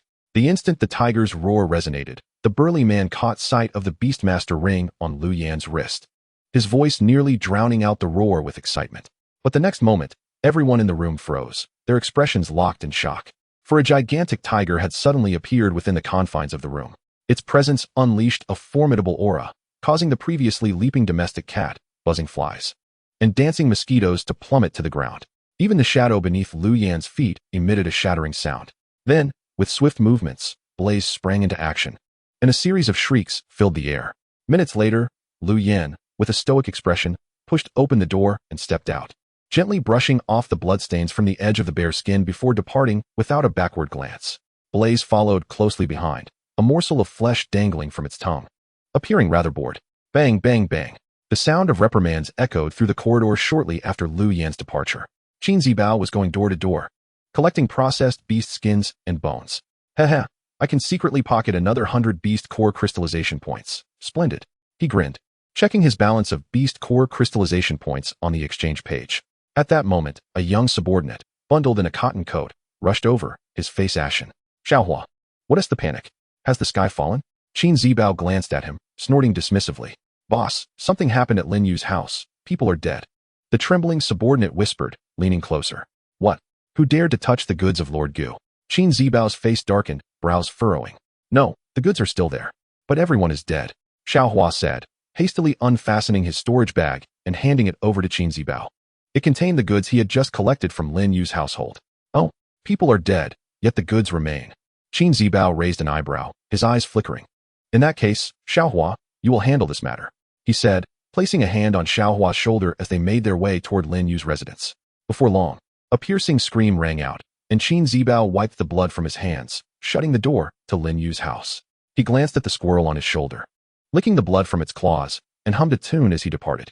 Blaze, Qinghun, it's time to level up. As night deepened, Lu Yin returned to his safe house, summoning Blaze and Qinghun, and retrieved the upgrade potions. He had accumulated a significant amount of beast core crystallization points, intending to devote the next 3 days to leveling up. His goal was to elevate Blaze to level 50 before exploring the 5-star Beast Den in 3 days. Meanwhile, he aimed to enhance the levels of both Qinghun and Little Vine as well. Furthermore, Lu Yin planned to master the second layer of the fire condensation technique while attempting to cultivate the third layer concurrently. The 5-star Beast Den was fraught with peril, housing not only formidable 5-star beasts, but also numerous 4-star beasts. Minutes later, Blaze and Qinghun each consumed over 100 upgrade potions, entering the leveling state. Lu Yin settled cross-legged on his bed, beginning his practice of the second layer of the fire condensation technique. As night descended, Little Vine awoke gradually from its leveling state after consuming an upgrade potion. Lu Yin fed it some food and administered another upgrade potion. At the same time, he exchanged for 5 skill potions. Little Vine's Beastmaster skill, Spirit Vine, was significantly effective, but due to level limitations, its impact on Blaze and Qinghun was limited. Lu Yin estimated that in 3 days, Little Vine's level might barely reach around 20, or even less than that. After all, Little Vine's low level resulted in a slower digestion of upgrade potions. With an ample supply of Beast Core crystallization points at his disposal, Lu Yin planned to elevate Spirit Vine directly to level 5, while Little Vine only had 1 skill. This way, even if Little Vine's level remained low, it could still play a significant role within the 5-star Beast Den. While Lu Yin prepared for the 5-star Beast Den, Ling Nan was not idle either. However, she currently had no Beast Core crystallization points to her name. At that moment, Ling Nan stood within a luxurious villa. Brother, lend me 30,000 Beast Core crystallization points, and I will return them to you, she implored the man busily working at the desk. This man was none other than the Lord of Wuya City and Ling Nan's brother, Ling Feng. How rare it is for you to acknowledge me as your brother, Ling Feng said with a wry smile. Continuing, isn't your newly opened Beastmaster egg shop doing well? Are you lacking Beast Core crystallization points? As he spoke, he tossed Ling Nan 2 storage bags filled with Beast Core crystallization points. Wait, you're not planning to explore that 5-star Beast Den, are you? Ling Feng's expression darkened suddenly as he furrowed his brows. Have you thought this through? That's a 5-star Beast Den. Even I can't guarantee I'd return unscathed unless I bring along several Beastmasters with 4-star beasts. But you know well, aside from my grizzly bear, there are no other 4-star beasts in Wuya City. Ling Nan took the storage bags without a glance, directly infusing the Beast Core crystallization points into the exchange interface, scoffing. Precisely because of that, I must venture into the 5-star Beast Den to forge a 5-star spiritual artifact as swiftly as possible. By that time, let us see who dares to bully us. The mere thought of the Beast Core crystallization points held by the other Vice Lords made Ling Nan grit her teeth in anger. Ling Feng chuckled. Why concern yourself with them? The safe house's deadline hasn't expired. They wouldn't dare to act against me. My current thoughts are not fixated on them. Rather, I find myself too indifferent to dwell on it. Besides, once the deadline passes, who can predict what may transpire? He has always preferred to venture beyond the city, holding the Vice City Lords in utter disdain.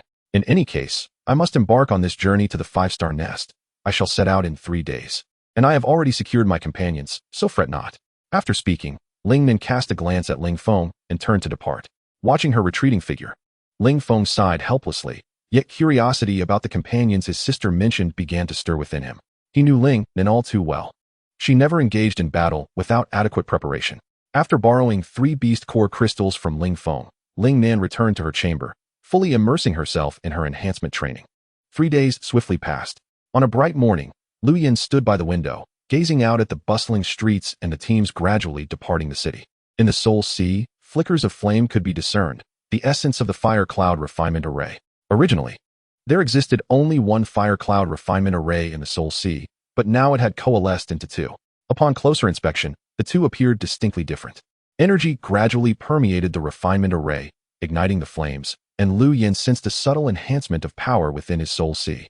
Throughout these 3 days, he had completely mastered the second layer of the fire condensation technique and had formed the corresponding Flying Flame Refinement Array.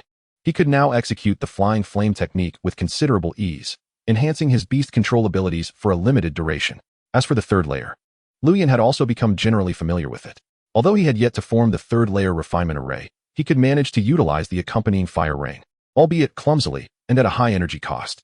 Nevertheless, it had indeed come to fruition. The fire rain could create a designated area, doubling the abilities of the beasts within. Lu Yin estimated that, with the current energy in his Soul Sea, he could only perform a single instance of a small-scale fire rain, a diminished version. However, he was confident that even in its weakened state, it would prove formidable. Lu Yin believed that mastering the third layer of the fire condensation technique would likely require him to reach the rank of a 4th-level Beastmaster. Suddenly, a series of crackling sounds broke his thoughts. Upon hearing this noise, a smile graced Lu Yan's face. He knew that Li Yan had completed its upgrade and was emerging from its enhancement state. Ding! The tiger has successfully leveled up to 45. Ding! The tiger has successfully leveled up to 47. Ding! The tiger has successfully leveled up to 50. Ding! The tiger's level has reached its limit. Tiger. Level, 50. Status, Fierce. Aptitude, 5-star. Skills, Beast King's Roar. Issues a terrifying roar that intimidates all beasts within a radius of 500 meters, LV 5.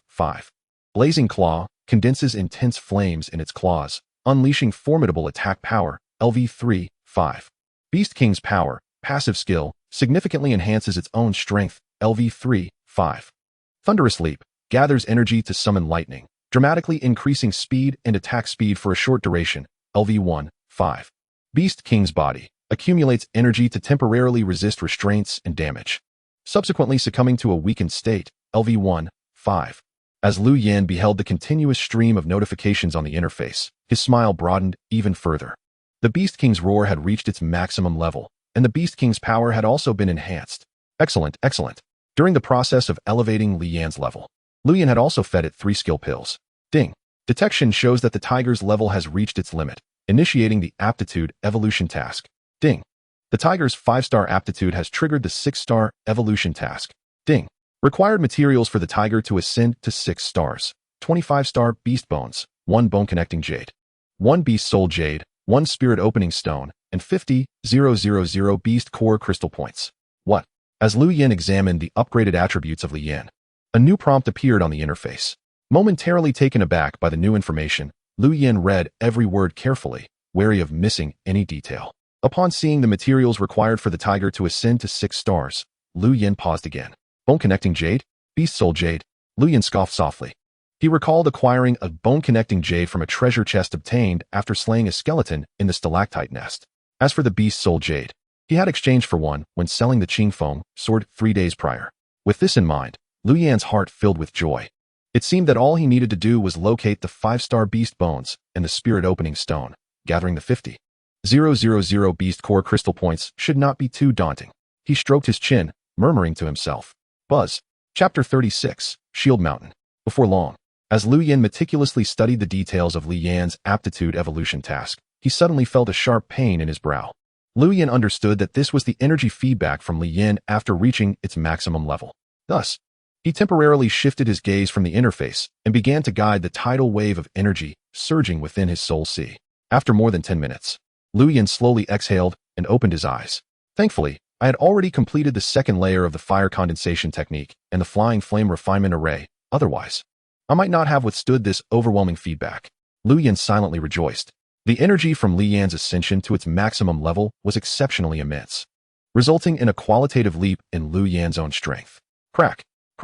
Just as Lu Yin began to savor the newfound realm of his breakthrough, he was again startled by the sound of cracking. It was revealed that the Qing Hun had completed its upgrade and was exiting its enhancement state. Ding. The blue turtle has successfully leveled up to 23. Ding. The blue turtle has successfully leveled up to 25. Ding.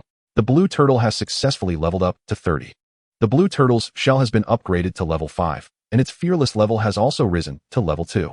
Observing the flurry of notifications on the interface, Lu Yin nodded frequently. However, he felt a twinge of regret that Qing Hun had only just reached level 30. If he had a bit more time, Qing Hun could have reached level 31 and learned a new beast control skill. The level of Xiaotong was also only at level 9. Nevertheless, Xiaotong had consumed 5 skill pills, and its Spirit Vine skill had reached its maximum level of 5. After more than 10 minutes, as Lu Yin fed his 3 beasts, a knock sounded at the door. Lu Yin, it is time for us to depart. This journey to the 5-star beast nest is quite stringent, requiring us to first stay overnight at a certain location. I have already arranged for a stopover at a 3-star beast nest.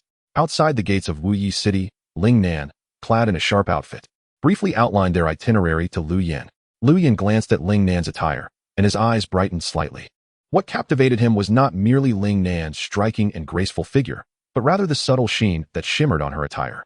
It was the unique luster of snake skin. Upon closer perception, he discovered that Ling Nan's snake skin garment actually originated from a 3-star beast. What a splendid piece of equipment! Lu Yin silently praised, responding, I shall follow your lead. Since there are no issues, let us set forth. After a brief inspection of their storage bags, Ling Nan stated. Following that, she discerned the direction and took the lead. However, Lu Yin, who stood behind her, suddenly paused, taken aback. Are we not walking to that 5-star beast nest? Even with a 3-star nest as a stopover, it is still incredibly far. Just moments ago, Lu Yin caught a glimpse of Ling Nan holding the 5-star beast den guidance map as she attempted to ascertain their direction. Although he could not discern the specific details, the serpentine route from Wuyi City to the marked den location sent a wave of discomfort through him. A rough estimate suggested that the 5-star beast den lay at least 100 miles away from Wuyi City. Moreover, the continuous threat of beast attacks along the way would significantly prolong their journey. What could they do about it? Upon hearing Lu Yan's words, Ling Nan hesitated in her response. She was well aware of the issues he raised, which was precisely why she had prepared the 3-star beast den as a waypoint. Nevertheless, she understood that every moment counted if they were to reach the 5-star beast den in time. Sighing, she conceded, well, since I've promised to assist you in exploring the 5-star beast den, I shall take you along. Noticing Ling Nan's momentary indecisiveness, Lu Yin clicked his tongue in mild exasperation. With a subtle shift in his thoughts, a fiery beast leaped forth from the beast ring. With a thunderous roar, the blazing creature landed, stretching its formidable frame and letting out a skyward howl. The sound of its roar left Ling Nan utterly astounded. Her mouth agape in shock at the sight of the magnificent beast, wide enough to fit an egg. At that moment, Lu Yin and Ling Nan stood just outside the gates of Wuyi City. As the fiery beast made its grand entrance, pedestrians and guards alike were left in awe at the spectacle. Every beast accompanying these onlookers trembled in submission beneath the overwhelming presence of the fiery creature. The short, middle-aged man responsible for the city gate affairs was equally dumbfounded. As Ling Nan was the sister of the city lord, he recognized her instantly, having exchanged pleasantries with her earlier when she left the city. When did Sister Nan tame such a formidable beast? He pondered, a sense of realization dawning upon him as he recalled the familiar sound of the tiger's roar. Wait, this is rather peculiar. That roar seems reminiscent. He stroked his own beast gently while his gaze fell upon Lu Yin, who had swiftly mounted the tiger's back. This tiger belongs to that young man. Quickly get on. Lu Yin called out as he swung onto the back of the fiery beast, extending his hand toward Ling Nan below. Ling Nan looked up at the imposing creature, momentarily speechless. She could distinctly sense the powerful aura radiating from the tiger, far surpassing that of her brother's 4-star beast. In an instant, the realization struck her. This tiger was indeed a 5-star beast. Overwhelmed by shock, a wave of exhilaration surged within her. This meant their endeavor to explore the 5-star beast den was now all but assured of success. Seeing Ling Nan frozen in astonishment, Lu Yin rolled his eyes and urged, Hurry, we are pressed for time. Before he could finish his sentence, he swiftly lifted Ling Nan onto the tiger's back, positioning her securely in front of him. Ling Nan was taken by surprise as she settled onto the tiger's back, letting out a soft exclamation before she felt the plush, comfortable texture beneath her, prompting a gentle sigh of relief. Having reached level 50, the fiery beast had grown even more robust, its fur becoming increasingly fluffy and supple. Of course, this was merely in its riding state. In battle mode, each strand of fur would transform into sharp quills. Lu Yin, I never anticipated you would come to my aid. Thank you. After a moment of adjustment, Ling then shifted to find a comfortable position and expressed her gratitude. No need for formalities, just remember to compensate me. Lu Yin replied, a faint blush coloring his cheeks as he pressed his lips together to add, and hold on tight, don't move around too much. Before long, at Lu Yan's signal, the fiery beast unfurled its massive form and surged toward their destination. As it galloped, the air crackled with residual electricity, lingering in its wake. With its full-level prowess, the fiery beast's speed was astonishing, further amplified by the thunder leap and Lu Yan's intermittent use of fire cloud techniques, reaching an almost transcendent velocity. The three-star beast den, which had initially been Ling Nan's intended waypoint, now seemed unnecessary. At this rate, they would surely reach the five-star beast den before sunset. Shortly after Lu Yin and Ling Nan departed, the gates of Wuye City resumed their normal activity, with townsfolk buzzing about the awe-inspiring tiger and the young man who had leaped onto its back. At the city gates, many young women and ladies were already captivated, their imaginations ignited by the image of the tiger riding youth. As dusk approached, propelled by the fiery beast's full-speed dash, the pair finally arrived at their destination. They had left the wooded area behind, standing at the convergence of forest and grassland. Lu Yin stood at the boundary line, feeding the fiery beast while surveying the vast expanse of the grassland ahead.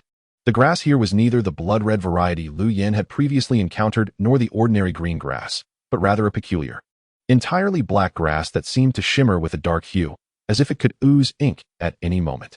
This is the place, isn't it? Let us begin.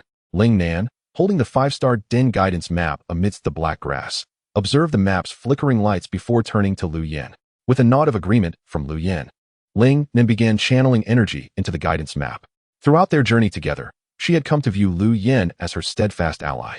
As the humming intensified with the infusion of energy, the map eventually shattered into countless specks of light, merging into the black grass ahead.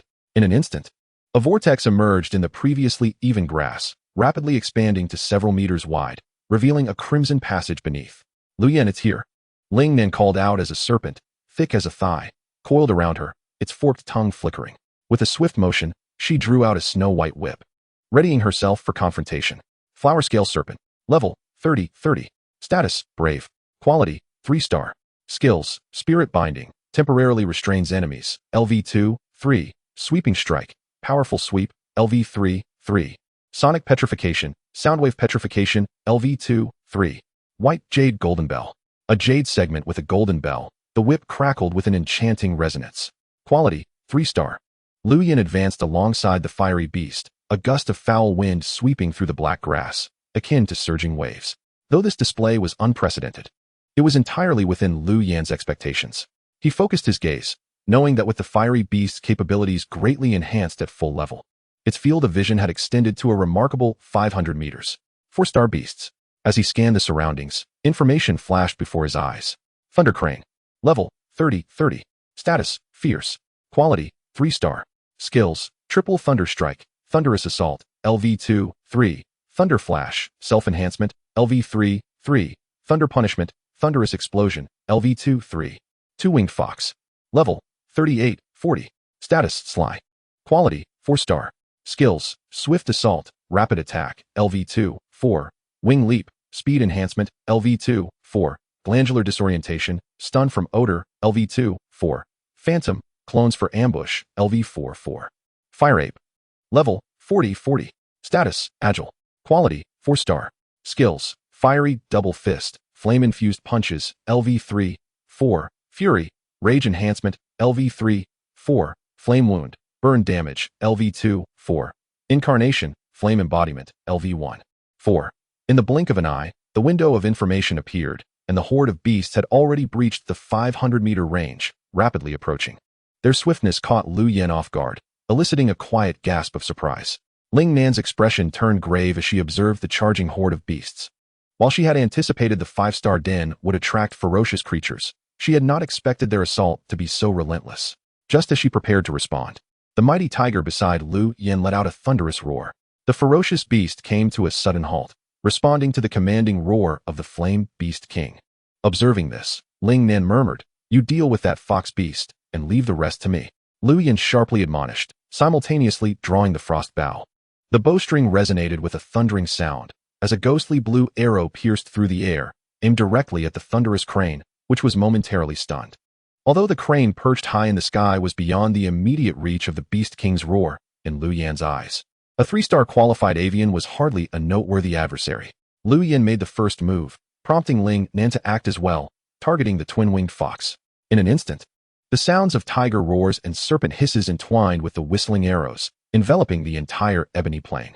After a span of 10 minutes, the searing claws of the flame beast had torn the blazing fire monkey asunder, and Ling Nan, alongside the flower-scaled serpent, was nearing the conclusion of their encirclement of the twin-winged fox. Though these ferocious beasts were drawn to the nest, they crumbled before the might of the flame. Once the flower-scaled serpent reduced the twin-winged fox to mere rubble, Lu Yan clicked his tongue in disappointment. What a pity. The foxtail and wings could have fetched a handsome price. He then proceeded to collect the battered, thunderous crane, along with the remains of the fire monkey and its core, all into his storage bag. At that moment, the sky abruptly darkened, contrasting starkly with the pitch-black grassland below. As night was fast approaching, without hesitation, Lu Yan seized the still-breathing Ling Nan and leaped onto the back of a tiger, racing towards the entrance of the nest. The wind howled past their ears as the two humans and their beasts plunged swiftly down the passage of the nest, delving deeper into the nest's tunnel. The night had completely engulfed the obsidian prairie and began to spread over the mountains and fields. The inky grass swayed violently in the darkness, seemingly celebrating the arrival of the night. The intermittent low growls echoed through the rustling grass waves. These deep roars resembled human voices and canine barks, mingling with the wails of hellish specters. Unaware of the commotion in the black grassland, Lu Yan and Ling Nan found themselves perched at the edge of the nest's passage. Beneath them lay a shimmering azure barrier that securely sealed the entrance, allowing them to sit in peace. This barrier emanated from the beast taming skill, Shield Mountain, possessed by the Azure Soul. Chapter 37, Attaining the Realm. Peering through the barrier, they beheld the entirety of the nest below. The 5-star beast nest resembled a colossal barrel, with the two positioned at the neck of the vessel. Something feels off, Ling Nan whispered, a flicker of confusion passing through her eyes. What is it? Lu Yan inquired, raising an eyebrow as he scanned the nest below. Why can't I see a single beast? Could it be an empty nest? How is that possible? Ling Nan murmured to herself. How could it be? Lu Yan silently pondered, promptly activating his scanning function. He refused to believe that this 5-star nest could be devoid of inhabitants. Moments later, a panel of information appeared in Lu Yan's view. Tiger-headed crocodile. Level, 3840. Status, savage. Qualification, 4-star. Skills, Soul Crush, incredible biting power, shattering bones and souls, LV2, 4. Spiraling Death, high-speed rotation forming a strangling force, LV3, 4. Tiger Croc Strength, passive skill, significantly enhances strength, LV2, 4. Tiger Croc Tandem, summons a shadow of the tiger for cooperative combat, LV2, 4. Ghost-headed crocodile, level, 3640. Status, Sinister. Qualification, 4-star. Skills, Ghost Roar, a roar that intimidates the spirit, causing temporary dizziness, LV4, 4. Phantom Pursuit, condenses energy to summon ghostly figures. Strength half of the entity, LV3, 4.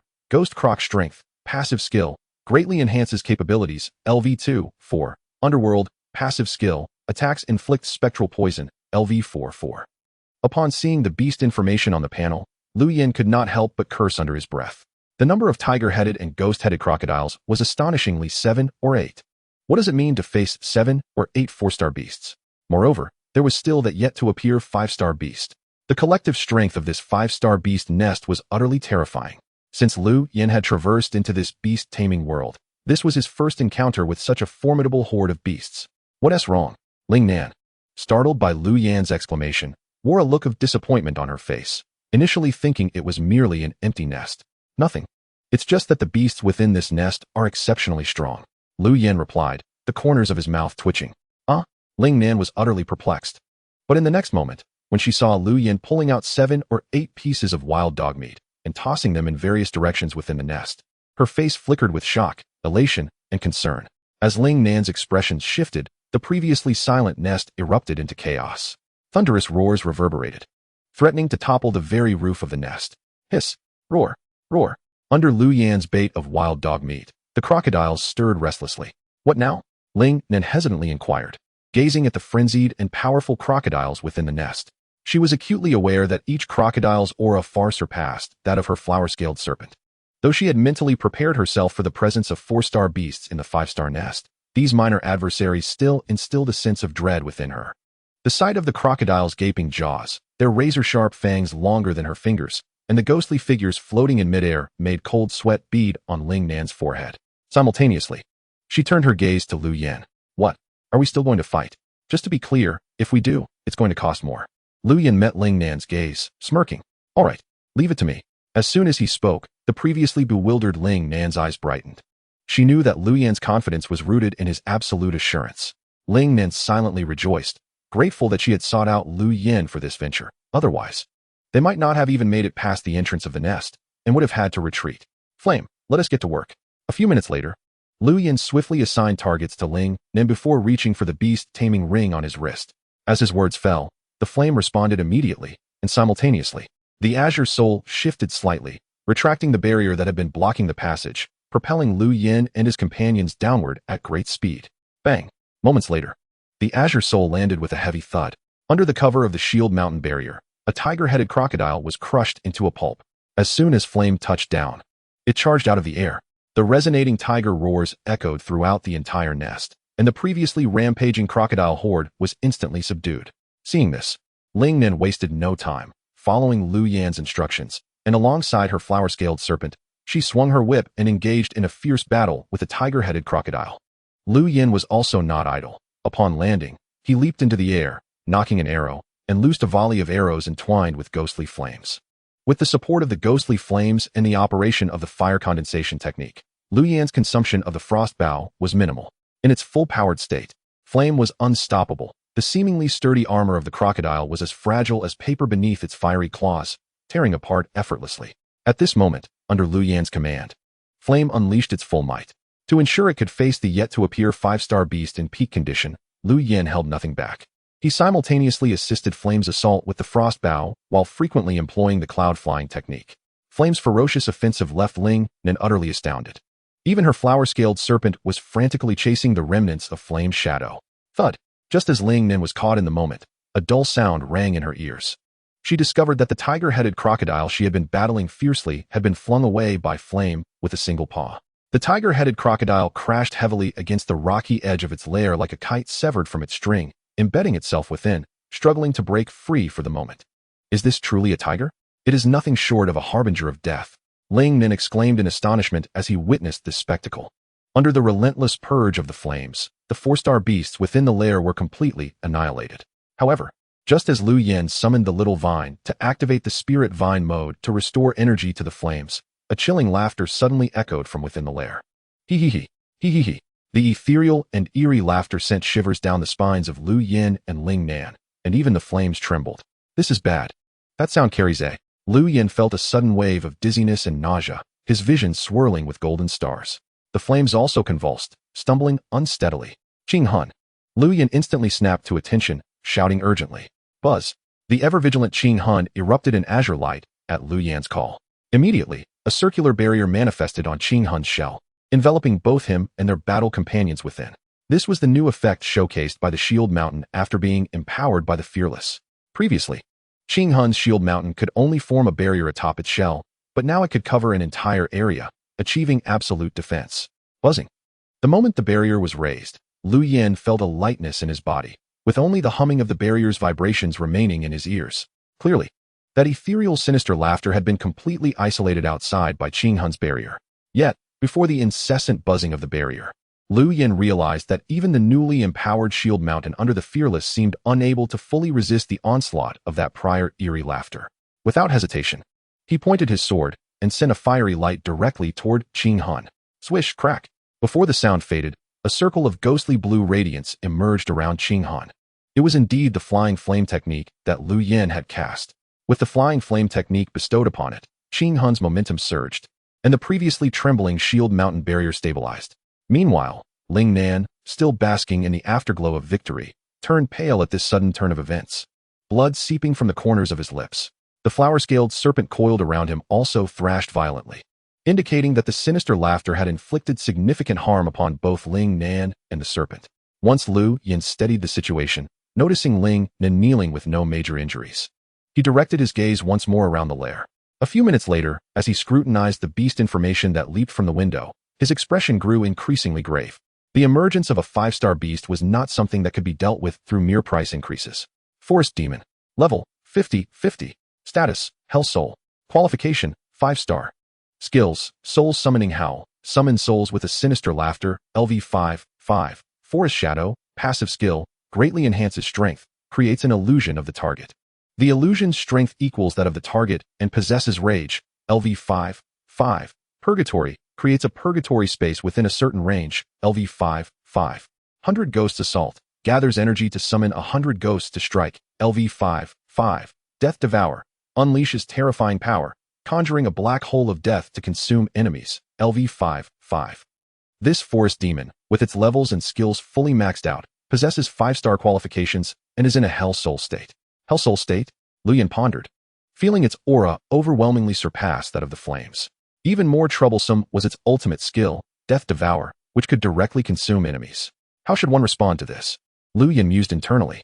Just as he was contemplating the information, a massive shadow suddenly swept past. Before the barrier stood a figure, its size more than double that of the flames. It was the forest demon, whose origin was unknown. Upon seeing its form, both men felt their earlier queasiness, momentarily alleviated by the soul summoning howl, surge once more. Truth be told, since his arrival in this world, this was the most grotesque beast Lu Yin had ever encountered.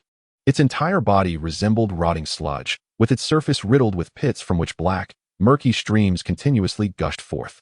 If compared to a wild dog, the dog would appear angelic in contrast. Ugly as it was, its power was not to be underestimated, especially with the grotesque, over 10-meter-long, flesh-like scythe it wielded in both hands. The scythe was embedded with hundreds of ghostly heads, each wide-mouthed and silently screaming. It was evident that the earlier sinister laughter emanated from these ghostly heads. Just the pressure radiating from this black scythe made Lu Yin feel it rival his 5-star Jinhua blade. Soon, the forest demon dragged its decaying body to the barrier, raising its black scythe with all its might and striking down upon the shield. Boom, boom, boom. The earth-shattering sound resonated as the shield mountain barrier supported by Qing Hun shook violently, nearly shattering. Though the barrier was bolstered by the flying flame technique, it could only barely withstand the forest demon's ordinary strike. The strength of this creature was evident.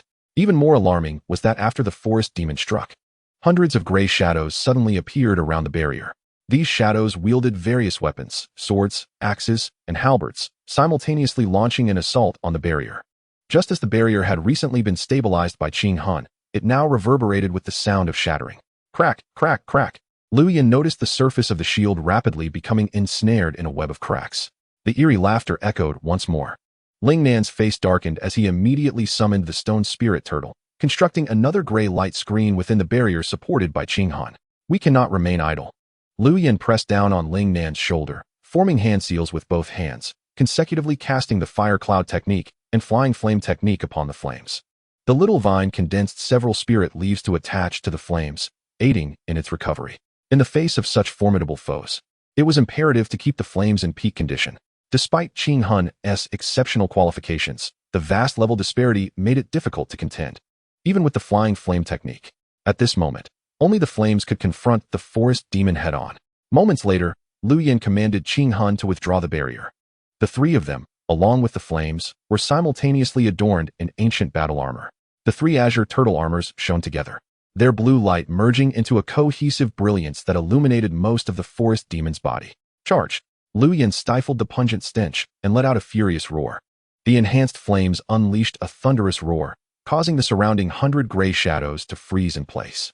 Ling Nan, having prepared in advance, unleashed a sweeping strike with the flower-scaled serpent, instantly clearing a vast area.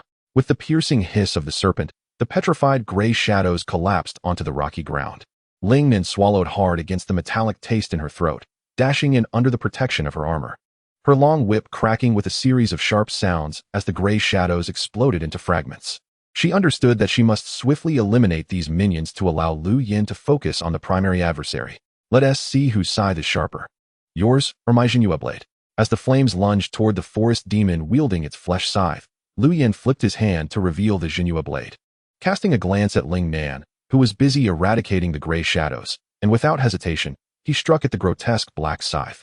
Only by destroying this weapon, comparable to a 5-star spiritual tool, could an advantage be created for the flames. Boom! The mountain's phantom, enveloped in the fire of the underworld, instantly shattered the flesh scythe. In the midst of the frenzied impact, the flesh-like black scythe exploded into a mist of blood. Seizing the opportunity, the flames leaped onto the forest demon's torso, unleashing a flurry of fiery claw strikes in an instant. The fully leveled flames had reached a realm of perfection. Yet, astonishingly, the forest demon withstood all the claw strikes. Its hands, now devoid of the scythe, clamped down on the flames with sudden ferocity. Chapter 38, The Triple Realms.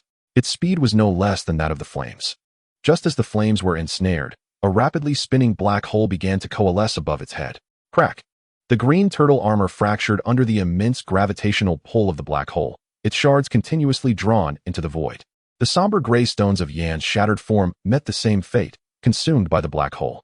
The violently spinning entity ensnared all existence within its lair, its terrifying force rendering the very fabric of reality unbalanced. Lu Yin and Ling Nan struggled to maintain their footing against the overwhelming gravity. Had it not been for the protection of the green turtle armor, they would have been swept into the abyss long ago. Ling Nan clung tightly to the shell of the stone spirit turtle, while the flower scale serpent buried half of its body in the ground, its tail coiling fiercely around its master. Lu Yin recognized this as a black hole formed by death's devouring. Once caught within, there would be no escape. As the black hole threatened to engulf the flame, he shouted, "Roar!" With this powerful exclamation, a thunderous tiger roar erupted, and a blinding light radiated from the flame. When the brilliance faded, a colossal tiger's silhouette enveloped it, magnified several times over. This was the embodiment of its invincible form during the 7 seconds of Beast King. In an instant, the flame broke free from the binding of the Sun Luo Earth Spirit, repositioning itself to pierce through the swirling black hole, appearing above the Sun Luo Earth Spirit's head and swiftly biting down. Astonishingly, the black hole formed by death's devouring had no effect on the flame, leaving the Sun Luo Earth Spirit in a state of shock. Yet how could the flame afford it a moment's respite? With a fierce howl, the massive tiger head of the flame directly penetrated the Sun Luo Earth Spirit's skull, retrieving a beast core crystal the size of a wash basin. The Sun Luo Earth Spirit collapsed with a resounding thud. "Is this what you were seeking?" Lu Yin inquired, pointing at the bloodied black object beneath the flame's claws. Addressing Ling Nan, "Heart of Sun Luo, the heart of the Sun Luo Earth Spirit. A premium forging material, suitable for crafting spirit artifacts, imbuing them with unique properties. Flame, give it to her." Noticing Ling Nan's slight nod, Lu Yin gently instructed. His gaze then fell upon the nearly hollowed-out remains of the Sun Luo Earth Spirit. Moments later, a smile graced Lu Yan's lips as the details of the treasure chest in this lair finally manifested before him. Sun Luo Treasure Chest. Exclusive chest contains 1 communication jade, 1 soul-devouring bone, 1 spirit unlocking stone, 1 secret art of Sun Luo. Communication jade, a rare forging material, usable in crafting spirit artifacts, bestowing them with unique properties. Soul-devouring bone, a rare forging material, usable in crafting spirit artifacts, bestowing them with unique properties. Spirit unlocking stone, a rare forging material, usable in crafting spirit artifacts, bestowing them with unique properties, material for beast evolution. Secret art of Sun Luo, a 5th-grade secret art, allowing beast tamers to rapidly restore their own energy after mastering it. Gaining the body of Sun Luo. Secret art? Secret art. Oh my. Upon discovering the treasure chest within the Sun Luo Earth Spirit's body, Lu Yin stepped forward to open it, and upon comprehending the items contained within, he couldn't help but exclaim in awe. What happened? Hearing Lu Yan's voice, Ling Nan, who was examining the heart of Sun Luo, turned to look at him, her face flushed with excitement. At that moment, Lu Yin was indeed overwhelmed with joy. The treasure chest contained the spirit unlocking stone required for the flame's evolution. With this, the materials for the flame's evolution to 6-star quality were almost complete, needing only the beast bones yet to be harvested from the Sun Luo Earth Spirit. Furthermore, he was quite intrigued by the secret art of Sun Luo. A 5th-grade secret art, after mastering it, would grant him the body of Sun Luo, enabling him to navigate the night with ease. Lu Yin repeatedly recited this description in his mind. This meant that once perfected, he would no longer fear the darkness. "Hey," he exclaimed, swiftly storing all the items from the treasure chest into his storage bag, then directing the flame to extract the bones from the Sun Luo Earth Spirit's body. While Lu Yin busied himself, Ling Nan retreated to a corner to rest. Earlier, she had agreed with Lu Yin to only take the heart of Sun Luo for her needs. Now that her wish was fulfilled, she was acutely aware that all of this was due to Lu Yan's assistance. Otherwise, she would have perished here long ago. Ling Nan sat down, watching Lu Yin and the flame, reminiscing about the immense mountain-like phantom that had manifested during the earlier battle, seemingly capable of shattering the heavens. That must be the power of a 5-star spirit artifact. "Could you sit behind me?" she asked, noticing the vibrations as the flame ran. "Wait, flame." Lu Yin intended to invite Ling Nan to sit behind him, but before he could finish, The flame suddenly jolted, crackling with lightning as it surged toward the forest. Well, all that meat I fed you wasn't in vain, Lu Yin silently mused. After a night of rest, the flame was fully rejuvenated, bounding with vigor. The return journey felt significantly swifter than the outbound trip. By early evening, Lu Yin and Ling Nin had already returned to Wuyue City. Lu Yin, I truly must thank you this time. Ling Nin expressed her gratitude once more as they passed through the city gates. No need for formalities. Just call on me whenever you need. Lu Yin grinned. This venture had yielded substantial rewards for Lu Yin. In addition to the previously promised 30,000 Beast Core crystallization points from Ling Nan, he also received an extra 10,000 points as a reward. Coupled with the spoils from hunting wild beasts along the way, as well as 2 maps leading to 3-star beast nests that he had originally intended to use for resting. Ling Nin generously gifted them all to Lu Yin since they were unnecessary with the flame in tow. Ling Nin honored her word, taking only the heart of Sun Luo. Not only could he earn points, but he also enjoyed a complimentary exploration of the lair, filling Lu Yin with joy. Were it not for maintaining appearances, he would have exclaimed, "This girl is truly generous." Of course, Ling Nin replied with a smile, then asked, "Are you free tomorrow? I'd like to treat you to a meal. What would you like to eat?" I feel like having tofu." Lu Yin pondered briefly before responding softly. Ever since his arrival in this world, his diet had been limited to bread or beef daily, leaving him quite weary of such fare. As Lu Yin reminisced about late-night snacks of fried chicken with beer and spicy crayfish paired with stinky tofu, he glanced up to find Ling Nan's cheeks flushed. "Sister Nan, why is your face so red?" After parting ways with Ling Nan, Lu Yin hastily returned to the safe house. Ding. Beast Core crystallization points have been deducted. Ding. Beast Core crystallization points, 50,000. Ding. The materials for Tiger Quality Evolution are complete. Synthesizing Evolution Elixir now. Ding. Quality Evolution Elixir synthesis complete. On the sofa, Lu Yin watched as 5-star Beast Bones, Spirit Unlocking Stones, Communication Jades, and Beast Soul Jades vanished from the coffee table. A few minutes later, the interface flashed, revealing a fist-sized elixir glowing faintly. The flame gazed intently at the elixir, then turned to its master, licking its tongue, clearly intrigued by the evolution elixir. Seeing this, Lu Yin reached for the elixir. The fragrant aroma wafted up, igniting a flicker of fervor in his eyes.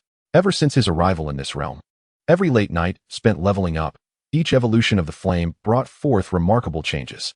Lu Yin vividly recalled the exhilaration he felt when the flame reached its maximum level, and the surprise when he learned it could evolve to 6-star quality. And now, this moment had finally arrived. Come. Lu Yin no longer hesitated, calling out to the eagerly licking flame and feeding it the evolution elixir. Boom. The instant the elixir entered its mouth, a muffled sound echoed. Immediately, a surge of luminous mist enveloped the flame's robust form. Wow, that's quite a commotion. Lu Yin was startled by the sound, inwardly exclaiming. But upon sensing the flame's aura steadily rising within the mist, he felt reassured. As he waited, he called out, "Qinghun, Xiaotong, come forth to level up." Observing the flame's ascension, Lu Yin summoned the 2 beast companions that had been frolicking in the Beast Tamer ring. "You two, enter the Beast Tamer ring to level up. 1 for each of you," he instructed, simultaneously retrieving the Beast Tamer ring he had received from Gu Qing. As Qinghun and Xiaotong ingested their upgrade potions and entered an enhancement state within the Beastmaster ring, Lu Yin exhaled softly, commencing a meticulous inventory of his recent gains.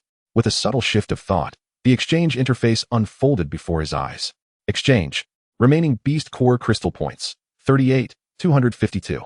Skill Potion. Enhances the skill levels of summoned beasts. Exchange requirement. 500 Beast Core Crystals. Healing Potion aids summoned beasts in recovering from injuries. Exchange requirement. 100 Beast Core Crystals. Life Extending Potion. Possesses the ability to revive dying summoned beasts. Exchange requirement. 5,000 Beast Core Crystals. Summoning Egg. Grants access to a selection interface for 10,000 summoned eggs, allowing the choice of new beasts. Exchange requirement. 500,000 Beast Core Crystals. No available products. Current product slots are vacant. Refreshing requires 2,000 Beast Core Crystal Points, with the cost increasing with each subsequent refresh. Locked product slots. With over 30,000 points remaining, Lu Yin mused, stroking his chin. He had fully replenished the Beast Core Crystals acquired from the 5-star den yesterday. This constituted the entirety of his current Beast Core Crystal points. The consumption of these points was alarmingly swift, he thought, clicking his tongue. Prior to his departure, he had exchanged 15,000 points for 300 upgrade potions to elevate Lai Yin to its maximum level. However, The bounty from the 5-star Beast Den was indeed substantial. Yet, in comparison to the growth rate of his 3 summoned beasts, he realized that these 30,000 points would not last long, particularly since, after attaining a 6-star qualification, each level increase for Lai Yin would demand a significant number of upgrade potions. Each potion required 50 Beast Core crystal points, a tremendous expense, especially as Qinghun and Xiao Tang's levels remained relatively low. If all 3 summoned beasts were to upgrade simultaneously, nearly 10,000 Beast Core crystal points could be consumed in a single night. This figure was quite staggering. In addition to the upgrade potions, there were also the daily food expenses for the 3 summoned beasts. The fire apes and tiger-headed alligators they had hunted had now been reduced to excrement for Lai Yin and Qinghun. Thus, Lu Yin continued to ponder how to amass additional resources. Subsequently, Lu Yin rummaged through his storage bag, searching for unsold items. The crocodile skins and similar materials should fetch a decent price, along with the black bear hide he possessed. Before long, he organized the beast pelts from his storage bag. At the same time, he produced a large sheet of black membrane. This black membrane gleamed with a lustrous sheen, its surface marred by small pits, as if nibbled by rodents. Yet, Lu Yin held a particular fondness for this black membrane. It was genuine 5-star beast skin, stripped from the body of a Sun Luo goblin. Running his fingers over the black membrane, he savored its softness and the weighty essence it contained. Before retrieving the Jinhua blade, in a brief span, Lu Yin skillfully donned the black membrane as attire. Ah, splendid. This is far more lightweight than the bear hide. Lu Yin examined his new garment with great satisfaction. To be precise, while wearing the black bear hide in the 5-star beast den, he had still felt the chill seep into him, including on the journey to the den. Were it not for Ling Nan, Lu Yin might have struggled to endure the entire ordeal. After all, friction generates warmth. Indeed, I imagine Ling Nan felt similarly. Considering she was clad in mere 3-star beast skin, the only discomfort stemmed from the snake scales, which were somewhat prickly. Next, Lu Yin extracted the Sun Luo secret technique he had obtained. Also a 5-tier technique, the Sun Luo secret technique differed distinctly in form from the condensed fire technique. The latter appeared as gilded foil, while the former resembled a pitch-black disc. As Lu Yin infused a thread of energy into the disc, a resonant hum echoed in his ears. Immediately, the dark disc vibrated violently, merging seamlessly into Lu Yan's mind. Buzz, buzz, buzz. The incessant buzzing in his brain compelled Lu Yin to close his eyes and concentrate, sifting through the profound content bestowed by the Sun Luo secret technique. After half an hour, as the information in his mind gradually clarified, Lu Yin exhaled slowly and opened his eyes. The Sun Luo secret technique, too, was divided into 3 realms, yet its cultivation method starkly contrasted with that of the condensed fire technique, representing a chasm of difference. The first realm involved absorbing the Sun Luo Qi, enabling rapid recovery of one's energy. Upon reaching perfection, one could master the Sun Luo body, which permits fluid movement in darkness. The second realm allowed for the extraction of Sun Luo Qi, facilitating swift restoration of energy, culminating in the formation of the Sun Luo command at full mastery, which could summon a legion of spirits.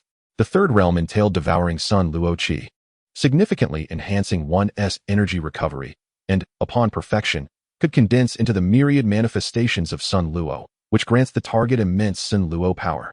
While cultivating the condensed fire technique, Lu Yin merely needed to gather energy according to the prescribed method, and then utilize the nether flame for transformation. However, the Sun Luo secret technique required the consumption of Sun Luo Qi to convert it into energy. Upon comprehending the Sun Luo secret technique, Lu Yin discovered that the Sun Luo Qi was concealed within the darkness. This signified that he must venture into the night to cultivate this secret art. Without having perfected the first realm of the Sun Luo body, how could he enter the night? How could he do so? A frown creased Lu Yan's brow. Was he to force his way in? Just as he grappled with this dilemma, a sudden sound of shattering reached his ears. The previously solemn expression on Lu Yan's face instantly transformed into one of elation. It turned out that Lai Yin had completed its qualification evolution. At the precise moment the sound of shattering resonated, a stream of information surged forth in Lu Yan's vision. Ding. Tiger qualification evolution successful. Ding. Tiger, 5-star, Lai Yin 6-star. Ding. Lai Yin has acquired a new summoned beast skill. Lai Yin, Flying Tiger. Level, 50-60. Condition, Savage. Qualification, 6-star. Skills, Beast King Roar, within a 500-meter radius. Emits a roar that terrifies all beasts, LV 5-6. Fiery Claw, concentrates blazing flames in its claws, unleashing a formidable attack, LV 3-6. Beast King S Might, passive skill. significantly enhances its own strength, LV3, 6. Thunderous Tiger Leap, gathers energy, receiving a thunderous boost, greatly increasing speed and attack speed for a short duration, LV1, 6. Beast King's Body, condenses energy, temporarily resisting confinement and damage, thereafter succumbing to weakness, LV1, 6. Wings that Shake the Heavens, condenses energy in its wings, releasing earth-shattering power, LV1, 6. Wings, Flying Tiger, gazing at the information that leapt forth in the interface, along with Lai Yan's rejuvenated attributes post-evolution to 6-star. Lu Yan could not help but exclaim in awe. Wings that shake the heavens, condensing energy in its wings to unleash a power that could shake the very heavens and earth. The maximum level for all of Lai Yan's skills had now been elevated to 6. As Lu Yan absorbed the window of information, overwhelmed by astonishment, Lai Yan emerged fully from the mist, letting out a low growl as its several-meter-long flesh wings suddenly flapped. Thunder roared, and the air surged, causing the entire safe house to tremble violently. In the next instant, the walls erupted with several menacing cracks. "Stop! Lai Yan, halt at once!" Lu Yan quickly regained his composure, shouting to bring it to a halt. At the same time, he was struck with dread. The safe house had actually cracked? What did this imply? It was an existence that even the darkness could not penetrate. To think it could be so easily rattled by Lai Yan's mere flap of its wings. Lu Yan was acutely aware that had he not intervened in time, the fierce blaze would have undoubtedly reduced their safe house to ruins. Fortunately, he had previously sent Qing Hun and shouting into the beast ring for an upgrade. Otherwise, the situation would have been dire. Ow! The fiery creature, reprimanded by its master, folded its massive wings and approached Lu Yan with a low growl.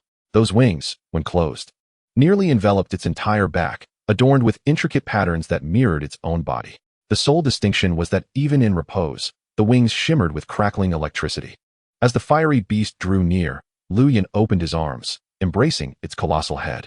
After the creature had feasted to its heart's content, Lu Yan retrieved 100 upgrade elixirs to feed it. Being of 6-star potential, the fiery beast still had much room for advancement. Once it entered the upgrading phase, Lu Yan tidied the disheveled safe house and commenced his training in the fire condensation technique. Within the depths of his soul sea, the fire cloud technique and the flying flame technique flickered alternately, strands of energy being refined repeatedly. Several hours later, darkness enveloped the sky entirely. Lu Yan rose and walked to the window, gazing out at the thick night. The darkness was unsettlingly hollow, even through the glass. He could almost hear the howling cold wind outside. A pang of anxiety gripped Lu Yan's heart. Did he still wish to consume the ethereal energy of the forest? He feared he might be swallowed by the night before he could attempt that. Recalling tales of adventurous teams that had sought to explore the depths of darkness, he shuddered involuntarily. Despite his steadily increasing strength, Lu Yan felt woefully inadequate in his ability to protect himself against such profound darkness. It seemed that only when Qing Hun reached full level would he dare to venture into such shadows. He observed Qing Hun, who was upgrading within the beast ring, murmuring softly to himself. The experience within the 5-star beast den had made Lu Yan acutely aware that Qing Hun's power was still insufficient.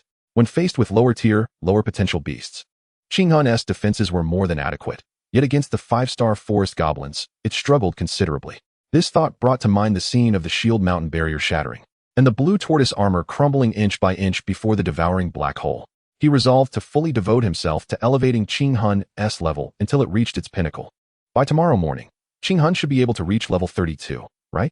Calculating this, he realized that to achieve the maximum level of 50, he still needed to find ways to acquire more funds. With a light huff, Lu Yan's gaze fell upon the balance of beast core crystal points in the exchange window. Ultimately, the issue stemmed from an inadequate supply of these points.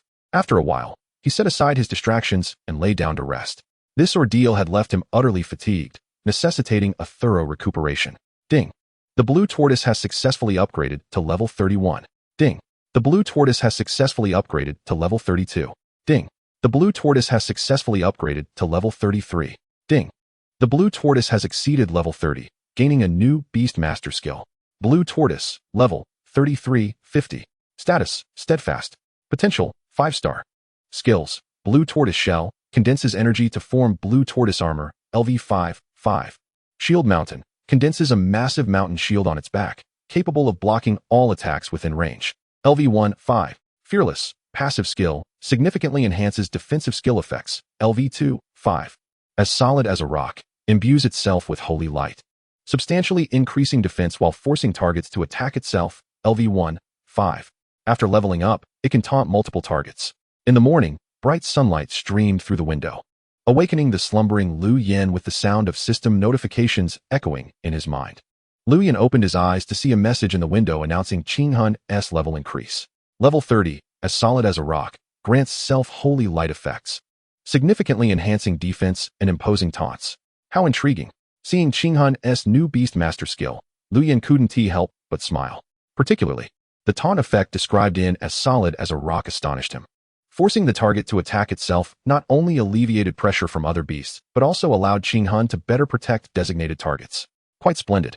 Moments later, as Lu Yin continued to browse through the window's information, Qinghun leapt from the beast ring and pounced into Lu Yin's embrace.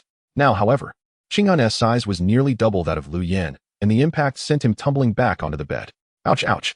Qinghun, please stop, retract your tail. As Qinghun playfully wrestled with him, Lu Yin suddenly furrowed his brow. Pushing Qinghun away, he retrieved the scant remaining wild dog meat to feed it when a series of notifications abruptly popped up in succession. Ding. The Divine Woodvine has successfully upgraded to level 10. Ding. The Divine Woodvine has successfully upgraded to level 12. Ding. The Divine Woodvine has successfully upgraded to level 13. Ding. The Divine Woodvine has exceeded level 10, gaining a new Beastmaster skill. Divine Woodvine. Status, Support. Potential, 5-star.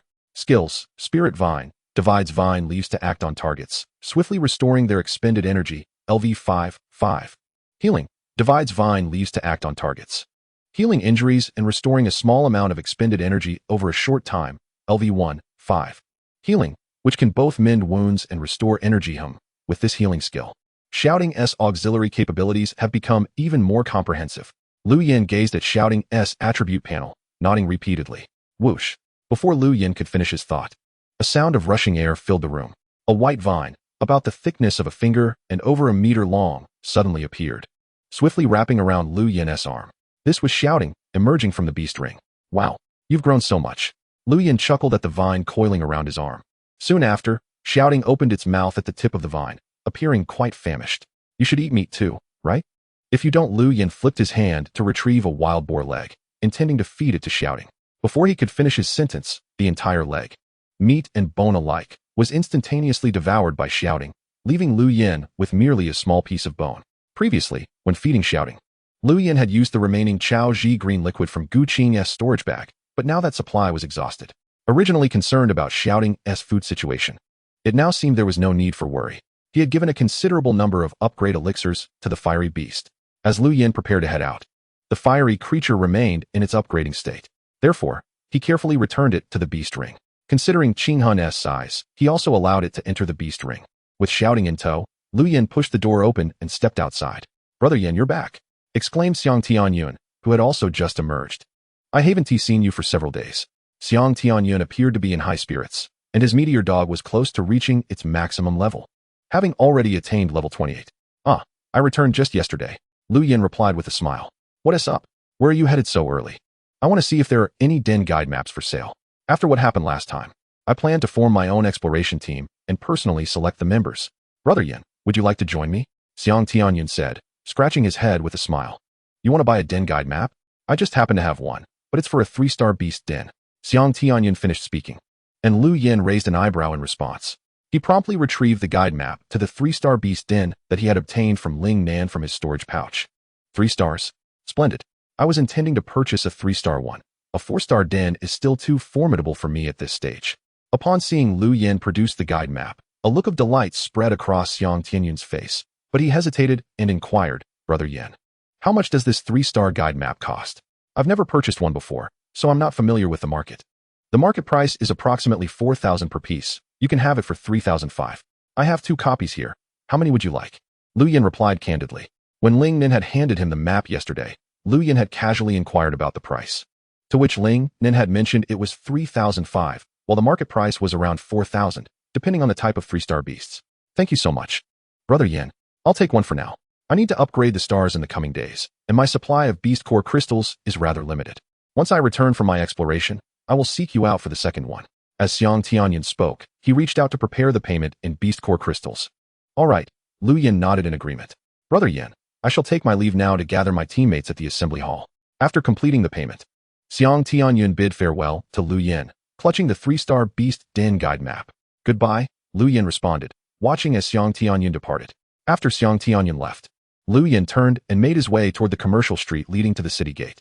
A few days passed, and he planned to visit the treasure shop once more to see if there were any treasure chests worth acquiring. With the system's ability to uncover hidden information, Lu Yin had always been adept at finding good deals. Still no news of your brother? Has your second uncle not returned either? In the depths of Wuya City, in the garden atop a towering building, a middle-aged man with a portly figure and a scruffy beard sighed softly. He stood at the edge of the garden, gazing down at the gradually bustling Wuya City, a hint of sorrow flickering in his eyes. Behind him, a sign hung above the garden, inscribed with the words Gu Medical Aesthetics. Upon closer inspection, the middle-aged man bore a slight resemblance to Lin Hu. He was none other than the vice mayor of Wuya City. Gu Linbao. No. I inquired with the old man in charge of the city entry records. He said he hasn't seen my brother return. My second uncle went out with him. So Gu Linbao's words trailed off, just as a young man's voice interjected. Chapter 40. 3-star Auxiliary Beast Control. The youth's tone also carried a note of sorrow, yet it sounded somewhat insincere. The responding young man was none other than Gu Qing's elder brother, Gu Hua. Gu Hua had long been aware of his brother's actions and felt considerable dissatisfaction, yet he dared not express it in front of their father. Perhaps you should inquire further. Ask the person in charge of the assembly hall. There might be clues to be found, Gu Linbao suggested after a long silence, rubbing his temples. He understood all too well that his younger son and brother were likely in peril. It was unfathomable to him that, given their capabilities, they would not return even from exploring a 4-star beast den, unless with this thought, Gu Linbao shook his head slightly. He firmly believed that no one in Wuya City could simultaneously contend with both his younger son and brother. All right, I will inquire at the assembly hall shortly. Gu Hua promptly affirmed. What about Ling Feng? After a brief moment, Gu Linbao took a deep breath, retracting his gaze from Wuya City as he settled onto the sofa to inquire. At that moment, a sleek black panther growled as it approached from the side, settling quietly at Gu Linbao's feet. This panther possessed 4 pupils and 4 ears, radiating the formidable aura characteristic of a 4-star beast. Gu Hua gazed at his father's 4-star beast with a glimmer of fervor in his eyes and remarked, Ling Feng is still the same. Either he takes people out to explore, or he remains holed up in the safe house. However, I heard he recently tamed a new beast. I wonder what its star rating is. Noticing his father's silence, Gu Hua continued, additionally, it seems Ling Feng's sister went out the day before yesterday and returned yesterday afternoon with that boy who has the tiger. I heard that boy's tiger is a 5-star beast. Is that true? Gu Linbao raised his eyebrows upon hearing this. He had also caught wind of the tiger's roar that had emanated from the city gates the day before. That's just boasting, in my opinion. At most it's a 4-star, perhaps at full level, or the beast's skills are maxed out. A 5-star beast? I have never heard of anyone capable of taming such a formidable creature. Gu Hua's tone dripped with skepticism.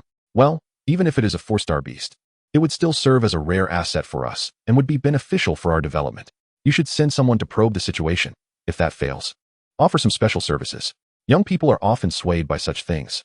Gu Linbao stroked his beard thoughtfully, squinting as he spoke. Let us wait a bit longer. 4-star beasts are already a symbol of top-tier strength and quite challenging to tame. However, there is no need to rush. The validity period of the safe house still has some time left, so we should be fine. You focus on managing the acquisition and processing of beast materials, as that is currently our primary source of income. After a while, Gu Linbao exhaled lightly, giving his instructions. Rest assured, father, Gu Lin replied, smiling as he left the rooftop garden. Gu Lin was acutely aware that without his brother and second uncle, he had become the prime focus of his father's cultivation efforts. Their absence brought him a measure of secret delight. Though this was a loss of combat strength for the Gu family, he was confident that once he mastered a 4-star beast, he could adequately fill that void. Boss, I'll take this intermediate treasure chest. At this moment, Lu Yin stood at the counter of the treasure shop, pointing at one of the intermediate treasure chests. All right, the intermediate treasure chest costs 3,000 beast core crystals. Oh, Boss Lu is here to treasure hunt again. The shopkeeper, who had been riding with his head down, looked up upon hearing someone request to purchase a treasure chest and immediately recognized Lu Yin. You're running low on stock, aren't you? Hurry up and restock. Lu Yin crossed his arms and smirked. The counter still displayed only 5 or 6 intermediate treasure chests, several of which Lu Yin recalled being there during his last visit. Don't even mention it. A lot of new treasure shops have opened in the city, making business quite tough. However, since Boss Lu is here, I will certainly keep something good for you. Just a moment. The shopkeeper grinned widely, then shouted into the back room. Ere long, bring a treasure chest for Boss Lu. No sooner had he spoken than a young man named Air who emerged from the back room. dragging a chain that clinked against the floor as he brought out a total of over 10 intermediate treasure chests. Oh, seeing such a multitude of treasure chests, Lu Yin raised his eyebrows and began inspecting them one by one. Intermediate treasure chest, water 20, bread 20, iron or 10, refined iron or 10, 1-star 1. Intermediate treasure chest, water 20, copper or 10, upgrade potion 10, skill potion 1, 3-star, beast egg 1. Intermediate treasure chest, water 15, bread 5, iron or 10, upgrade potion 20, skill potion 1. After reviewing the collection of intermediate treasure chests, Lu Yin slightly pursed his lips. Aside from the one containing the 3-star beast egg, the rest held nothing particularly remarkable. Lu Yin was both astonished and elated. There was indeed a 3-star beast egg among the intermediate treasure chests. He stifled his excitement, feigning hesitation, resting his chin in one hand while shaking his head with the other. Boss Lu, have you found something you fancy? I can offer you a discount. The shopkeeper inquired with a smile. Purchasing an intermediate treasure chest is mostly a loss. If I could acquire a high-grade treasure chest, I might just strike it rich. Lu Yin smacked his lips and casually kicked the intermediate treasure chest at his feet that contained a 3-star beast egg. This will do. Upon hearing this, the shopkeeper's eyes sparkled. Boss Lu is indeed straightforward. I cannot dampen your spirits. After a moment's hesitation, he continued. Actually, I just received a high-grade treasure chest yesterday. I originally intended to open it myself, but if you are interested, I could let it go to you. What do you say? Oh, a high-grade treasure chest? Let me see it. Lu Yin replied with a hint of skepticism. Before long, Erlong unlocked the chain of the intermediate treasure chest Lu Yin selected, removed the other chests, and returned with a storage pouch, handing it over to Lu Yin. With a thought, Lu Yin retrieved the high-grade treasure chest. Instantly, the information about the high-grade treasure chest appeared before his eyes. High-grade treasure chest. To this. Upon seeing the contents of the high-grade treasure chest, Lu Yan's heart trembled. What astonished him was the Sunluo magic stone. The Sunluo magic stone? The essence of Sunluo? Just by the name, one could sense a hidden connection between the two. While his heart surged with emotion, Lu Yin maintained an impassive expression. Boss Lu, are you interested in this high-grade treasure chest? After a while, seeing Lu Yan's calm demeanor, the shopkeeper tentatively inquired. How much? This high-grade treasure chest. Lu Yin smirked, casually asking. 50,000. Not a penny less. The shopkeeper extended 5 fingers. His tone resolute. 50,000. Do you take me for a cash cow? Lu Yan's eyes widened in disbelief. 50,000. And you say you want profit? Who are you trying to fool? How about a 95% discount? Upon seeing Lu Yan's considerable reaction, the shopkeeper hesitated briefly before suggesting. This is a high-grade treasure chest.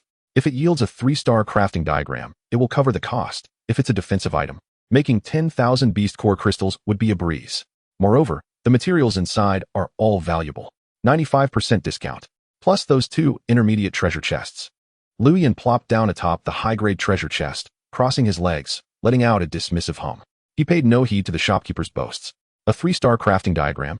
What if it turns out to be a 2-star one? Wouldn't that be a significant loss? Lu Yin's goal was the Sunluo stone. But he could not accept the price of 50,000 beast core crystals, especially since he only had a little over 38,000 beast core crystals on hand. Those were all hard-earned. Please, don't be like this. Boss Lu, your bargaining is too harsh. The shopkeeper wore a wry smile. Then, how about 40,000 beast core crystals? After a moment's contemplation, the shopkeeper offered a new price. Upon finishing, he looked expectantly at Lu Yin. That price is somewhat acceptable. Lu Yin nodded with a smile. 40,000 it is, but it must include those 2 intermediate treasure chests. The shopkeeper was initially delighted at Lu Yin agreeing to the price of 40,000, but then his expression soured. However, recalling that he had spent 30,000 to acquire this high-grade treasure chest, the shopkeeper gritted his teeth and agreed. Yet, Lu Yin stood up and reminded. Don't forget the discount you just mentioned. 95%, that's what you said. It totals 38,000. Before long, Lu Yin emerged from the treasure chest shop, beaming with joy. Boss Lu, do come back if you need anything. The shopkeeper's voice trailed behind him, tinged with a hint of bitterness. Exiting the treasure chest shop, Lu Yin hastened back to his safe house. He had nearly exhausted all his beast core crystal points, exchanging them for 3 treasure chests, 2 intermediate and 1 high grade. Lu Yin could hardly wait to open them and retrieve their contents, especially that Sunluo magic stone. Once the security door of the safe house closed, Lu Yin took out the high-grade treasure chest from the storage pouch and slowly opened it. High-grade treasure chest, contents, 2 swish. A 2-star spirit weapon crafting diagram, the soul-shattering blade. Sunluo magic stone, a stone infused with the essence of Sunluo, capable of sensing its presence. Light spirit wood, a wood imbued with blazing sunlight, capable of illuminating the darkness. As Lu Yin extracted all the items from the high-grade treasure chest, detailed descriptions of each material floated before his eyes. Upon seeing the 2-star spirit weapon crafting diagram, Lu Yin felt a twinge of disappointment. However, as he read the description of the Sunluo magic stone, a wave of ecstasy surged within him, infused with the essence of Sunluo, capable of sensing its presence. This meant Lu Yin could utilize the Sunluo magic stone to practice the Sunluo secret method. The Sunluo secret method records that cultivation requires the consumption of Sunluo essence, which is concealed within the darkness. Lu Yin had previously wondered whether the essence of Sunluo was spread throughout the darkness or if one must delve deep into the shadows to find it. He had not known the answer. But now, upon seeing the Sunluo magic stone, he understood. He firmly believed that as long as he used the Sunluo magic stone to sense the essence of Sunluo and devour a sufficient amount, he could forge the Sunluo body and explore freely within the darkness. With this thought, Lu Yan's heart surged with excitement. Concerning the darkness, he felt both fear and curiosity. However, when Lu Yin examined the description of the light spirit wood, he could not help but exclaim, "Is the most precious item in the high-grade treasure chest the spirit weapon crafting diagram? Clearly, it is not. Is the Sunluo magic stone the most valuable? Perhaps one could argue so. Yet, regardless of the spirit weapon crafting diagram or the Sunluo magic stone, neither can compare to the light spirit wood to illuminate the darkness. What does that signify? It is a beacon in the shadows. It is Lu Yan's guiding light in the dark. Haha, what a tremendous gain." Lu Yin erupted into joyous laughter, tightly clutching the Sunluo magic stone and the light spirit wood. At that moment, the small vine coiled around his wrist gently lifted its tip, pointing towards its master. Had the little vine possessed eyes, it would undoubtedly be astonished, bewildered by its master's exuberance. After opening the high-grade treasure chest, Lu Yin took out the 2 intermediate treasure chests. "Let us first see what this 3-star beast egg is," he murmured to himself as he opened the intermediate treasure chest containing the 3-star beast egg. Three-eyed hawk. Level 130. Status, auxiliary. Qualification, 3 stars. Skill, patrol, can survey objects within 80 meters, LV1, 3, jackpot. A 3-star auxiliary beast.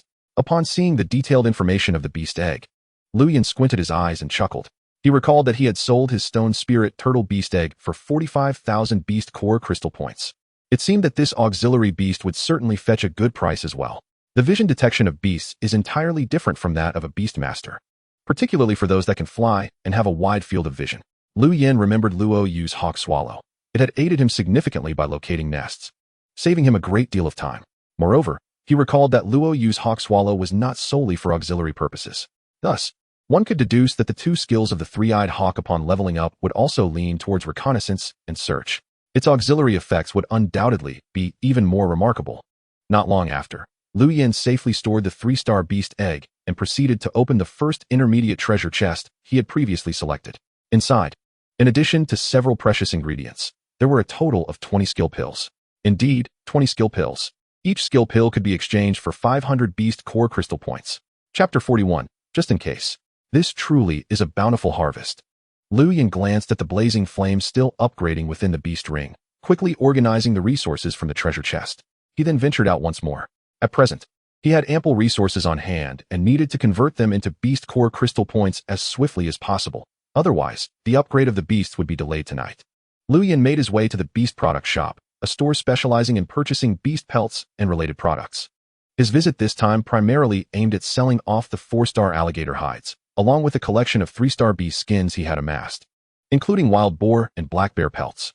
Clad in a 5-star outfit crafted from the finest materials, these lower-tier beast skins had become obsolete for him. Although Lu Yin possessed a recycling function, at this stage, 3-star and 4-star beast skins remained highly coveted. Thus, any method of sale was more beneficial than merely discarding them for points. As for the beast bones, he intended to retain them for future contingencies. Should his beast companions face scarcity, they could serve as an emergency resource. "Good day, how may I assist you?" Upon entering, Lu Yin was greeted by a lady clad in a leopard print miniskirt. Wow, Lu Yan's eyes sparkled. This beast shop was indeed audacious. It was his first time stepping into such a lavish establishment. The walls were adorned with opulent beast skins, a dazzling array, exquisitely framed, while various beast skulls hung decoratively. "Beast skins for sale," Lu Yin murmured, moistening his somewhat parched lips. "May I inquire about the qualifications of the skins?" "That area acquires 1-star beast materials, 3-star and 4-star. He interjected before the lady could finish. "Very well, please follow me," She replied with a slight smile as she led Lu Yin further into the shop. Greetings. I am the VIP attendant. I understand you have 3-star and 4-star beast skins for sale? Lu Yin was ushered into a lavishly decorated private room, where he enjoyed the refreshments provided by the staff when a middle-aged man entered. Indeed, Lu Yin affirmed, placing the prepared storage bag on the coffee table, inviting the man to inspect. 3-star black bear skin and 4-star alligator skin. The middle-aged man examined the contents of the storage bag with delight. Your skinning technique is remarkable. The alligator hide is nearly flawless. However, there is a slight imperfection on the black bear skin. After appraising both hides, he inquired, how do you intend to sell them? How to sell? You make an offer. If it's reasonable, I shall accept. I have plenty of 3-star and 4-star skins here. Lu Yin casually glanced at the middle-aged man, continuing to savor the delicacies. It had been ages since he had indulged in such treats. Bread? Does that count? I'm quite weary of it, he mused. Oh, more to offer? What do you mean? The middle-aged man paused, raising an eyebrow at Lu Yin while holding the alligator skin. To acquire quality goods, don't press for a lower price. Otherwise, we shall not negotiate. Lu Yin stated bluntly. 4-star beast skins were already rare, and considering that he had skinned them using a 5-star spiritual tool, their quality was exceptional. It was no exaggeration to claim that the alligator skin he possessed was among the finest 4-star beast skins available at this stage. If the price offered was too low, he had no intention of parting with it. Are all 4-star alligator skins of this quality? The middle-aged man, suppressing his excitement, sought confirmation again. Indeed, there is none of inferior quality, rest assured, Lu Yin replied, brushing crumbs from his lips. Please, have a seat while I prepare a pot of fine tea. Our owner is in the shop. I will fetch him at once. The middle-aged man smiled warmly, his politeness evident. After Lu Yin nodded, the man hurriedly departed, appearing anxious that Lu Yin might leave. 4-star alligator skins? And of superior quality? Moreover, there were several. He dared not make unilateral decisions regarding this business, for it could well amount to a significant transaction. Should he offend this esteemed guest, he could not bear the consequences. Not long after, while Lu Yin was enjoying tea and pastries and engaging in light conversation with 2 young ladies, a man entered with a broad smile. Upon his arrival, the 2 girls, who had been laughing at Lu Yin's banter, quickly exited. Greetings, my brother. I am Gu Hua, the proprietor of this establishment. The man stepped forward, extending his hand with a courteous smile. Good day, Boss Gu. I am Lu Yin. Upon hearing the name, Lu Yin hesitated momentarily before shaking his hand. Gu Hua? Gu Qing? What might their connection be? After exchanging pleasantries, Gu Hua began to scrutinize the 4-star alligator skin. Minutes later, he placed the storage bag back on the coffee table and asked, Brother Lu, how many of these alligator skins do you possess? 8. Lu Yin gestured with his hand. 8,000 each. How does that sound? Gu Hua's expression brightened as he extended his hand. Lu Yin, however, shook his head with a smile. That price is acceptable for a single piece, but for a bulk sale, I expect a bulk price. He raised a finger. Very well, 10,000 it is. Consider it a gesture of friendship, Brother Lu. Should you acquire more fine goods in the future, do remember to visit my shop. Gu Hua readily agreed, his laughter genuine. 10,000 per piece certainly exceeded Gu Hua's expectations, yet he understood that Lu Yin's ability to produce 8 4-star alligator skins was no trivial matter. Either he had formidable allies or possessed exceptional skills himself. Gu Hua leaned towards the former, but regardless, Lu Yin's capabilities were not to be underestimated. Such a person was someone he could not afford to miss an opportunity to befriend. Naturally, Lu Yin responded with a smile. To be candid, Lu Yin initially believed that each 4-star alligator skin was worth only 5 to 6,000. However, upon hearing Gu Hua's offer of 8,000, he realized his understanding of the principle of rarity was still somewhat superficial. When Gu Hua readily agreed to 10,000, he felt he had grossly misjudged the market. Nonetheless, selling 8 alligator skins for 80,000 delighted him immensely. Subsequently, Lu Yin handed over the remaining alligator skins and the 3-star beast skins to Gu Hua. 8 4-star alligator skins totaled 80,000, and the 3-star beast skins amounted to 60,000. After receiving a total of 140,000 beast core crystal points from Gu Hua, Lu Yin maintained a calm exterior while feeling exhilarated within. Brother Lu seems to be in good spirits. Would you like me to call back those 2 young ladies to keep you company? Gu Hua inquired with a smile after the transaction concluded. Haha, no need. I have matters to attend to. Perhaps another day. Lu Yin grinned, preparing to depart. Kai Ling, may we see off Boss Lu? Gu Hua called out as he personally escorted Lu Yin to the door. Over half an hour later, Lu Yin emerged from the beast product shop. He intended to head straight back to his safe house for some rest, but after taking a few steps, he encountered a familiar face, Ling Nan. Dressed in a striking outfit of snake skin, Ling Nan stood out prominently on the street, though her expression was notably grim. Sister Nan, Lu Yan called softly. Lu Yan, I've finally found you. Upon spotting Lu Yan, Ling Nan's previously troubled visage lit up with joy. You were looking for me. What is it? Lu Yan inquired in confusion, involuntarily shaking his leg. Are you saying that when you forged the 5-star spiritual tool using the heart of Sunluo, a phantom of the Sunluo goblin appeared? Lu Yan was momentarily taken aback. Yes. When the 5-star spiritual tool took shape, the phantom suddenly appeared. Had it not been for my brother's timely intervention, I fear I would have. Ling Nan's recounting of the forging process still left her trembling, beads of sweat forming on her forehead. Clearly, the situation had been perilous. What happened next? Didn't your brother resolve it? Why are you seeking me? Lu Yan observed her demeanor and gently shrugged. From Ling Nan's words, Lu Yan surmised that her brother possessed considerable strength, likely surpassing Ling Nan significantly. After all, Ling Nan commanded 2 3-star beast companions.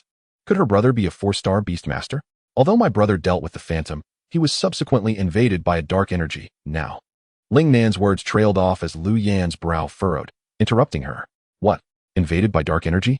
Was it emanating from the Sunluo goblin phantom? Indeed. Lu Yan, you are the only one who can save my brother. Please, you must hurry. Lu Yan's words left Ling Nan momentarily stunned, and then she anxiously exclaimed, let us go. Take me to see. Lu Yan hurriedly urged. The appearance of the phantom of the heart of Sunluo left Lu Yan somewhat perplexed. Yet he surmised that the dark energy invading Ling Nan's brother's body was likely the Sunluo Qi. At the same time, a flicker of anticipation ignited within Lu Yan's heart. Sister Nan, you have finally returned. Lord Ling's condition is critical. He may not last much longer. What should we do?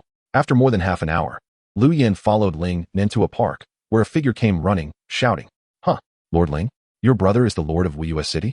Lu Yan raised an eyebrow, thinking to himself, no wonder this woman is so affluent. Indeed, when I first arrived, chaos reigned here. My brother's beast is a 4-star, and it helped many people, which is why he was elected as the Lord of Wuyue City. Ling Nan explained. As they spoke, the 3 converged. Do not worry, with Lu Yan here. My brother will be fine.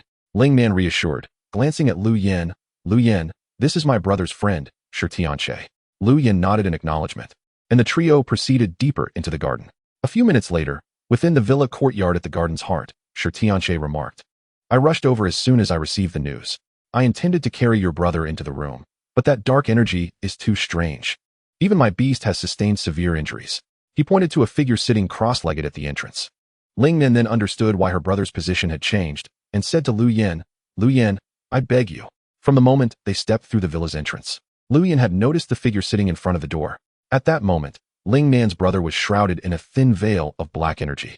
His breath was faint, and there was a depression at the center of his brow. Waves of energy were being absorbed by that layer of black veil. Not only that, but beside Ling Nan's brother, a blood-colored bull was also enveloped in the black veil, similarly unconscious and trembling slightly. When Lu Yan's gaze fell upon the blood bull, detailed information regarding it appeared on the screen. Bloodbone bull. Level, 3840. Status, agile weak. Qualification, 4-star. Before long, Ling Nan returned with a bag of life-prolonging pills and handed them to Lu Yan. All right, I will first take your brother into the room. Otherwise, it will be difficult to handle at night. Lu Yan accepted the storage bag, casually tying it to his waist. With a flicker of thought, his spirit beast, Qinghan, trembled slightly, forming a shield barrier. He stepped forward, enveloping both Ling Nan's brother and the blood bowl, and slowly led them into the house. Lu Yan followed suit. Upon entering the room, Lu Yan closed the door, glanced at Ling Nan's brother and the blood bowl, then took out the Sunluo magic stone and placed it between them. With a deep, resonant sound, strands of black energy surged from their bodies, being absorbed into the Sunluo magic stone. Leaning against the wall, Lu Yan stroked his chin, nodding to himself. The Sunluo magic stone would automatically absorb the Sunluo Qi from both the man and the beast, requiring little effort on his part. After observing the Sunluo magic stone and confirming everything was proceeding smoothly, Lu Yan sat down cross-legged. At that moment, the flames within the beast ring had concluded their upgrading phase. Despite having consumed hundreds of upgrade pills, the flames remained at level 50. Watching the aura swirling around it, Lu Yan realized it was but a step away from upgrading. With nothing pressing at hand, Lu Yan fed the flames another 100 upgrade pills. Qinghan needed to stay close, just in case. As for Xiaotong, both Ling Nan's brother and the Blood Bowl were injured, and once the Sunluo magic stone had completed its absorption, he would rely on it to heal them. Lu Yan retrieved the storage bag containing the life-prolonging pills that Ling Nan had just given him, recycling them one by one using the recycling function.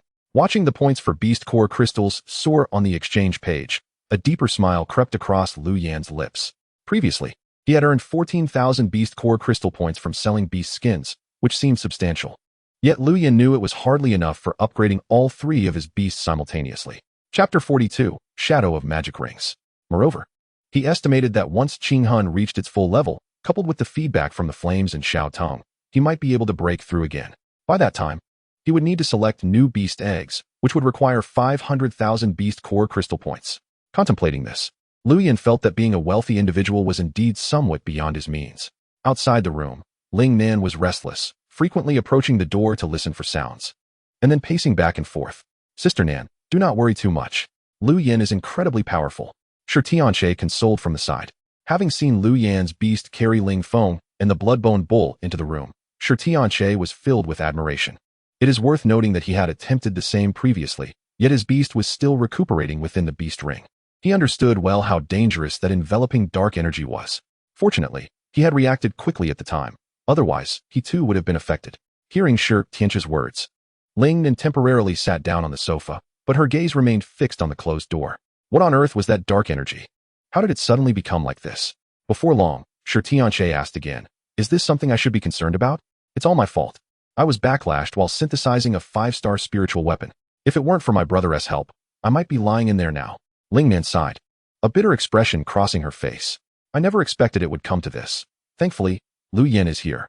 What? You synthesized a 5-star spiritual weapon and were backlashed? Shi Tianxie gazed at Ling Nan in astonishment. He was not only surprised that Ling Nan could synthesize a 5-star spiritual weapon, but also shocked that she had suffered a backlash. So, it was Lu Yan who helped you complete the exploration of the 5-star beast lair? Amidst his astonishment, Shi Tianxie inquired further. Yes, Lu Yan commands 5-star beasts and is exceedingly strong. Ling Nan nodded in response. Thus, the two engaged in a back-and-forth conversation, mostly with Shi Tianxie asking questions and Ling Nan providing answers. Time passed quietly, and soon, nightfall descended. As the entire villa was cloaked in darkness, Lu Yan, sitting cross-legged in the corner of the room, suddenly furrowed his brow. At that moment, the Senluo magic stone trembled violently. The entire room seemed to shake in response. A cold wind swept through the dimly lit space, as if the night outside were rushing in to break through the windows. The layer of black veil enveloping Ling Nan's brother and the Bloodbone Bull appeared to thicken ominously. Beneath the black veil, the life force of both man and beast grew increasingly feeble. Lu Yan exclaimed involuntarily, and with a shift of thought, Qing Han, bearing the tortoise shell, swiftly retrieved the Senluo magic stone. In an instant, the room returned to tranquility. The sound of wind ceased abruptly. In that fleeting moment, the Senluo chi within the magic stone had diminished slightly. How infuriating. Once calm returned, Lu Yan fixed his gaze on the Senluo magic stone in his hand, his lips twitching slightly. Not only had the Senluo chi within the magic stone decreased, but the Senluo chi coalescing within the black veil had also ebbed away. It was as if an invisible hand had stealthily stolen the Senluo chi in that instant. The black veil had solidified due to its absorption of the energy from the soul seas of both the Bloodbone Bull and Ling Nan's brother. It seemed imperative to employ special methods to swiftly extract the remaining Senluo chi. Otherwise, Ling Nan's brother and his beast would likely not be able to endure any longer. Gazing at the deepening depression at Ling Nan's brother's brow, Lu Yan murmured softly to himself, Qing Han, deploy the shield barrier. He hesitated no longer, calling upon Qing Han and gesturing for Xiao Tong to prepare. Once the Senluo chi was fully absorbed, Xiao Tong must immediately administer healing. The connection between the Senluo chi and the energies of both man and beast was intricate. As the Senluo chi vanished, their strength would also be depleted. Without the timely intervention of the little vine, both the man and the beast would surely have met with a grim fate. Soon, Qing Han enveloped the entire room in its protective shield, while Lu Yan, wielding the Senluo demon stone, began to absorb the Senluo energy from both the man and the beast, adhering to the clandestine methods of Senluo. As time passed, approximately 2 hours later, the dark veil shattered abruptly, and a gleam of joy flitted across Lu Yan's eyes. Ling Nan's brother suddenly opened his bloodshot eyes, and the Bloodbone Ox rose to its feet. However, as soon as the Bloodbone Ox stood, it collapsed once more. Emitting a low growl, "Little vine," Lu Yan called out softly. Several tendrils of ethereal vines immediately soared toward the man and beast. Simultaneously, a gentle white light emanated around them. Within this luminous aura, the injuries and energy of Ling Nan's brother and the Bloodbone Ox rapidly rejuvenated. "You are Lu Yan. Thank you so much for your rescue." Ling Feng, Recognizing Lu Yin upon seeing the Qing Hun and the room's barrier, stood motionless. The previous night, Ling Nan had recounted the harrowing experience at the five-star beast nest in detail. You should tend to your wounds first. I still have matters to address. Lu Yin nodded at him, gesturing toward the Sinluo energy coalescing on his arm. At this moment, he was fully devoted to devouring the energy within the Sinluo demon stone. The initial plan had been to return to the safe house before taking action, but he had just realized that the Sinluo demon stone was not merely a vessel for storing Sinluo energy. It existed solely as a medium. If time were to linger, the Sinluo energy would dissipate. Hence, Lu Yin could only hasten his consumption. Brother, you're all right. After more than half an hour, the door swung open, and Ling Feng and Lu Yin stepped out one after the other. The eagerly awaiting Ling Nan rushed forward. Yes, thanks to brother Lu Yin, or else. Ling Feng nodded, casting a glance at the pale-faced Lu Yin. Lu Yin, are you all right? Upon seeing Lu Yan's ashen complexion, Ling Nan's previously calmed heart sank once more. It's just excessive consumption. A moment's rest will suffice, Lu Yin replied with a wry smile, waving his hand dismissively. At this moment, he indeed felt tremendously drained. The energy required to absorb the Sinluo energy was far beyond his expectations. Had it not been for the assistance of the little vine, he would have likely crumpled to the ground long ago. Nevertheless, the progress made in mastering the Sinluo secret arts was remarkably significant. Lu Yin estimated that if Ling Nan's brother were to endure another experience akin to today's, he would achieve perfection in the first layer of the Sinluo secret arts. However, should such an event truly occur again, Ling Nan's brother's life would likely hang in the balance. Brother Lu Yin, I am truly grateful to you for this. Please accept this modest token of appreciation. Moments later, the four gathered in the living room. With a rosy complexion, Ling Feng pushed a storage bag toward Lu Yin.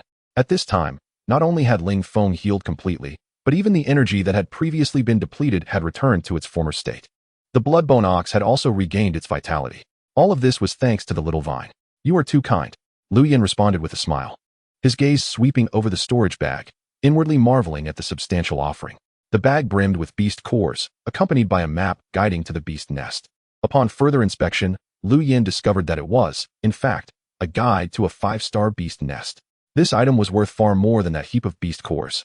Lu Yin did not hesitate to accept it.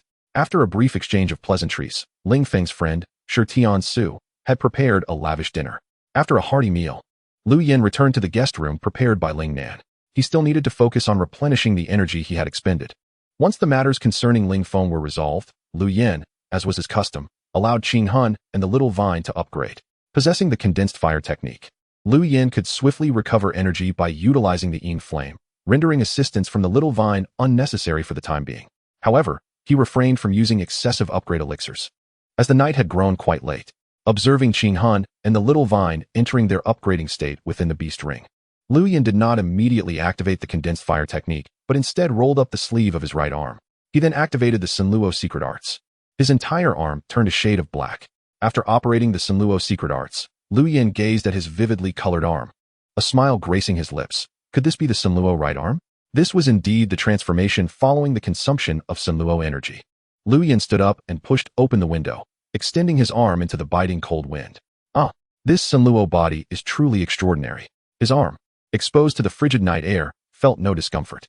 Instead, after a few moments, he found that aside from the Sinluo right arm, the rest of his body was being pierced by the cold wind. Lu Yin quickly withdrew his arm. If he did not close the window soon, while the Sinluo right arm might remain unscathed, the other parts of his body would surely suffer.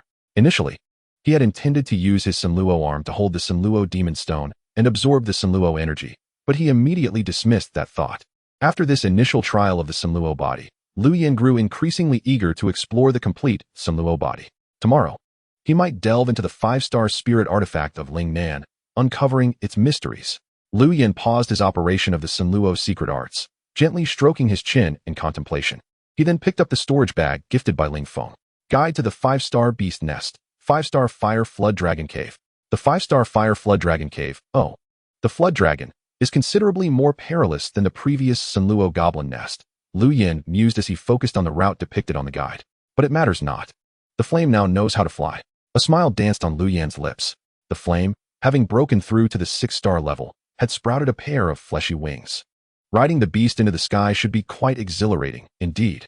As Lu Yin envisioned the scene of soaring through the skies atop the flame, he continued to channel the condensed fire technique to recover his energy. In the room, the ethereal blue flames flickered gently. In the morning, the three beasts, Flame, Qinghan, and the Little Vine, successively exited their upgrading states, and Lu Yin stepped out of his room.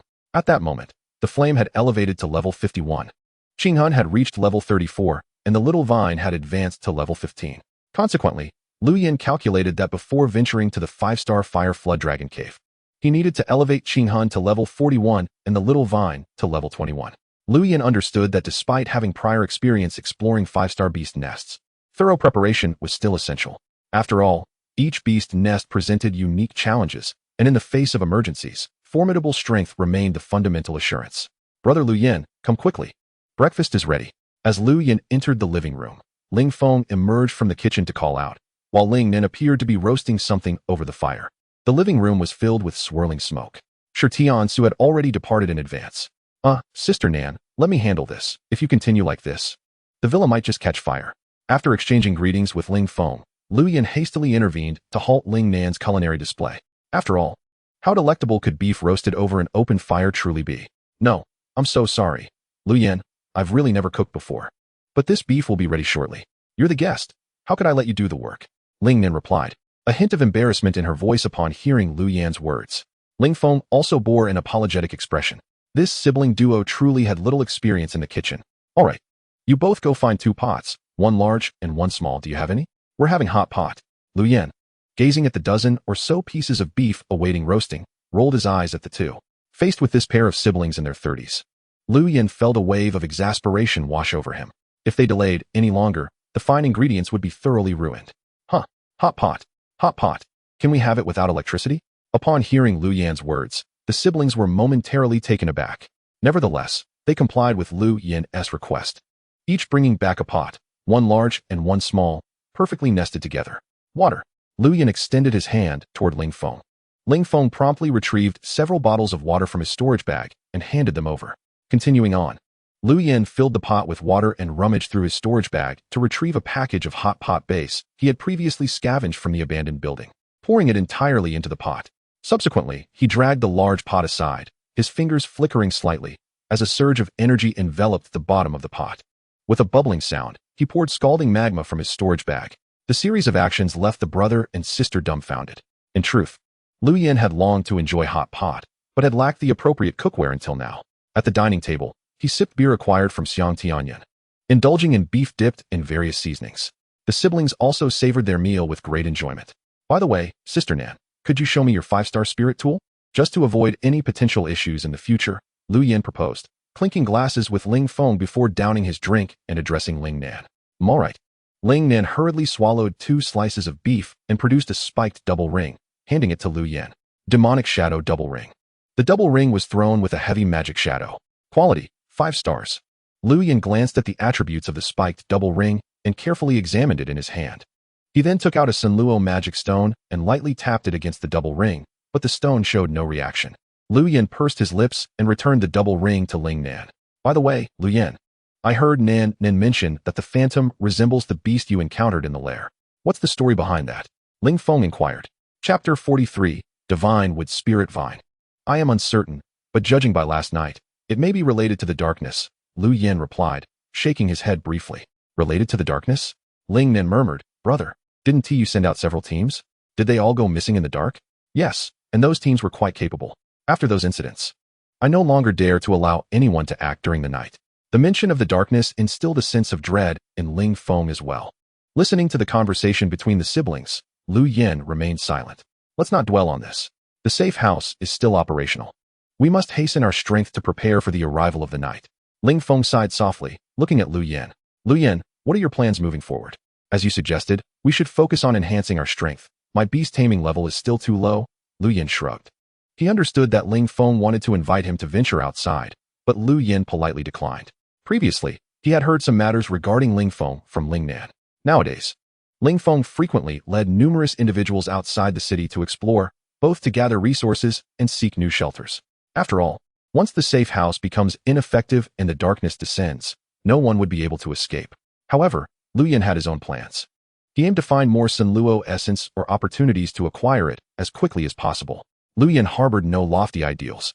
He merely wished to survive in this perilous beast-taming world. Alternatively, Lu Yin and Ling Feng shared the same ultimate goal, albeit through different means. To Lu Yan, Ling Feng might rely on collective development, but Lu Yan felt that, as a generous city lord, Ling Feng, to some extent, hindered his own progress. After all, no matter how wealthy Ling Feng was, his beasts were not yet fully leveled. Lu Yan believed that as long as the beast core crystals were sufficient, the quantity did not matter as long as it did not impede the leveling of his beasts. Once the safe house became ineffective and they lost their shelter, even possessing 1,000,000 beast core crystal points would be futile. With the night approaching, the priority was to enhance self-defense capabilities. This was Lu Yan's principle and his way of survival. After satisfying his hunger and thirst, Lu Yan bid farewell to the siblings and returned directly to his safe house. Recently, he needed to concentrate on leveling up Qin Hun and shouting. Of course, with ample beast core crystal points, Lu Yan would not neglect the leveling of Lai Yan. Upon returning to his safe house, a figure flashed past the street corner. Had Lu Yan been present, he would certainly have recognized the individual. It was Shirtiance. Shirtiance had followed Lu Yan closely. To be precise, after Lu Yan left Ling Feng's residence, Shirtiance had tailed him diligently. At this moment, confirming that Lu Yan had indeed returned to the safe house, Shirtiance quietly slipped away. Deep within the heart of Wuyue City, in the garden atop a tall building. Dad, here are the 8 4-star crocodile skins I received yesterday. These 7 are for you. I'll keep one for myself, Gu Hua said excitedly, stroking the new crocodile skin outfit he wore. The quality is excellent, and the decomposition is quite intact. Gu Linbao commented as he caressed the crocodile skin in his hands, praising it. Anyone able to produce this many 4-star crocodile skins at once must possess considerable strength. You should cultivate a relationship with this person, as they may prove useful to us in the future. After a moment, Gu Linbao spoke again. Don't worry, Dad. I've already made contact with that person. They promised that in the future, whether it's leftover beast skins or even beast eggs, we will be given priority in their supply. Gu Hua replied with a smile. That is good to hear. Just don't be stingy and inadvertently offend them. In business, one must understand the importance of relationships. Spending money when necessary fosters long-lasting connections. Gu Linbao stroked his beard, looking at his son with satisfaction. He suddenly realized that he had focused too much on his younger son and had overlooked the capabilities of his eldest. I'll remember that. Gu Hua beamed even more brightly at his father's approval. By the way, how is the investigation into those who went to the beast lair with your second uncle and younger brother? Upon mentioning his younger son, Gu Linbao's expression darkened. We are still investigating. The current assembly has many hands and diverse backgrounds. Anyone can form a team to investigate, making it somewhat difficult to track down. But I will continue. I will not let anyone who entered the lair with my second uncle and younger brother escape. Gu Hua clenched his fists, his expression fierce. Indeed, those who dare to act against our Gu family in Wuyue City must pay the price. Gu Linbao snorted coldly. Just then, a knock echoed at the door. A voice from outside called, City Lord Gu, there are guests. Dad, I'll be off to attend to this, Gu Hua said, turning to leave after seeing his father nod in agreement. Oh, Huazi is also here. Let us grab a drink together sometime. Shirtiance, just entering, greeted Gu Hua enthusiastically. However, Gu Hua turned away with a look of disdain, striding out.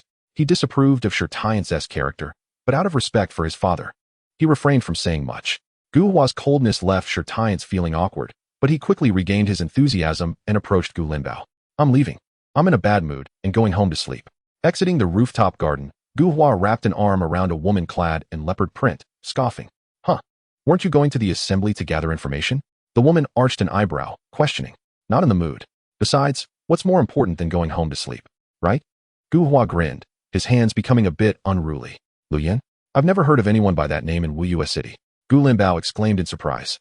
He asked from outside, residing in the rental safe house near the entrance. However, he probably hasn't agreed to anything with Ling Feng. Otherwise, he wouldn't be staying there. Shirtiance replied softly. All right, I understand. Here are 30,000 beast core crystals. Take this. Gu Linbao nodded, tossing a storage bag to Shirtiance. Thank you. City Lord Gu, I shall take my leave now. Shirtiance glanced at the storage bag, smiling as he departed. After Shirtiance left, Gu Linbao hurriedly exited the garden as well. He needed to quickly relay the news to the other deputy city lords. Shirtiance spoke of Lu Yan, a figure who commands the 5-star beast, someone who dares not act independently. However, he is acutely aware that even if he cannot win him over, he must not offend him. The 5-star beast. No one in Wuyue City possesses such a creature. Even the defensive type far surpasses the 4-star variety. To be frank, defensive beasts are rarer than offensive ones. According to Shirtiance, Lu Yan's turtle boasts formidable defenses and may even withstand the night in the future. Leopard, did you mention that Lu Yan just healed Ling Feng but did not agree to join them? In a spacious conference room, 3 individuals sat in a circle. A woman gazed at Gu Linbao in astonishment. Her name was Yu Chengfeng, the deputy city lord. Indeed, the purpose of summoning you is to discuss how to win over Lu Yan. His 5-star defensive beast would be immensely advantageous for us. Gu Linbao nodded, his tone laced with excitement. The issue of the safe house's time limit had long been a source of headache for everyone. Now, with a glimmer of hope against the knight's invasion, Gu Linbao was unwilling to relinquish it. Naturally, this was not solely his responsibility. In truth, winning over Lu Yan would undoubtedly require significant sacrifices, which he could not bear alone. If what you say is true, once Lu Yan's beast reaches maximum level, it might indeed be capable of fending off the knight. Tang Sankai, what are your thoughts? Yu Qingfeng expressed her agreement, turning to the other individual. Tang Sankai first smiled, rubbed his bald head, and looked toward Gu Linbao. Leopard, are you perhaps mistaken? One must rely on oneself. Only true strength lies in self-sufficiency. Do you wish to recruit Lu Yan? Setting aside whether he is willing to join us, consider that he just healed Ling Feng. Do you think Ling Feng would allow him to join us? Would he grant you that opportunity? From what you've said, Ling Feng was severely injured, and Lu Yan must have exerted considerable effort to heal him. If their relationship is strained, would Lu Yan extend a helping hand? Tang Sankai snorted disdainfully.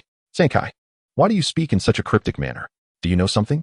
Before Gu Linbao could respond, Yu Chengfeng raised an eyebrow and inquired. Gu Linbao hesitated, casting a glance at Tang Sankai.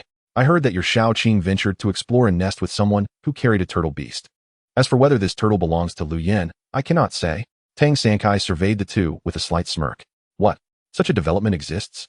Yu Chengfeng gasped in surprise. Gu Linbao furrowed his brow, remaining silent. In my opinion, we should conserve resources and focus on enhancing our own strength. As for Lu Yan, rather than waiting for his rejection, we should take the initiative and eliminate him while his defensive beast has yet to fully mature, lest he becomes Ling Feng's right-hand ally in the future. Noticing the two remained silent, Tang Sankai spoke again. Yu Chengfeng and Gu Linbao exchanged glances and silently nodded. Since everyone is in agreement, given that the opponent possesses a 5-star defensive beast, we must be thoroughly prepared. I believe we should select Beast Tamers skilled in penetrating defenses. The 5-star defensive beast is formidable. We might also directly confront Lu Yan. We could enlist Beast Tamers who wield poisonous beasts. The trio then began to conspire and strategize. Unbeknownst to Lu Yan, Shi Tianzu had disclosed his situation to Gu Linbao, along with all subsequent events. After returning from Ling Feng's home to the safe house, Lu Yan refrained from going out for 3 consecutive days, until the morning of the 4th day. On that dawn, Lu Yan awoke to a flurry of notifications on his interface. Ding! The green turtle has successfully leveled up to 36. Ding! The green turtle has successfully leveled up to 38. Ding! The green turtle has successfully leveled up to 41. Ding! The green turtle has surpassed level 40. Acquiring a new beast skill. Green turtle, level 4150. Status, steadfast. Qualification, 5-star. Skills, green turtle shell, consolidates energy to form the green turtle armor, LV5. Shield mountain, concentrates a heavy mountain shield on its back, capable of withstanding all attacks in the vicinity for a short duration, LV1, 5.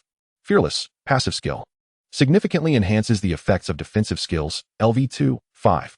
Rock solid, cloaks itself in holy light, greatly enhancing defensive capabilities while adding a taunt effect.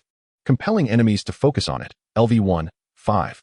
Guardian, passive skill, markedly strengthens its attributes and energy limits, continuously replenishing losses, LV1, 5. Guardian.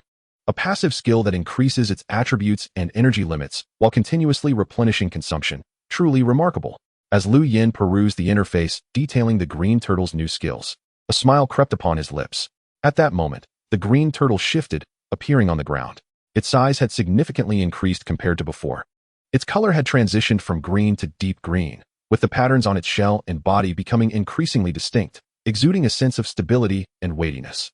This aura of power did not affect Lu Yan, but if anyone else were present in the safe house, they would surely be overwhelmed by the suffocating pressure and would flee in disarray. Oh, the new beast skill has nearly doubled the energy reserves. Lu Yan crouched before the green spirit, gently stroking its front claws, noticing that the green spirit was gradually recovering energy. Previously, he had observed that the green spirit's energy reserves had already surpassed that of the blaze. This guardian effect is indeed astonishing, and it is only at the 1st level. If the guardian skill were to reach its pinnacle, it would be incredibly formidable. A flicker of surprise passed through Lu Yan's eyes, swiftly replaced by joy. The green spirit's leap in power naturally elevated Lu Yan's overall combat prowess. Before long, while Lu Yan was playing with the green spirit, The interface emitted a series of prompts once more. Ding. The Sacred Wood Spirit Vine has successfully leveled up to level 18. Ding. The Sacred Wood Spirit Vine has successfully leveled up to level 20. Ding. The Sacred Wood Spirit Vine has successfully leveled up to level 29. Ding. The Sacred Wood Spirit Vine has surpassed level 20, acquiring a new beast skill. Sacred Wood Spirit Vine. Level 2950. Status supportive. Qualification 5-star. Skills Spirit Vine. Emits vine leaves to restore the target's energy consumption swiftly, LV 5. Healing. Emits vine leaves to heal wounds and restore a small amount of energy over a short period, LV 5. Devour. Absorbs target energy to rapidly replenish itself, LV 5. Wow. The little vine's leveling speed is astonishing. Lu Yin beamed at the interface information, unable to contain his joy. Originally, it was anticipated that the little vine would reach level 24 or 25 within 3 days, yet it surged to level 29 in one go. The ability to rapidly restore itself by devouring the energy of targets, and after leveling up, it can simultaneously affect multiple targets. Lu Yin gazed at the newly acquired skills of the little vine, pondering. With this, the little vine's endurance and capabilities will be significantly enhanced. Previously, at Ling Feng's home, the little vine had struggled somewhat to restore energy for both Ling Feng and Lu Yin. This was certainly related to the little vine's low level, but its insufficient energy reserves also played a part. Now, with the Devour skill, the little vine may no longer need to worry about energy depletion. Not only that, but Devour also bestows the little vine with a powerful offensive capability. Shortly thereafter, when Lu Yin was feeding the green spirit in the little vine, the Blaze completed its leveling up and emerged from the beast ring, stepping into the room. Blaze, Flying Tiger. Level 5460. Status Savage. Qualification 6-star. Skills Beast King's Roar. A fearsome roar that instills dread in all beasts within a radius of 600 meters. Level 6. Flame Claw. The tiger's claws are imbued with searing flames, unleashing a formidable attack. Level 6. Beast King's Might. Passive ability that significantly enhances one's own strength. Level 3. Thunderous Tiger Leap. Harnesses energy to summon thunder, greatly increasing speed and attack speed for a short duration. Level 1. Beast King's Form. Concentrates energy to resist binding and endure all damage for a brief period, after which the user becomes weakened. Level 1.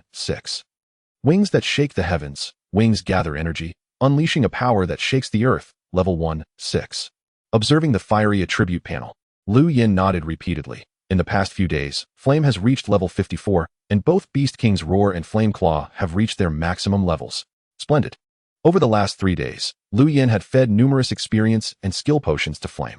As the primary damage dealer of the team, low skill levels would adversely affect combat power. Now that Beast King's Roar and Flame Claw were maxed out, Lu Yin felt quite pleased. If he could also elevate Beast King's Might to its full potential, Flame's combat prowess would likely double. Watching Flame, who had just emerged to compete for food with Qing Hun and Xiao Tong, Lu Yin stroked his chin in contemplation. Consequently, he decided to wait until the 3 familiars finished eating before heading to the 5-star beast lair, the Flame Dragon Cave. Brother Yin, you finally made it. Lu Yin stepped out of the safe house, ready to venture to the 5-star beast lair, when Xiang Tianyun, hearing the commotion, hurriedly opened the door to greet him. What is up, Tianyun? Lu Yin inquired. Hee, Brother Yin, didn't you mention that you still had a map to a 3-star beast lair? Do you still have it? I'd like to purchase another one. Xiang Tianyun scratched his head in excitement. Ah, that matter. I still have it, specially reserved for you. Lu Yin smiled and retrieved the 3-star beast lair map from his storage pouch, handing it to Xiang Tianyun. Haha. Thank you, Brother Yin. By the way, I have about 5,000 beast core crystallization points worth of beast cores, along with some rare materials I obtained from treasure chests that I currently have no use for. You might need them, and if you don't, just sell them for beast core crystallization points. Upon finishing, Xiang Tianyun stuffed a storage pouch into Lu Yin's hands and dashed away. That guy? Watching Xiang Tianyun's hurried departure, Lu Yin snorted softly, not wishing to linger any longer. Lu Yin temporarily stored the pouch given by Xiang Tianyun and proceeded towards the exit. That's Lu Yin, keep your eyes on him. I've completed my task. So I'll be leaving now? As Lu Yin walked towards the exit, Shi Tianze, hidden in the shadows, whispered to the colorful parrot in his hand. After speaking, he tossed the parrot into the air and swiftly disappeared. The colorful parrot circled above before gracefully landing on the tall city wall of Wuye City, its keen gaze scanning the bustling figures of people and beasts below. It quickly locked onto Lu Yan's silhouette, then fixed its gaze on the target and soared toward the interior of Wuye City. Before long, a fully armed team of over 10 individuals rushed in. swiftly passing through the city gates and pursuing Lu Yan's direction. Upon closer inspection, most members of the team bore injuries, yet their demeanor exuded an air of calmness. Where did he go? Shortly after, the team leader gazed into the distant forest, his brow furrowed as he muttered to himself. Standing behind him, a woman with a colorful parrot perched on her shoulder wore a similarly grave expression. It was clearly in this direction. Why has he suddenly vanished? Let us investigate further. In this short span of time, he shouldn't have moved far. The leader tightly gripped his flaming longbow, issuing a solemn command. The colorful parrot spread its wings once more, vanishing from sight in an instant. At this moment, Lu Yan had already quietly departed from the borders of Wuya City. Upon entering the forest, Lu Yan released Flame from the beast control ring. With its wings, Flame's flight speed became increasingly remarkable. High in the sky, clad in his azure tortoise armor and sporting a smile, Lu Yan gazed down at the picturesque landscape of the mountains and fields below.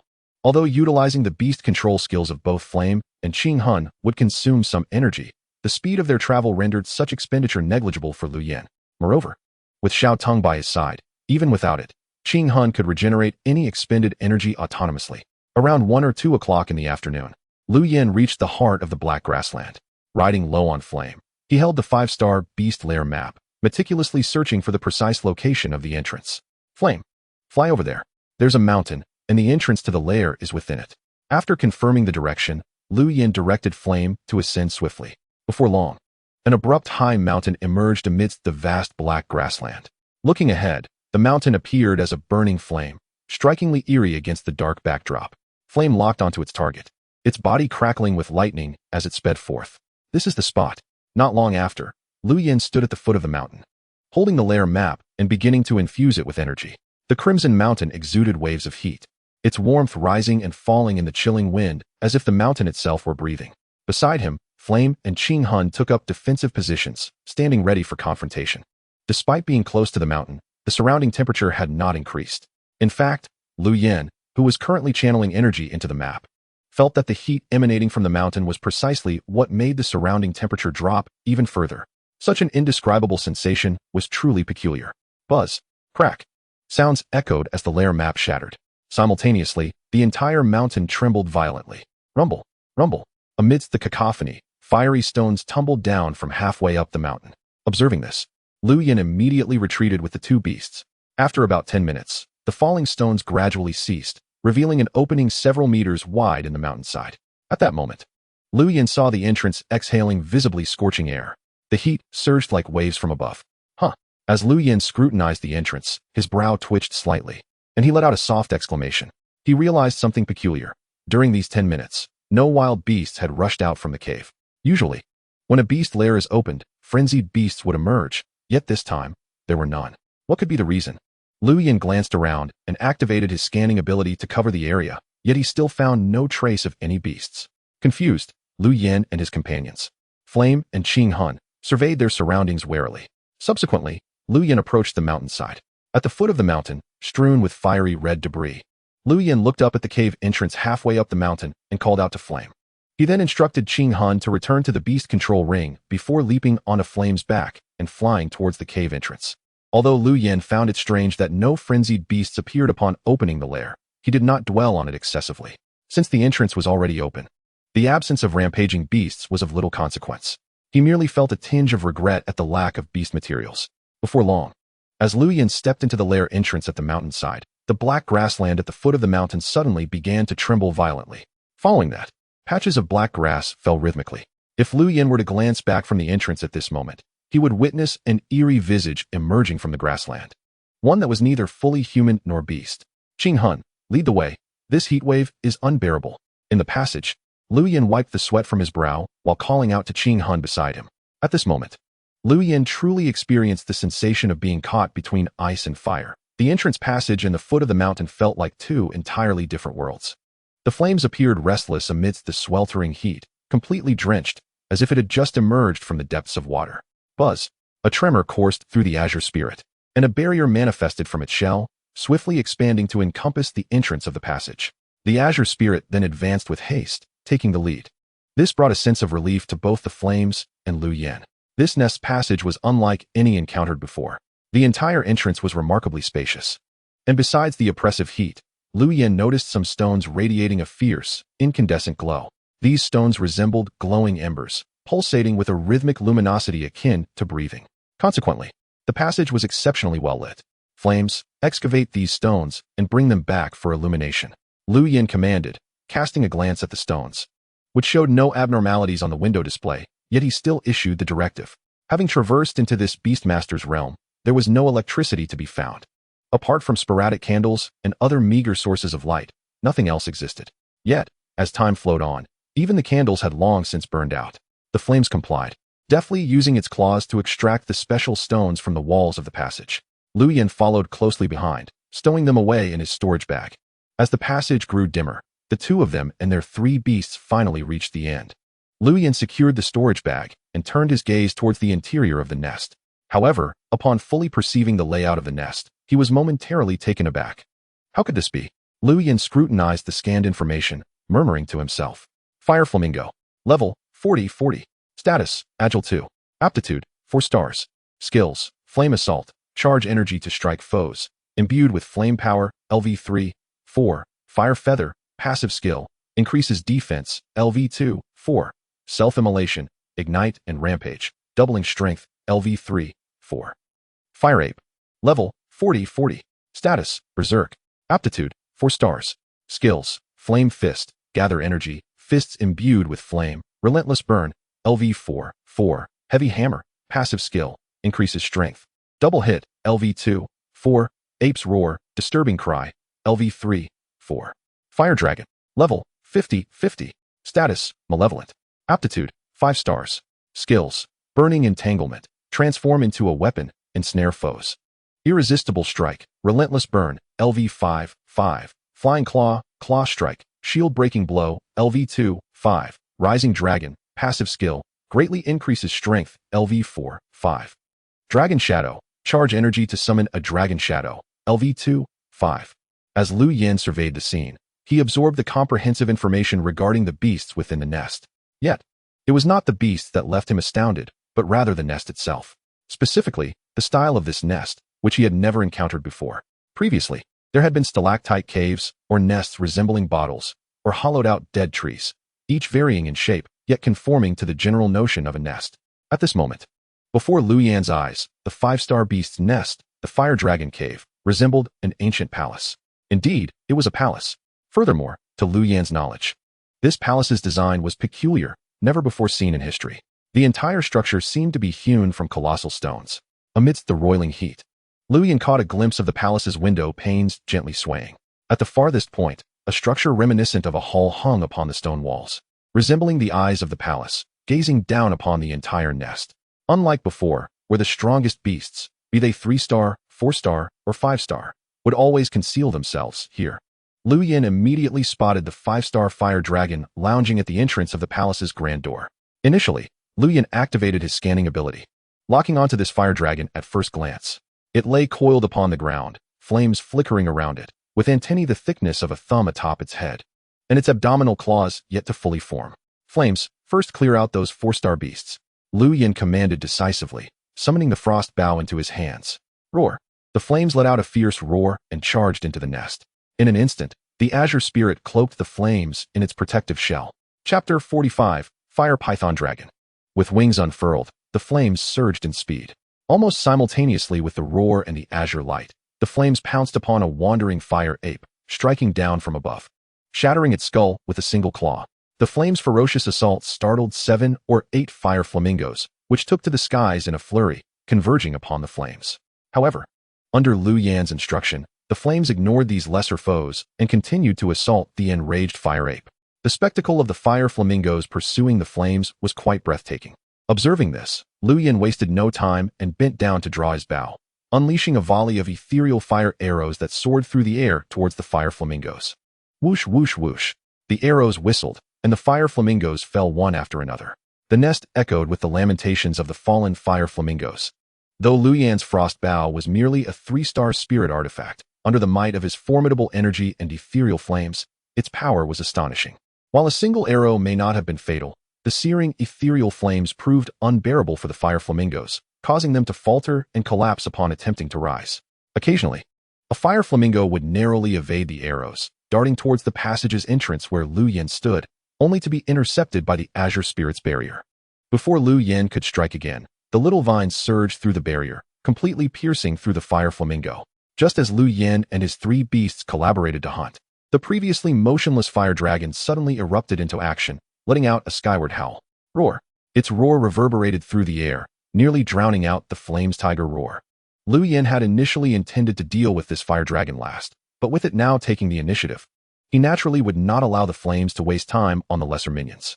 In rapid succession, the flames swatted aside the already lifeless fire ape with a single paw, then leaned forward, releasing a thunderous roar.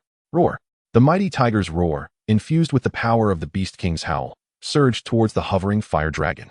At this moment, the flames, in both innate aptitude and the level of the Beast King's roar skill, held a significant advantage over the fire dragon. In an instant, the once imposing fire dragon was momentarily stunned in midair. Lu Yen, witnessing this, felt a twinge of surprise. The fire dragon did not plummet but remained steadily suspended in the air. Observing this, Lu Yen flipped his bow, releasing 3 ethereal fire arrows in quick succession. Boom, boom, boom. 3 resounding explosions erupted almost simultaneously as the arrows struck the fire dragon. Yet, to Lu Yan's astonishment, the fire dragon merely shuddered slightly, remaining unscathed. Not only that, but the flames that had once burned fiercely around its form abruptly extinguished, and the rampant ethereal flames dissipated in an instant. Oh, flames, charge. Lu Yan let out a soft grunt. The flame spread its wings and surged forth. With a crack of thunder, the flames launched an attack that reverberated throughout the entire nest. It soared like a bolt of lightning, its wings stirring up monstrous waves of air. Under the force of the tempestuous gusts, the still-burning fire flames and the few remaining fire flamingos were instantly scattered like kites severed from their strings. Just as the fire dragon, regaining its senses from the shock, revealed a colossal phantom surrounding it, the flame's wingbeat sent a shockwave that shattered it apart. Following this, the flame's blazing paw descended from the sky, gutting the fire dragon on the spot. With a resounding crash, the fire dragon's entrails spilled across the ground, its body crashing to the earth like a heavy mass of clay.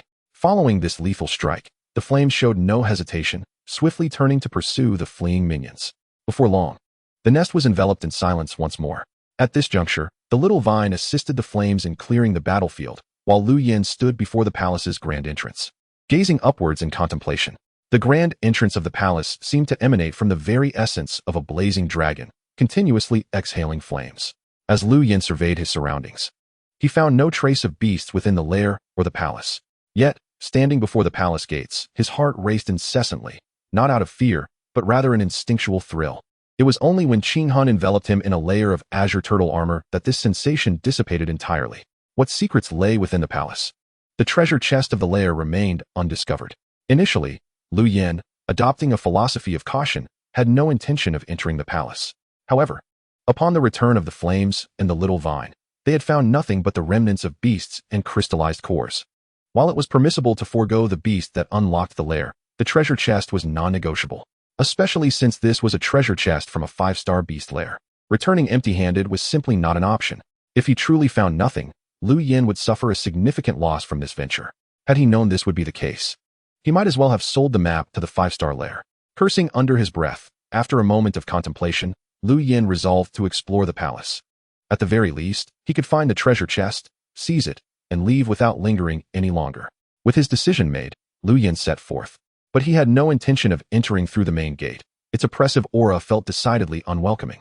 Thus, he mounted the flames, summoned the little vine, hoisted up Qing Han, and, with a firm pat on the flame's abdomen, soared over the palace walls into the interior. Given the peculiar circumstances, he could not retract his beasts into the beast ring. Otherwise, should an unforeseen event arise, it would be too late for them to emerge. Flames, check that room for any treasure chests. Upon entering the palace, clad in azure turtle armor, Lu Yen commanded the flames to investigate the rooms within the palace one by one. These chambers, shrouded in mystery, effectively obscured Lu Yan's line of sight as if they were sanctuaries. Consequently, Lu Yen was compelled to send the flames inside to inspect.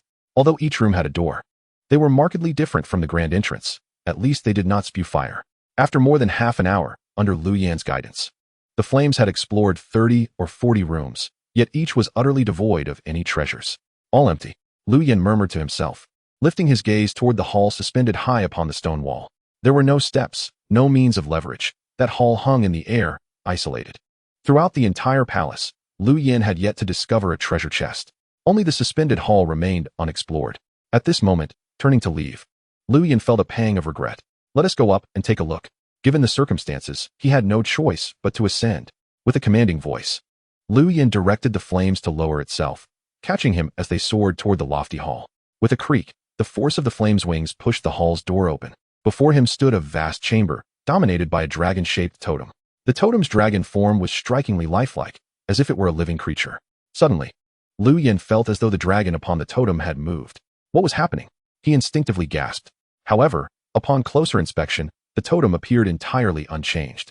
Unbeknownst to Lu Yin, in that fleeting moment when he thought he had seen the dragon shift, the once fiery palace gates abruptly ceased their fiery display. Fine cracks quietly appeared on the door's surface. All of this went unnoticed by Lu Yin, who stood before the hall's entrance suspended in midair. He had to see what lay within. Perched atop the flames, Lu Yin gazed at the hall's entrance, where the outer scenery remained obscured by some unseen force. He gently tapped the flames beneath him, signaling it to approach the door. "Qinghun, you scout ahead," Lu Yin instructed, tilting his head toward the azure being resting on his shoulder, gesturing toward the hall ahead. Qinghun leaped gracefully, landing lightly within the room. At that very moment, Lu Yan's thoughts stirred, and the shield barrier on Qinghun's back unfurled. Just then, the totem began to tremble violently. The sound of cracking echoed sharply, as the surface of the totem quickly became riddled with fissures. A chill ran down Lu Yan's spine. Suddenly, a piercing sound tore through the air. He turned abruptly, only to see a brilliant sphere of light hurtling toward him from the palace entrance. Before he could react, the luminous orb engulfed him and the flames, propelling them into the hall. With a resounding thud, the door slammed shut behind them. Lu Yin, covered in azure turtle armor, felt the flames hover with an imposing presence. Yet, when the light sphere struck, they were swept into the hall without resistance. Lu Yin rolled on the ground, his mind racing. In dire circumstances, maintaining composure was paramount. Qinghun summoned the shield barrier to its fullest extent. Not only did it shield itself, but it also enveloped Lu Yin, the flames, and the little vine in azure armor. The azure glow radiated, illuminating the entire chamber. The flames roared, wings slightly retracting, forming a barrier between Lu Yin and the dragon-shaped totem. The little vine's leaves trembled, sending forth tendrils that cascaded down upon them. All three beasts were at their peak state. Lu Yin, bow in one hand and knife in the other, leaped up, his gaze fiercely fixed upon the cracked dragon totem. The proximity evoked an uncanny feeling, as if a colossal dragon were writhing before him. Despite the barriers of the flame's wings and Qinghun's shield, Lu Yin still felt a searing breath wash over him. This breath was even more intense than before, as though it might ignite his very insides. Enduring the burning sensation, a ghostly flame abruptly enveloped his exterior. Simultaneously, the same flame ignited upon the three beasts. It was the fiery flame technique. With the elevation of their beast levels, Lu Yan's prowess had increasingly advanced. He could now summon the energy from his soul sea through sheer will to execute this technique. With the aid of the ghostly flames, Lu Yan exhaled a breath of white vapor, alleviating the burning within him. Although it seemed to stretch on, merely 15 seconds had passed since he entered the hall. With the support of the ghostly flames, Lu Yan felt a measure of reassurance. Yet, the hall remained eerily silent, devoid of any movement.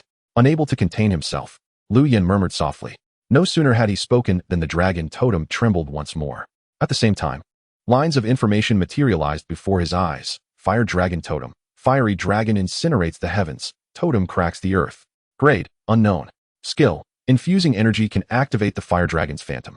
Hidden attributes, one of the dragon-shaped totems. Dragon-shaped totems. Candle dragon totem, not obtained.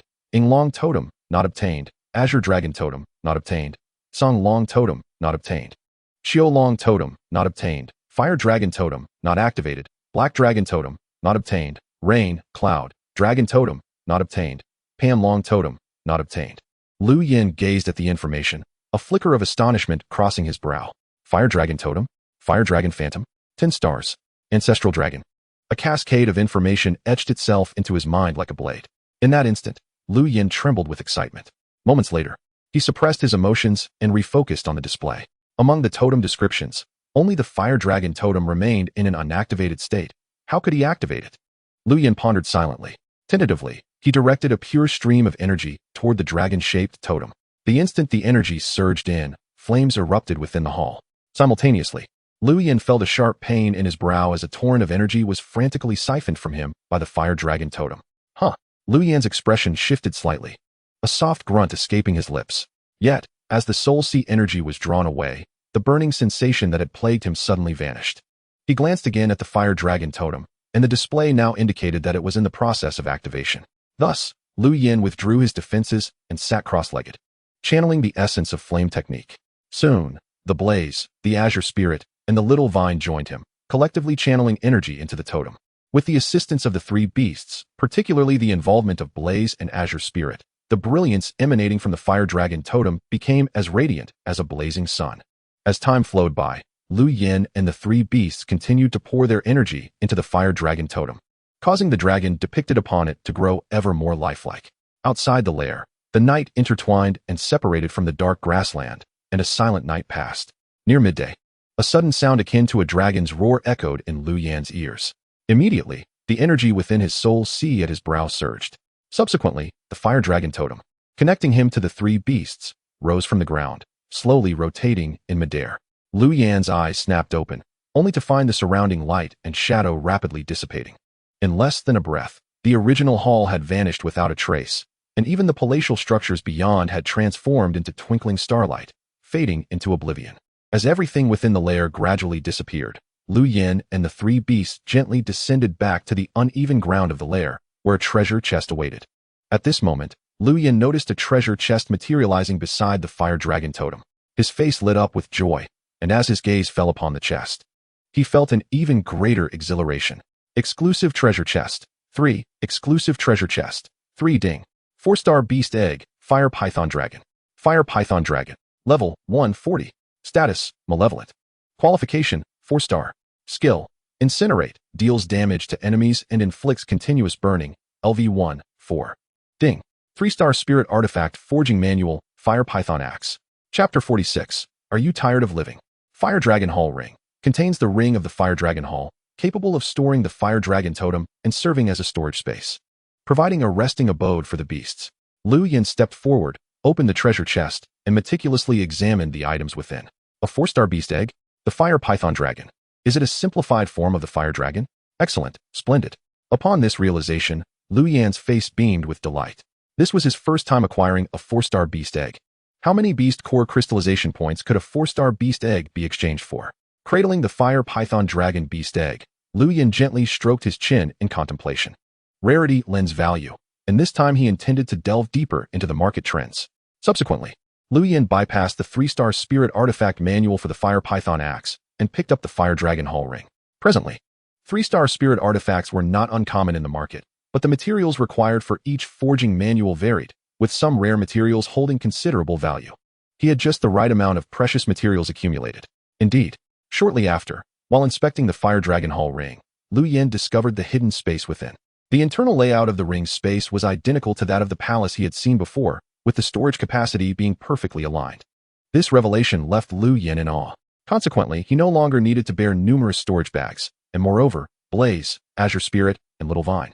You now have a new home, Lu Yan remarked, caressing the little vine on his wrist while addressing Blaze and Azure Spirit beside him, seeing their master in high spirits. Both Blaze and Azure Spirit appeared quite exhilarated. Little Vine, in its excitement, wriggled its tendrils as if expressing joy through its convulsions. Thereafter, Lu Yan stored all his storage bags into the Fire Dragon Hall ring.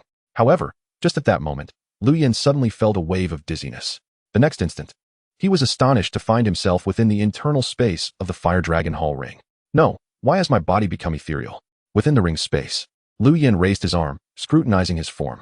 Simultaneously, the figures of Blaze, Azure Spirit, and Little Vine manifested, appearing within the palace inside the ring. The three beasts, now present, curiously gathered around their master. Little Vine, accustomed to coiling around its master's wrist, was surprised to find its tendrils passing directly through Lu Yan's body. What is this situation? Could this be a division of the soul? Still within the lair, Lu Yan scratched his head, murmuring to himself.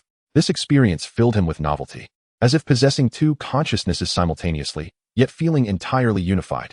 After several attempts, fully satisfying his curiosity, Lu Yan finally adorned the Fire Dragon Hall ring upon his finger. Subsequently, with a mere thought, he stored the Fire Dragon totem within the ring. Casting a glance at the now empty lair, Lu Yan turned and walked toward the entrance of the passage. A few minutes later, Lu Yan emerged from the lair's exit halfway up the mountain and mounted Blaze. soaring towards the mountain's foot. However, as Lu Yin landed, a sudden thunderous roar erupted from behind him. Turning around, he beheld the mountain crumbling inch by inch. Countless boulders tumbled from the summit, and Lu Yin could even feel the very ground beneath him tremble violently. Witnessing this scene, Lu Yin promptly urged Blaze to fly swiftly toward the valley. The entire mountain vanished. Lu Yin gazed at the nearly completely obliterated peak, muttering to himself. As the mountain disintegrated, the entire stretch of dark grassland seemed to come alive, inhaling and exhaling as it swallowed up the debris. Mounted upon Blaze, Lu Yin observed the stirring dark grassland below, raising an eyebrow. He sensed that beneath the black grass lurked a colossal beast. That feeling made his heart tighten. Thankfully, Blaze could fly. Otherwise, Lu Yin shuddered at the thought of the consequences. He gently squeezed Blaze's abdomen, and Blaze took to the skies, swiftly soaring toward the forest. This marked Lu Yin's second venture onto the dark grassland. Although the interval was brief, he distinctly felt that this patch of grassland was different from before. What precisely was different, he could not articulate. It was merely an instinct. This intuition filled him with unease. If given a choice, he would undoubtedly choose to leave this place. Boss, from yesterday until now, could Lu Yin have perished outside? Murmured a figure hidden near the vicinity of No Night City. He must have gone to explore the lair. Spending the night there is not unusual. Everyone, be patient. My parrot is scouting the surroundings. Once Lu Yin is spotted, this time, he shall not escape. The woman spoke while attuning to the colorful winged parrot, addressing the group. This team was a squad dispatched by the 3 deputy city lords to hunt down Lu Yin. It's getting dark. Shall we retreat for now? That brat likely won't return tonight, the earlier speaker muttered. Is your parrot reliable? Didn't it lose track of him before? Don't rush. Lu Yin commands 5-star beasts. His strength surpasses ours. Manage your beasts well.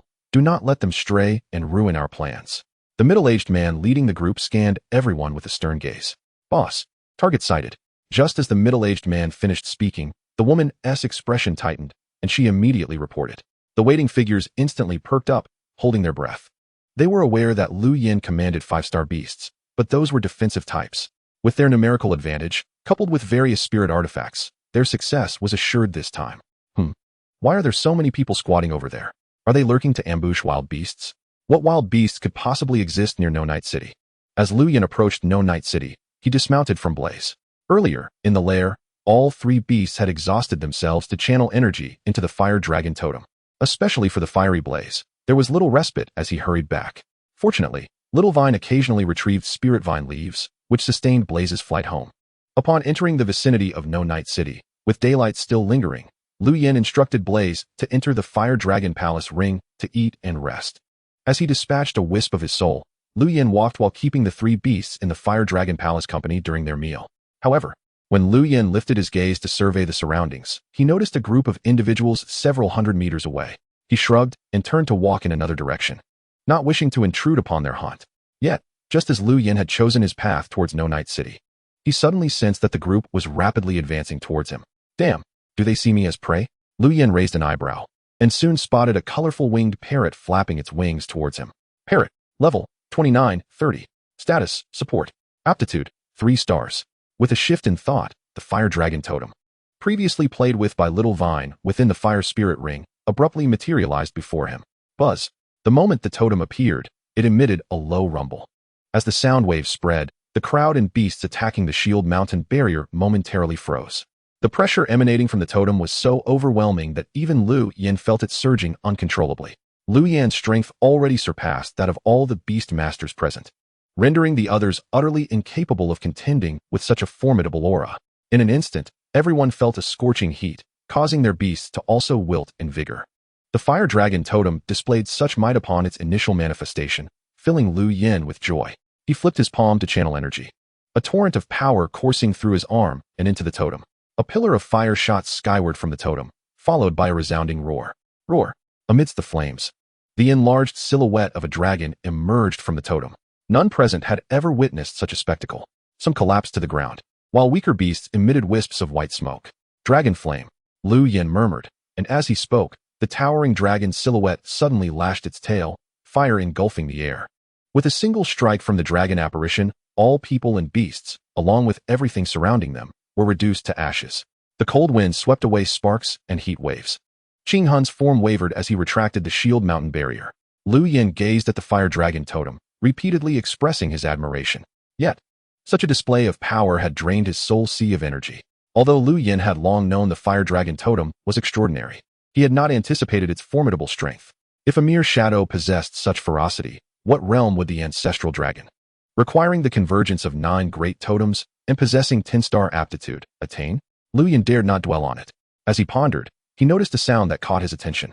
Raising his head, he saw a woman staggering to her feet at the edge of his vision. Her face a mask of horror as she stumbled away towards No Night City. She was the very individual affected when Lu Yin shot the parrot. Trying to escape, Lu Yin snorted coldly and waved his hand. Swish! Little vine darted from the fire dragon ring, transforming into a white light as it pursued the woman. Moments later, a shrill scream echoed through the mountains. "Do you recognize me?" Lu Yin inquired, raising an eyebrow at the woman pinned against a tree by Little Vine. The woman stared at Lu Yin in terror, blood trickling from her mouth, distorting her features. Seeing her silent, Lu Yin remained unhurried. The earlier assailants had all exhibited greedy eyes, clearly intent on claiming his head for a bounty. Evidently, this group had come specifically for him. Who orchestrated this? Why must I be their enemy? Speak, and perhaps you shall live. Lu Yin's tone was calm. I don't know. We are merely following the orders of the 3 deputy city lords. If we kill you, we shall receive tens of thousands of beast core crystal points as a reward. The woman replied, her voice strained with pain. Tens of thousands of points? Is that all I'm worth? Lu Yin was taken aback, then chuckled lightly. The 3 deputy city lords? How amusing. With that, he turned to leave. As Lu Yin walked away, Little Vine quivered, and the woman, pinned to the tree, rapidly withered. What was that sound just now? What beast was roaring? Was it a dragon? Did you feel that surge of heat? Why is it suddenly so hot? Yes. The sound and heat seem to be coming from that direction. Look, someone is coming from over there, at the gates of No Night City. As the crowd buzzed with speculation, someone suddenly shouted. All eyes turned to see a figure striding swiftly through the forest, none other than Lu Yin. He held the frost bow in his hand, with Little Vine coiled around his wrist, and Qing Hun followed closely behind, his expression grim. Boss, is that the frost bow? A guard stared intently at the bow in Lu Yan's hand, speaking to a short middle-aged man beside him. It truly is young Master Gu's frost bow. So, young Master Gu and Gu Qing were indeed harmed. Brothers, follow me. The short middle-aged man squinted and snorted coldly, his hunting dog barking wildly beside him. Before he could finish, over 20 guards, armed with spears and leading dogs, lunged towards Lu Yin. Is it you? As Lu Yin approached, the short middle-aged man recognized him as the one who had accompanied Ling Nan, exclaiming in shock. It is I. And what of it? Lu Yin smiled in response to the encroaching guards. And nothing. The short middle-aged man's heart raced as he quickly replied. The hunting dog continued to bark furiously, and he kicked at its belly, causing it to whimper and retreat. He understood that this man was not someone they could handle. The image of the youth riding the tiger lingered in his mind. Moreover, this man not only had a fierce tiger, but also a powerful turtle. Nothing. Lu Yin's smile deepened. Not for your young Master Gu? He had clearly overheard the conversation among the crowd. His vision was exceptional, and his hearing was remarkably keen. This is bad. Retreat quickly. The individuals around preparing to enter the city sensed the danger and began to back away in unison. And no, how could this be? The short middle-aged man's face paled. Before he could finish, a sudden whooshing sound pierced the air. Swish. A series of agonized screams erupted, engulfing both men and dogs. The scattering crowd froze in shock. A flash of white light darted by, leaving the guards and the hunting dogs riddled with blood holes as they stumbled to the ground. The short middle-aged man stood rooted in place, turning to see Lu Yin still smiling, his feet now soaked. Take me to meet your city lord. I may spare your life. Lu Yin retracted Little Vine, snorting coldly, and strode towards the city. The terrified short middle-aged man hurriedly followed. He knew that if he did not keep pace, he would be the next to fall. This is the residence of Deputy City Lord Yu Chengfeng. Before long, the short middle-aged man trembled as he pointed towards a lavish clubhouse. Lu Yin looked up, spotting the plaque bearing the name of City Lord Yu at the door. For guards in identical attire stood at the entrance. Old Yin, you have the audacity to disrespect the captain of the city guard? Are you tired of living?